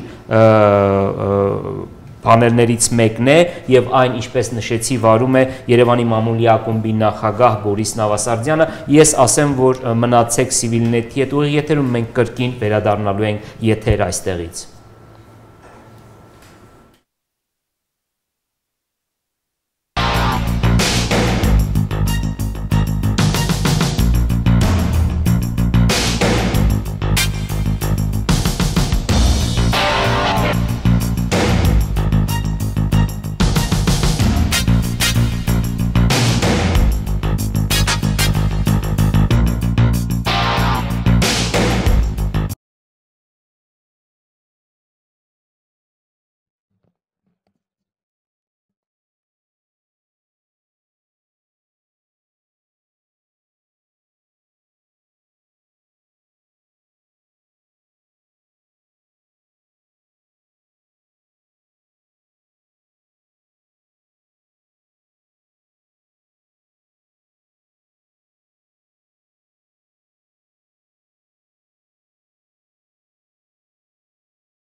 Hello everyone, now we are starting a final session for today. Its title is Empowering Non-Governmental Policymakers in Eastern Europe. And introducing the panelists, I would like to, since it's civil society panel, I would like to start with congratulations of our Ukrainian colleagues, civil society, who signed association agreement.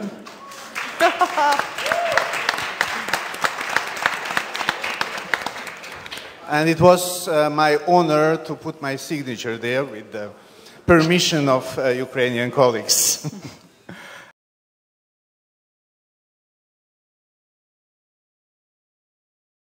Now about our panelist.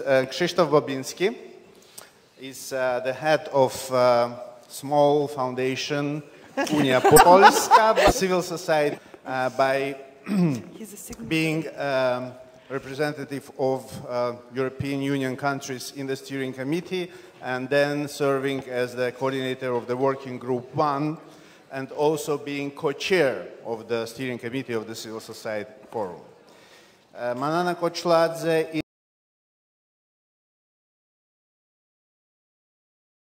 is regional coordinator for Central and Eastern Europe Bank Watch Network in Georgia.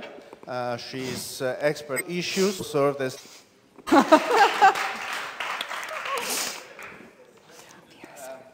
Yarina Boremka is expert on educational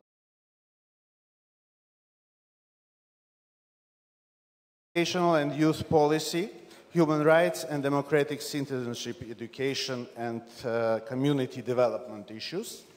And she was very active coordinator of the working group 4 in the forum, a member of the steering committee, and as you know, this working group deals with contacts between people. Vlad Velichka is a real veteran of the Civil Society Forum. He was a member of the steering committee during the first 2 years and also chairing the steering committee, and he is head of Euro-Belarus, being a trainer, manager, and researcher in the field of civil society.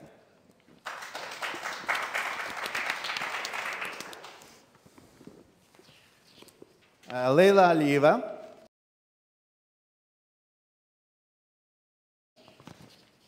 is an expert on conflicts, politics, security issues. She her scientific questions, and she's heading very difficult name for me. Azerbaijani think tank called Center for National International Studies. Very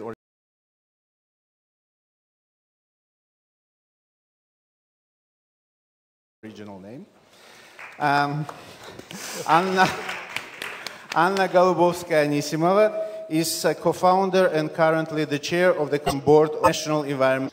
For 2 years, in different periods, Anna was heading and coordinating the Working Group 3 on energy security, climate change, and environment.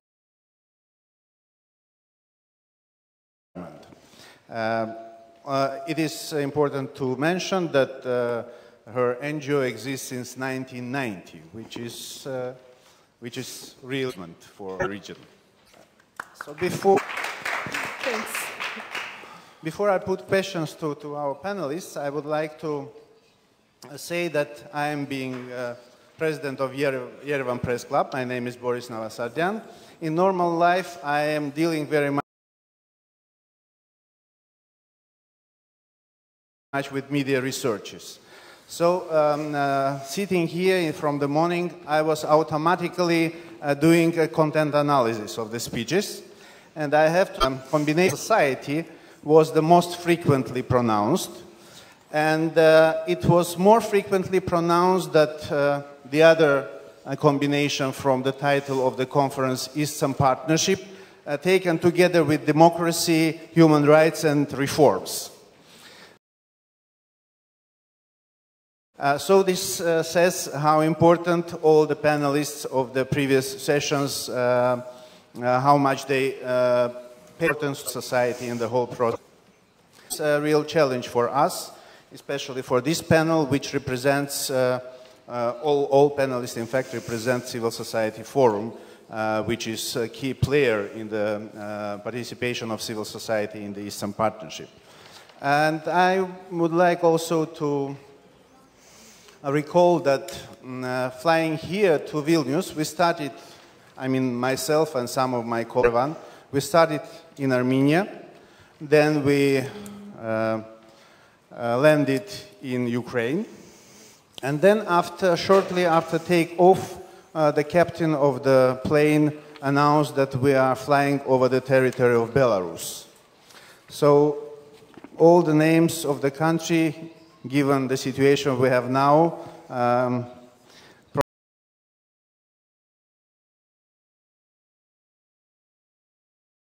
provide some sad associations. But here in Vilnius, I think we changed our mood. We'll try.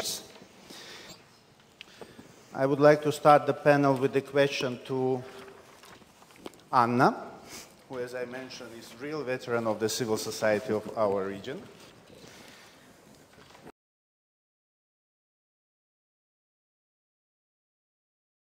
And the question is about the role of the Civil Society Forum. It was mentioned in the morning session by Commissioner Füle that now institutionally the forum is more or less okay. We have some funding, we have secretariat. So what about outcome of our activities? Whether we manage to influence decision makers, opinion shapers in our region and in every country specifically. Thank you, Boris. It's seems to be easy but tricky. In general, we've got a program established, and despite the differences between countries and differences of conditions of work in different sectors where we are active, as Füle said,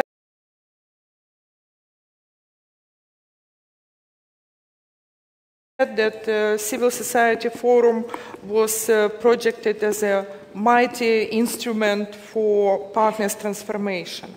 I think it adjusted, and this is a new level of relationship between our governments and the European Union, and the new quality of partnership between different sides. If you look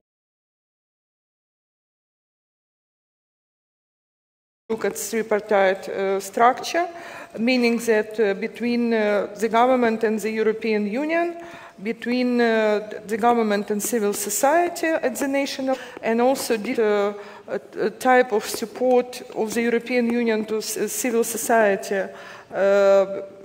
I would say it's like more permanent and also more structured. This is because of a new format, which is also more precise, and it is time-bound in terms of implementation than all previous formats.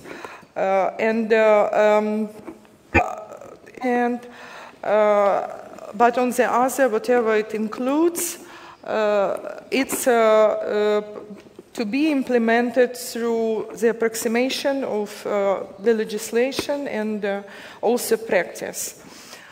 The role of civil society, there are various, but what is our permanent job? This is a monitoring of governmental activities and its assessment. These new formats, they also require new type of policy from the government.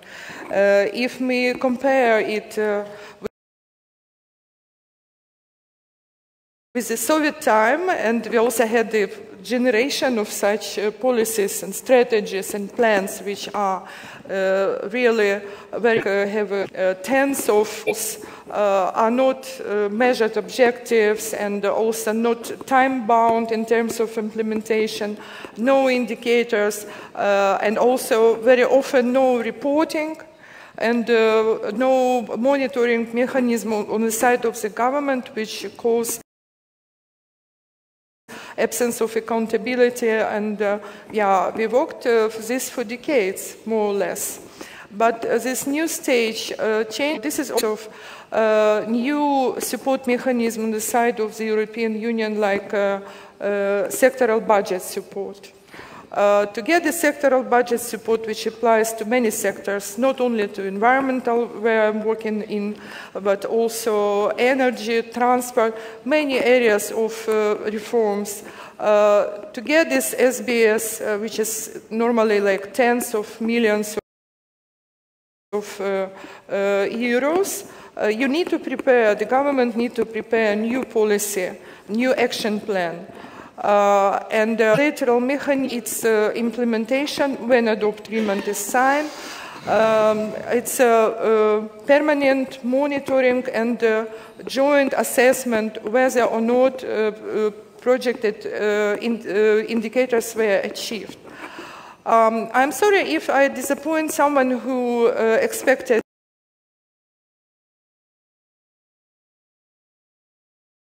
more emotional speech. Maybe you could perceive it as rather technical, but this is also the feature of new relationship, allows us as civil society organizations be also more effective. It's more easier to do for us our jobs of monitoring and assessment, and also the European Union always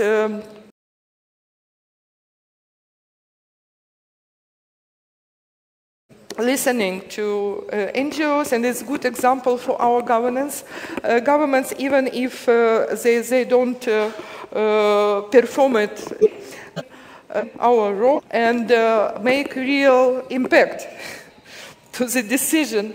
So the process and result are not always going together.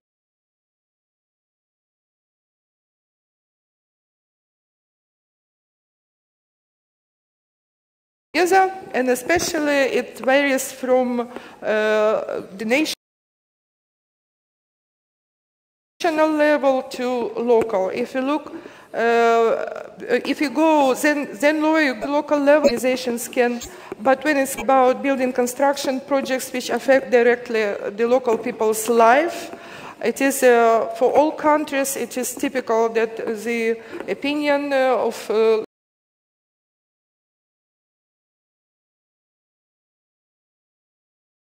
local communities are ignored. So this is also the feature being quite successful as a level of international civil society for national implementation, especially in terms of complying with democratic procedures and respect to rule of law. But this gap you can see now in our Euromaidan was breached completely, and in terms of shaping the opinion, the civil society nowadays in Ukraine shown that it could shape the opinion not only of the society in Ukraine, but far beyond, also in Europe and even wider. And we will see how far we influence it. Tomorrow, maybe we will not succeed in the short term,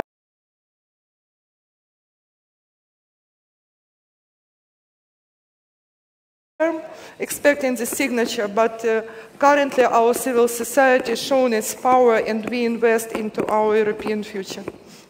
Thank you, Anne. To have to the discussion, I would ask colleagues to remain within the limits of 3 minutes for each intervention.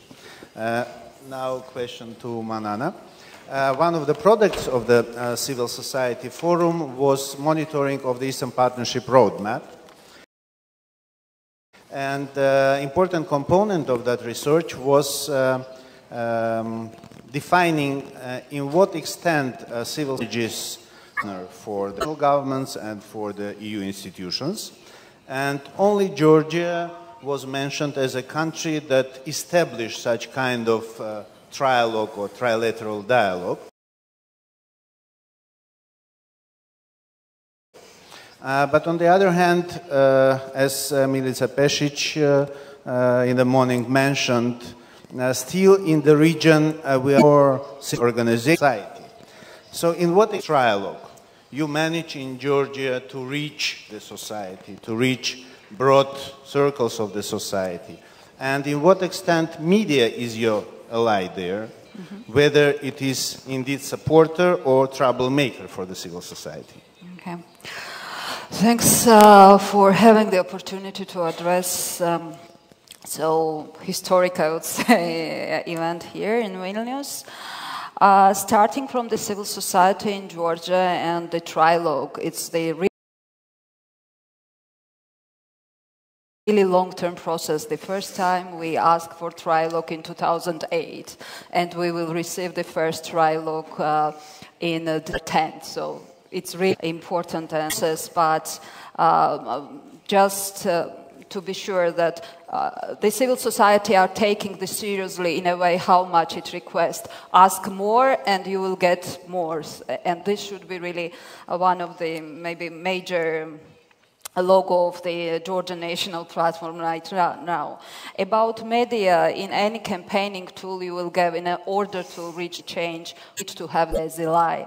The only problem is that in traditional societies like Georgia or Azerbaijan or Armenia, media may be not your ally, especially where you are speaking about European values or you are proposing something which is very difficult to explain, because what the European integration means, we are changing all our life, absolutely, from the Soviet past, we are changing to something very unknown and maybe not comfortable at the first glance. But what we really need to not to forget that that another component here in a way to have the media as the cooperator is that the media is free and media should be educated. Restricted media, it's not possible even in our cases when European integration was already some kind of the main line. In previous year when we have this not really free media, there was not so many talks about the European integration, which really goes to that question, how much we manage to get the civil society. We are still not there, because we still mean the lots of the debates, what the European integration, what are the major values and why it matters. There is some certain class which understands. So I hope that from next year when we will start implementation of the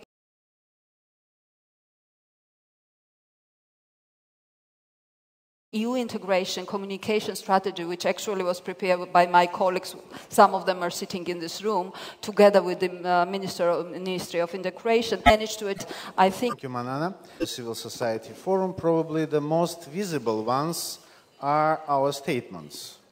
And I have to say that in the steering committee, we always abuse long journalistic experience of Krzysztof Bobinski, who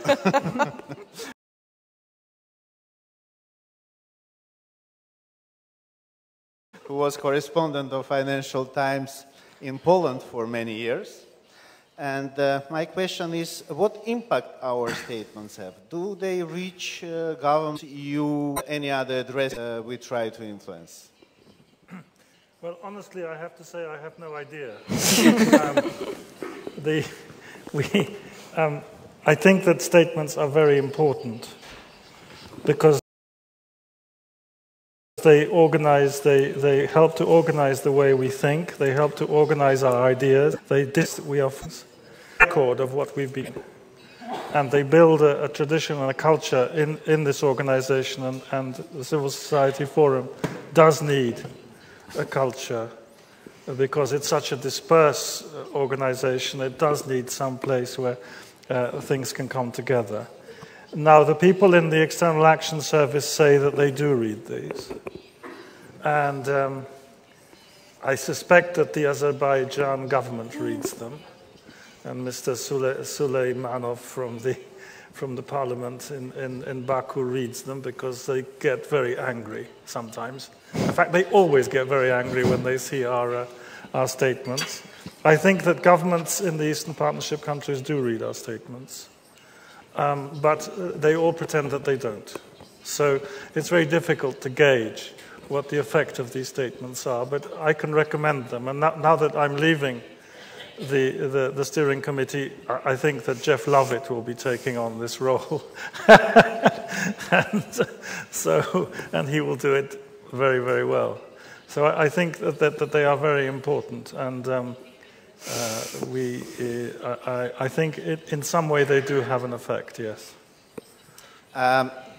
If we would talk about these statements, I would say that during the history of the Civil Society Forum and its steering committee, the record keepers on a number of statements were Belarus and Azerbaijan.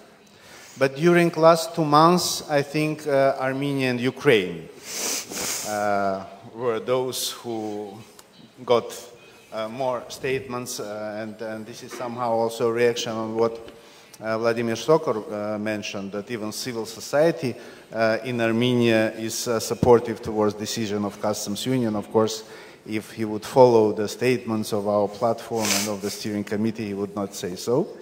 But my question is to Vlad. You have more experience than we Armenians and Ukrainians about living and working in a country that is not going to sign association agreement. So what was the challenge being civil society there and in the context of your national platform and civil society forum? First of all, I wanted to say about your flight through Belarusian territory. I could say it's not so sad. You can fly, there is nothing sad in going through Belarus to, you should not feel crossing upset. Custom point. Yes. But coming back to your question, I don't think that the specific of challenges and the nature, the context where Belarusian civil society operates is too far from any other country, including the leaders of European integration like Moldova or Georgia.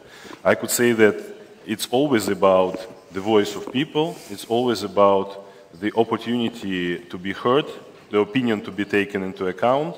The only difference is degree of problems, the level of problems that we faced.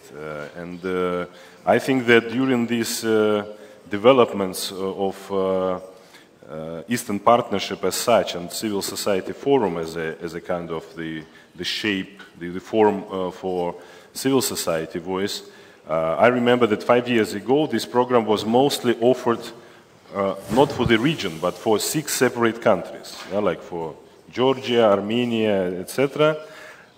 But now I could say that what is really an achievement through these years, I think, at the civil society level, that we are more and more becoming a kind of a regional civil society. So we are, of course, we are still very deep in our local context with Ukraine or with Moldova, or with Belarus, but we are much more open towards the situation in at our neighbors, and I like very much how this dynamic is going on. I just could mention 2 examples. The one about the political prisoners problem, which is very crucial for Belarus and still not solved, whatever statements we make and whatever steps even the European Union does, and still it's a big challenge. Also for Azerbaijan, it was a very good example how European civil society, other countries united and supported this statement on human rights violations in these countries. But also it works in both ways. The recent developments in Ukraine, it was very interesting to see how national platforms reacted to it and steering committees. So it was a very fast and immediate reaction from the Ukrainian national platform about situation, clearly giving assessment of what is going on, and even I could say it was quite radical, like, let's go to Maidan. And also it was a reaction from the steering committee and the Georgian and Belarusian national platforms, at least those I saw, maybe more, which this type of reaction we didn't have before. Yeah, it was, of course, it was solidarity before. But this Eastern Partnership format helps us to make it maybe more structured, more easy to deliver these messages. And from this perspective, I could say, coming back to the issue of solidarity, it's a great advantage. But the other side of it, we cannot limit our ambition by solidarity. Because mostly solidarity is connected to some emergency situation which we don't like, which we want somehow to influence. But most of the challenges about development of our countries, about the three-party dialogue, etc., they are laying a little bit further.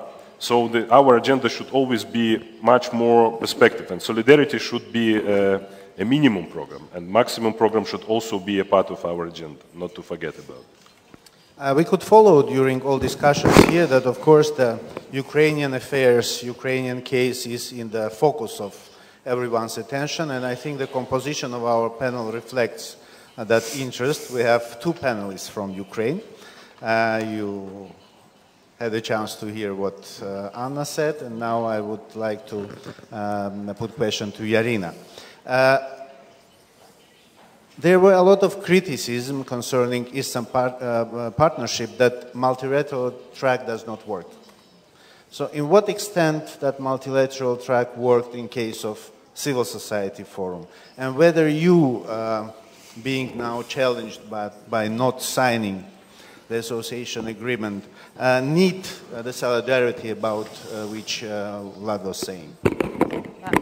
I agree with Vlad about solidarity issues and Eastern Partnership. I think it's really something wrong with this microphone. And Eastern Partnership provides us structures to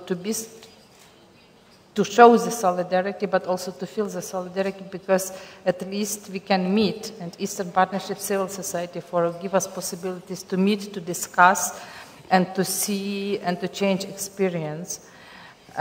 What is important also I think for all the countries in Eastern Partnership region, for those who are at the moment outsiders, so we considered already Georgia and Moldova as favorites, and not to have the strategy lost, because for several years we had the European integration and strategical issue for civil society organization. We had in Ukraine a lot of good practices with working with government, working on draft laws and so on, working with the media, providing consultations.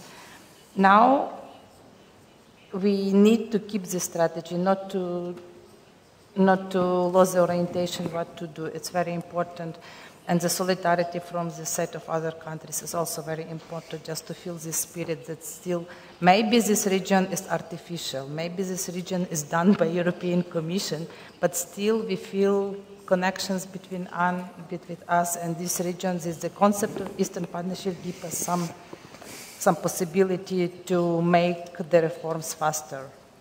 But what is important now also in Ukraine, what happened in Ukraine, it was about unorganized civil society.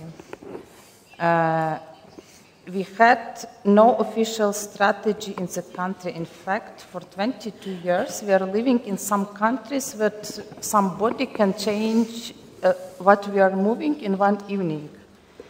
And this reaction, it was about, like, we have official Day of Europe celebration in Ukraine. We have chapters of European integration in every local, regional, and administration and at the level of ministries. We have a lot of civil servants working on European integration issues, and in one evening, someone says, oh no, we cancel. And this student reaction, I'm really very proud that it happens from my city, the students' reaction, because it's a good city with good student strike tradition. Everyone who studied in Lviv has experience to go on strike. And it was normal citizens' reaction. Just somebody decides something instead of myself. It was the same in Russia, that somebody decides how I should vote or what to do with my vote during election. And this challenge to be citizens and to educate the citizens is very important for our countries. And also to stay independent. That we are together, we also should be independent from Russia. It's not a secret that Russia supports a lot of other civil society in our regions. This civil society is really Soviet style. It's about mass movement, semi-militarism, indoctrination, and it is also good advantage from Eastern Partnership, not only civil society forum, but other projects which we have in our region, that we can be like opposite to the Russian influence to civil society in Ukraine. And the Russian civil society, Russia make attempts to influence even this unorganized society. And what happened in Ukraine, it showed that the people can react as citizens, that they are not agreed with the decision of government. When I think the organizers and somehow we in the steering committee who tried to help in preparation of this conference were shaping the program or making our suggestions, we were in a completely different situation. So now, during these sessions here, we try to have some kind of immediate forecast, what developments we can expect in the Eastern Partnership regions. And my question is to Leila. Could you offer us worst case and best case scenario from the situation we appear now for the Eastern Partnership and separate country, especially based on maybe your experience in Azerbaijan? Because if we now would try to analyze situation in different countries, probably the position of Azerbaijan in Eastern Partnership was the most stable. Thank you. Well, first of all, it takes two. You hear me? Okay. First of all, it takes two, and I think it's important what kind of lessons we learned, both of us. And when I say both of us, I mean partners and EU from the situation. Can we? What? Okay. So.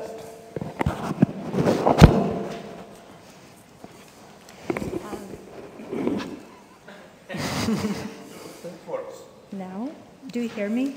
No. Location. So I think it very much depends on the lessons we learned from this situation. I think it was exaggerated, the individual speed of reforms, the important, because today we heard a lot about that we should apply individual approach, countries are very different. They develop with a different speed.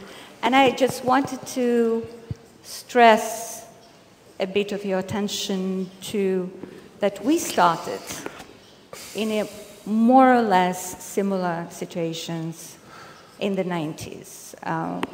Azerbaijan actually was the one who initiated Guam, the pro-Western group of the pro-Western countries. It led the Western-oriented reorientation of the Caucasus by withdrawing Soviet troops from the Azerbaijani territories, first of all 15 republics. Then, you know, this contract of the century of the oil, which granted Russia very little, which basically meant squeezing Russia out of the South Caucasus and Caspian. So Azerbaijan was very active and was, in a sense, leader in practical terms of reorientation of the Caucasus into Europe. But then we came to a totally different situation in 2000. And that's what should be analyzed and what kind of the sort of conclusions we made of that. And when we speak about individual approach, I think it's important not to say that, you know, this country is very slow, they're not interested, so let's give up. Let's replace our agenda with something more easy, reduce agenda, just simple cooperation, strategic modernization, or whatever. And then, in fact, what we're doing, we're depriving the societies from the very important tool and instrument to reform. You are basically denying the society to express, to realize its very rich reform potential by refusing to get into deeper cooperation. And then, as I already said, that's a double track. So it's from both sides, from the side of the EU. Look what kind of European Parliament's opinion we had just last year elections. It was even worse than the Council of Europe, Parliamentary Assembly of the Council of Europe. It was almost at the level of CIS observers mission. So when the European Union representatives say that we do everything we can, but Azerbaijanis that just don't want to reform, or they did not, as Sikorsky today said, he said, you know, they still did not decide their European identity. That was maybe very sincere, but not reflecting the truth, because there are very important interests of the EU, and we saw it many times that in case of Azerbaijan, they easily sacrifice their reform agenda for the energy interests. And it's almost a truism now, so it doesn't even need of supporting it. So when we open strategy papers related to every country, we usually find common legacies and addressing these legacies, Soviet legacies, but we don't find very often the individual obstacles to reform, which EU should address. Let's ask what is the specific Armenian problems in its path to reform? Security, conflict, do we address it? No. EU says we're not involved in Karabakh conflict, we're not interested, and etc. Let's ask what is this individual obstacle to reform of Azerbaijan? Conflict, one. We already know that EU is not prepared to contribute to that. But then political economy of the resource-rich political economy based on oil. Is there anything about it? No. Actually, the EU warns seriously everyone from politicizing of the energy interests in the country. And it's one of the biggest mistakes, which keeps the path which we follow still, and we're delaying our reforms. So on this note, I would like to stop and maybe take the other round. Okay, I hope the audience still have patience for the second round of questions to the panelists. And I would start the second round with Leila again. And my question would be, during yesterday's off-the-record meeting and also some sessions today, we heard different opinions with some elements of optimism and some elements of pessimism about the future of the Eastern Partnership. Those who were optimistic were saying that at least now the countries that members of the EU who were not very much supportive to the Eastern Partnership understood how important is this Eastern direction of EU policies. And those who are pessimists are saying now when Ukraine is out, Ukraine being core of the whole initiative, now there will be no more interest from countries who were not initiators or the main engines of the process of the Eastern Partnership.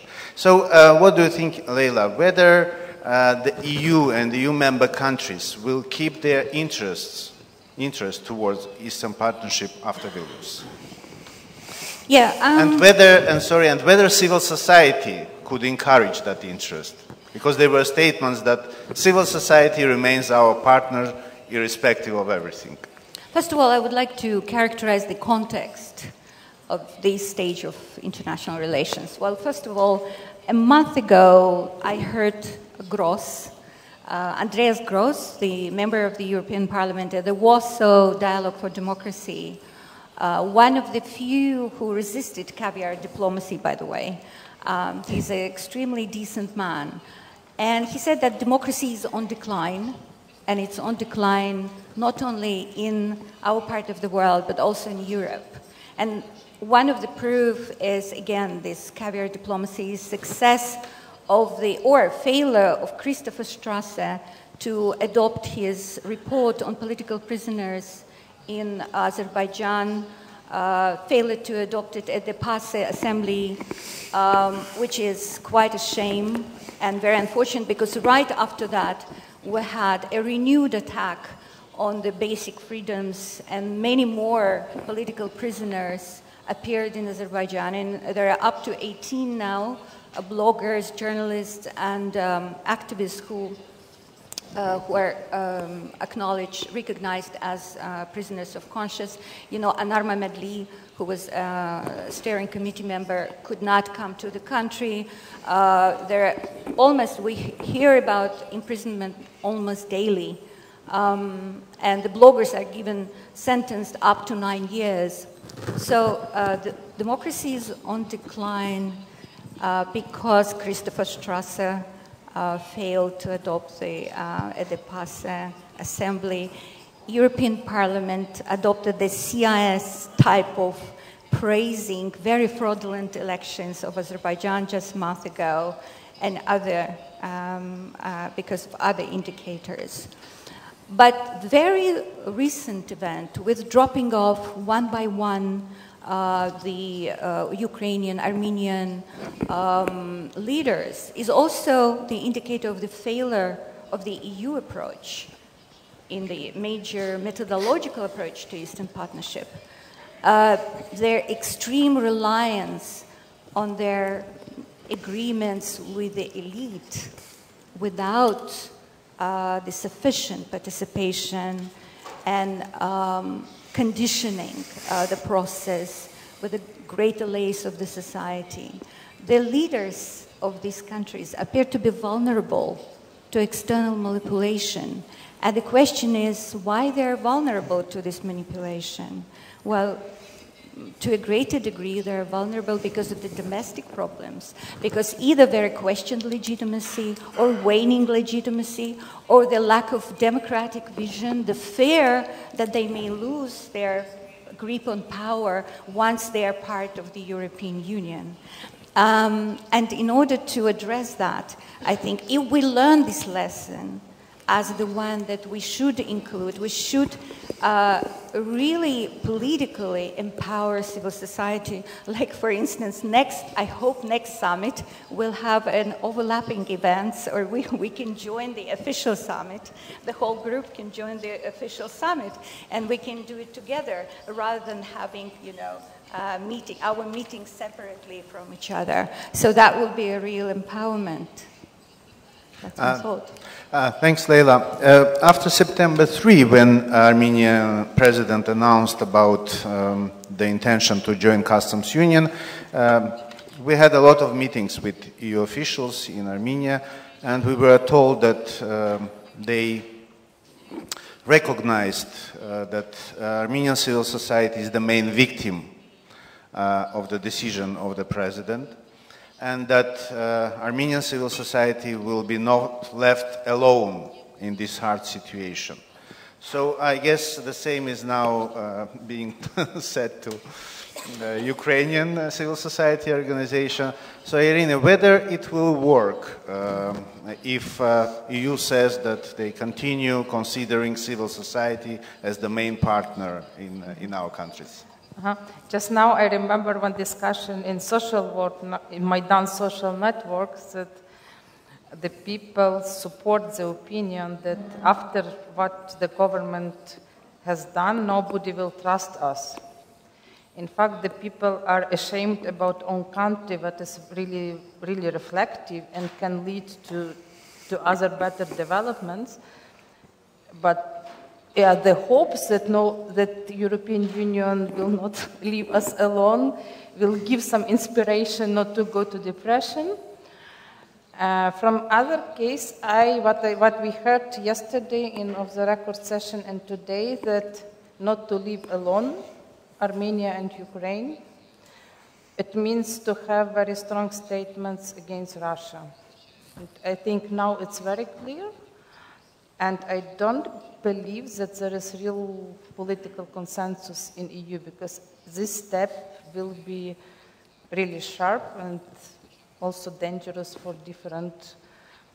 policy developments in European Union. So not to leave us alone, it should follow the answer with whom. And I don't believe that it is really clear now. The demonstration shows that, okay, the people are demonstrated, it's something, and it's about the people, it's not about the gas and oil. Finally, the people are living in this country, not the energy sources. But still, I think after this message, we should hear some other message, like what about Russia, who will try to influence, and who choose as first country Armenia and second one Ukraine. Vlad, in Belarus you had the situation which we face now, I think in Ukraine and Armenia, or probably we will face it, when the civil society was recognized by EU as the main agent of reform, of European integration, and even a privileged partner. How it worked in your case?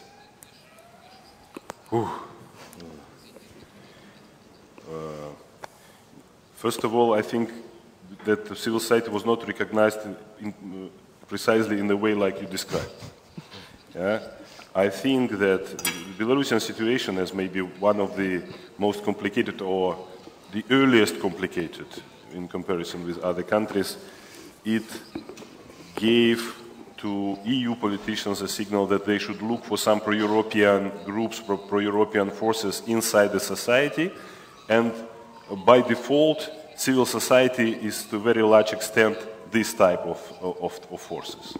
So I don't think that European politicians see the civil society as the real agent of reforms, because to do it, it's really important to work with the governmental dimension. Yeah, so because the reforms should come from the power, should come from the government. The sectoral reforms should be organized, and a lot of work behind that. Also, a lot of expert work should be done, and civil society usually is mostly not the main actor, but the main engine of this. And to be this needle somewhere is very important. Yeah. The one who can articulate the alternative opinion, who can articulate another option how it's possible to achieve, or just not to agree with some course which is chosen. This is important, and now we see how it is important for Ukraine as well, because if Maidan didn't happen, it could be totally different perception of the situation. So now the picture is much more clear what is going on inside the society. Then civil society could bring a lot of things towards reforms. It could bring ideas, it could bring continuity, it could bring sustainability, civic control, but the question that also reforms are needed. And Belarusian situation, it was even proposed the specific format, which is called European Dialogue on Modernization with Belarusian society. It is called like that. So not with civil society, with society at large. But till this moment, it's still a lot of confusion inside this idea. So it's like a little bit like replacement of the absence of bilateral track for Belarus. And there is no political will from the governmental side to be a part of this round table. So that is why it's very difficult to say that this approach can work fully in Belarusian context. But again, I think that we should be very far from this self-censorship and self-pessimism. For example, saying that we are victims of such unfavored developments, etc. Yeah, not to self-victimize ourselves in this situation. Yes, this is a challenge. I don't think that Ukraine is closed, for example, for Eastern Partnership, and in this agenda a very large role goes to civil society, to people, to civil society organizations, and even in the much closer societies like Belarus it's the same. So also this is the reserve of the society for the future, and societies like ours, they all the time face dilemma. We are not able from the civil society side to initiate reforms. We don't have this capacity, we don't have this power. But what then should be our main mission or main agenda? Should we just give up and say, okay, let's sleep and wait when the moment comes? Then for sure we will lose this moment. Yeah? The question is that we should be ready to the moment, I mean in all different perspectives. Be ready with our experts, with our approaches, with the reforms which are relevant to the moment, and we should be also very attentive to the context, and also to be attentive to our neighbors as well. Not only to think about only our internal local context, and again back to some of the achievements, I think that this Eastern Partnership format gives this opportunity. Of course, the audience knows that Civil Society Forum consists of NGOs or civil society organizations, both from Eastern Partnership countries and from EU countries. And since Krzysztof Bobinski is the only one in this panel who represents EU countries, I would like to ask whether the civil society in EU countries is able to preserve interests of their governments towards the Eastern Partnership as an initiative. What do you mean, preserve? Or keep, yeah.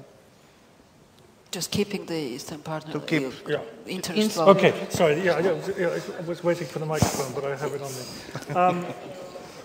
The first thing to be said about the civil society organizations from the East member states is that there are less and less of them in the Civil Society Forum. Secondly, they are limited to less and less countries. At the moment, I think it's really Visegrad, but almost without Hungary. It's Sweden, and a little bit of Germany, and that's about it. The French, who aren't my favorites in all this, send a few. They sent an organization for helping children, and they're very keen on ombudsmen. The French are keeping a great distance, and also the Mediterranean countries as well. Do we have any Italians? We don't. So we have Italians.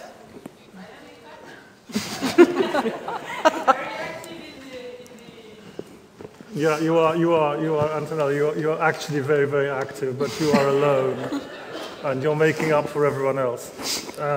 So there are less and less Western European member states, and it's almost limited to. And Poland is also losing interest, To be honest with you, the foreign ministry and Sikorski, who is supposed to be the father of this Eastern Partnership, they're not really very keen on supporting Polish organizations in this thing.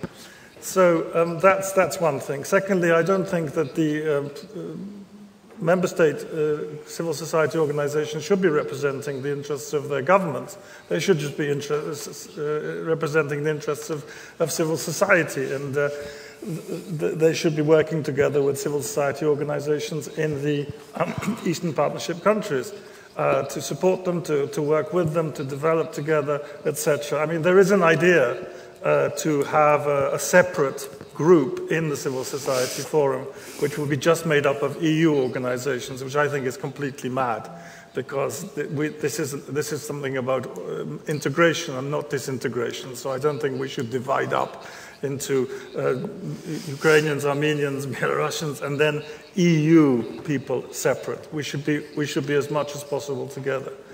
So I think that member state civil society organizations are very important. I think we should do our utmost to encourage them to be involved.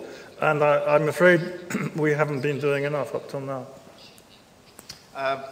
Two more questions from my side. Sorry for monopolizing the microphone, but I hope the colleagues will not give long answers. Manana, another challenge is probably that we now are facing kind of two-tier stage of Eastern Partnership. So whether the interest of continuing all these networks of civil society organizations in the format of 6 countries of Eastern Partnership will stay interesting if we fall apart, kind of. First of all, tomorrow the Moldova and Georgia will celebrate achievement, but it's not the end of the story. We still have a year at least before we will sign the agreement, and so many pressure will happen that we for sure will need first of all the solidarity, but also during this precise time I hope that Ukraine will move forward and there would be much more clearance with Armenia.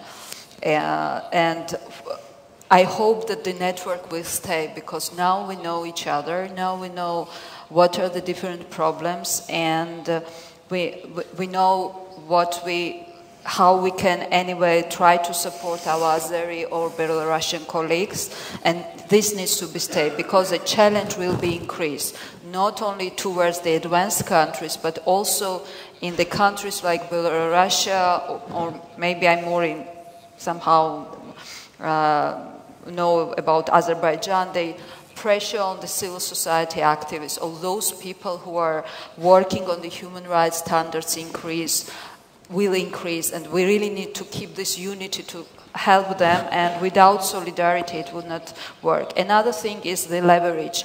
The leverage is still there. We have seen without association agreements there was quite high leverage of the European countries of our government, and it never will go. There is still international organizations, including the World Bank, IMF, European Investment Bank, where the EU are keeping the major shares, and they are, at the end of the day, they also are quite paving the way for where we are going. So leverage is still there, and we really need to keep up.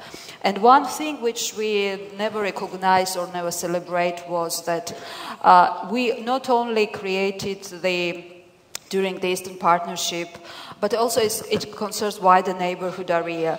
Neighborhood organization, also from the MENA region and Eastern Partnership, we managed significantly to change the European policies. If you take like new programming documents for the EU 2014-2020, you will see that there is much more opportunity for the public involvement, and there is much more push for the national policy dialogues, human rights dialogues. In some countries, I understand, like Azerbaijan, it may be really problematic to push, but in Armenia it will work anyway, because if it works in Yemen and in Lebanon, it also would work in Armenia or in Ukraine. You know, we are not in so desperate situation.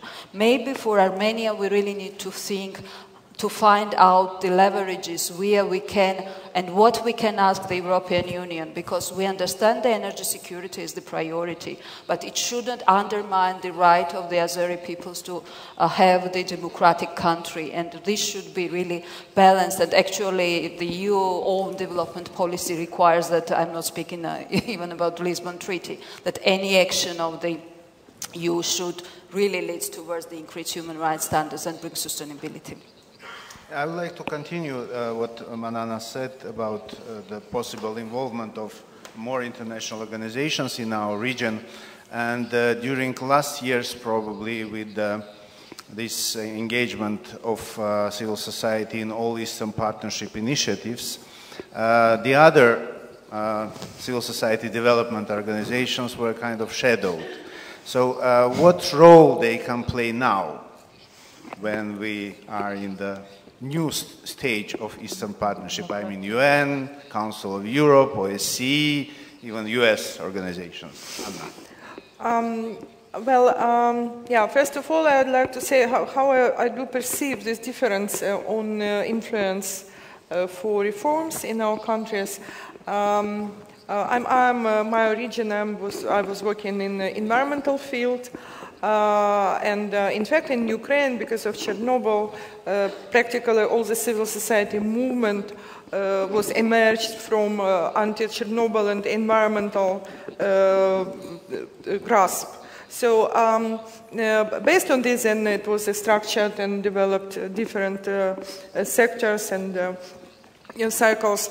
I learned a lot of working with UNECE, because it's among such international organizations as, for example, Council of Europe, or partially also SCE, who has multilateral environmental agreements of different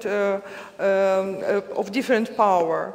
In compare with the Council of Europe, for example, 5 conventions, environmental conventions of UNECE, 2 out of them, which is a very important Aarhus Convention on access to information, public participation and access to justice on environmental matters, and also ESPA Convention, which also pay a lot of attention to public participation, but on the procedure for environmental impact assessment in transboundary context including. Those 2, they have compliance mechanism. Because in the end, when we are talking about reforms, we want to have a clear plan. It should be time-bound, and what we already, I told it in the beginning, and of course, it's likely supported also with finances. So all those international organizations have an international cooperation mechanism. They aims to improve the international standards and harmonizing policy in the region among countries members. And the conventions, that's stronger because it is legally binding, but in the best case, they could help in the reforms via compliance mechanism, because this is general. They don't have national implementation instruments. I mean, and countries in compare with Eastern Partnership also couldn't be compared between themselves, because it's like every country has their the system has an international system respect to special conditions and special peculiarities and obstacles of each country. So the even convention, this is still framework, and in our case we need additional mechanisms to be adopted in order to guarantee the compliance with those paragraphs which are listed in any document, even Aarhus Convention, which is quite particulated, but still it is not procedure.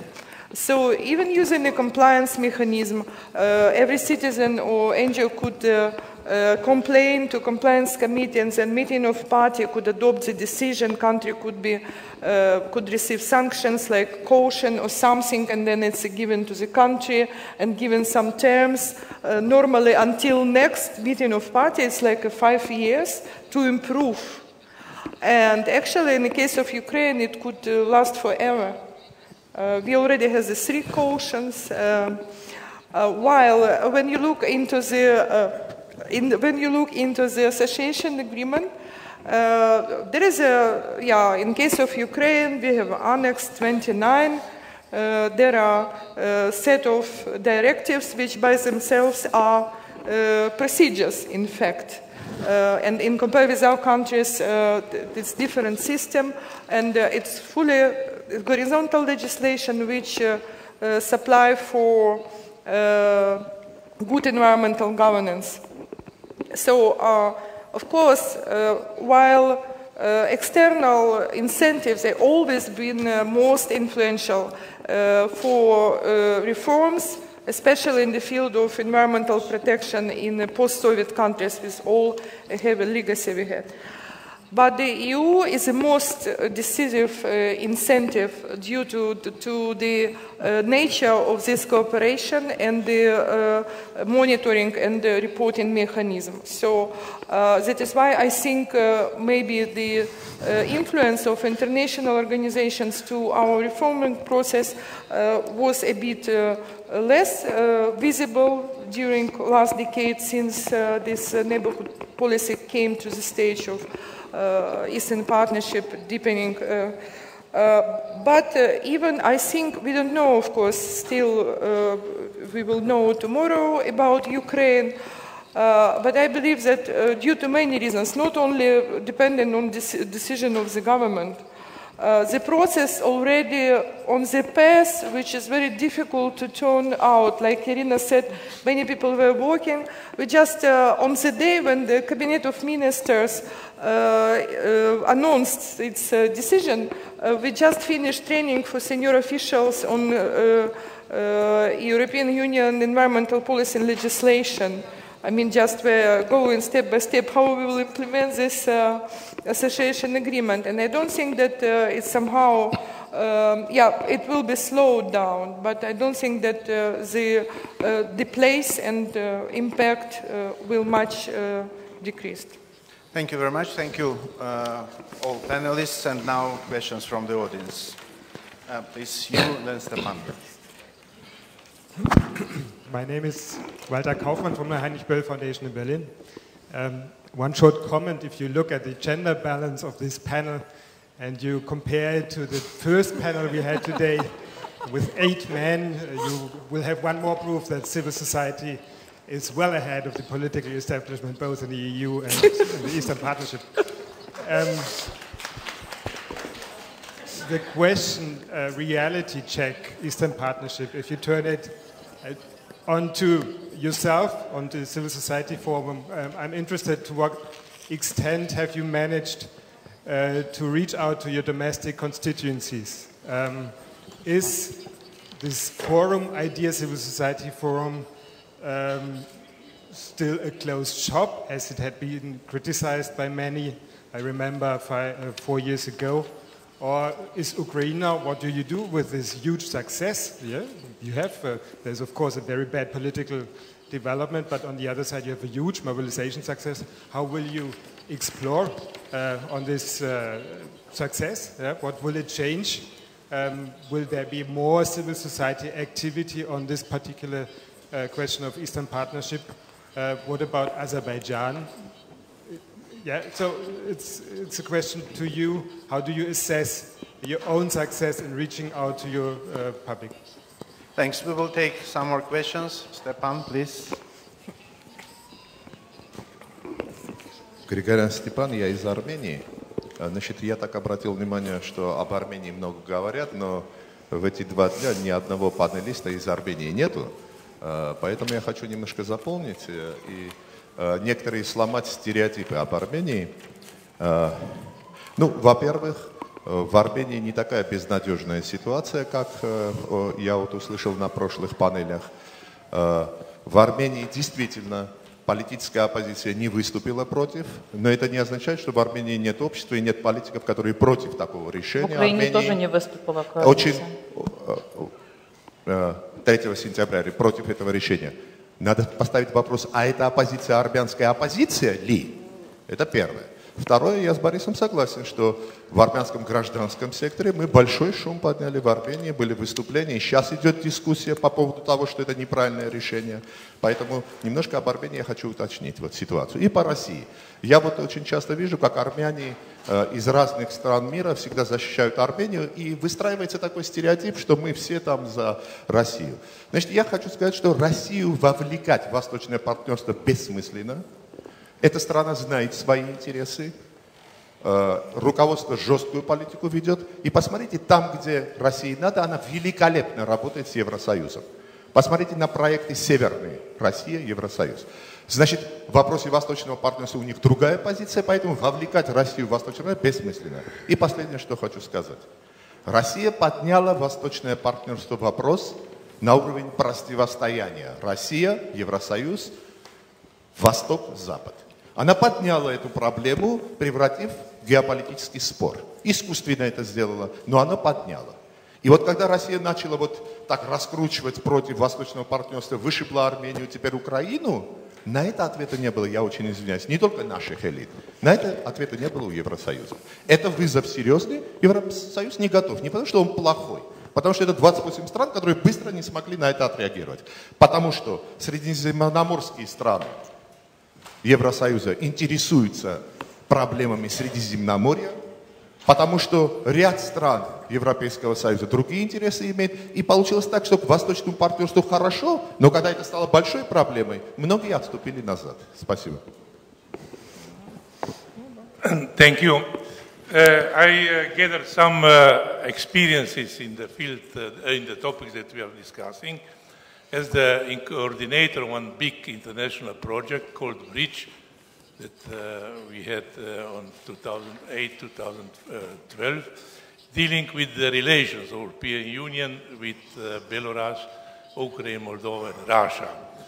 Of course, from the very beginning, we suggested to the decision makers in Brussels that it's necessary to engage the civil society, but I don't wish to develop this part. I have a question to Vlad, Belarus. After the crash down in 2010, after the election, presidential, we organized in Homel, in your country, a big, let us say, for the Belarusian circumstances conference, dealing with the relation Belarus and European Union. And in the final declaration, you can check, no, I am not lying, we criticize in Homel, inside, this means Belarus, together with our Belarusian friends, Lukashenko asking for the release of prisoners, political, for the elimination of capital penal, and so on and so forth, for pluralism, and so on and so forth. Okay, I will not prolong about this declaration that you can find in the Bridge website. But off records, we, develop some assessment also about different other things. For instance, we came to the conclusion that these sanctions against Lukashenko regime didn't work, and that is not just healthy to develop such kind of policy. Secondly, off records, of course, we were the opinions that it's no good to finance civil society activities through foreign bank accounts, because this also will not work. And we were not just in favor of establishing universities, democratic, so outside Belarus, as this university is in Lithuania. Okay, now the question.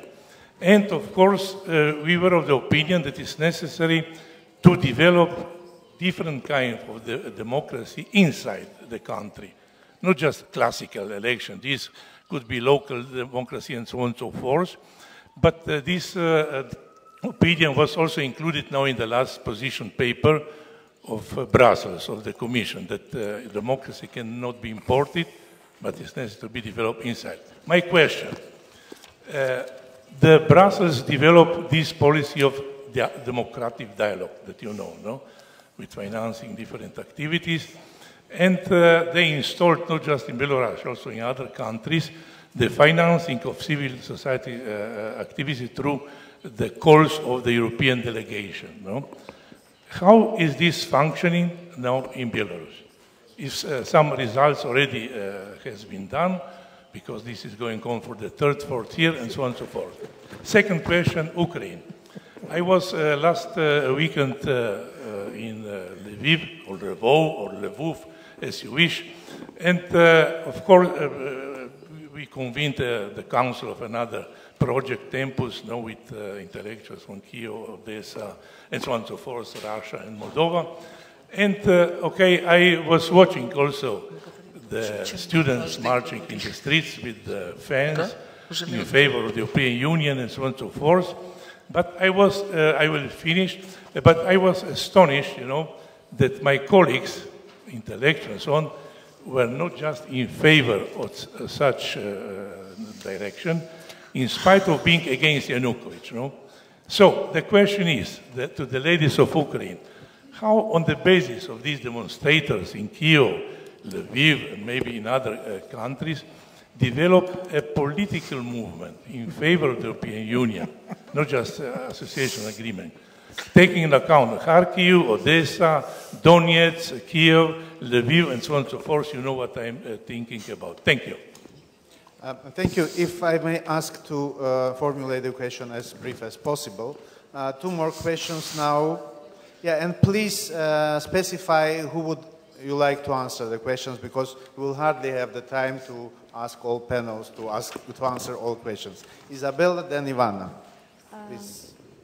So I try to be as brief as possible, although it's not easy question, and whoever would like to answer. But before that, I would like to express my solidarity with friends from Belarus and Azerbaijan who are trying to advocate for political prisoners. Since I am from Armenia, and since 2008, we were doing it regularly on all possible forums to advocate for political prisoners. I know it's very difficult, and unfortunately, voices are hardly heard, and due to all kinds of political reasons.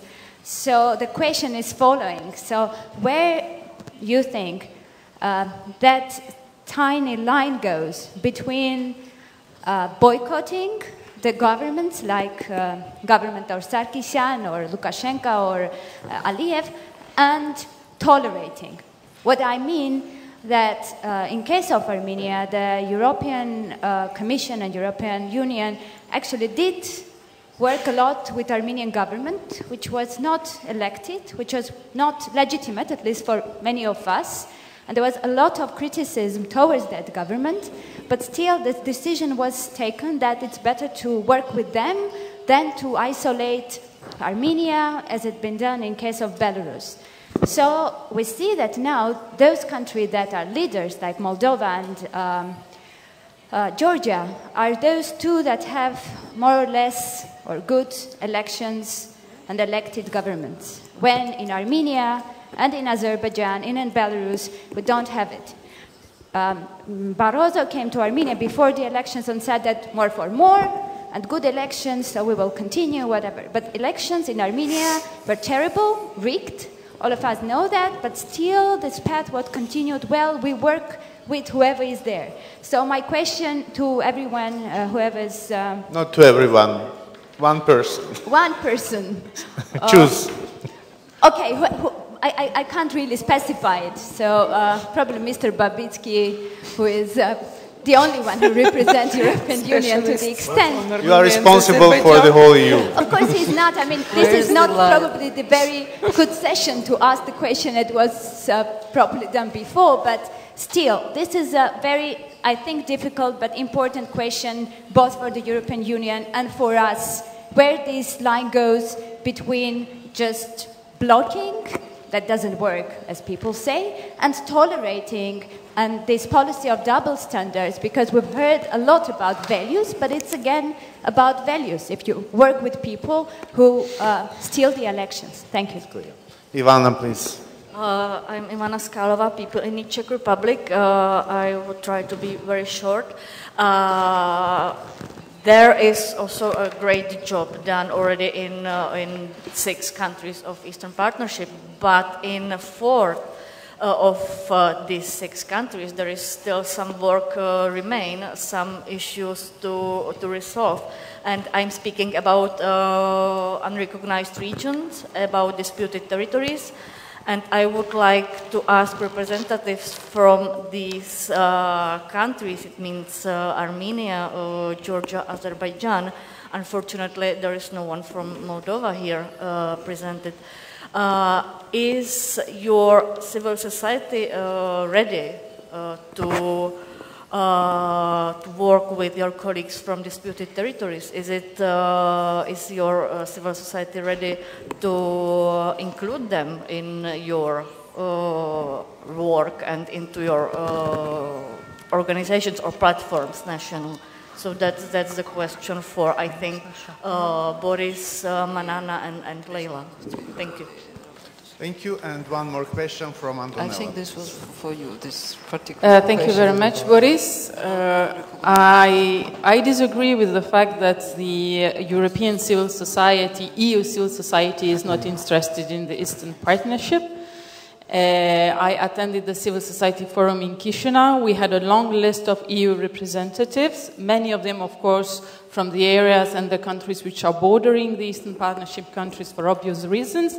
But there are many other big networks present in the meeting, so I don't know why Christoph is saying that there is no interest from the civil society side in the EU in the Eastern Partnership. There were 15 people candidating for the EU coordinators during the Civil Society Forum, and I feel offended representing an organization with 160 members in the EU countries very much involved in a daily basis to promote exactly what the Eastern Partnership process is promoting, to say that all of this is basically irrelevant. So the point is that I think it's really important that the civil society in the EU is involved in this process, that we should motivate and make sure that they are involved and give them all the possibilities. Because indeed, as it was expressed in Chisinau, the fact that the EU, which is not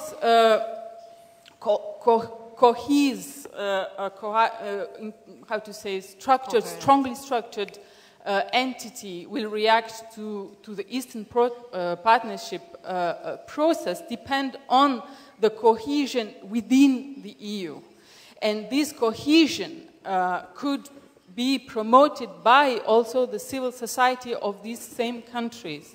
So the example is that in this room we are reacting to Poland talking on behalf of the EU. But there are, as you all know, bilateral relationship, which is of course, he took the floor. I mean, I very much value Sikorski and his role in this process. And I want him to be even more involved. And both of them, Bild and Sikorski, talk on behalf of the EU, and I really believe they want so. But they are very much aware that the EU is not a cohesive entity.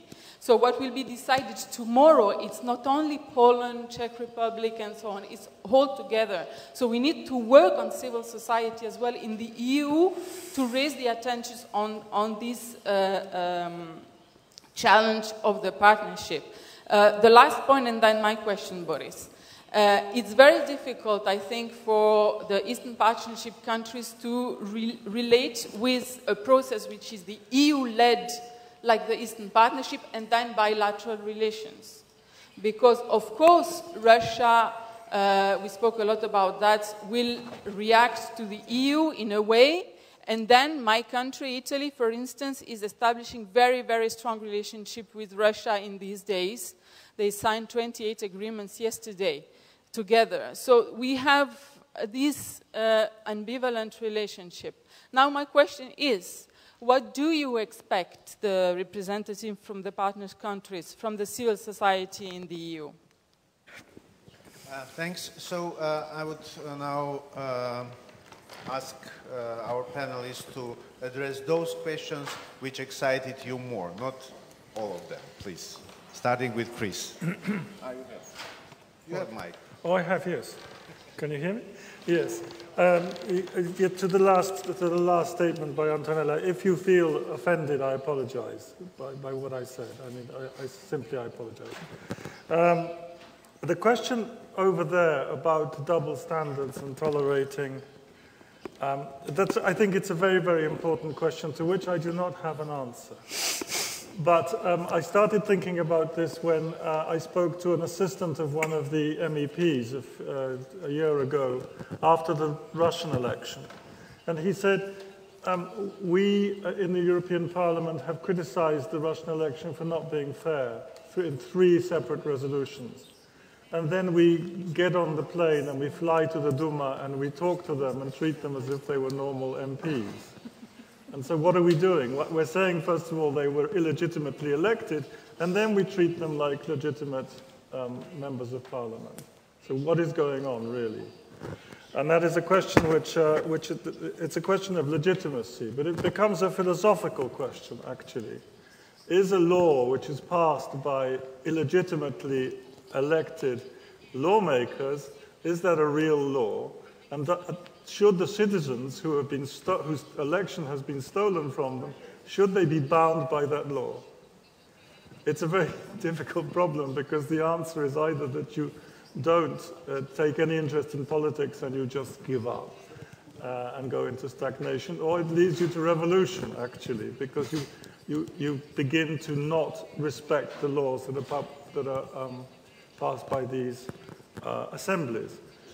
If you can answer that question, then please let me know, because I think it's quite an important question, but I'm only at the stage of asking the question. A corollary to this is what Leila was talking about the MEPs who have been observing elections in our countries and the members of the Parliamentary Assembly of the Council of Europe and the Parliamentary Assembly of the OSCE, who quite evidently have been bought by the governments whom they observe, and they give these ridiculous verdicts on the elections. What is happening here? And what is happening here is that these politicians from these Western or European assemblies are actually destroying the legitimacy of their own institutions, which is actually a small tragedy, and this must stop. And this actually we can do something about in the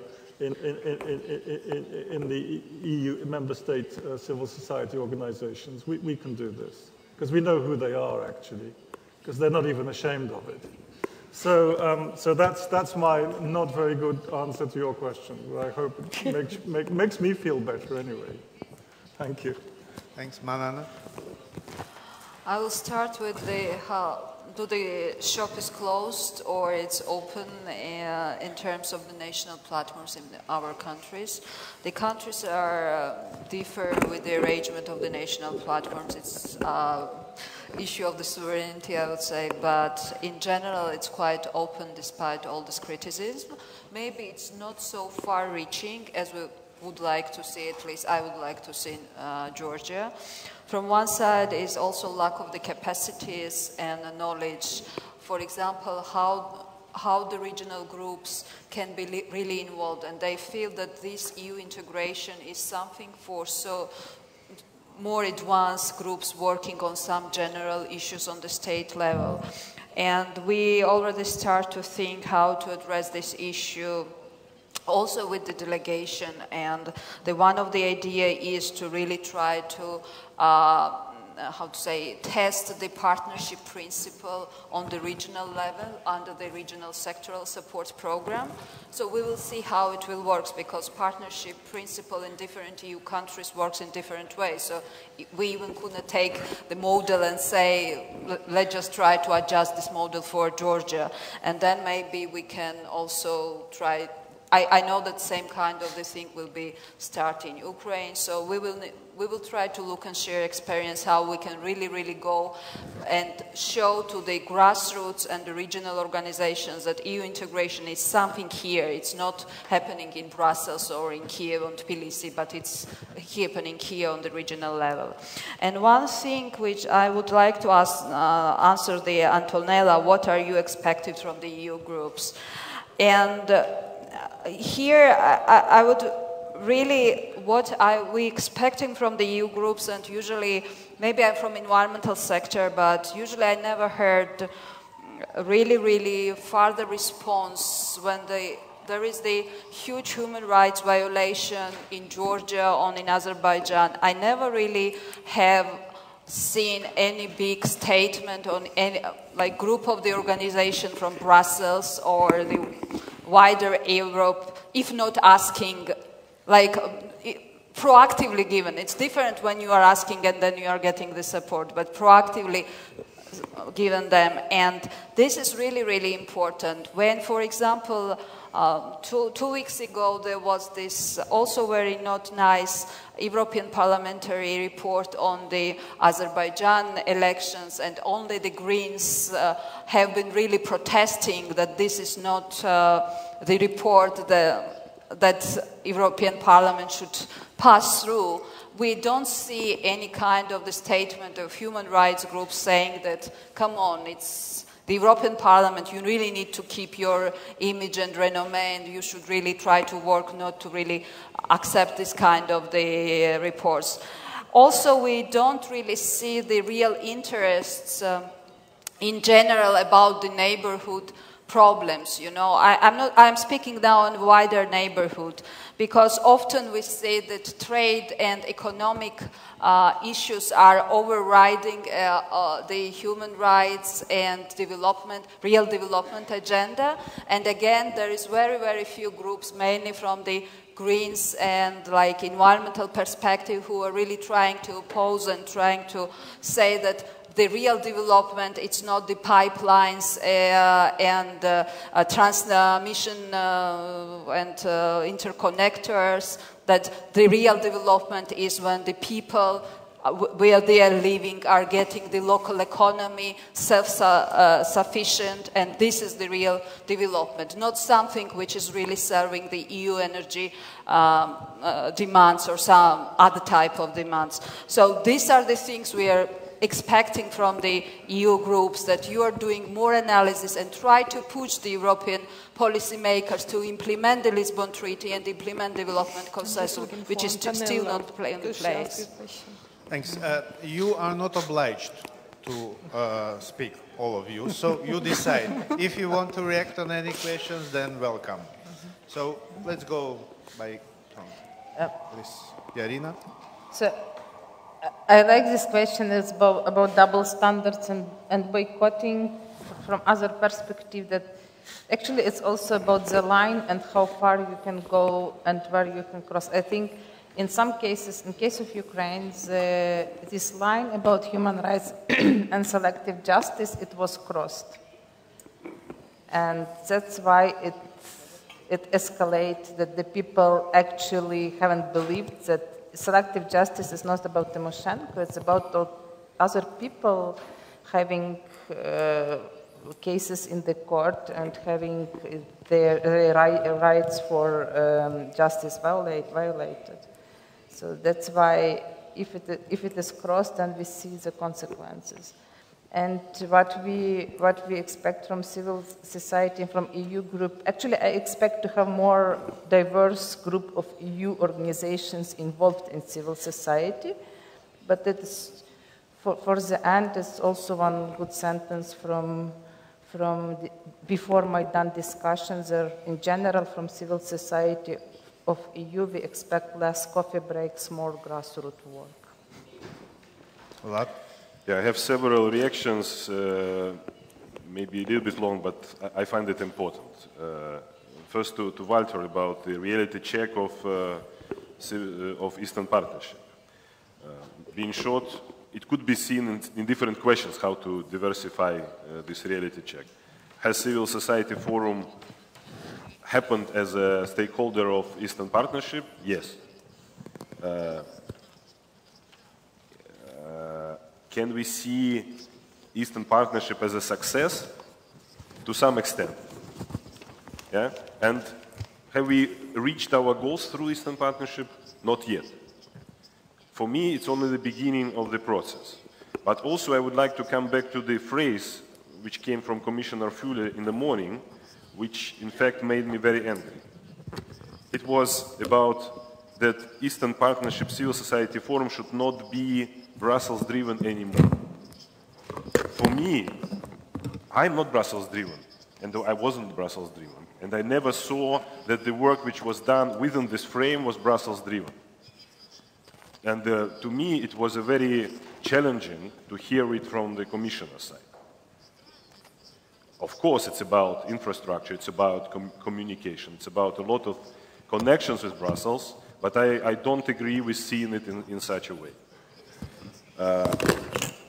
And I would like to go to Stepan, yeah? To Stepan's comment about situation in our region, because I think that we are now, it was a question of previous panels about what will happen Monday. I remember that in the beginning of Eastern Partnership, it was a very clear statement from the European Commission that it's not anti-Russian initiative, which is true. But during the recent years, we can very well feel that this initiative is going on in a very competitive context. Yeah? The space is not empty. The offer is not given for empty space where no other offers exist. And it means that for us it's a challenge, but also it's a challenge for European Union to think if Eastern Partnership is a strong enough offer, if Eastern Partnership is really strategic offer to deal with this Eastern Partnership region. And I think that it requires, in fact, new strategy from the European side. And I don't think that more for more principle really works in our context. At least this version of conditionality, in my opinion, is not really successful. It's very difficult to respond to the question about the Belarus because it was a lot of different layers in it. But I could say that, of course, situation of 2010 totally divided two different periods of reality of Belarusian Eastern Partnership. And since 2000, if we compare 2010 and 2013, today, I could say we will not find too many differences. Political prisoners are still in prison, those who were put there in 2010 or 11. There is no dialogue, there is no reforms, etc. Yeah? So if you want to know more about how the idea of financing more civil society in Belarus, I think there are some specific researches on that, and I would refer you to my colleague Andrei Yegorov, who made a special research on how European support, European money were absorbed or used inside Belarus. But I could say that money are not the main thing in this particular context. So what civil society needs, that money is only one of the things, but also a lot of other things, including giving opportunity to use those promises and infrastructure which was promised and given by Eastern Partnership and Dialogue on Modernization. Because today we have that the Commissioner is very clear about efforts which were done from Brussels, but to which extent the same efforts are done from, for example, EU delegation in Minsk, it's a big question mark. To which extent they are supporting each other. And the last issue is about Antonella's question. For me, it's very important what is written here in our green circle. It's called Eastern Partnership.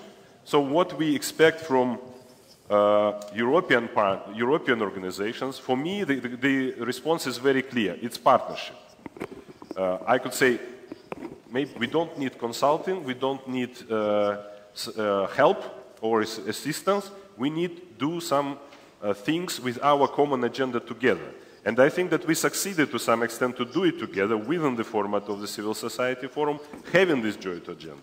Because it means that partnership means having joint agenda and implementing it. So this is the only way how, for me, it's possible to think about how the European and EAP civil society could work together.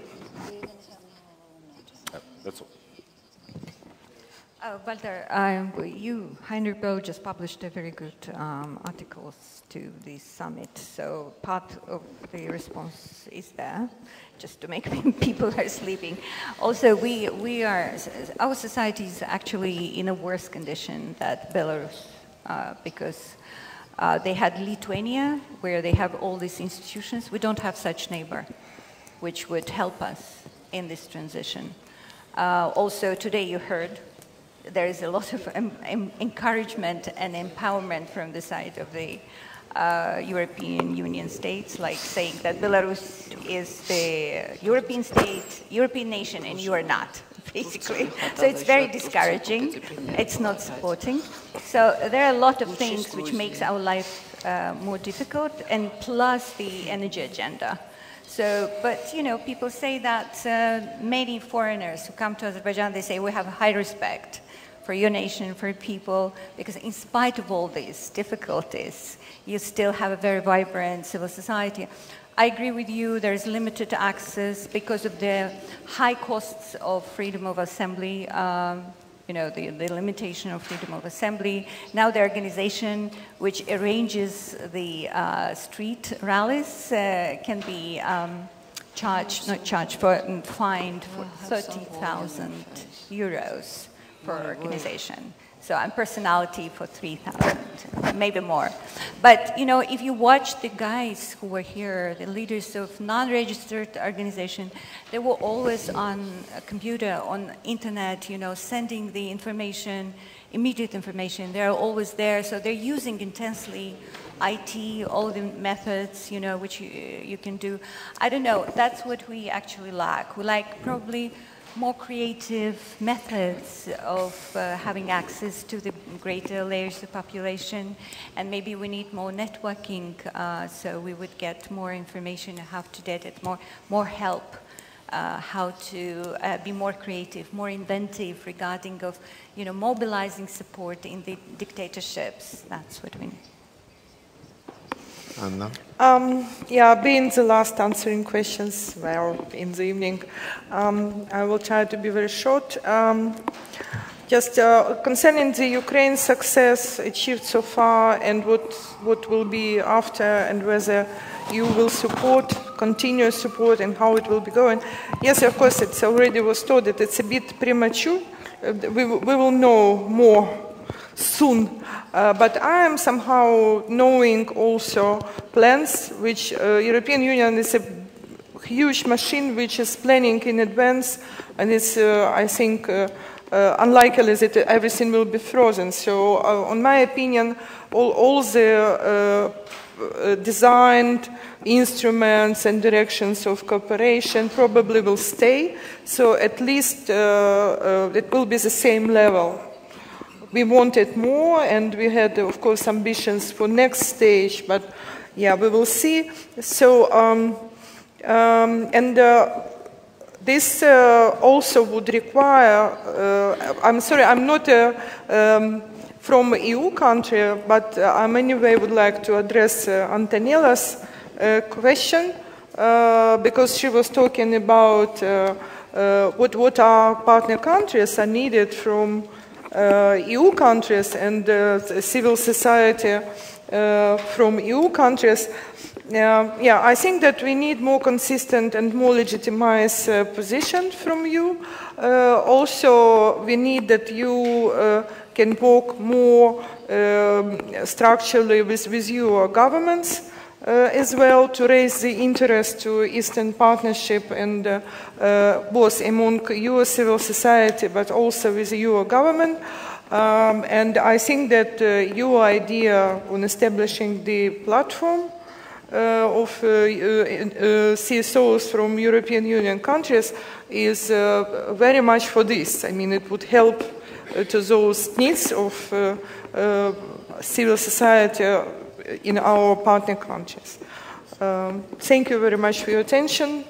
Yeah, I hope I was short enough. I will just answer the question that was not answered, yes, about civil society organization from conflict areas. At least 2 times in the history of the steering committee, we faced this problem when we had applicants and we could not find a formal solution how to engage them, although we all wished so. So I will probably explain the difficulty on the most easy example, which is Transnistria. When our Moldovan colleagues are fine with their participation in almost any capacity. But you see what capacities could exist. One is being a part of Moldovan delegation, which I don't know whether would be acceptable for all organizations from Transnistria. Second option is representing Transnistria, which is not possible because Transnistria cannot have a quota in the forum. Another option is to be represented as an NGO from a third country, like Russians, Turks, and so on. So if it's the third country, then it is out of the Eastern Partnership region, which is against, let's say, territorial integrity of Moldova. The other option is representing Eastern Partnership region without specifying which country specifically. But then it might be again unacceptable for an NGO from these non-recognized or conflict areas because they are saying we are not part of Eastern Partnership, because we are not part of Moldova or we are not part of Georgia. And another example, probably with the most difficult case, which is Mountainous Karabakh. Even the attempt in the steering committee to find some kind of solution for the organization from there raised aggressive reaction from Azerbaijani authorities, and we feeling that a national platform, Azerbaijani national platform, is under real threat as a result of just this discussion in the steering committee. No solution, no decision. We decided to give up for a while. You are now a new member of the steering committee, so maybe you will find some solution about this issue. And just briefly about whether we are a closed club or not. Of course not, because we have a rule that in every forum, at least 40% of organizations have to be new. Although this is a tricky thing somehow, because under new delegate, we understand those who did not participate in the last forum. So again, there is a possibility having circulation within a limited number of civil society organizations. That is why we are thinking about this as well. And for instance, in Armenia, we have a principle which is fixed in our rules, that when presenting a short list for Armenian delegation, we need to have at least 50 organizations that are new in the sense that they did not participate in the last forum, and at least 20% those who never participated in any previous forum. So all this is under, let's say, discussions, and of course we are now in the phase of developing new strategy of the Civil Society Forum, and of course all these ideas, the contributions of our panelists and your questions will help us to be effective in our challenge to have a new strategy. Thank you all. Thanks to the panelists. Thanks for your patience. And now...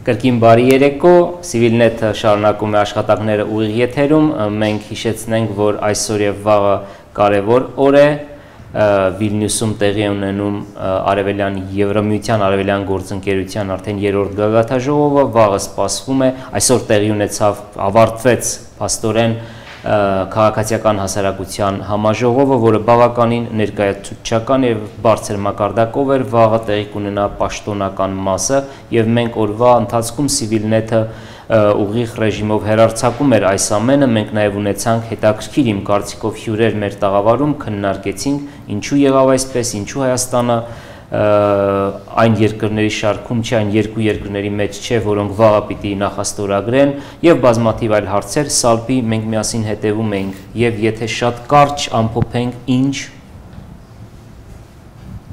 Քնամերիր Արիսինը Եվրոպացիների կողմից Մասամբ եվրոպացիների կողմից, մասամբ մենք զիրար հետ, այսինքն ես չեմ հիշեր ուրիշ հանդիպումներ ժողովներ, որտեղ դարբեր երկրների ներկայացուցիչներ այդքան հաճախ ասում են, բա մենք հայերս մեզ մենակ չեք թողնելու, չէ, դուք յուկրաինացիներդ մենք միասին ենք անելու, չէ, դա շատ հետաքրքրական է։ Քնամերիր Արիսինը, իսկ դու ոնց կանեիր, ոնց Գիտեք, դժվար է միանշանակ իմ կարծիքով ասել, ես կարծում եմ, որ մեծ էր հիասթափությունը, բայց նաև սա լավ դաս էր, իհարկե լավ չէ, երբ որ մենք մեր սխալների վրա ենք սա սովորում, լավ կլներ, որ այլոց սխալների վրա սովորեինք, որպեսզի այս վիճակում չլինենք, բայց ես կարծում եմ, որ ամեն ինչ կորած չէ, ես կարծում եմ, որ եւ Հայաստանի իշխանությունները կոնկրետ քանի որ մենք ի վերջո ներկայացնում ենք Հայաստանի պետությունը, այսինքն քաղաքացիներն են երկրի, եւ Հայաստանի քաղաքացիական հասարակությունը եւ շատ ավելի կարեւոր է եվրոպական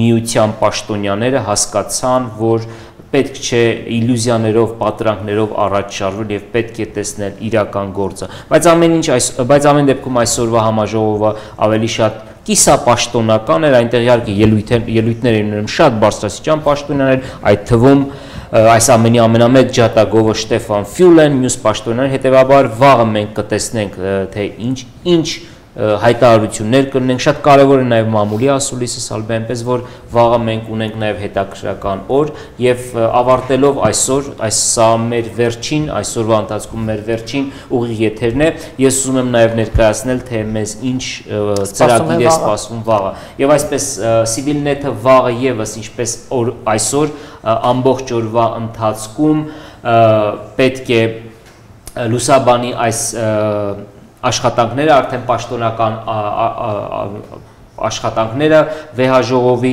արևելյան գործընկերության ես նշեմ, որ CivilNet-ը ուղիղ եթերում կլինի առավոտյան ժամը 10-ից հենց այդ ժամից սկսելու է պատվիրակությունների այցը այն Litexpo կոչված վայրը, որտեղ պիտի տեղի ունենա արևելյան գործընկերության երրորդ համաժողովը ժամը 9-ին Լիտվայի ժամանակով, Վիլնյուսի ժամանակով, դա նշանակում է Երևանի ժամանակով ժամը 11-ին տեղի կունենա այդ ստորագրման արարողությունը, ապա տեղի կունենա ընդհանուր այդ նկարվելու արարողությունը, որից հետո կսկսի պլենար, այսինքն լիագումար նիստը, որը կավարտվի մեծ պրես կոնֆերանսով եւ դրանից հետո արդեն պատվիրակությունները կվերադառնան իրենց երկրներ։ Ես նշեմ, որ ըստ վերջին տեղեկությունների 4 երկրների նախագահներ արևելյան գործընկերության ներկա են լինելու այդ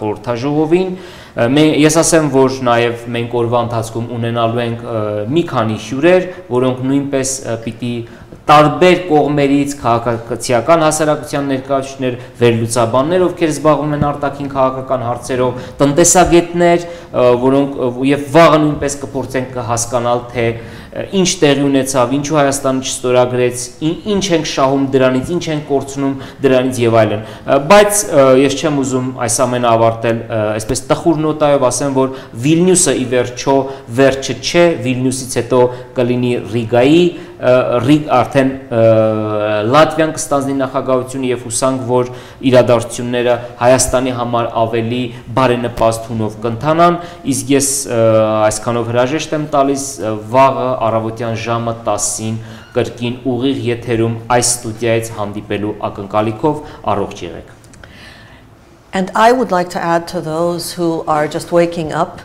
in North America and elsewhere that if this has piqued your interest at all, that you can see the whole day's events on CivilNet throughout the evening and night, and tomorrow morning when we start up again, today's proceedings remain online. This was the day when civil society civil societies in Armenia, Ukraine, and elsewhere realized that the hopes that they had placed in the EU running some of these battles for us perhaps were misplaced hopes, that we're going to have to run them ourselves.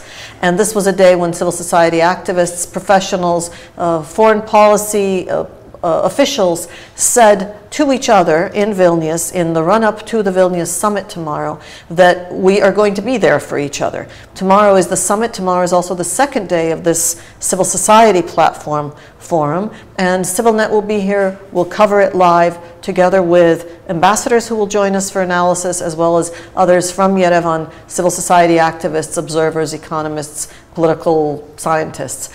Follow us on CivilNet. Follow the day's proceedings today on CivilNet. Join us again tomorrow. Happy Thanksgiving for those who've just awakened.